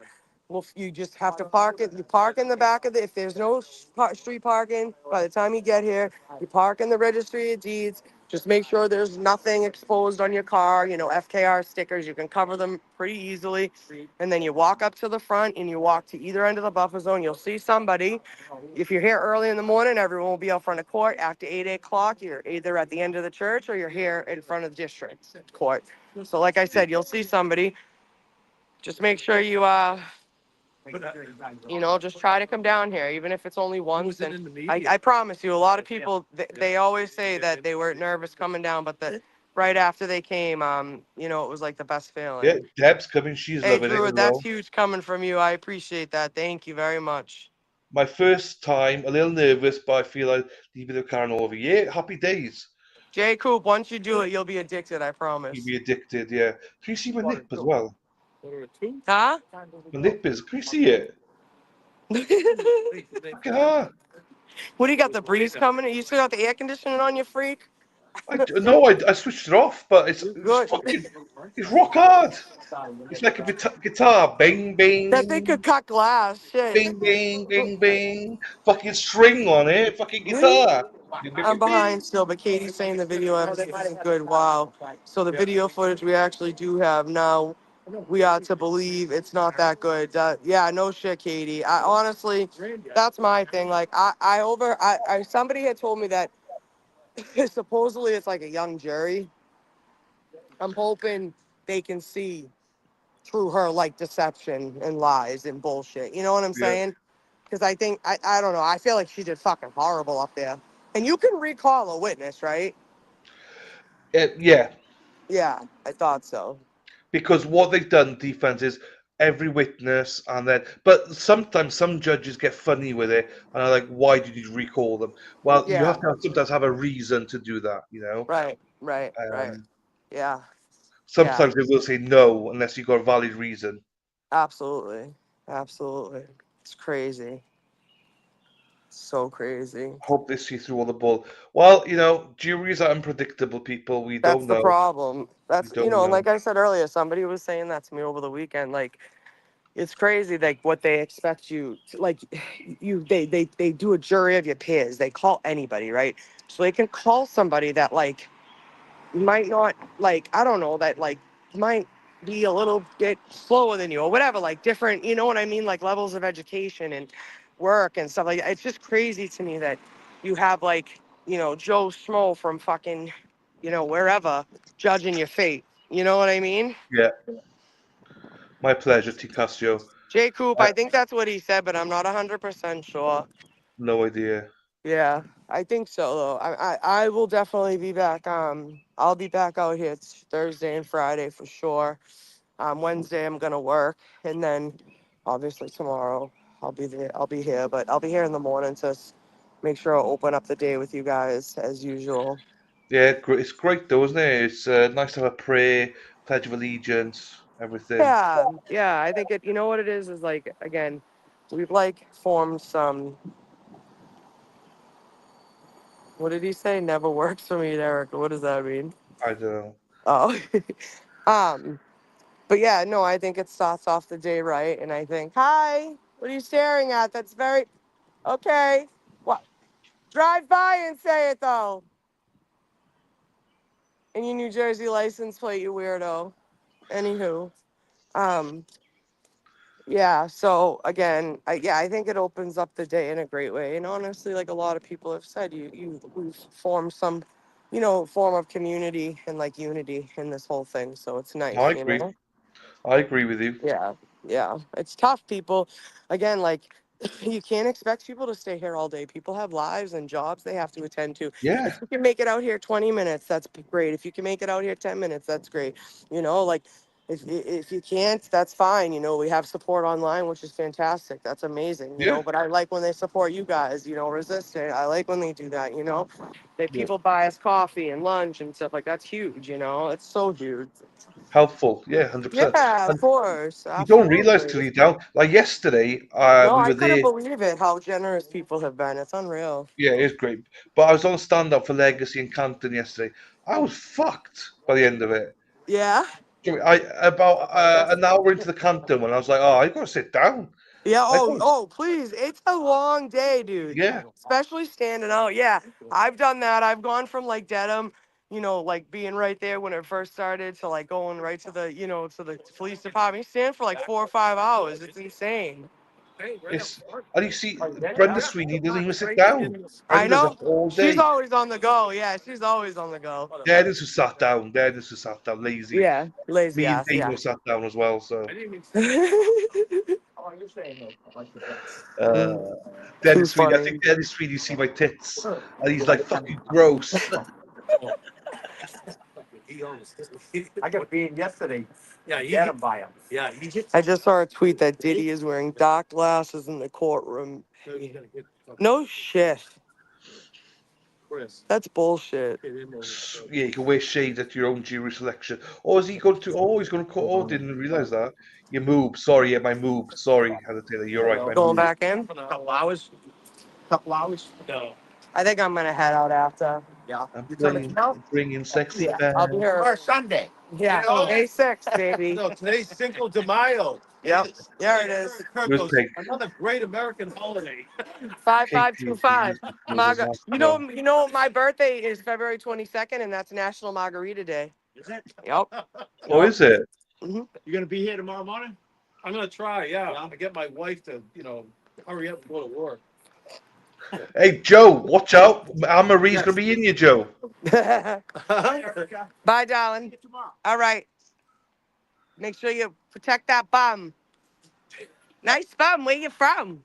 Hey, there you go. That Jack wiggling about. Oh, I Jack's got wiggling Jack to about. giggle before he goes in. Jack's a great guy. Jack, you better He's the relieve best. yourself before you go in. I know that's another thing. I'm like, what if I go to the bathroom? I drink too much? Bathroom like right beside the courtroom. Yeah, they're right in the hallway, I think. If not, like right downstairs. But Dylan, you stuck it in at CVS. So was it? Oh God Almighty! The chat's gone. We had a good chat. We had a good stream last night, and you haven't heard the video from Larry, have you? Larry Larry Curran. who? Larry Curran. So we had a conversation. We're doing a stream one day, and we're talking. Scott McGuinness said in chat that he used to cross dress for his ex-girlfriend in lingerie, and obviously that got me going. I was like loving it. And then It was a joke, right? no, serious, Scott right? said that. Yeah, he said it. He Are admits you to it. sure? He admits to it. It's fine. He 100%. I talked to him this morning. He's like, yeah, I wish I hadn't said that story, but too late. Here he is. Here, look at him. Bing bong, a bing bombay, bing bong, a bing bombay, bing bong, a bing bombay. Scott likes to wear lingerie. See it. So I can't unsee it. we played that. And Larry Curran phoned in, and I have to play the video for you another time. But it was like Oh my about God. strap on was involved and That was whatever. traumatic. That was very traumatic. I know. We'll play it another time. There's a whole lot story. Lisa Reed says, yes, there is. If you know, you know. But that was funny last night on the stream. That is So funny. I love that. Wait, so if I'm on the StreamYard app, can I share my screen with you guys or no? yeah. I can? How? So you can put anything you want up there, but I have to put it up for you. Oh, okay, never mind then. But like, you That's can cool, put though. it in, and I just put it on the screen. We'll put it where? So just No, I don't need to do it right now. I was just curious if I can like from my phone share my screen if I wanted to. there should be a button saying present and then upload. Okay, yeah, but I'm not in that side of it. Yeah, all right, I get it. Well, I'm not sure. You might be able to. I'm not sure. Erica's facial expressions as she's got in lingerie. Sorry. Sorry, love. All right. Mighty Meat's obsessed with Boston Brandy. Who is Mighty Meat?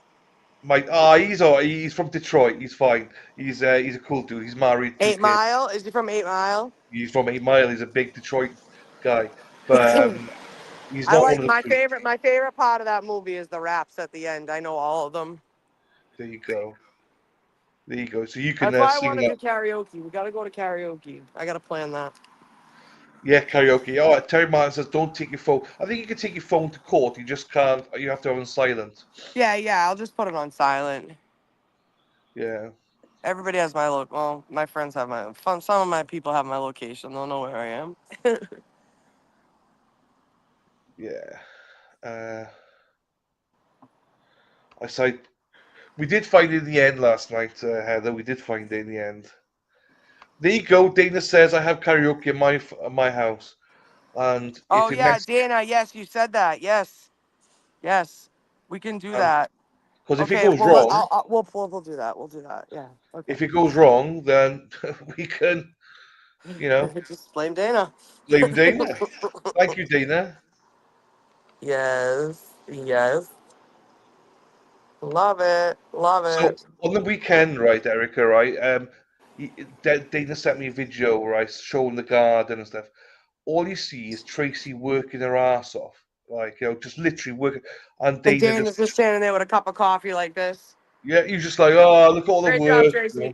Tracy. Great job, Hey, Trixie. hi Tim. Yeah.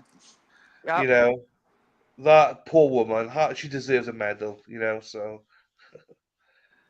What do you think of USA? I love it. I'm here for another good few weeks He anyway. wants to stay with us forever. I do. I want you to get married to a Bostonian. If you know any single women out there. We love All you, the single Dana. ladies. All the single ladies. Get your Hey, tits out. no I Beyonce. mean, No you know, Beyonce. Oh. is that Beyonce? I don't even know. Yes. Grew up on 8 Mile and Hoover, little 2 blocks from You were I gonna don't know. say Erica.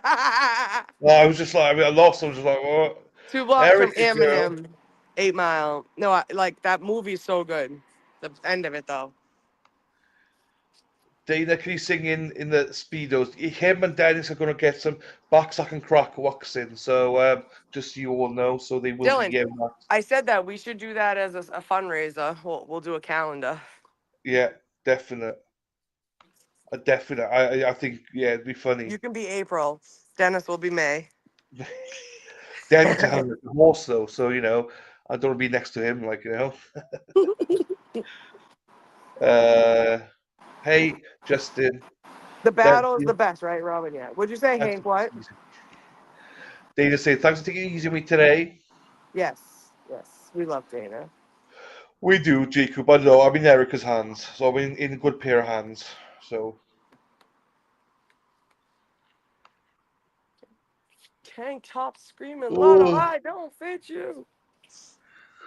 I tell you what, get up. I was up at 5:15 this morning, so Dennis got me up early. Dylan can be the short month. I thought you were going to be February, Dana.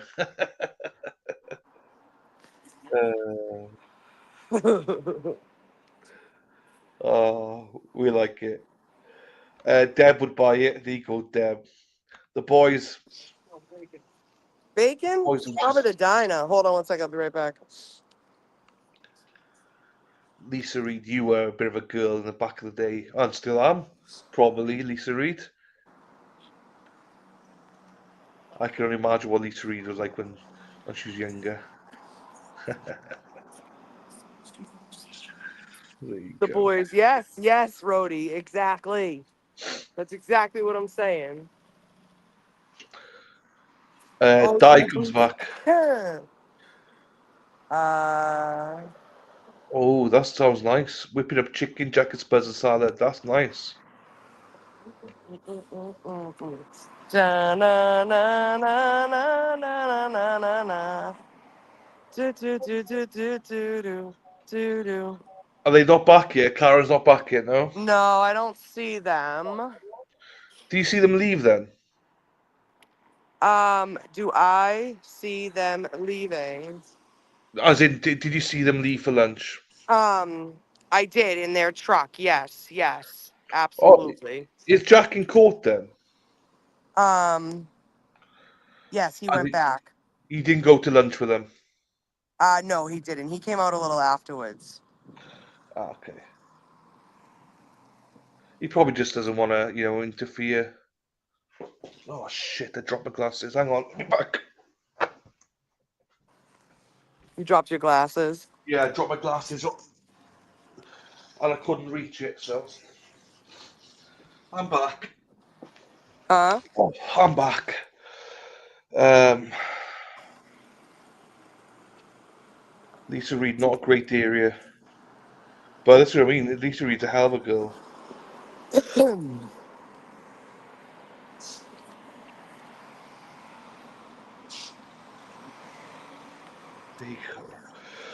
Oh, so Dina's going to be on tomorrow as well. So everybody, you've got Dina tomorrow morning. She'll be on Yep. from about 4 a.m. probably. So Yes. Right. Yeah. You'll yeah, be here tomorrow morning though too, right? You said. yeah, I'm here Yeah. tomorrow. Yeah. Yeah. I'll see you in the morning. Yeah. I don't know where they are. They're not back yet. Well, they got another 5 minutes. She was it Friday? She was like, uh, they're late or something, and they're like, oh, the defense are late. It's like, bitch, it's like a minute late. Like, just Yes. you're always late, Beth. Do you know what I mean? So Oh, there they. Oh, there they are. There you They're go. going back in now. Yeah. So they Let's go see. in. Yeah. Yeah. There they go. Okay. They're like one by one, so we shall see. Oh, There you there go. goes this Yannetti. There you go. That's even better. That's Victoria, Veronica. Veronica. I don't see Karen. Maybe she already ran ahead. I don't know. How cool is Yannetti every morning now? Yeah, they're just good people. It's crazy. Like Yeah. I think But it every, was. I think at first. Oh, here's the Reeds. I didn't even see them at first. Oh, there's Alessi. Hi guys. How are you? You too. I'll come over and give you a hug real quick. While I can. While I can. Hello, love. How are you? Hi, I'm good. How are Good to you? see you. Nice seeing you too. Absolutely. Hi. Hi, guys. How are you? Good. Good to We see love you you. guys. Good luck. We'll see you tomorrow, okay? Hi. Are you going to be here in the morning? Yes. Okay. I'm coming in with you. Okay. All right? Yep. So, oh, thanks. We'll see you then. Good. Yeah. Good luck, all right? I'll talk to you later. Huh? Hey, how are you? What'd you say? Figure out anything on your truck? Not yet. I put a report in. Yeah. But I haven't heard anything yet. Okay. We'll see. I'll let you know. It's through Dedham. Yeah, I'll talk to you. Yes. Oh, okay. Oh, yeah, perfect.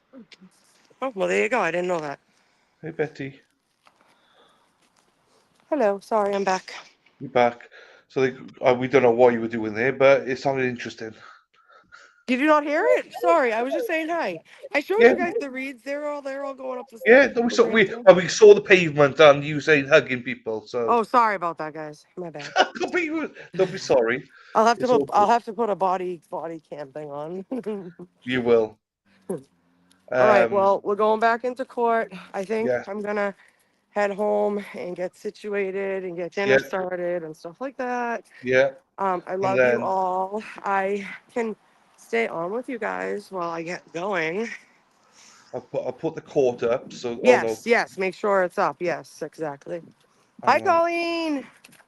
Pauline said she's gonna come down here and see us too There you one of go. these Hey, days. Colleen. How we doing, my darling? Um. Heather, tell you the potty mouth incoming, Dill. Watch out. I do have a potty mouth. I know. I'm sorry. Well, so does Heather, so does Druid. So don't worry about it. Oh, okay. Not just us. Okay. No, it's not just you. There you go. LPH, no worries, my darling. I'm putting you Thank here you, for 2 seconds. Erica. If court starts, I love you. If not, Yeah, just give me 1 second. I gotta go put the chairs back in my car. that's fine. Don't worry. Um, are you at the Airbnb? I am. Yes, I am, Colleen. I'm at the Airbnb right now. I am. I can't wait to meet you, Colleen. Looking forward to it. Do I bollocks? Fatima, I just don't show it in chat. Oh, I bet you have. Oh, I've well, not look, seen it's Stacey not Stacey normal, today. you know. She has as well. Dylan, any sign of who's coming on next? They're done with her, right? They're done with her. Yeah, no idea who's Somebody next. said they saw Guarino in the back parking lot. I wonder if it's him. Oh, yeah, you did say that. Hey, Colleen. Yeah, you did.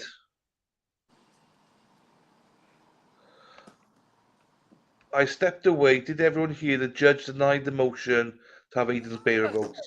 I didn't know that. No, I hadn't heard. But it's only the right thing to do. Do you know what I mean? There you go, Wicked Psyched.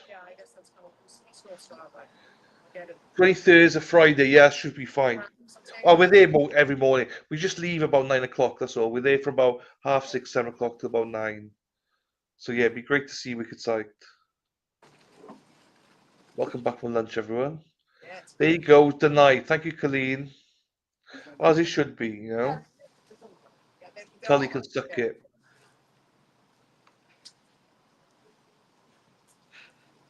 Lisa Reed.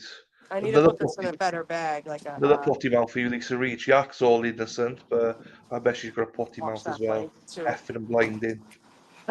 That fucking blanket I grabbed the blanket softball. If Brandy has a drink with me, she will have a drink with you. You come to dive bar. Come to dive bar, mighty meat. Brandy goes to dive bars with her husband, but you know, still. Not breaking anything on the truck, not myself. That's what I like to do. Jackson may still want to recross the country. Yeah. So we literally sat with them and built it from Hunted. the truck up. I was like so happy for every problem. Like between that and the tires like this, the surround system. The court's open. You know what I'm saying? You see Like I even took like the windows going all the way back down. This is Erica being quiet. I love it. I know you do. I know you Hanging do. out for a bit or Lisa what? Reed. Huh? We hanging out for a bit? You come across all innocent, Lisa Reed. I don't know. I should go back sometimes. Dive bars everywhere. Everywhere. It's everywhere. Some of it's like not pizza night, but like nacho nights and stuff like that. I go to Norwood one. Your phone I'll over be here. going to Legacy Place on Sunday. And is this your? Hold on one second. Margarita right now for Chico. Erica's my kind of girl. Kathleen. There you go, Kathleen. Another one's got a potty mouth, Kathleen. But again, comes across so innocent. You gotta love it. Oh, I just seen it now, actually. He posted it. A win for Turtle Boy after a very stressful week last week. Judge Julian issued an order denying the motion to revoke his bail. It was So, denied, so that's a good yeah. thing. Yeah. We like that. We like that. Yes, there's one in New Bedford on Tuesday night as well, people. All Boston women have a mouth. Well, I think Court's back. I saw some subtitles, but I'll be going to the morning session, yes, Lisa. I have a sailor mouth. I'm innocent. You mofo. I love it, though. I love Boston women. They're great. Straight to the point, you know? We The are way awesome. There's where you should be, you know? You know where you stand.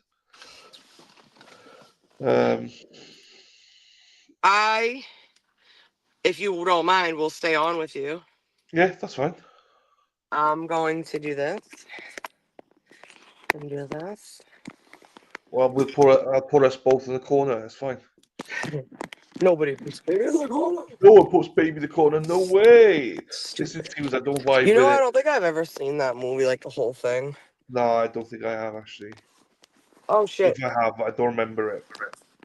Wait, what? It's Dirty Dancing, isn't it? Is it? I think so. Oh, I wasn't sure. I mean, I do movies, but not, I don't know. I know I'm shit with music and all that. I know words and that's it. It is Dirty Dancing. There you go. What did you do this weekend? I went to Legacy Place on Sunday. Went for a tour Campton with the Sweeneys and had steak dinner with the Sweeneys Saturday night. We filmed it, streamed it. This on there for you to look at if you want to see it. Jessica Fletcher says, "Stop it, Erica. Girls night, baby." Yes. Let's go, Jess. We know. Hell yeah. I got hungry, guys. Let's go, girls. Let's go party. I got hungry eyes for tacos. We all love a bit of tacos now and again, Justin. Don't you worry. Yes, I saw you live on Rewatch. There you go, Colleen. I saw your comments. I put some of them in members only because they kept cutting out. I'm skipping tomorrow. They pissed me off. I don't want to get mad and get myself in trouble. Oh, shit. Boston Brandy's pissed. I guess troopers. she said like something to Hank and the cop. Well, the cop did it to me and friggin' Joe. We were just standing there, and I didn't even say anything. All I did was hold the camera up. Shit, what did I drop? Oh, you suck. Suck. Anyways, I was holding the camera up, and all I did was hold it up to him as he was walking by. Like, first of all, you're in fucking public. I can record you, dickwad. Yeah. Hold on 1 second. Hopefully see you tonight, though, Brandy. Hey, I love tacos as well. Like, are you fucking kidding me right now? It's a joke. If you're there, we'll have a chat tonight, Boston Brandy. It's a fucking joke. Hallelujah. Touch me now, every now and again I get a little. Wait, is that it right there? You got it. No. You're still a fan, people. Don't worry. We'll It's get it. just a fan. It's just a fan. It's just. Oh, they're on. Right. Hang on, people. Let me put this. Is that? Oh, there If it is. Mexi will unmute it now, and then Why? Mexi's going to unmute it in a second. I'm going to mute us. There's a sidebar. Mexi, you there, my darling? Mexi. Jessica, when do you want to do a girls' night, bitch? Let me know. I was honestly thinking of tonight because Okay, cool. Thank you, Mexi. Mexi is there, people. So once they come back from sidebar, I'll mute us, me and Erica, and the court will go in. We'll start court. Jessica wants to go now, bitch. Let's go. Let's go clubbing. my favorite. My favorite human. Don't worry. Brandy, my TV says, don't worry, I'll console her. I'll give her a shoulder to cry on. That's what good people do for good people. Nothing to do with my crush. Still nothing. Brandy, we can't let them stop us. Just take a couple deep breaths, relax, go home, warm up, because it's going to take a while to warm the fuck up because it's cold as fuck.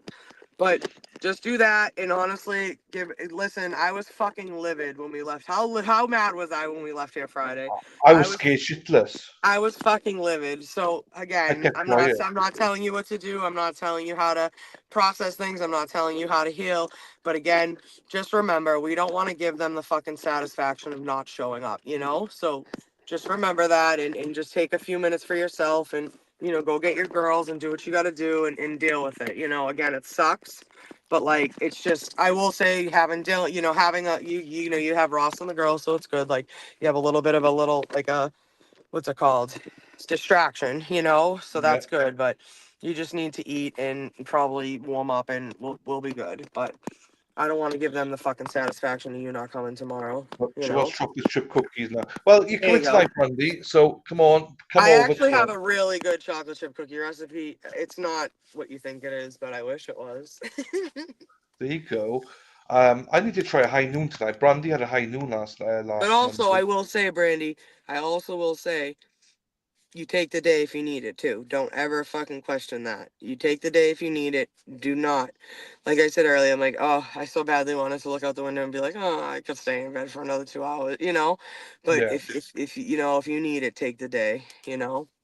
Yeah, everyone needs No, a we day. know. Now, I didn't do anything either, Lisa. It was the same friggin' cop. All I was doing was recording Hank walking by. I should have it on video.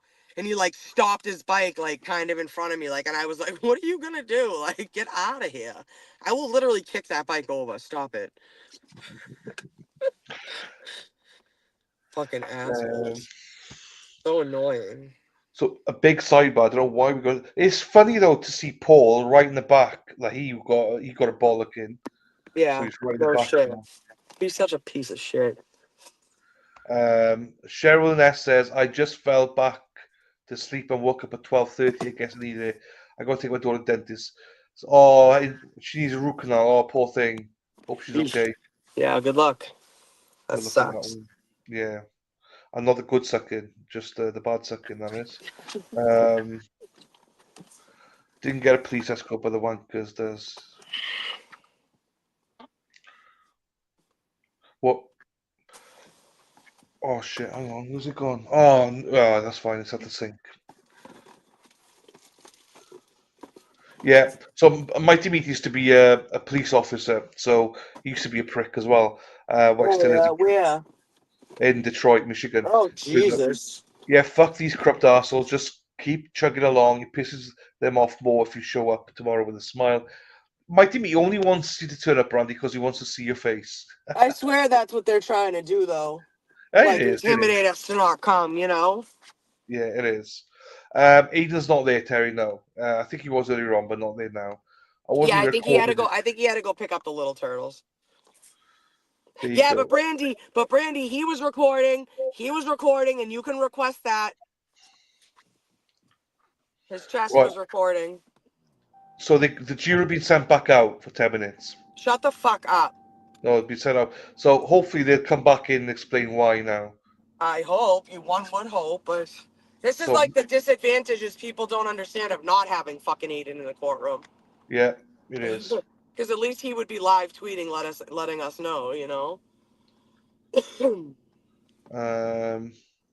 Once a prick, not always a prick. Mighty Meat has passed over to us now, to our side. No, listen, that's the thing though. Like we people like I think at first tried to make us out to be like cop haters, and we're not that at all either, you know. Yeah. So it's like highly frustrating when people say that about us. Like we're not against the police at all. We're just fucking against bad cops being shitbags, you know. I like the way they threaten the brother. They say, "I'm recording." And she's like, "Yeah, good." Yeah, no fucking shit, asshole. Good, you should be. Are they gonna let me go or no? Probably not.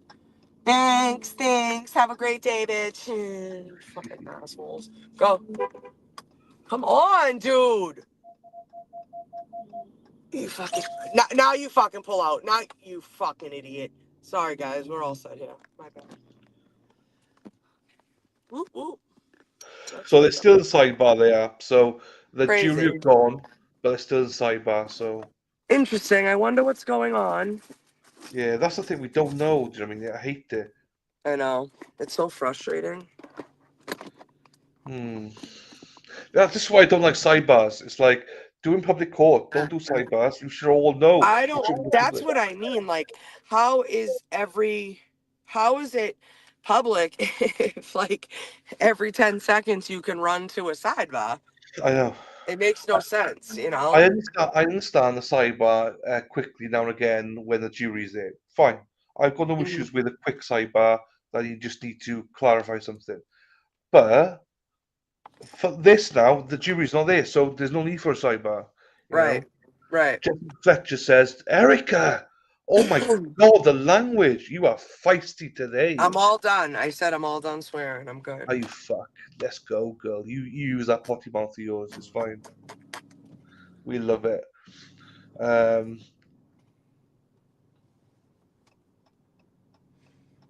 gonna try to find my way out of here without using GPS. Oh, good luck. I mean, luckily Dennis is not with you, otherwise you'd be lost somewhere, you know. So you need Brenda, you do. Oh God. Yeah, everyone in court's very confused about what's going on right now. No judge is gone, and no one actually knows what's going on. So, secrets from the jury who decides her fate. Yeah, but Yeah. it's a fake Yeah. trial. No shit. Exactly. It is what it is. I know it's shit, and she gets away with it. She does. Hate these people. Turn around. Every now and again, I get a little bit closer. I try to serenade Erica. You're like, No, lying is not a bad word. My favorite word, I don't know what my favorite word would be. I mean, I saw one you put in the chat earlier on. I was like, fucking hell. I put it straight up. What, I, cunt? yeah. Why, I do you don't. not say that? No, I'd never say it. No, never say it. Why? No, it's not so in my vocabulary, wherever you say it. Okay, I'm sorry. So you do get offended when people say it? No, I don't get offended at all. Like, I don't say it because I don't feel like I'm a woman. I can say it. You know, if I was a woman, I'd say it every 2 words, I think. Yeah. But, So like I grew up with an aunt that used that, like how normal people use the word bitch or like fuck. So again, it's not like people call me cunt. I'm like, yeah, I've been called far worse. See you later. Fuck these people. So I guess I'm grateful for that aspect, you know what I'm saying? But again, I think I was just raised like where words like really shouldn't hurt you. You know what I mean? Like yeah, I it is know. what it is. Like people can feel how they want. You can't control how people feel about you. You can only control how you feel about yourself and how you go about it, and that's it. So Yeah, I have used it. I used it once by mistake, Frosty. by mistake. Somebody said in chat, and I just said it without thinking. But I very rarely will say it. It is a yucky word, but you know what? I like to call it how I see it. No, that's fair. And some people are just disgusting. Oh, I'm actually gonna keep my hair down because my head hurts. Listen, McLaughlin, lawyer, has gone over to the Commonwealth has come over to talk to Paul O'Keefe. So he's done something again, What? no doubt. Yeah, so he's done something again. Katie McLaughlin? No, Oh, attorney oh, McLaughlin. oh. Yeah, I think her name's Katie too, to be honest with you. Oh, right, okay. Karen's I gone to think the she's toilet. Katie. She's Kate. Yeah, the attorney's Katie McLaughlin, and then the one on the stand was Caitlin McLaughlin. There you go. I got a few people I'm following on Twitter, people that are all saying Karen's gone to the toilet, Nathan, her brother's gone with her, as a protect her, I think, just in case. Yeah. I mean, I got Jessica Machado, Sue O'Connell, Kathy Russon, and there's a couple of others that I'm not. Are you following Jess? Yeah. I follow about 6, 7 Did you of say them. you're Do you know what I following mean? Jess Machado? Yeah. I got Yeah. 6, Are you 7. on Twitter? Yeah. Okay. We follow. Okay. We do follow each other. I would think so. I would hope so. Yeah. You added me. Ages I ago. was actually just made Aiden. You know how Turtle Boy had lost the Clarence Wood Emerson page? Yeah. On Facebook, which is like literally that's happened to him a bunch of times, honestly, like over the course of like Turtle Boy in general.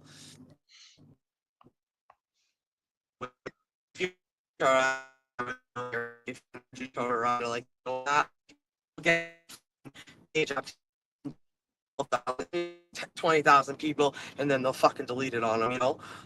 But recently he got the Clarence Wood Emerson page taken down, so one of his admins had reached out to me, so she actually made me an admin on his like Turtle Boy page to make sure like there's no like fuckery going on over there. Yeah, so I thought that was cool. It's nice to feel trusted, you know what I mean? Like, No, it's good. obviously, you know. Yeah. I don't know what that is, Heather. Tell me. But I also I removed myself for so many groups in the lead up to this trial. I'm not even sure if I'm in Turboy's group, to be quite honest with you. I'm friends with him on Facebook, but personal level.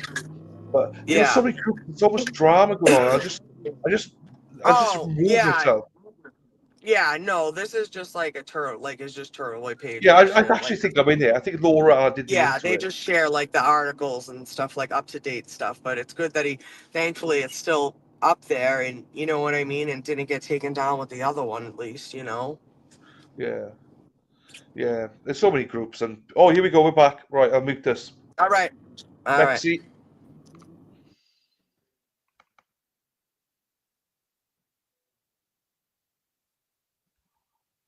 You're fucking kidding me. Straight to sidebar. Are you kidding me? No. Yeah, he does, Robin. That's good too. Obviously, I'm glad he got Let something me know, back. Heather, which one it is. I don't know which one it is. Right to fucking sidebar. You've got to be shitting me. Oh. Sidebar. Lots of leading by the judge. Judge returns sidebar. We await the jurors. The fuck? I just want to know what's going on. Erica, you frozen? Erica's frozen. Yep. You're back. Did I unfreeze yet?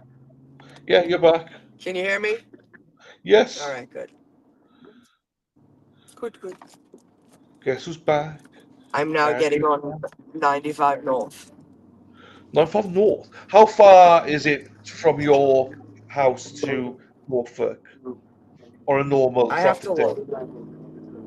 look. It's like, so time-wise, I forget how many miles it actually is, but time-wise, so it could be between literally 35 minutes or an hour and 5 minutes, which is crazy. And that depends on traffic. So like this morning, I left at like 6:50 to try to get there by 7:30, and I was fine, so that's good. But like again, with the rain and the traffic, it depends. There's an accident, fucking please forget about it. It's similar, right? Because if I go in the car with Dennis Sweeney, right, to Dedham, it takes us about an hour because we get lost all the time. If it's Brenda, it's like 10 minutes, you know? So Dennis is like thumping, right? He's like, fuck, motherfucker. Oh, you yeah. You keep saying with Brenda? I'm so impatient, dude. Well, it's not like impatience. It's just people don't know how to fucking drive. It's awful. Yeah, I know. I don't understand it. I want to get a thing for my car though. What? What? What happened? Nothing. You're back. You froze. You're back though. Oh, what was it funny when I froze? No, no, it wasn't. I was just thinking you said about bad drivers. I was just thinking about Dennis for a second. It's funny. Oh, you started laughing and I thought you said something funny, but I missed it. No, I never say anything funny. Don't worry about it. Okay. No, you're supposed to say no. You're the funniest guy I know. I don't know what accent I'm supposed to get off. Shit. Rhode Island I'm trying to chocolate do this. snacks. Hey, question for you, right? Because you're a food connoisseur. You work in a place of food, right? Do you serve chow mein in the sandwich chow mein? No, that's like a fucking Taunton thing or something like that. That's like a Rhode South Island, Shore, yeah. like a down, or like Fall River or something like that. I don't know if it's Taunton or Fall River. I think it's a Portuguese. Is it Portuguese? I don't know. I don't want to insult nobody, but I forget. But I'm pretty sure it's like a Taunton thing. Yeah. Right, we're back. All right. Go on, Bexy. Unmute us. I'll unmute her. Commonwealth calls Paul Gallagher.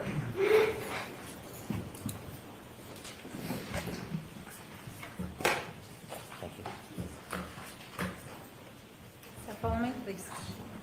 Right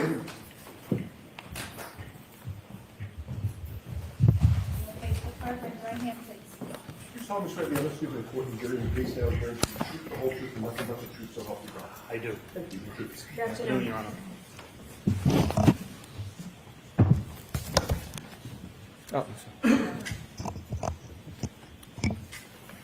All right, Mr. Brennan, whenever you're ready. Thank you. Sir, could you please introduce yourself to the jury? Yes, my name is Paul Gallagher.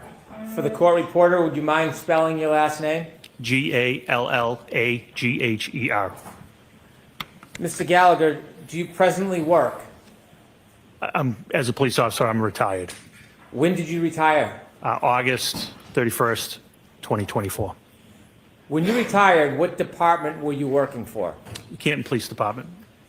How many years had you worked for the Canton Police Department upon your retirement?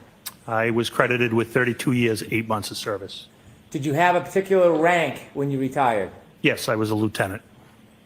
I want to go back to the beginning of your law enforcement career and share your background with the jury. When did you begin your career in law enforcement? I became a permanent intermittent police officer in Canton in 1992. What a permanent intermittent police officer is, it's basically a part-time police officer. You're required to attend a 16-week part-time academy.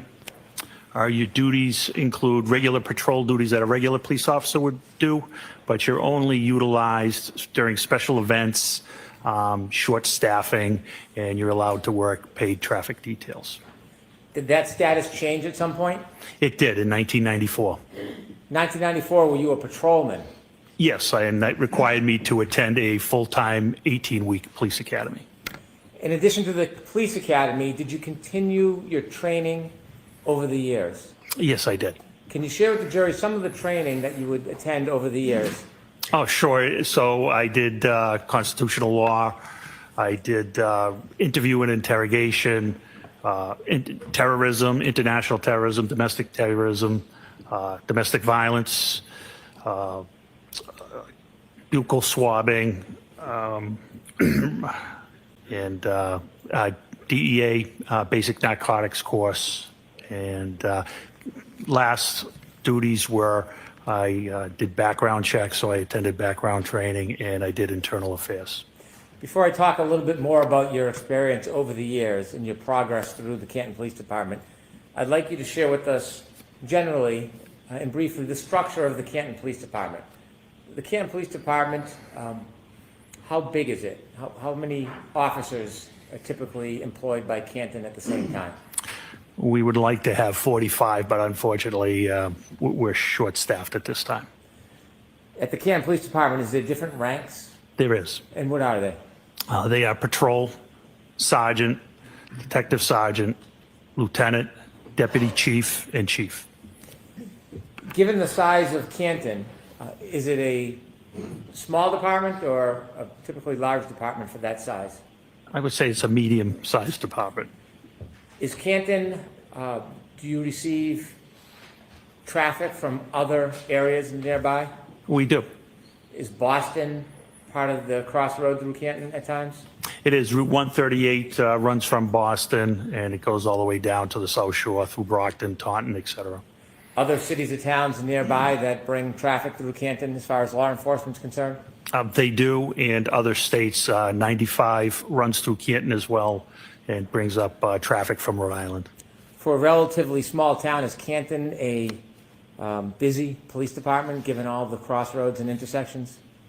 It can be very busy at times.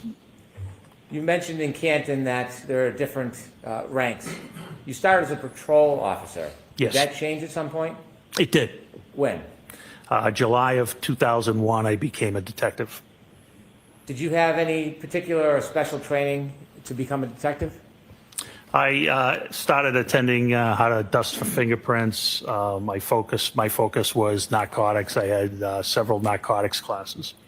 Did you engage in those type of investigations on behalf of Canton? I did. Did you work with other agencies? I did in 2005. I started working with the Drug Enforcement Administration in 2006. I was assigned as a task force officer for the DEA, initially out of Worcester Tactical Diversion Squad, which their mission goal was to eradicate OxyContin and oxycodone distribution at that time. It was during our oxycodone phase. In 2008, I was moved to Boston Division, and there we focused on all narcotics, not just oxycodone, heroin, cocaine, etc. How many years did you spend as a detective before you received your next promotion? Approximately 15 years. What happened next in your career as far as progress? I took the sergeant's exam, and I became a sergeant. In order to become a sergeant, do you have to pass an exam? An exam and an assessment, yes. Is that enough to become a sergeant, or is there another process you have to go through? That's where they rank you after the exam and the assessment. What year did you say you became a sergeant? I became a sergeant in 2017. Was that your first supervisory position? Not actually. I also worked as an officer in charge, which you're not technically a sergeant, but when there's no sergeant to fill the shift, they'll use experienced officers to work as a sergeant, and you receive sergeant's pay. How long did you work as a sergeant for at the Canton Police Department? I worked as a sergeant for 1 year till 2018, and I was promoted to detective sergeant. As a sergeant, did your duties change or expand from that of detective? I was still assigned to the Drug Enforcement Administration at that time. And you just shared a year later you were promoted to lieutenant. Did you have to take and pass an exam for that?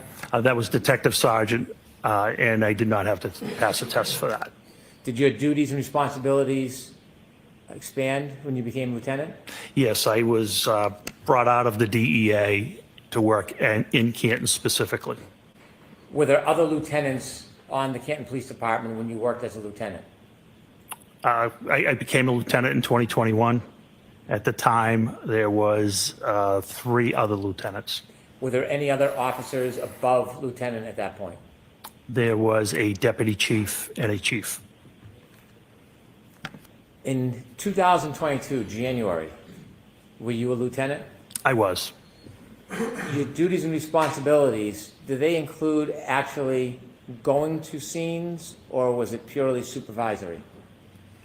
It was supervisory, but we were expected to respond to scenes. What do you mean by that? Our chief expected a supervisor on scene at all times, at all scenes. Even if there was a ranking supervisor like a sergeant, were you still as a lieutenant expected to go to scenes? Oh, yes. Did you do that often? Yes. I want you to take us to January 29th, 2022. Were you working the overnight shift from January 28th, 2022 into January 29th, 2022? I was the outgoing lieutenant. I did not work into the 29th. I was the last lieutenant to work on the 28th. In the early morning hours, around 6 a.m., were you on shift or off shift? I was off shift. Were you planning on working that morning? I was planning on working later that day, yes. Do you remember what the weather was like that early morning? Yes, there was a nor'easter, which was snow, wind. Did anything interrupt your plan of working later that day? Yes. Tell us what happened. Shortly after 6 a.m., I received a call from Sergeant Sean Good of the Canton Police Department. After you received a call from Sergeant Sean Good, were you informed about a situation? I was. Were you told any basic details of where and what? Yes. Without sharing the actual conversation, where was this situation taking place? I misunderstood the situation. I thought it was on Meadows Ave in Canton. I later found out through dispatch that it was actually Fairview Road. When you heard that there was a situation in Canton, did you decide to change your plans about when you would come in? Yes, I responded. Why did you respond? That's the expectation our chief had for us. When you go into work, do you use a police cruiser or do you use your personal vehicle? On this particular day, I used a personal vehicle because of the weather. Was that different than typical? Yes. And why would you use a personal vehicle instead of a police cruiser? It was larger. It was four-wheel drive. It was the only way I probably would have got there to the scene. After you received the call about a situation, tell us what you did. I loaded up the car with a tent, and I drove to the Canton Police Department, and I got some winter gear from the office, and I got on the radio and advised Sergeant Sean Good, who was at the scene on Fairview, that all officers were held to further notice. What does that mean? They weren't going to be going home at their end of the shift until they were relieved by another supervisor.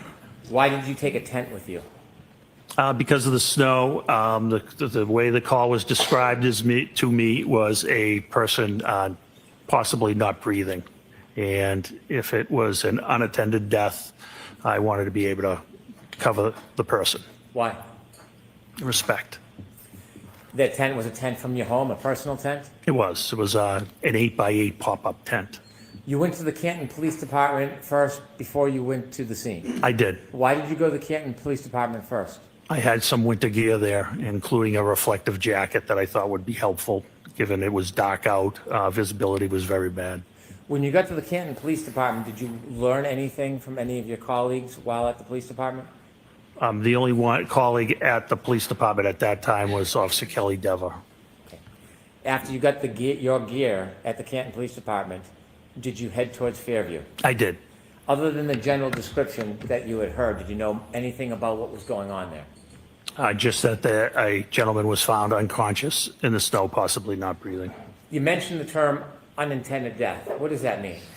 An unattended death is a death where someone dies alone, and you don't know the reason. It doesn't mean there's foul play. In fact, 99% of the time, it's natural causes.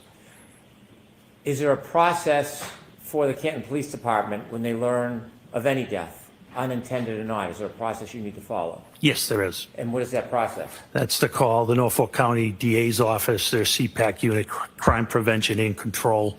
They have jurisdictions over deaths and unattended deaths. You mentioned a CPAC unit. What type of officers or law enforcement is the CPAC unit? It's manned by the Massachusetts State Police.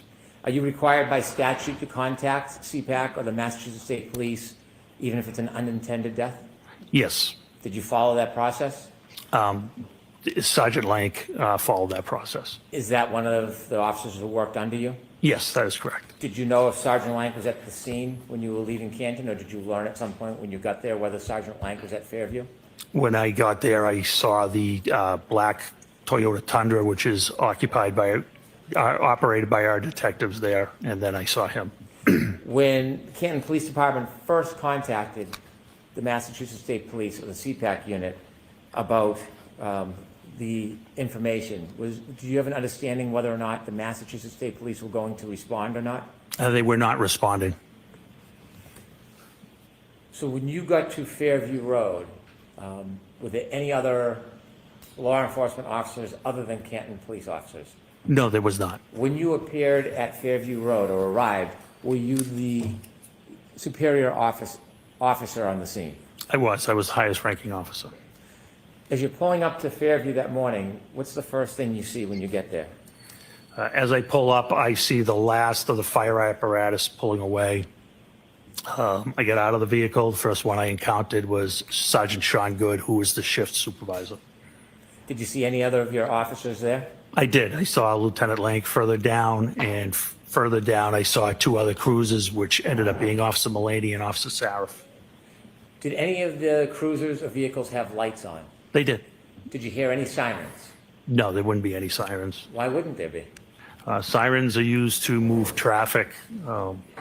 There was no traffic. It was a blizzard. There were no cars on the road. You might see an occasional plow. Did you ever learn the general area where the person was found? Yes, At that time, did you know who the person was? I did. I knew him by name, yes. Did someone inform you of who the person was? Sergeant Sean Good did, yes. Okay. And who was the person that you learned was on the ground? John O'Keefe. Had you known John O'Keefe? I knew of John O'Keefe. I had never met John O'Keefe. When you first arrived at Fairview, was Mr. O'Keefe still on the ground? He was not. Was he at the scene? He was not. So when you got to the scene at Fairview, Mr. O'Keefe was already gone? Yes, he had been transported to the hospital. So did you ever firsthand see exactly where Mr. O'Keefe was lying when he was found? I did not. Did anybody point out to you the general area? Yes. Did you have a chance at that point to, well, obviously you didn't have a chance to examine or look at Mr. O'Keefe. Did you have a chance to look in the general area where you were told he was found? I did. Tell us a little bit more about the weather now that you're standing outside Fairview Road. What's the visibility like? What's the temperature like? What are the conditions like? So it was terrible. It was blizzard-like. The wind would blow in your face. It would change directions. The snow was an icy snow. In the wind, you had to actually talk loud to be heard. Somebody right next to you, and it was your typical New England blizzard, basically. At this point, did you have any position as you assessed the area, whether this was a criminal investigation? When we had no crime at that time. When you were there, were you looking for anything? Yes, I was examining the scene. Okay. At that point, did you have any reason to start a criminal investigation? Not at that time, no. When you learned that Mr. O'Keefe was found outside, did you go look at the particular area? Yes. Can you describe the area that was shown to you where Mr. O'Keefe was found? Sure. It was on the left side of the property of 34 Fairview. You could see where first responders and witnesses and police officers had walked up to the area. It was by a flagpole on the property line of number 32 Fairview. What was the lighting condition at that point in that area? It was dark. It was sun was coming up, but due to the weather and the cloud cover and the snow, its visibility still was not great. Were the law enforcement vehicles providing any light for the area? No. How about the house? Was there any bright lights coming out of the house illuminating that area? I didn't see any lights, window lights on. There may have been an exterior, the door light at one or two houses. In addition to the law enforcement officers that were there, did you see any civilians when you got there? No, there were no civilians there. While you were outside looking at the area, did any civilians ever come out? No, not at all. Any civilians ever come out of 34 Fairview? No. How about next door, 32 Fairview? Did you ever see any civilians come out of that address? Nobody ever came out of the house. Across the street, is there homes across the street from 34 Fairview? There is. Did you see anybody come out of either one of those houses? Did not see anybody come out of those houses. When you were outside and you were shown the area where you were told Mr. O'Keefe was found, did you try to do anything regarding that area to identify the area itself? I'm sorry, can you ask that again? Yes. The area where you were told Mr. O'Keefe was found, did you try to do anything around that area to identify the area? Well, it was marked out with crime scene tape at that time. and what I saw was pink blood, and it was in a circular pattern. Was the crime scene tape holding up at all? No, it was not. It was blowing wildly in the wind, and at one point, it was actually blowing in. It was triangular, and it was actually blowing into the crime scene.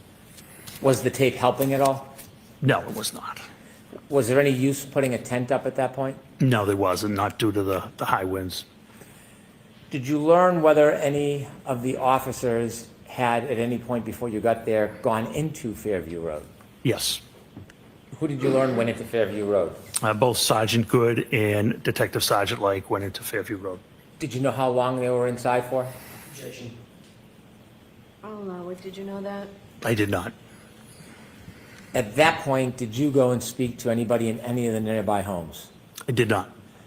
When you were at this scene and you saw what was happening in the weather, did you make a decision to do anything? Yes. What did you decide you were going to do? Since the state police were not responding, I decided to process the area where Mr. O'Keefe was found and try to find out why he had the medical episode he was having.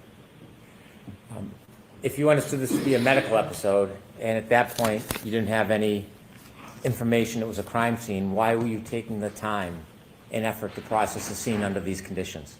Because that's what we do. Even the hospital, there could be a reason that there's obviously a reason he's there. I think we had a duty and obligation to check around where he was found and see if there was any explanation to what caused his medical condition. Did you focus on a particular area when you decided to look around? I did. What area were you going to look at? Where it was pointed out he was found and where the blood pattern was. Were you thinking about looking in any other areas around that? Not at that time. Why not? We didn't have any reason to. We only had the area where he was found. And at that point, did you have any idea what caused his injuries? We had none. At this point, when you were pointed or you're looking at the area where Mr. O'Keefe was found, was the area getting covered up at all? Yes, it was. With what? Snow. How quickly? Very quickly. I believe it was forecasted to come down to 1 to 2 inches an hour, if I recall. Did you have any idea how hard the ground was at that point? It was frozen. No, did you have any idea? It was frozen. I'll allow it. How deep was the snow covering that frozen ground? Approximately 4 inches at that time. When you wanted to look around the area, did you consider using a rake or a shovel? I did. And did you? I did not. Why didn't you use a shovel at that point? I was afraid I would miss something or possibly break something. What could you break with a shovel? Anything, glass or anything of that nature. What was your decision about how you would search that area? What did you want to see? I wanted to see anything that was possible, whether it was any type of weapon or any type of medical bottle or any reason that he could have come to where he was. Did you think of a way that you could look below the top of the snow without unresting the scene? Yes, I did. And what did you conclude? Because of the blood, the pink spots I thought might be blood, I thought a leaf blower would be the best method because I have seen it used and to remove light layers of snow, and it can be controlled. And after having seen that before and making that decision, what was the benefit of a leaf blower over a shovel? I wasn't going to miss anything with a leaf blower, much better control. And control, tell us what your intention, what was your hope with the leaf blower? To clear the area, controlled, slowly, so any potential evidence of what happened to Mr. O'Keefe wouldn't be lost. Did you have a leaf blower with you? Did not. So what did you do? Sergeant Good volunteered to go get a leaf blower. Did you remain at the scene? I did. And during this time, are you still have no information that it's a crime scene? We had no information on a crime at that time. Did Sergeant Good come back with the leaf blower? He did. Did you try to get any other items to help you? Not that I recall. Okay. When Sergeant Good came back with the leaf blower, did you use it? I did. Was it successful? Very. Tell us what you did. I started with low speed and began whisking away the snow. And then I saw how it was uncovering those pink spots were becoming brighter red. So I verified it was frozen or coagulated blood at that time. And so out of the abundance of caution, I decided that that was something we may want to collect. Why did you want to collect that? Just out of abundance of caution, DNA. I expected it to be John's DNA. And I wasn't going to get a second chance at it. It was either collect it or never have it. Were you making quick decisions under these circumstances? Yes. Did you ask somebody to get a container to put the coagulated blood in? I ended up getting the containers. Where did you get them from? I got them from Lieutenant Kelleher, who lived in the neighborhood. Did Lieutenant Kelleher ever come over to the scene? He did not. Did he work for the Canton Police Department? He did. Why didn't he come over to the scene with you? Because he originally thought the scene was at 32. Did you ask him to come over to the scene to help you? No. Did you expect him to come over to help you? No. Did you prefer he not? Correct. So when you get the containers, were they plastic cups? Yes, they were red Solo cups. And what was the purpose of using the red Solo cups? They were plastic. They weren't going to leak. They weren't going to get soggy. They were large. I needed a small sample. My thought was because it was frozen or coagulated, that we could collect it, transport it, and transfer it to the crime lab, who could extract the DNA however they saw best fit. Do sometimes the crime lab test evidence and sometimes not? Of course, yes. Is that your decision? No. You were telling us about the leaf blower. Does it serve to excavate the area? It did. Did you begin that process? I did. And when you did that, did you try to memorialize it? Yes, I did. How did you do that? I had Sergeant Good videotape it. Why did you have Sergeant Good memorialize your efforts to excavate the area? I thought someone may wonder why I decided to use a leaf blower, so I wanted to demonstrate its effectiveness. I'm going to move to introduce two videos that council has.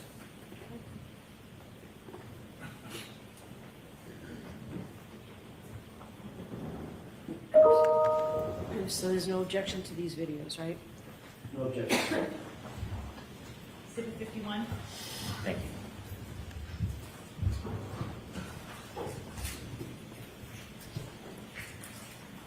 you. With the court's permission, can I show the jury the videos? Yes. Ms. Gilman, can we show number one, please?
Could you, Ms. Gilman, stop at the end of the video so it's a still frame?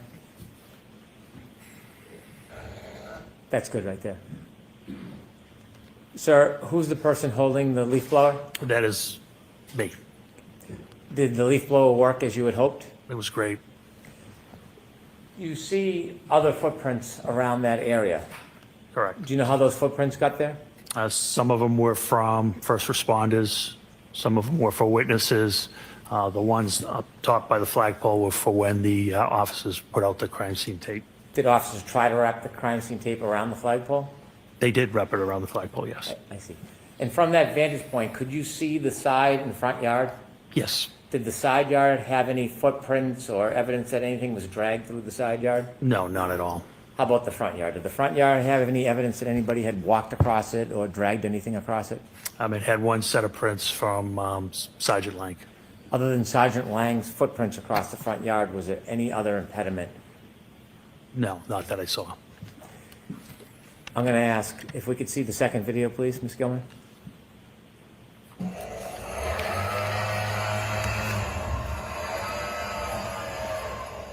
Could you stop there, please? You see the end of the leaf blower? I do. There's an object just below it at like 7 o'clock. You see that? I do. Did you discover something in that area? We did. What did you discover? It's a cocktail glass. Was it, did it have any damage to it? It did. Describe that for us. It was broken on the top. Could you continue the video, please, Ms. Gilman?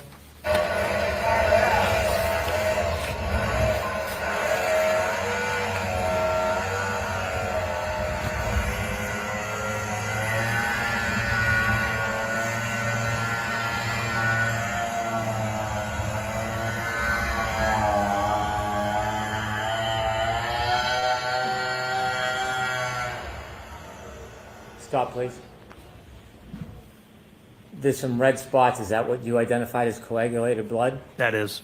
Below some of those spots and to the left, there's an area that's not white. It's brownish. Do you know what that is? That's, I believe, just bare ground. If we could finish the video, please.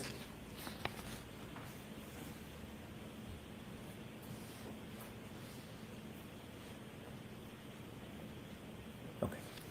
Thank you. Could have the lights on, please? Did you or any officer at your direction obtain and preserve that broken cocktail glass? Yes. May I approach, Your Honor? Yes.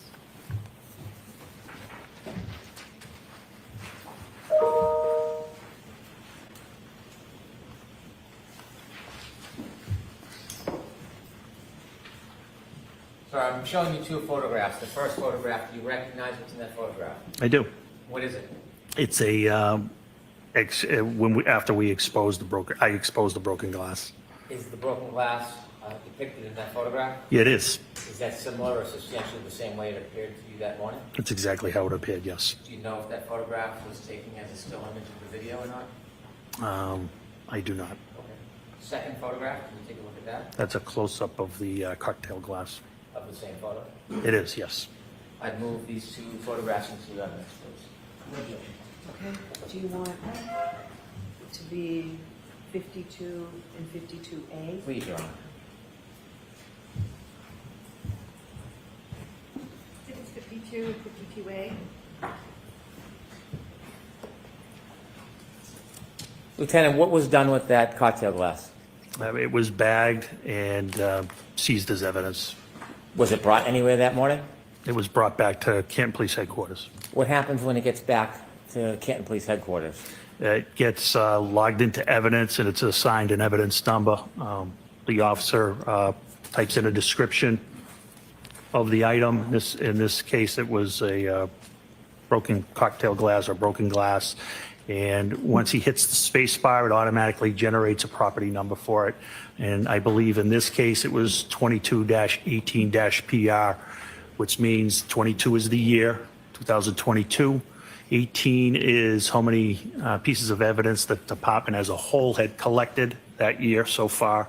And PR, I believe, means property room. Why is it assigned a particular number? Everything is assigned a number by the computer. You said it's brought to the evidence room. Is that a separate or a special place? So we have two rooms. We have a temporary evidence room, and then there's a permanent evidence room. Only two people have access to the permanent evidence room. Is there a reason why access to the evidence room is limited? There is. Why? For security. Even in the police department, the evidence room is limited as far as people who have access? That is correct. In the evidence room, is there an officer assigned as an evidence officer? Not full-time. There is an assigned admin sergeant who is assigned as the evidence officer. Does anything happen specifically with the evidence? Is it packaged or stored in any particular way? The glass was put into a locker, I believe. and temporary evidence. And then it's the evidence sergeant's job to retrieve it. But in this case, we were going to transfer it to the state police. Was it transferred to the state police at some point? It was. Were you part of the transition of that item to the state police? I was. And when was it transitioned and to who? It was on February 1st, 2022, and it was to a criminalist from the Massachusetts State Crime Lab. Do you know who the criminalist was? I don't know the name, no. Did the criminalist come to your department, or did you bring the item to them?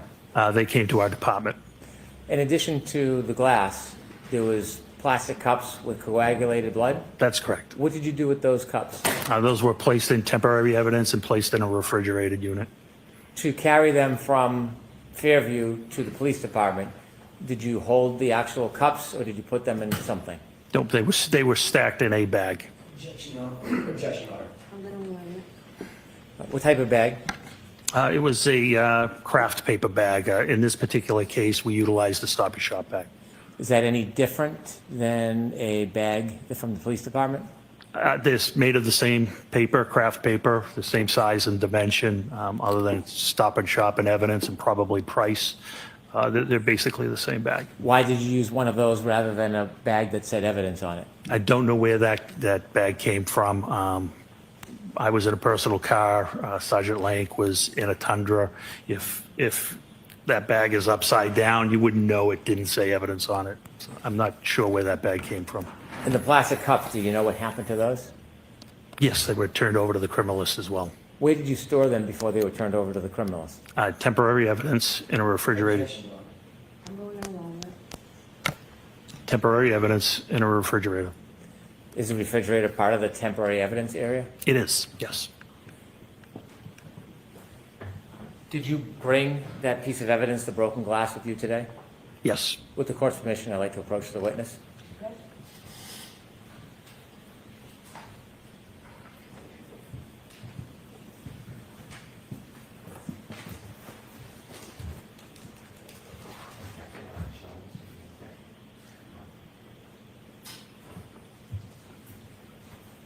Handing you a box, gloves, and some scissors. Let me ask you about that box. It has red tape on it. Why? It's a secure and transfer of custody.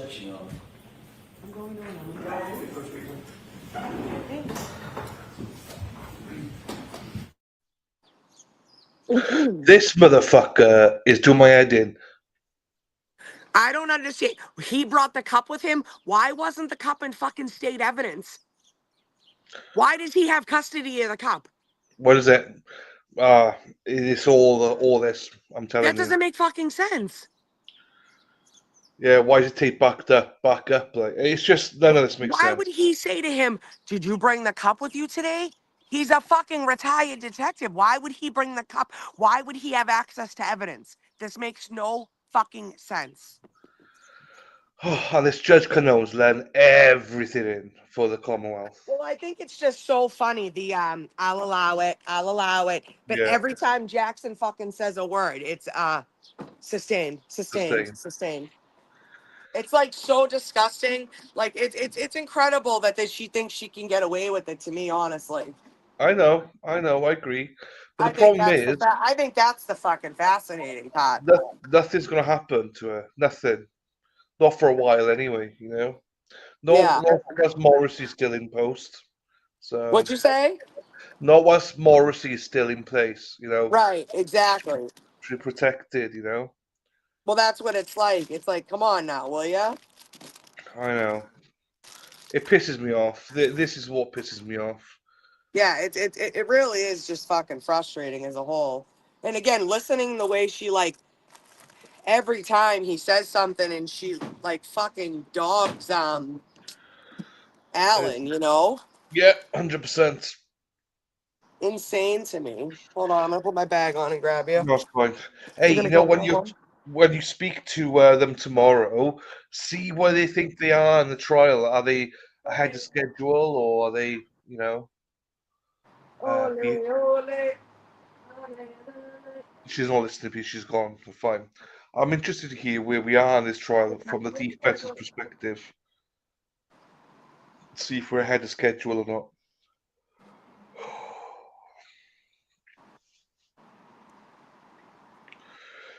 All I ever ask for is a fair judge that, you know, it's balanced. Not like this. This is too much. It's too much. Excuse me. She's shit with the well. I should probably go for lunch with the defense team, Tracy, if they got enough time to get all the goss, what's going on. I believe I'm on Resistance to Silence tomorrow night, people, as well. So strap in. I'll be with the lovely Tracy and Dana. Well, I mean, lovely Tracy, pause, full stop, and Dana. So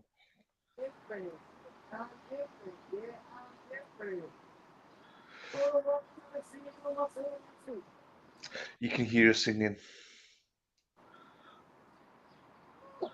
Oh, Listen, you listen, know how they listen. say one bite, everyone knows the rules? Yes. Well, when you're walking up from the car, it's one trip.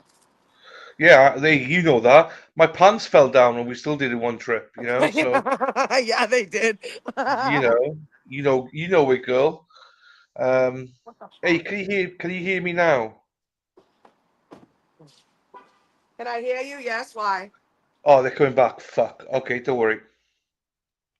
You got me all afternoon, baby. That's fine. I'll mute this for now. The box. Were you one of the officers that discovered that broken glass? Yes.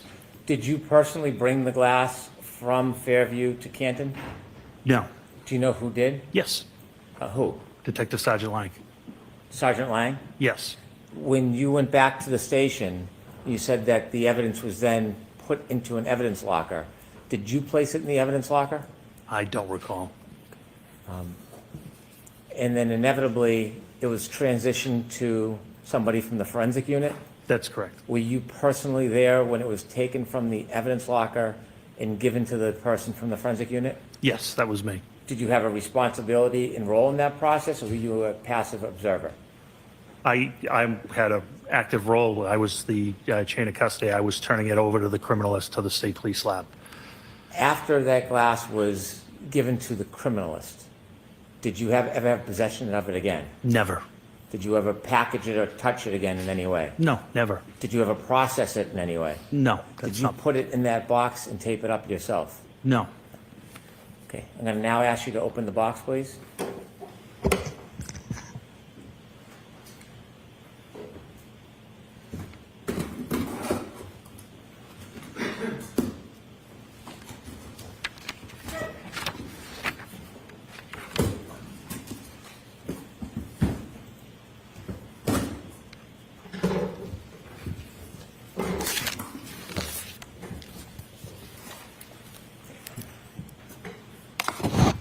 Is there an item in that bag? There is. Would you please open the bag and show us what's in that bag?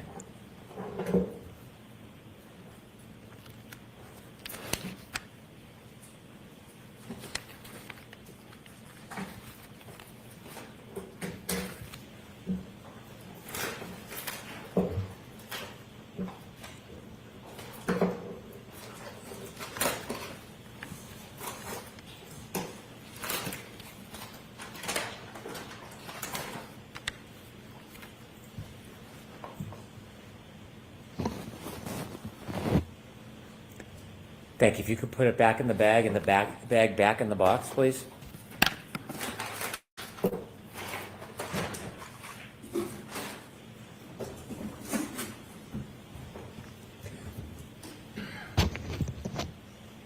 Lieutenant Gallagher, does that appear to be the same item that you found in the area where John O'Keefe was at Fairview that morning? Yes, it does. I'd like to have the box and the item marked for identification, please. Okay. To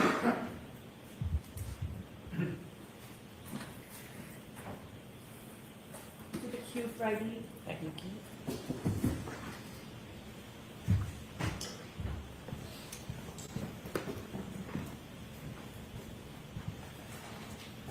When you were looking around the area that was pointed out to you as where John O'Keefe was found, did you expand across the front lawn into the street during your search? No, we didn't, with the exception of uncovering the 6-foot asphalt berm. Did you say 6 foot or is it? Excuse me, 6 inch. What's a berm? It's basically a curbing, but it's made of asphalt. It's curved. You probably have seen it. It's asphalt. It's curved. It separates the street from property line. Why did you clear that piece? Wanted to see. We're trying to find out why John was having a medical issue, and we didn't know if he could have tripped over a curbing or what turned out to be an asphalt berm and possibly hit his head. After you made efforts to look in that area, did you return to the Canton Police Department? I did. About what time? It was shortly after 8 a.m. After you returned to the Canton Police Department, did you receive any information or have a reason to return back to Fairview? Yes. About what time? A little after 9 o'clock. Why did you go back to Fairview after 9 o'clock? Sergeant Lank got a phone call that Jen McCabe had more information. And where did you understand Mrs. McCabe was? At 34 Fairview. Did you go back to 34 Fairview? I did. Did you go with anybody? I went with Sergeant Lank. Did you travel together or separate? Together. When you got back to 34 Fairview, outside, what did you do? We parked in the driveway. We walked up, and next to the garage, there's a side door. I don't know if we rang the bell or not, but Brian Albert, the homeowner, answered the door. As you walked up to the door, did you have a chance to look around at the doors in the area in front of that side door? Yes. Did you see anything out of place? No. You've been a police officer at that point for a long time? Yes. Do you receive any training in observing areas or people? Always. What type of training? What are you told to look for when you're speaking to people? I've been BOSAR trained, which is behavioral observation, suspicious activity training, and you look for clues when you're speaking to people. Whether they cross their legs, cross their arms, there's certain behavioral characteristics. At this point, did you have any understanding that this would later be a crime scene? I did, yes. What happened? How Can did you come to that conclusion? Oh, not at that time. Oh, not at that time? No, Okay. not at that time. When you went into the house, what part of the house did you go into? I went into the room. It's adjacent to the kitchen, and I stood there with Brian Albert. Can you describe what kind of room that would be? Yeah, it was just a typical family room type room. It was not large. It was between the garage and the kitchen. You met with Brian Albert? Brian Albert answered the door and let us into the house. Did you understand what his relationship was to that house? He was the homeowner. Did Sergeant Lank walk in with you? He did. Did he stay in that living area? No, he went to the kitchen area and sat down with Jen McCabe. Could you see the kitchen area from where you were? I could see a portion of the kitchen area. Did you see anybody else in the kitchen area with Mrs. McCabe and Sergeant Lank? There were people in the kitchen area. There was nobody with Sergeant Lank or Miss McCabe. Could you hear their conversation? No. Were you trying to listen? No. Were you speaking to Mr. Albert? I was. Did you take the time to make observations of him? Objection, Your Honor. I'll allow it. Did you take the time to make observations of him? Yes. Did you speak to him? Yes. Did he speak to you? Yes.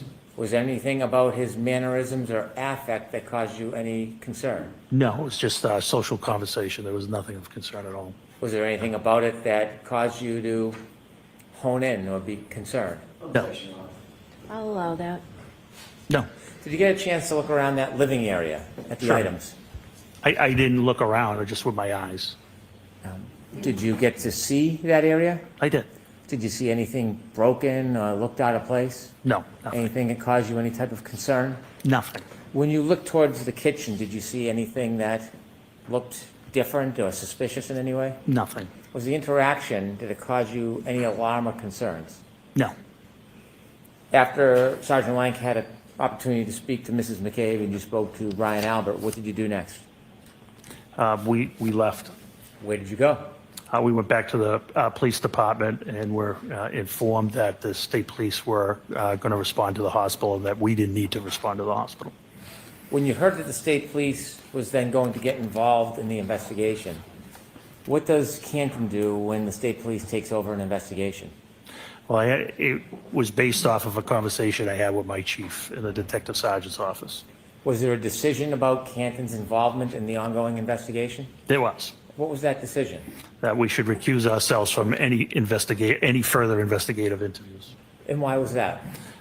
Because our best detective, his name was Kevin Albert, and he was the brother of the homeowner, and I didn't want any potential bias, whether unconscious or subjective, to be perceived by the O'Keefe's, by the O'Keefe family.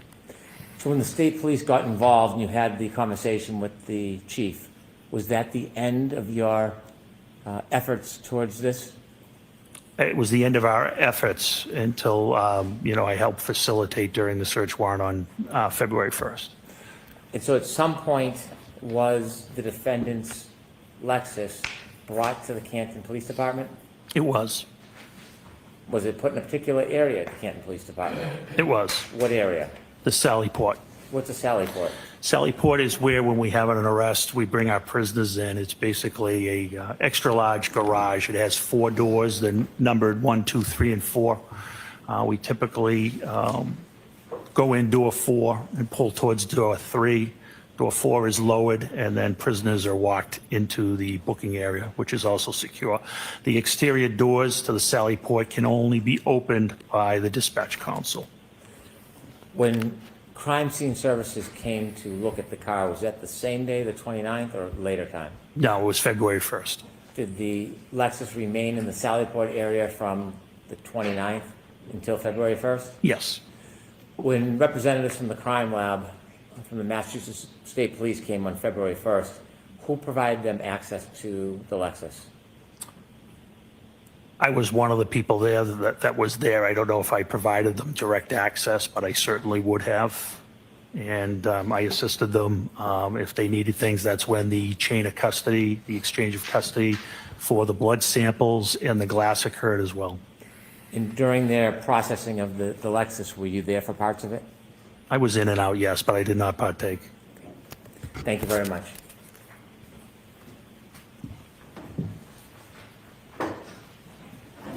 Please.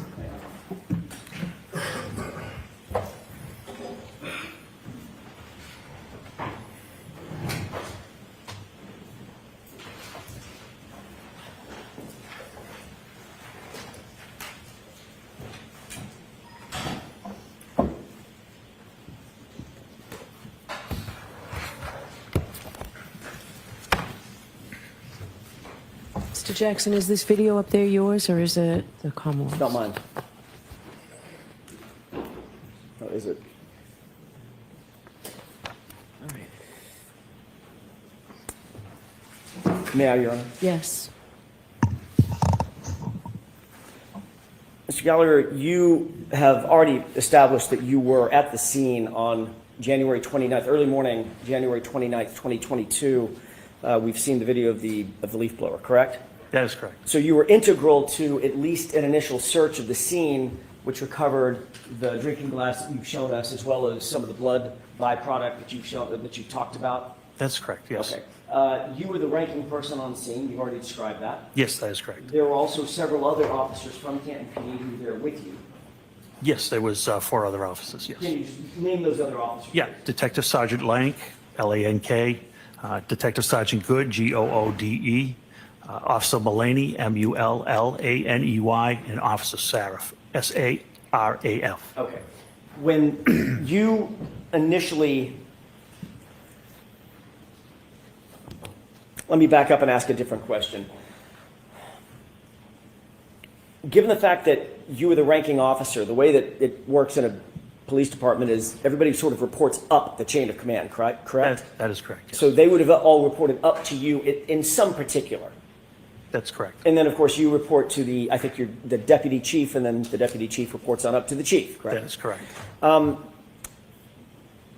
You were involved in not only the exposing of some of that blood byproduct, but also exposing the glass with the leaf blower, correct? That is correct. You were responsible for utilizing certain equipment. You chose a leaf blower at the time, correct? I did, yes. There was also, I'm guessing, there was also some use of your hands and or the gloved hands with some others to recover some of the items. Yeah, I didn't use my hands. How did you get the glass into a bag?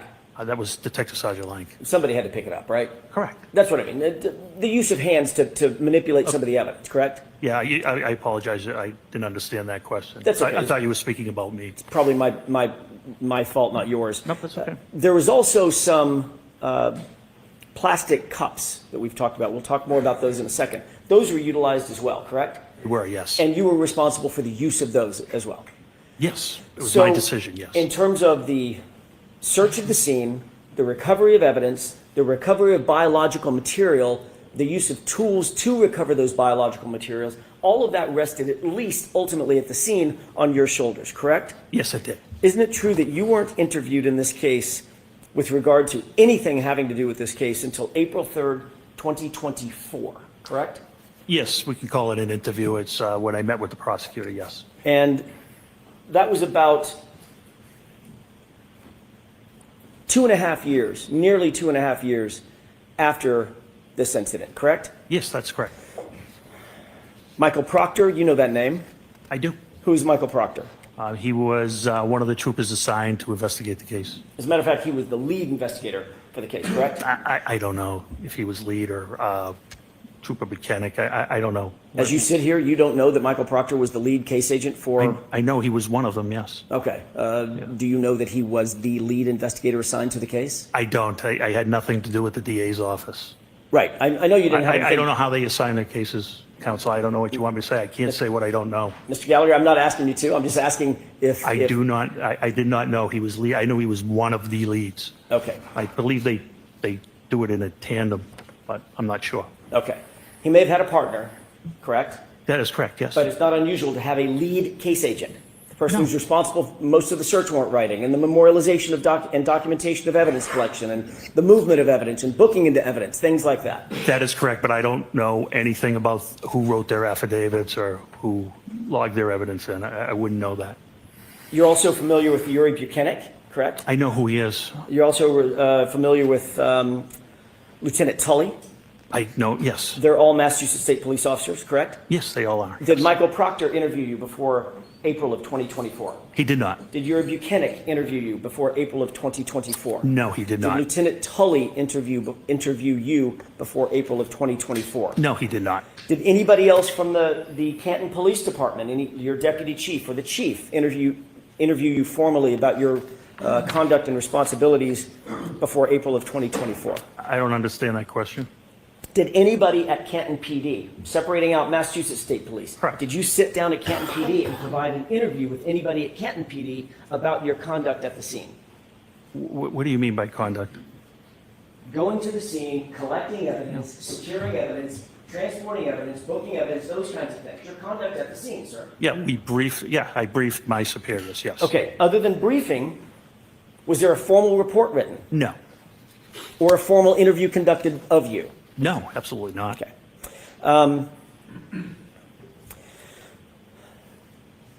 Tell us when you wrote your report about what happened at the scene, memorializing what you did at the scene. I didn't. You didn't write a report? About the scene that day at the scene? Correct, about this investigation. I only did the metadata report. I did not write a report at the scene. You never, in fact, the fact is you never wrote any report about what happened at the scene, correct? Correct. You didn't memorialize that in any formal way on Canton PD letterhead to describe what you did and how you did it at the scene? No.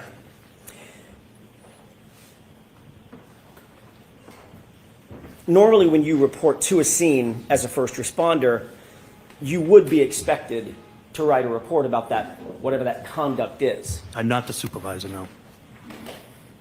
What if you're the ranking person at a scene that ultimately turns into a homicide scene? Well, we don't know it's a homicide scene at this time. We don't even know there's a crime committed at this time. My responsibilities are to make sure reports are written, not to necessarily write the reports myself. I'm the supervisor. It's my job to make sure reports are written, evidence is logged, those types of things. Under ordinary circumstances, you would respond to a scene as a supervisor, and you would oversee what other people are doing, what your That's subordinate- correct. Can I finish? Sure. I don't want to talk over each other. I apologize.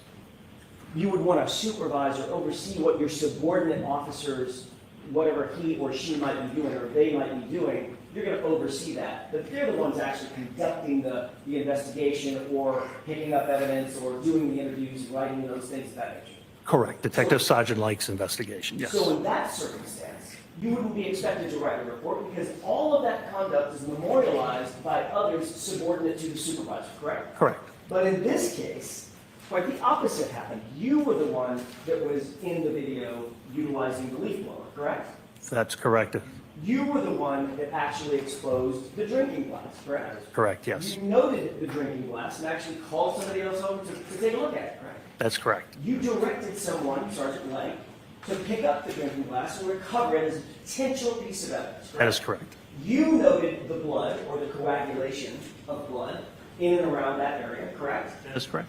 You noted where you believe the drinking glass was, in other words, what location, if there were grid coordinates, where it would be, correct? Correct. And you instructed others to transport that important evidence back to Canton PD to have it booked, correct? That is correct. You also secured the plastic containers in which to recover the blood. That is right? correct. You also directed someone to get a bag to put the plastic containers in and ultimately transport it, correct? That is correct. So you would agree with me, Mr. Gallagher, that in this circumstance, you were the centerpiece of the recovery of evidence and the investigation as it was at that time, in that limited context. You were the centerpiece of what was happening at the scene, correct? And I made sure it was documented by Detective Sergeant Lang. But you didn't find it important enough to write a report yourself. I think that's poor misrepresentation. There's a person fighting for their life. It was very important. When you were there at the scene at, what time was it, by the way? I got there shortly after 7. Okay, you knew that that person who was fighting for his life had already been transported and was in good care, as best care we can provide at Good Samaritan Hospital, correct? That is correct. So certainly you're not excusing away the idea that you didn't memorialize your conduct because you were too busy fighting for someone's life. That's not what you're saying. No, it definitely is not what I'm Okay. saying.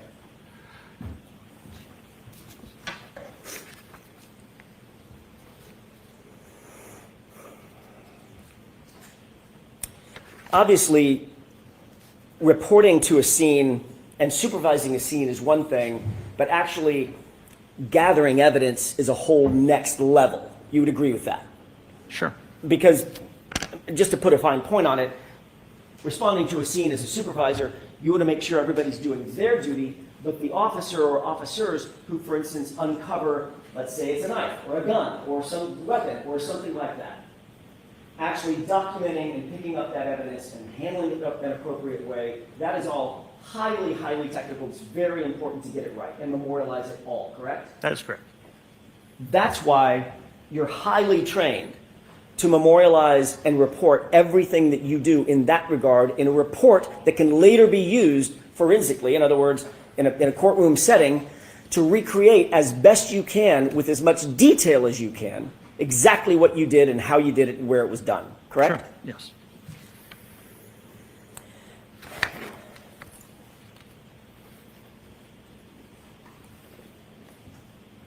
Officer Lank wrote a report in this case. Sure. Did Officer Mullaney? I believe he did, yes. Did Officer Seraph? Yes. Officer Good? Sergeant Yes. Good? Yes.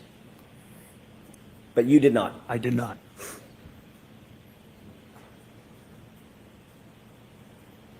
Who was the first officer to find any potential physical evidence at the scene, be it blood or glass? I can't answer that. It was not me. I was not the first thing that was spotted was the pink spotting, not the glass. Okay. Who was the first person to see the glass? I think it was myself as I uncovered it with the leaf blower. One of the important things that we've talked about, Mr. Gallagher, is documenting the details of evidence recovery, not just the fact that something was recovered, correct? That's correct. So you'd want to know what time of day it was recovered, correct? Sure. You'd want to know who was there and who was around when it was recovered, correct? Yes. You'd want to know what the item is, the condition of the item, right? Yes. You'd also want to know exactly where it's recovered, correct? Yes. In other words, as best you can to pinpoint the exact location where an item was found. That could play a huge role in any investigation, be it criminal or otherwise. It could. It could.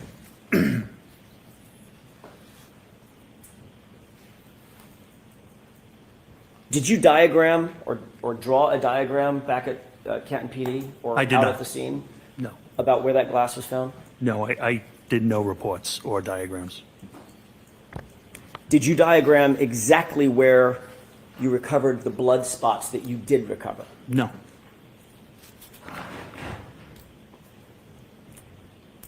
Did you at least, if you did write a report, did you at least take notes on a pad about what you were doing? Yeah, conditions weren't, it was pretty hard to take notes at that time, but I did not take notes, no.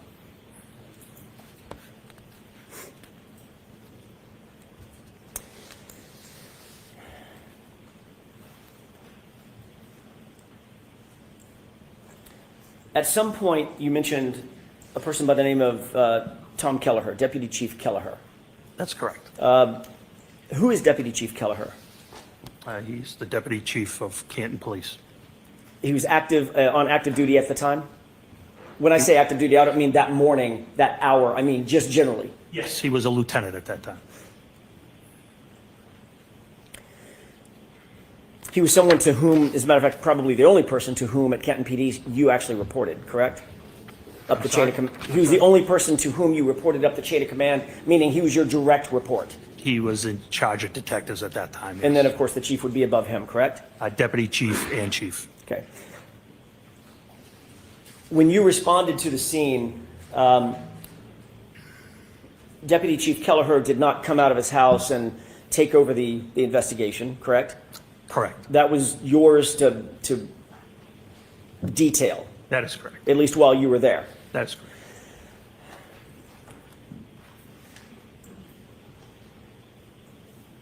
So can you describe what you did to preserve the crime scene? I'm sorry, to preserve the scene, because at that time you said you did not know if it was a crime scene. Is that right? That's correct. What did you do in terms of actually preserving the scene for later investigation? What steps did you take? For later, can you explain later investigation? So let me take a step back. Sure. Have you been trained to preserve scenes? Yes. Okay. What's the reason that you want to preserve a scene? What does that mean? To collect evidence. Collect evidence and make sure nothing is disturbed, correct? Correct. Okay. Civilians can't kind of traipse through or walk through evidence, correct? That's correct. You've heard the phrase forensically, evidence in, evidence out. Someone traipses through a crime scene, you bring Correct. evidence with you, and you take it back out with you on your shoes or on your feet or your breath or your saliva, whatever it might be. Very familiar with that, yes. Preserving the scene is best efforts, it's best practices to make sure that nothing is moved, touched, messed with in any way, correct? That's correct, and that's what was done here. What did you do? That's my question. What did you do to preserve that scene? So there were no civilians ever to trample through. Were rescue efforts made on Mr. O'Keefe? Yes, that's priority. So rescue workers do go into any type of scene. Medical life-saving measures come first. Once all apparatus was off scene, the original officers put out crime scene tape to mark an area. And later, it was documented, it was photographed, and evidence was collected. And it was searched by you, at least initially with the leaf blower.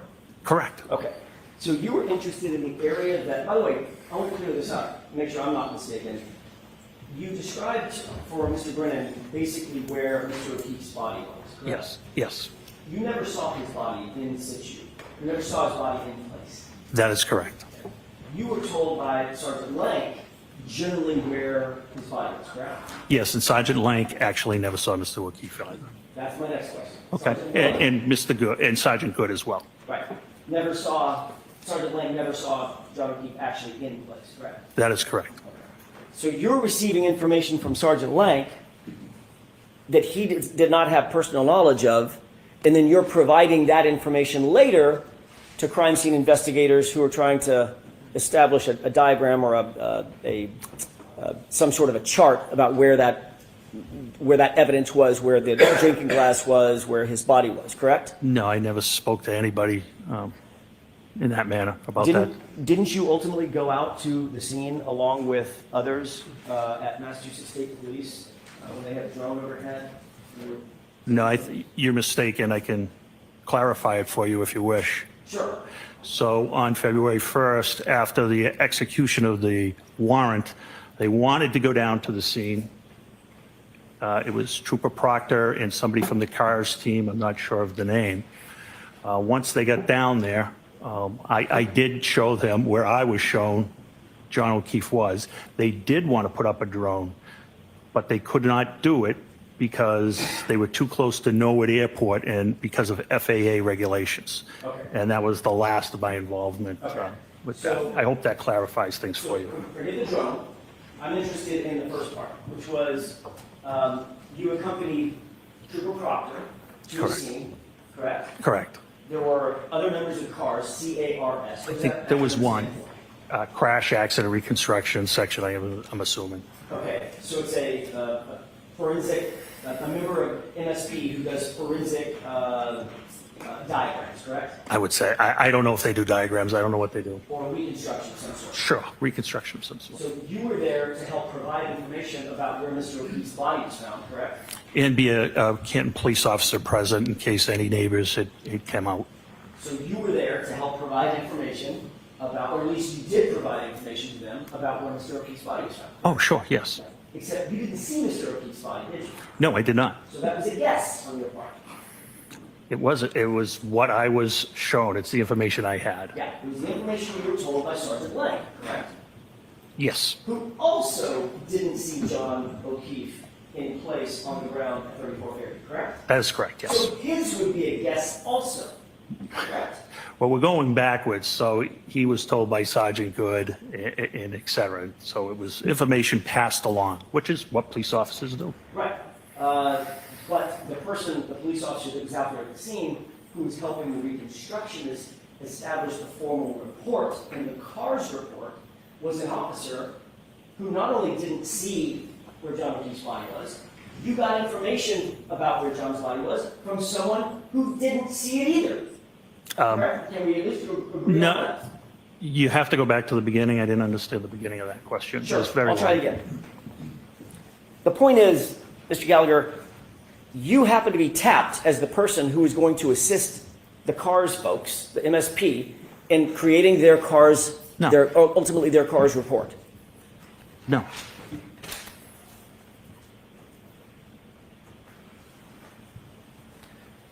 Isn't it true that you accompanied Trooper Proctor and members of the CARS unit to document Fairview Road and the scene of the incident? Yeah, I thought I explained it could not be done. Okay. So I'm not I wasn't, I only went to show them where Mr. O'Keefe was and in case any neighbors came out. I wasn't there to assist in any documentation at all. You were there.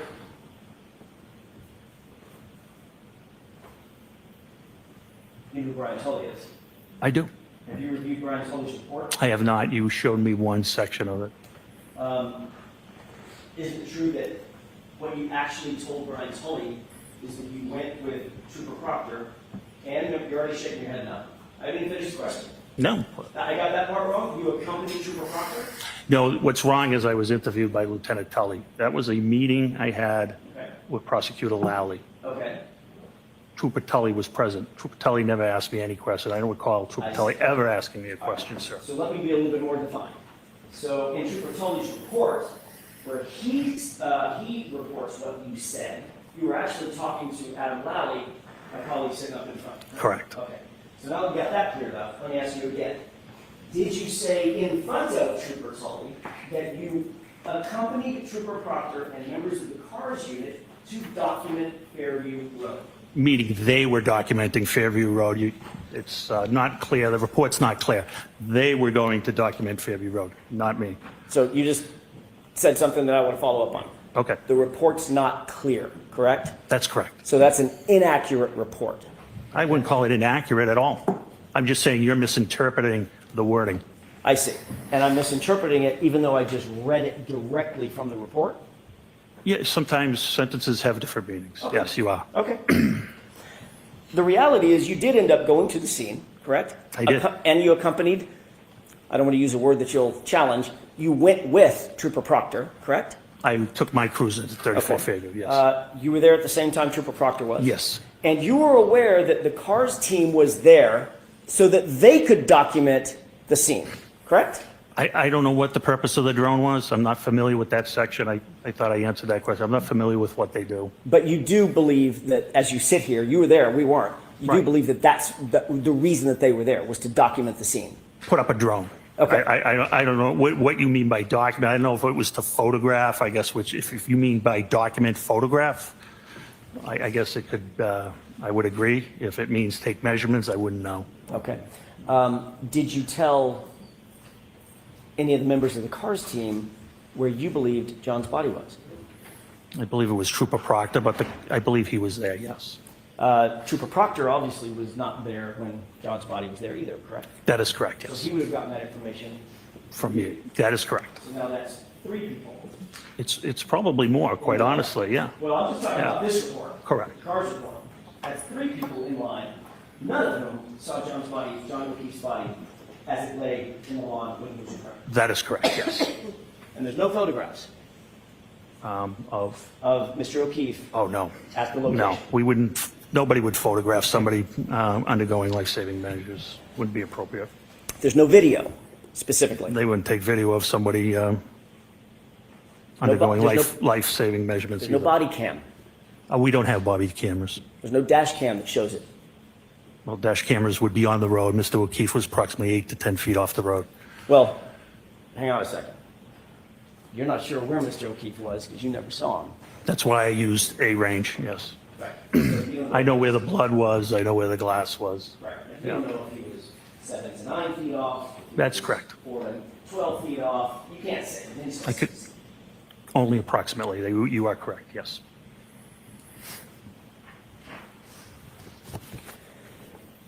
You did meet with Officer Seraph. You met with all the officers when you arrived at the scene, correct? Yes. And Officer Seraph had been there from the beginning of the morning. Yes. Officer Seraph didn't report to you at that time any statements attributable to my client, did he? He did not, no. You later went back to 34 Fairview with Sergeant Lank. That's correct. And you rode back, did you ride back to Kenton PD with Sergeant Lank or separate cruisers? Which time? I I'm apologize. sorry. That's a vague question on my part. You went back to 34 Fairview with just Officer Lank, and you described the circumstance in which you went in, you were let in by Brian Albert, he went to the kitchen, you were in the family room or some other place. Right by the kitchen, yeah. Right by the room kitchen. off the kitchen, yes. Okay, so right next to where he was interviewing. That's correct. Jennifer McCabe. Yes. Did you ride back from that meeting with, or that event to Kenton PD with Sergeant Lank? Yes. And Sergeant Lank didn't say anything to you about his interview with Jennifer McCabe at that time? I don't recall our conversation on the way back. Okay. And you didn't write a report about any conversation that you had with Officer Seraph? You didn't write a report about any conversation you had with Sergeant Lank? No, they're responsible for writing their own reports. Got it.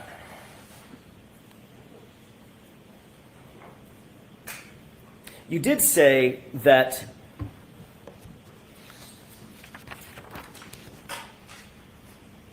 let me back up and ask a different question. You testified about a year ago in another proceeding. You talked a little bit about the evidence collection of the biological material, the blood, or I'm guessing at that time, presumed blood. You haven't done any testing. That's correct, yes, sir. But you assumed it was blood just because of your experience and it looked like it could be blood on the suit. That's correct. How far were you from Kenton PD? Approximately. Mile and a half. Mile and a half. You had your cruiser with you. I had my personal vehicle with me. Your personal vehicle. In other words, your ambulance where you could get from point A to point B if you wanted to. Yeah, I was the scene supervisor. I wasn't leaving the scene. Okay. But you also had subordinate folks at the scene that you could have dispatched had you wanted to. Correct. They all had cruisers. Yes, they did. Or personal vehicles, I'm not sure which. I'm sorry?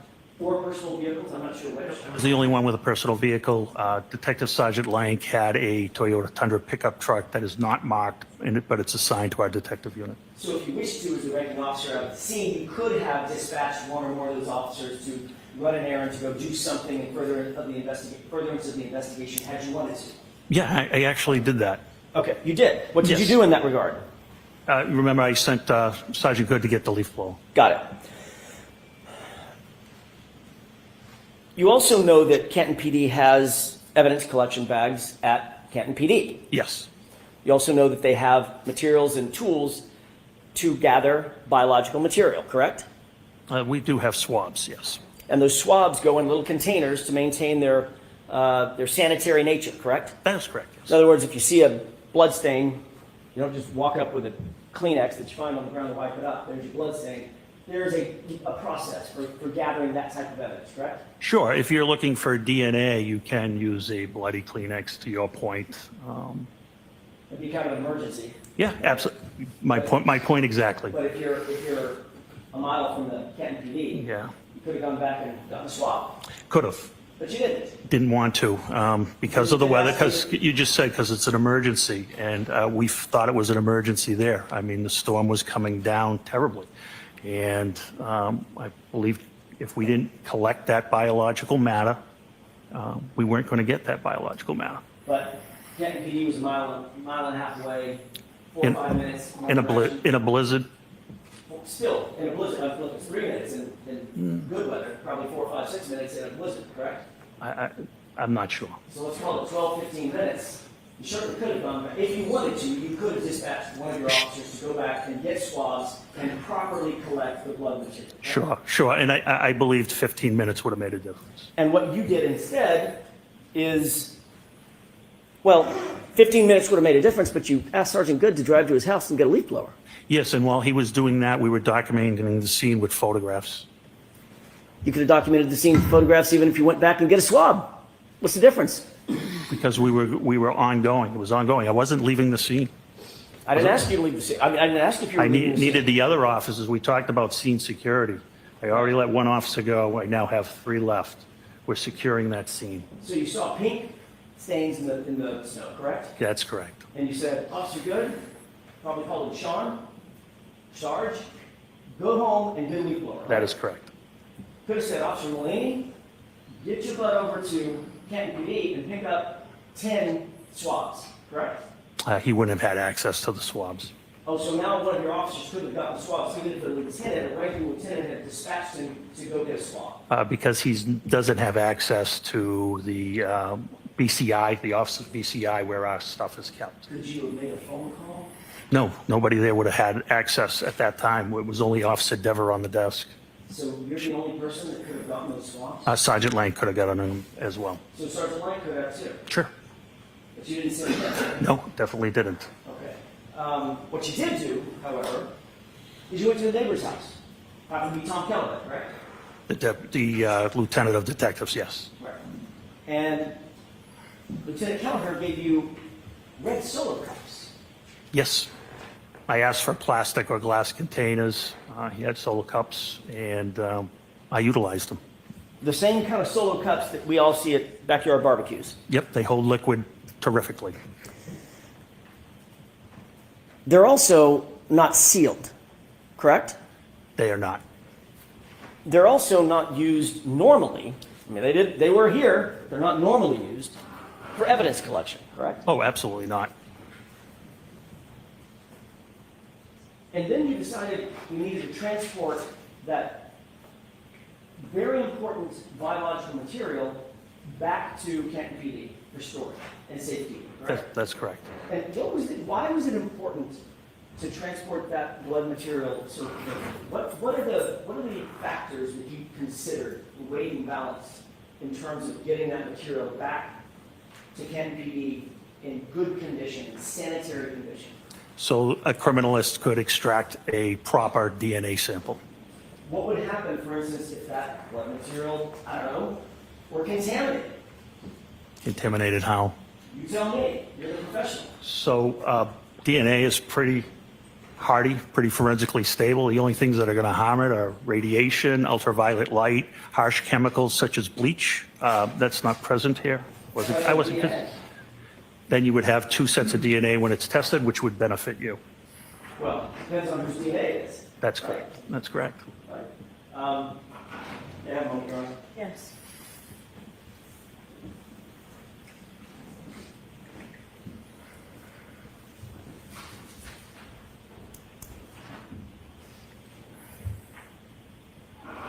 While you were, I'm going to stay on this for a second. So obviously there's a reason why blood swabs or biological swabs are handled with such care. For instance, a DNA analyst is going to put on gloves. Correct. Oftentimes they're going to put on a mask, right? I don't know about that. Oftentimes they put on goggles, is that right? It depends what they're testing. Right. Yeah. But in order to go out and collect something, you'll see CSI, crime scene investigators, in full body suits when they Sure. walk into a crime scene. Yeah, you can. Because you don't want to contaminate the scene with your own hair off your arm or an eyelash falling into a blood stain, correct? That is correct. Right. So there are protocols. I mean, you said just a second ago, Mr. Gallagher, well, it's DNA, unless somebody pours bleach in it, you're pretty much golden, right? That's not quite the fact, is it? And that's not quite what I said. No, it's not quite what you said. You were suggesting that it's hardy enough that it doesn't really matter No. if it's contaminated or not. If there's multiple people's DNA, it just benefits everybody. No, I simply asked what you meant by contamination. Okay. So it could be contaminated with debris, is that right? Sure, it can. It could be contaminated with other people's DNA, is that right? It can. It could be contaminated with foreign items, foreign either aerosols or somebody's spittle when they're talking, correct? Sure. Contaminated with 1,000 things. Hypothetically. Right. It- Of course, these solo cups didn't have lids on them, right? They did not. They were open. Yes. You didn't photograph where you picked up the samples. No. You didn't document where you picked up the samples. No. So if the samples were in 6, how many solo cups were there? 6. 6 solo cups. We don't know as we sit here where each of those solo cups contents came from specifically, do we? Specifically, no. Okay. Then those solo cups with no lids were placed into a bag, right? That's correct. You said on direct examination that this was a brown paper bag, right? It is. Stop and Shop, I believe. And you said that Stop and Shop bag is, other than having the words Stop and Shop on it versus evidence on it, basically the one and the same thing. Same dimensions, made out of the same materials, yes. Right. But with an evidence bag, we know exactly where it came from and who's handling it. Not necessarily. Comes from a manufacturer whose job it is to secure those bags so that they are not mishandled, so they can have some sort of bona fides that they're clean and ready to accept evidence. In, say, for instance, I don't know, the investigation of a homicide of a police officer. Important stuff, right? We're not at a homicide of a police officer at this point. I'm just talking about evidence bags in general. Evidence bags in general. In other words, I'm trying to think of some of the most important investigations around. The manufacturers of those evidence bags manufacture them and send them in a way so that their bona fides, the provenance of those bags, is maintained, correct, and protected. That's the way they ship them, yes. Right. And Kenton PD pays extra money for those bags for that very purpose. I'm sure they do, yes. You mentioned almost tongue-in-cheek, look, except for the price, Yeah. they're probably pretty close. Yes. There's a reason that there's a price difference, right? What would the reason? What's the reason? Well, it's not the shop, I can go pay 10 cents Yeah. for that bag, because I don't really give a hoot where it's been or who's handling it. Right? It's got my milk and my eggs in it. Really don't care. Yeah, I don't know. I don't know how they price it because of how they package it. I don't have any knowledge of Well, that. you're the one that mentioned the price. I'm just Oh, trying no, to no, make a no. point. Yeah, I agree with you on that. I'm sorry, we're speaking over each other. Okay. I apologize. I'm sorry, Mr. Gallagher, you gotta wait for me. Yep. There's a reason. My point is there's a reason, right? Yes. That evidence bags are more expensive because there is a way they're manufactured and they're taken care of, and Canton PD is willing to pay that extra price, like every other law enforcement agency, because of that. Correct? All right. So they're not quite the same, are they? No.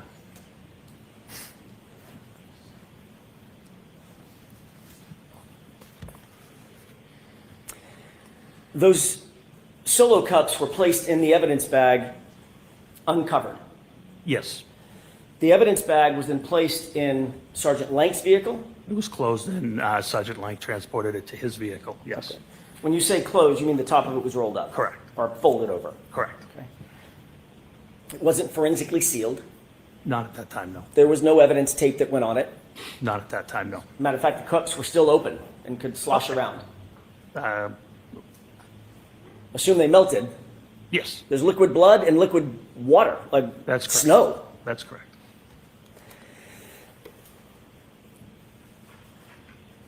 And you indicated that those were, at least you believe, those were placed in an evidence locker, temporary evidence locker, correct? No, the blood samples were put in a refrigerated unit. My mistake. I thought the refrigerator was the temporary storage locker. It's different? Yes, lockers are not refrigerated. That's where the glass would go into a locker. Okay. This was placed into an evidence refrigerator. That's correct. That was to maintain the integrity of the sample, the biological sample inside the cups, correct? That's correct. Do you have an evidence log of that? I don't, no.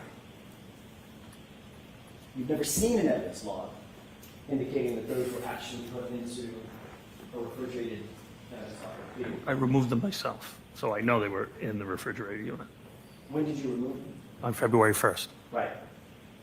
We're talking about January 29th.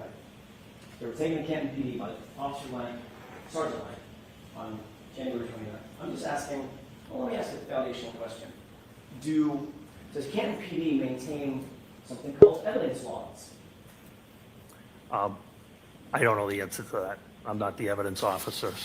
No. There is, it's all computerized. Right. So like I explained earlier, when they do get logged in, the officer puts the description of the property, hits the space bar, and the computer generates an evidence number. Right. And that evidence number is associated with just that piece of evidence? Just that piece of evidence, correct. And every time it's checked out or put back in, there is a log created, correct? Yeah, they do it by computer, yes. It's a digital fingerprint. Correct. All right. I mean, you're a former narco specialist, right? Mm-hmm. You did narcotics for years, right? I did. Drugs, about the most sensitive thing out there, right? I mean, you get a bottle of fentanyl, you're not just going to set it on the evidence subject's desk. You're going to make sure that damn thing gets logged exactly how it's supposed to, correct?